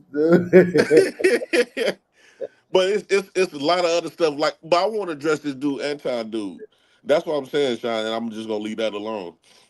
This man told me pay Elcon his money. Where he get that from? I don't have no money. I don't owe nobody no money. Everybody I owe money got paid. Everybody I know, Shawn, you ain't with all the bullshit. I know it. But these people saying I owe people money. It's about well, what your audience wants to see. listen, man, that's what I'm saying. That dude's a troll. I'm paying no attention to him. But yo, check this out though, right? Man, I just want to see it, bro. Like for real, I can't do it. I'm gonna tell you, this is what I mean when I say niggas could pay for it, but they can't pull it off, right? This concept that I'm talking about, niggas could give me the bag right now, nigga, and I wouldn't be able to do it. All you gotta do is watch this show back right here earlier, right? And you will see the difference in the way that I was responding to old girl and the way that Shawn was responding to old girl. And then that's the evidence of what I'm talking about being able to pull it off. You know what I'm saying? When I get frustrated with people when I feel like they either stupid or they don't understand or they being disingenuous. Whereas Shawn is just able to maintain his composure regardless. Yeah. He got that characteristics he can maintain. Yeah. Even when he then, with logic, that shit used to piss me off because he'd be like, yeah, you talking that shit, but I'll stomp your fucking ears together. Yeah, but I'll knock your fucking nose off your face, though. Like, Shawn is the type of person, man, you hate to disappoint, man. like how the fuck you calm mad, nigga? This nigga invented calm mad. Nah, I appreciate that, man. I ain't gonna lie, I had to work on it, dog. I had to work. But you know what helped me is me being in that position where for all these years I guess I was entrusted and I got the opportunity to lead a bunch of young niggas, young wild niggas, and to guide them in the right direction. And it's like, man, them niggas is as wild as we probably were. These niggas are so much wilder. Absolutely. Like we have some type of law and some type of regulation, not these niggas, man. So it's like, man, in order to guide them, like, man, being level-headed amongst motherfuckers who ain't never level-headed is just like, man. Nah, I know. It could be emotionally draining. Nah, I know because it was like that when I was in anger management. I couldn't be no leader like that, dog. I couldn't be no leader because I don't have that impulse control. Once I got them, it was like once I seen the other niggas acting the way I was acting, I was able to see how it looked, and then I didn't want to act that way no more. Yeah, I know what you mean. You got to see yourself through other people. See how that's how I be doing. I'm like, man, this how I be looking when I be saying this shit. This how I be looking when I be acting this way. Yep. It take that sometimes. You know what I'm saying? I mean, it's a part of being a human, man. Take that, you know. I mean, but that's really how you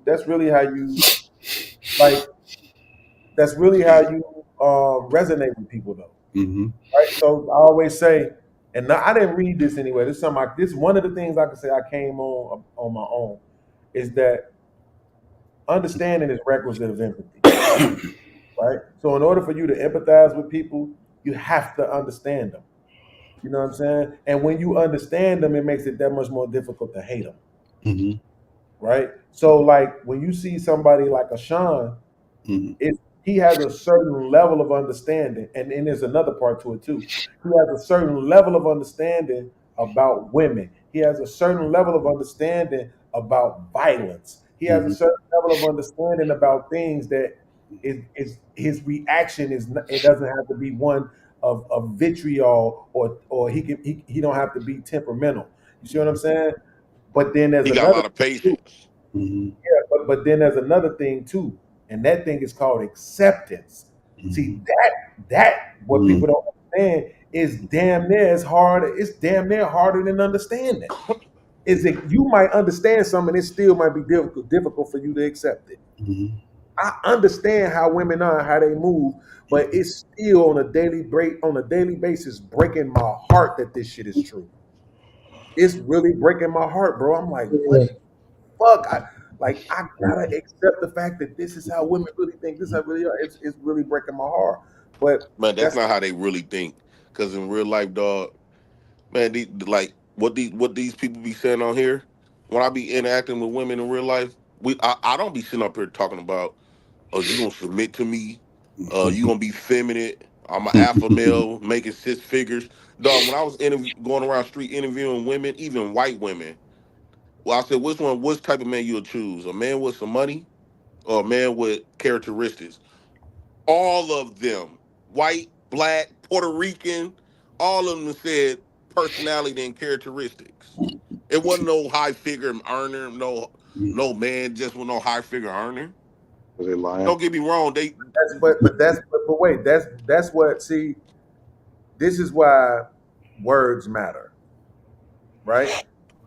When we talk about that, we're talking about it from the perspective of what they want, right? So all of them want the same thing.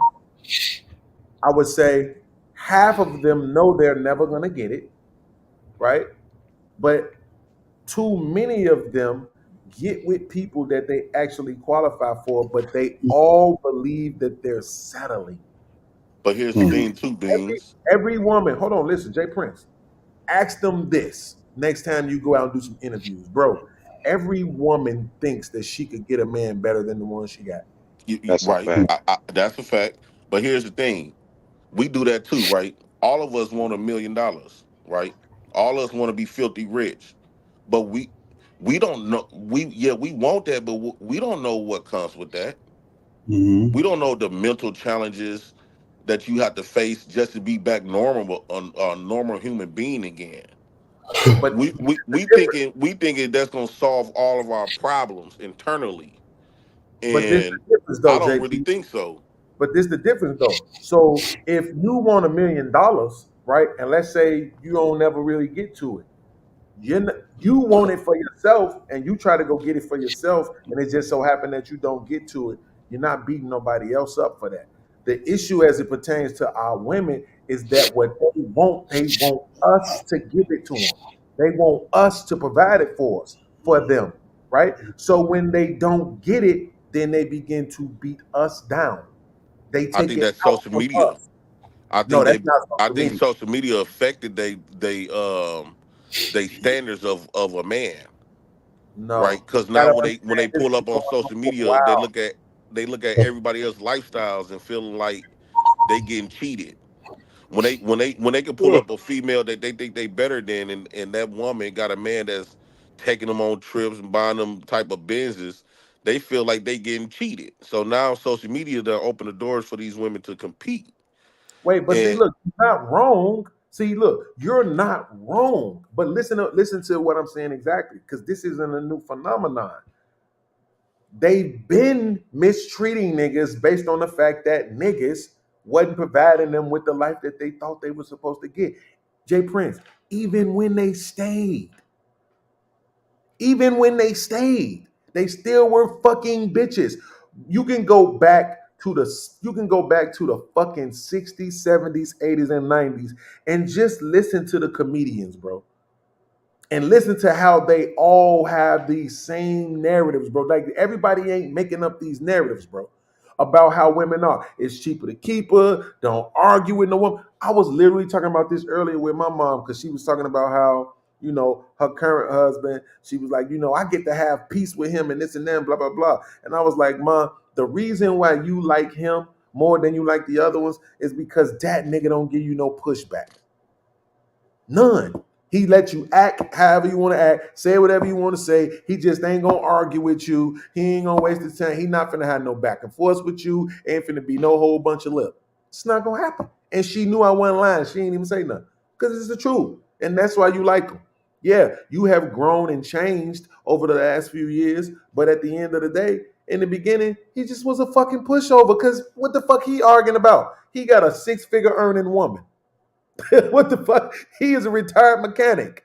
He ain't finna talk no shit and get himself kicked out the crib. For what? Fact. You see what I'm saying? So he gonna let you win, let you talk all your shit. At the end of the day, you still finna cook, you still finna clean, you still finna make sure he look good, smell good, he on your insurance. Yeah, like he gets all, it's the same, no different if you put a woman in that situation. Right? And they know that they can't just easily replace you with another motherfucker like you. They gonna be cool. But here's my thing with that though. One thing I'm learning about dealing with women is we just got to allow them to be themselves. We got to allow them to be a mama figure, right? Women becomes like a mother type of. They got this mama instinct about them. A lot of times when we hearing them bitching, what we really hearing them is what we. It depends on how you want to view it. I'm starting to view it as they must care. They give a damn. It's the ones that because if you get with a woman that don't bitch about nothing, them be the ones that is into. She might not even be into you like that, right? People, you got to think, Beanz. When you cared about something, it could be a test or something, or homework or something. You really want to figure it out. You gonna get frustrated. People that get frustrated and people that get mad about certain type of stuff, it be like when you get mad at your kids and stuff, it's because you give a damn. It's what's a problem is the people that don't give a damn. I would want a woman that don't give a fuck. No, you got a point, but at the same time, what you got to remember is that it's a difference between I'm doing some shit and you talking shit about it versus a motherfucker being unhappy with the circumstances of life. They have been on this ship with you, and they haven't done anything to guide this ship any better than it has been guided, and they just blaming it all on you. That's different. That's what I'm saying. It's a reason why you see most women in relationships and most women file divorces because they always think they can fucking do better. And so when they're in that situation where they're doing where they think they can do better, they tend to mistreat niggas until they get to the point where they accept the fact that I probably can't do better. Whatever it is that I think is going to be better, it's probably not necessarily going to be better. Yeah, he might be taller. Yeah, he might look better. Yeah, his dick might be better. Yeah, he might have more money, but it's not going to be the balance that I have so far. I know one thing for sure, this man ain't going nowhere. This man ain't beating on me. You know what I'm saying? This man is reliable. This man is, you see what I'm saying? But it take him a whack, bro. I'm not throwing my mama under the bus, but my mama's, she just started acting like a wife when she hit 60. Prior to that, man, I used to be like, I don't understand why the fuck this nigga put up with this shit. I don't fucking understand. Who wants to get talked to like this every day aggressively, all this other shit, threatened and shit, all this other shit, accused of shit all the motherfucking time. And this nigga is like 20 years older than my mama. So imagine he 50, she 70 doing that shit. Who the fuck what? But like I had to realize, guess what? When it's time for this nigga to go to the hospital, he get to go because he on my mama's insurance. Nigga get the best care it is. You know what I'm saying? He ain't talking no shit. He ain't got no pushback. It is what it is. He ain't arguing with you. And that's my baby mama even told me that. A couple of years after our relationship was over with, and I was talking to her, I'm like, man, what's the difference between your relationship now and our relationship now? Like, why? You know what I'm saying? What this nigga doing that I wasn't doing? She was like, well, I can tell you the main thing is he ain't arguing with me. And when I be wanting to argue, he'll leave. And he'll wait a couple of hours. I'll be calling his phone. He won't answer. A couple of hours later, he'll answer. You cool? If I get on there, get to talking crazy, he'll hang up. Then he'll call back an hour later, 2 hours later. You cool? And I'll be like, yeah, I'm calm down. You coming home? Yeah, I'm on my way home now. Like, and I'm sitting there thinking, this what's crazy about it, right? I'm sitting there thinking, why the fuck do I gotta play this type of game with a grown ass person? I'm telling you, look, nigga, that's what I said. I do not argue with my wife. We can have a discussion, but we're not gonna argue because arguments leads to fights. And you can't whoop my ass, so we ain't gonna argue. I think that we got to stop taking it personal. I think the only reason why it affects us because I'm gonna say for me, when I used to want to was in that situation when I shared that I got in fights and stuff when I was younger in my relationship because I already felt inadequate. So any little thing that uh challenged my manhood that I thought was my manhood, I had to squabble to overcompensate of me feeling inadequate. So Some dude calling you a bitch or something. Yeah, so I won't feel like a little bitch. I think if that's why I say fathers are very needed. I think by me doing stuff to make me manly and stuff and building my confidence up and stuff like that, when I have a woman like that around, even with men in general, people in general, I shouldn't have to let it affect me. The only reason why I see this more in the black race that you can't say too much to black people without them, men or women, without them want to fight you. Facts. And when I look at other races of people, not lying. When I look at other races of people, they don't get emotionally driven, impulsive like that. Off of some Because it don't words. affect them, huh? Like off some word. Okay, Jay Prince. Okay, Off you words. made me think of a good point. Look, think about it. Like, how many things can somebody say to you that'll make you want to fight them? Like for black people, and then think of how many times, what words can you say to a white person to make them want to fight you? You probably can't even think of one thing you can say to a white person to make them want to fight you off some words. But black people, Right. you say colored people, you call them the N word, or you say you people, or anything like that. You ready to fight somebody? It's like we so easily moved. We so easily moved by words. I thought of that. I'm like, you know what, bro? Like some stranger off the street can affect your emotions that much. Like, are you like that's a bigger problem you need to worry about. That's therapy. Yeah, it You can need some throw fucking your whole therapy. life away. You could be doing so good for yourself. And since Crash I out. think with black people, we so emotional driven, Right. right? We so emotional driven and we've been beat up. And this is the reason why we buy expensive clothes. So all of this stuff that how black people, the culture that we have now is predicated on low self-esteem. The reason why we buy Thank you. the reason why we buy name brand clothes and nice cars, we spend them taxes on Shoes. something don't mean nothing because we feel inadequate. We don't feel uh confident enough to walk outside with like Dirty we shoes. with dirty shoes. Most black people can't go around each other dressing bummy. Right. They're not gonna feel our confidence comes in the stuff that we got to offer. Like the stuff Right. our confidence comes from our cars, our success, what we think is success, our clothes, you know, how many people we could beat up, how many body counts we got, you know. Right. That's where our confidence come from. And to me, that's an artificial confidence. Oh, Jay That's not Prince. even confidence to me. Hold on, Go ahead. Jay Prince, because you said a good thing. So another good, you said a lot of shit right now. But the one thing is like what you said, like that low confidence and like we don't know what the like we try and compete in ways that we think or something like the whole thing with the body count, like, oh, I got way more bitches than you. It's like, but like nigga, you live in the same project as me. Like, is that really is that really something to really be bragging about that you were able to conquer a weaker vessel? Like we broke. Like how many times have you seen Elon Musk wearing Jordans? Yeah, we all got chains on our neck. Yours might be diamond, shine gold, Beanz is silver and mine's crusty gray. It don't make no difference because we still got chains on our necks. You know what I'm saying? So that's why I'm learning. That's why I'm learning throughout my life. I'm starting to learn to focus more on my inner self. That's what I preach to my people. To focus more on Right. your confident.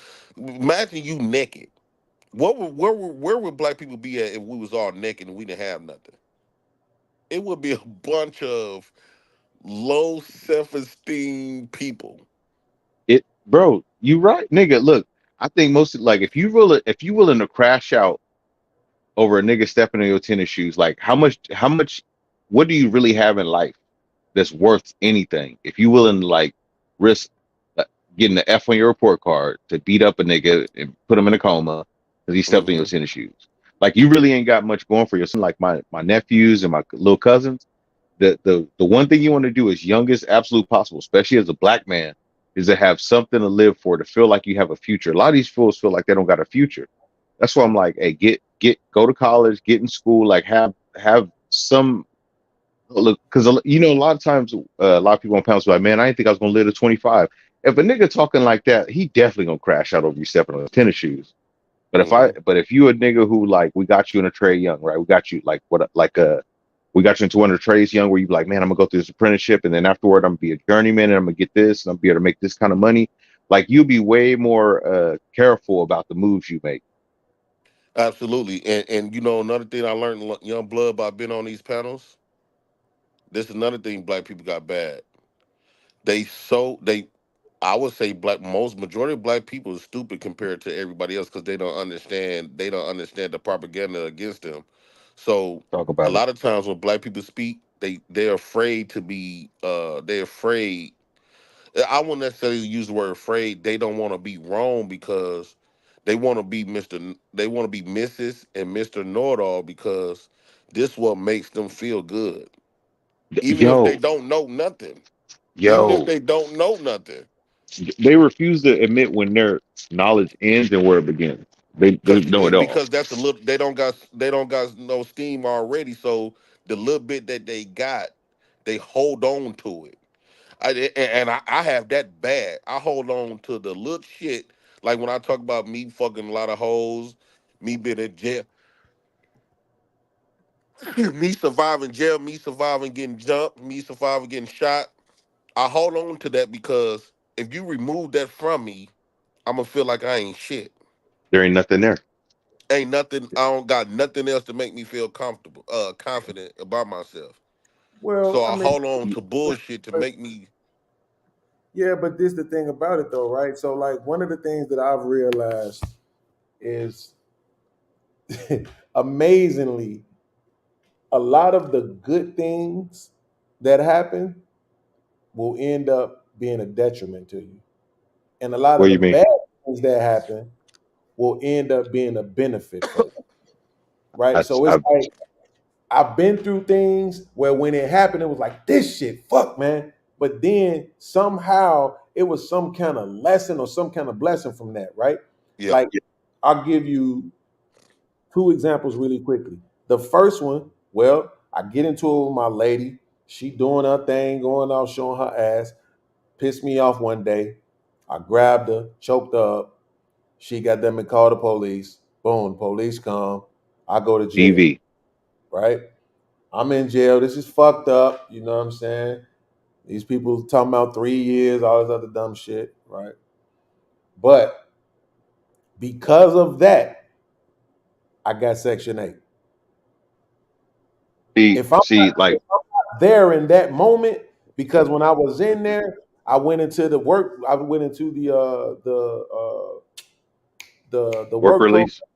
Yeah, work release program, right? And so because of that, they had us going like if you didn't have a job, you could go out to this. It was some things that the sheriffs had put together a 501c3 to make some money, right?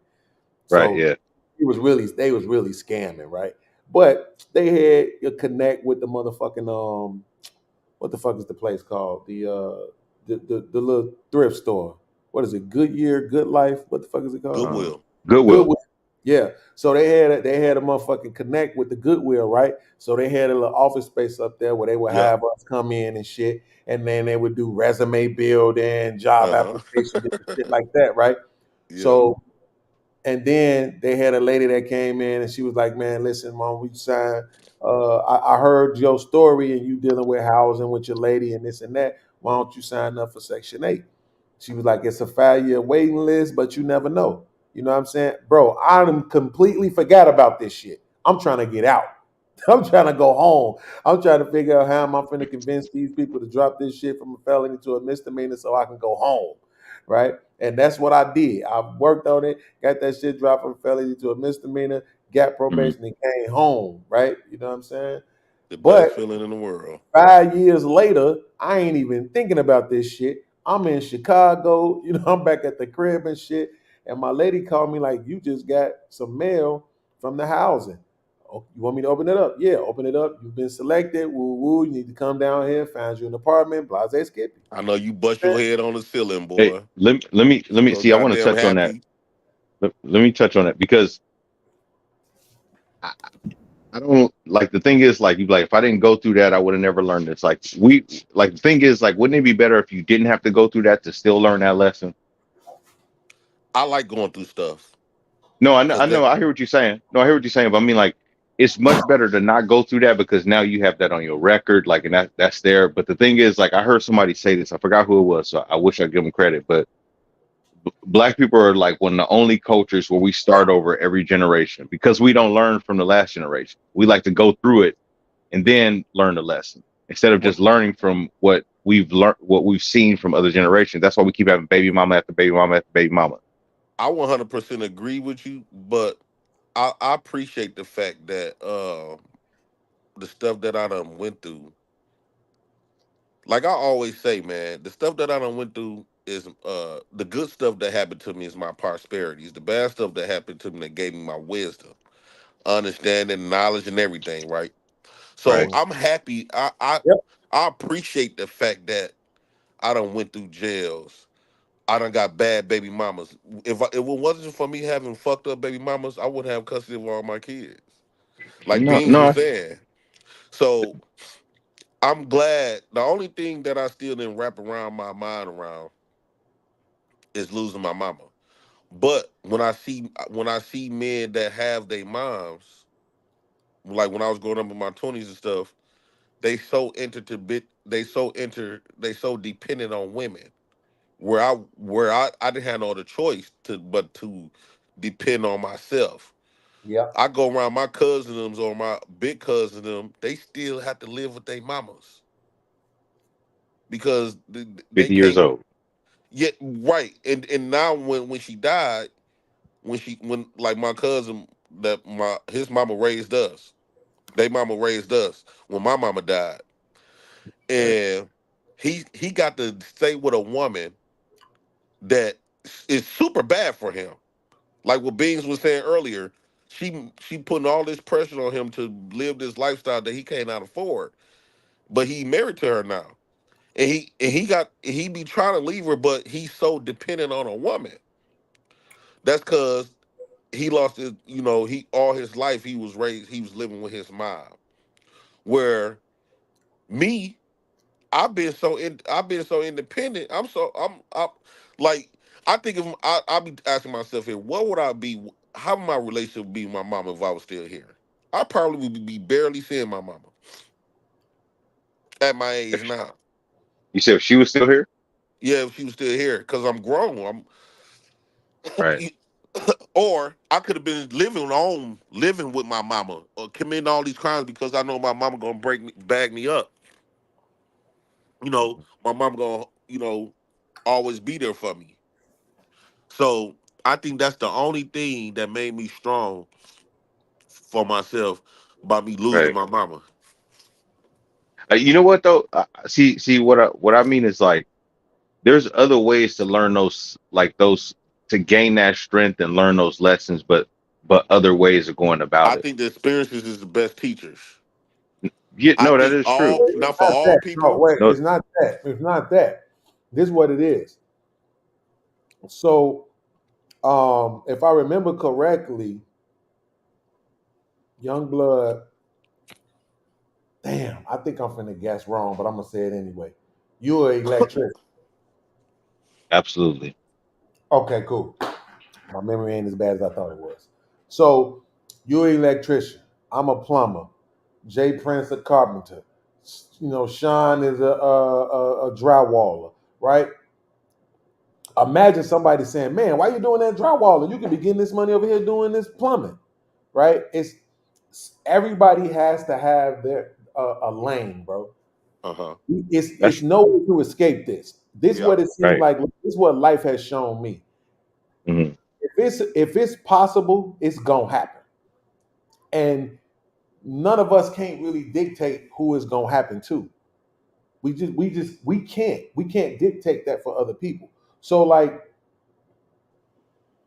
when I hear people say like, "Yo, you didn't have to go through that, this and that," but sometimes I'll be like, "Yeah, I did actually. Yeah, he did actually. Yeah, she did actually." You know why? Because that's the way the fuck it was written.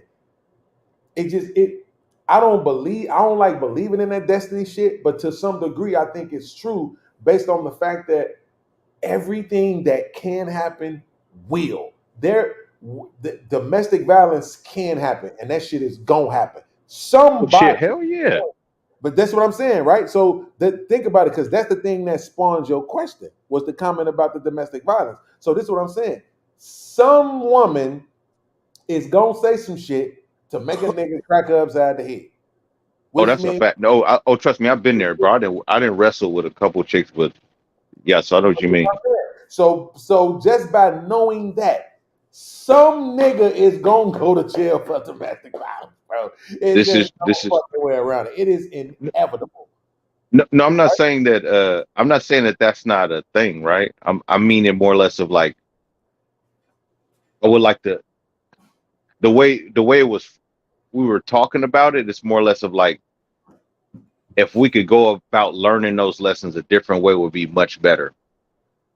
But because like when you said that whole thing about what'd you call, you didn't call it destiny, what'd you call it?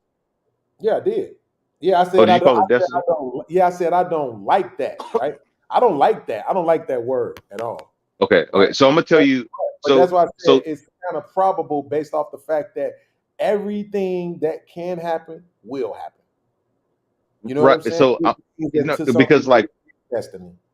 Because I'm gonna tell you, because there were some things I'm like, man, if it would have been a little bit of change, my life would be totally different. Because one thing is, I lived in Michigan, and we moved right before all the GM plants and shit started shutting down. Dude, my life would be totally different. Because I went back 15 years later for my mom's funeral, and you know what they were doing out there? The people I grew up with, the same shit they were doing when we left. So what, nigga? This is where you come from, nigga. And I'm like, nigga, if I was there, I would be right there with them. Probably. Yeah. And so that's what we said that it's like, man, like shit, maybe some people are meant to go through. See, maybe maybe Beanz is meant to go through that. Jay Prince is meant to go through that. And I'm meant to meet them to hear their stories and be like, I should be more appreciative of that. I didn't have to go through some of that shit. I didn't have to go to jail. I ain't have to. Well, shit, nigga, I wanted to sock some bitches out, but I didn't. And I'm not saying my shit perfect, but I mean, there's a lot of things I didn't have to go through that I'm appreciative of, especially like staying in Michigan. But this is what I'm saying, though. Yeah. But look, this is what I'm saying. See what you just said, right? Yeah. It's the same way how it's some niggas that's gonna do it. It's some niggas that's not gonna do it. It's the yin and the yang effect for me, bro. Like all things are possible, right? If one thing can happen, the opposite can happen, right? So because of that, it's like it's not destiny, but it's just like it's inevitable. It's gonna be some rich people, it's gonna be some poor people. It's gonna be some black people, it's gonna be some white people, some tall people, some short people, some angry people, some calm people. Like that shit is gonna exist. And so because all of those things are going to exist, all of these experiences are going to happen, right? What I've noticed is this, and this is very difficult to do. So don't take this as if I'm saying I have a monopoly on it, because y'all know I don't. The difference is there are people who focus on the bad, and then there are people who focus on the good. Yep. And I the got a people question who I want tend to to ask focus Shawn. on the good, they tend to have better outcomes. The people who focus on the bad, they tend to have worse outcomes. Absolutely. Ugh. You attract whatever energy that you feeling and thinking. I got a question I want to ask Shawn though. This on my spirit. I don't know if it's gonna be disrespectful. I'm just gonna ask you.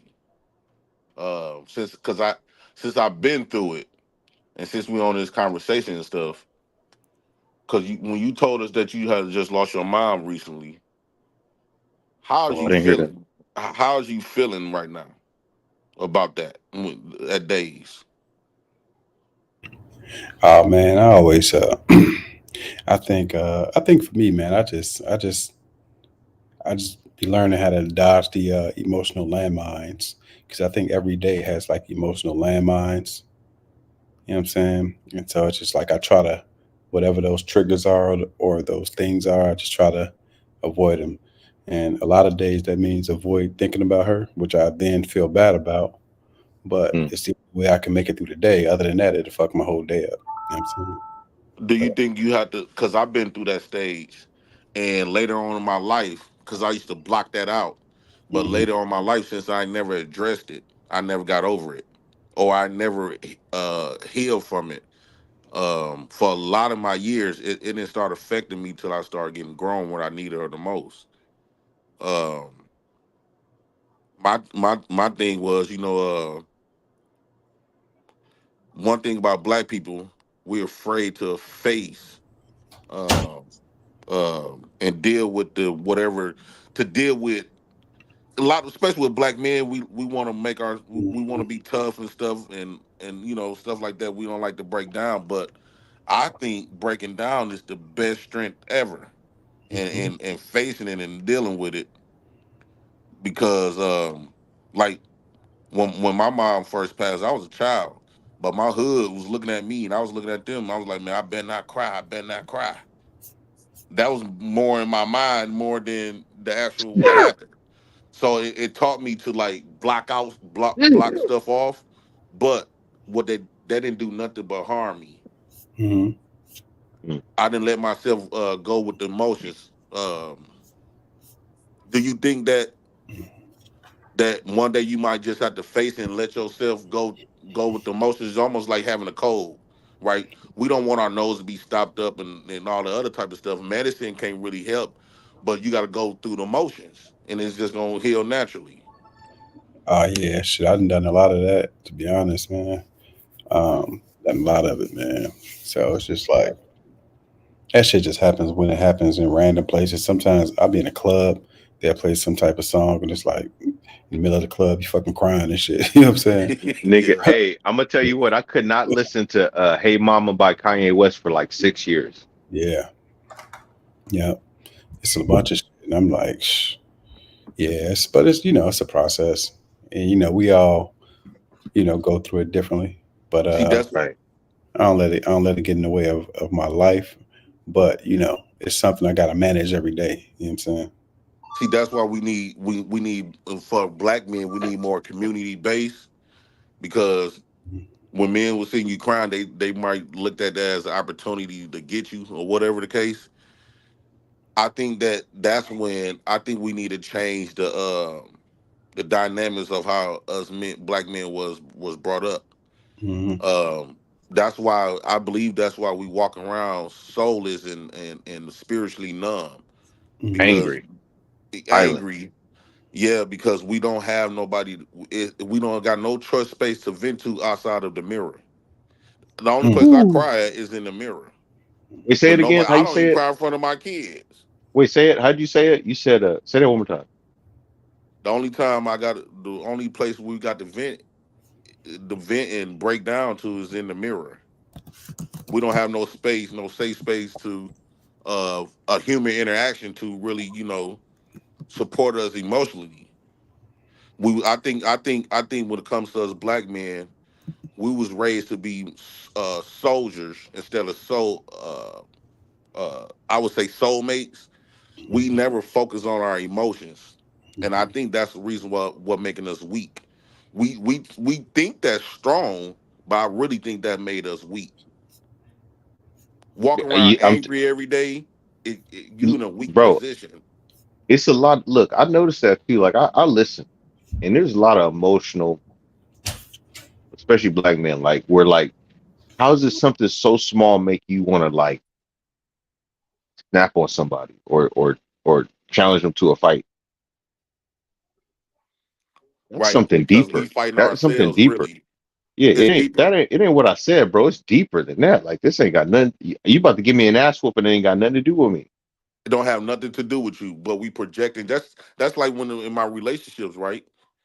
I done went through all this shit with these other women, and by the time I got with this one woman, let us say a lot of these occasions where men can be with 100 different women that pissed him off, and he walked away from every last one of those women, and he got with this 101 woman.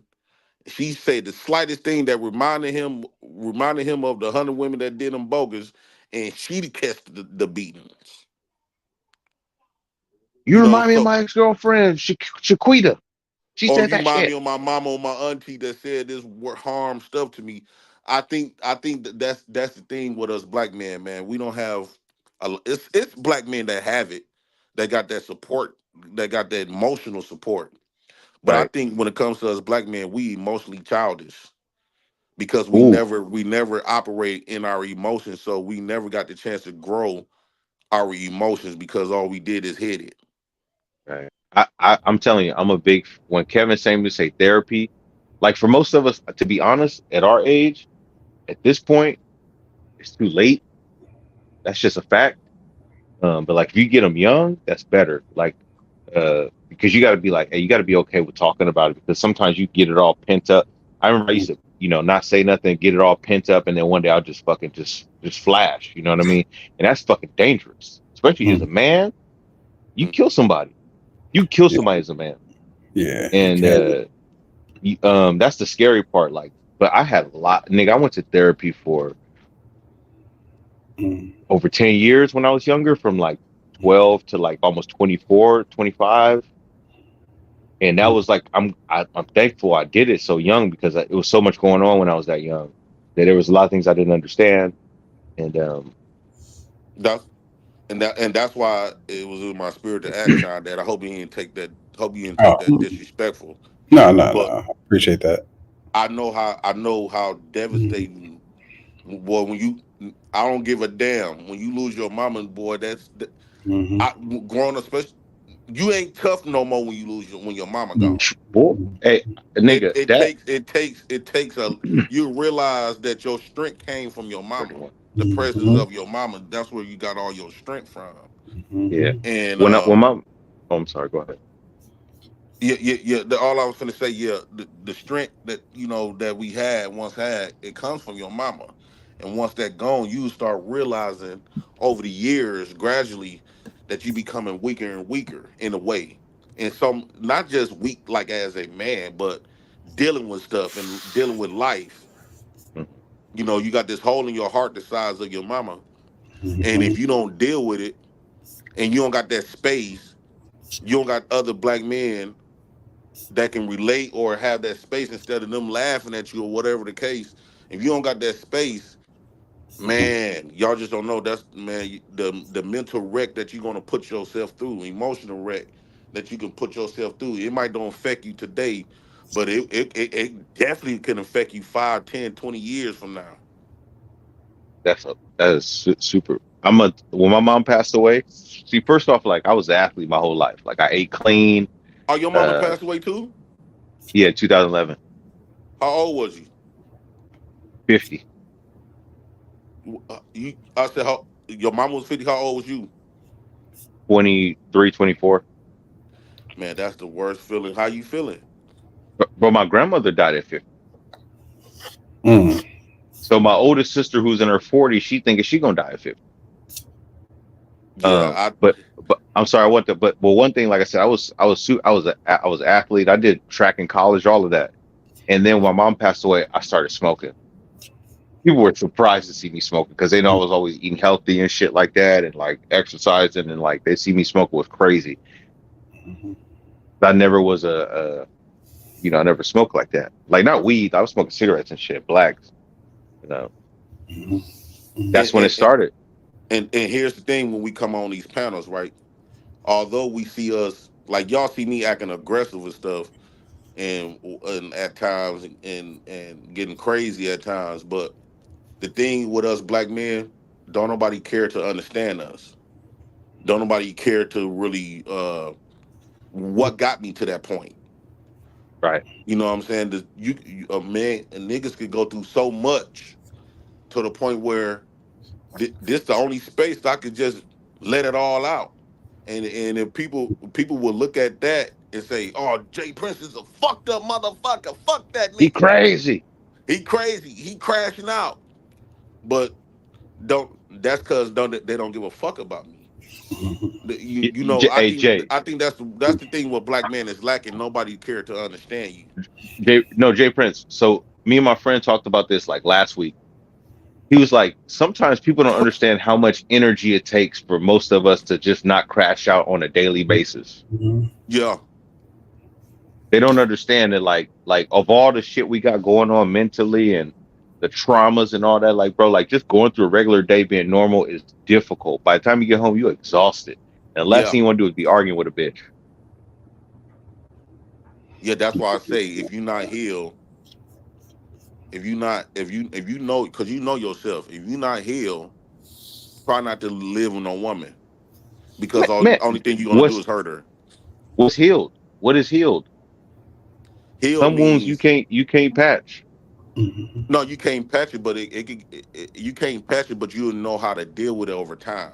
Like I know how to deal with losing my mama, you know, over time.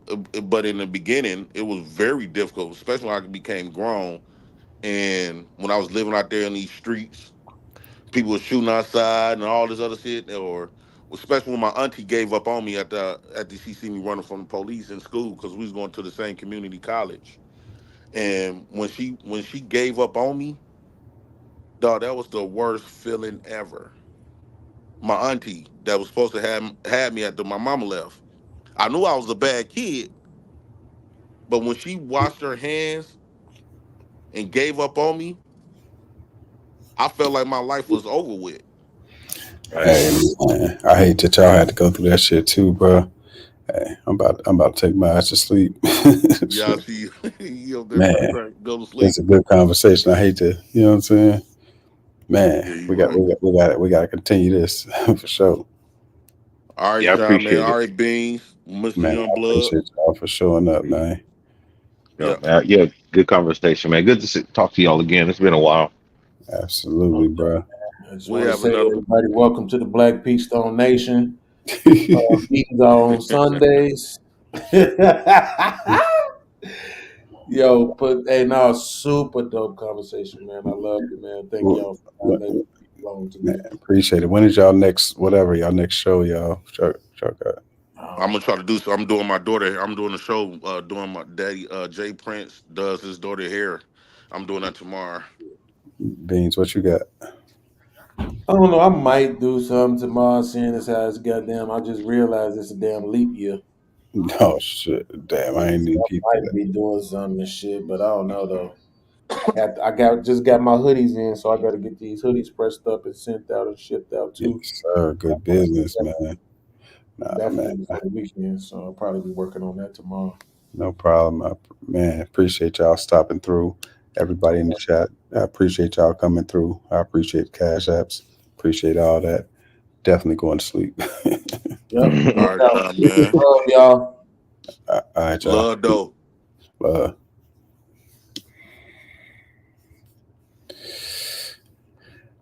man. Hope everybody have a good night or good day, shit, I should say. And yep, time to go to sleep. Peace.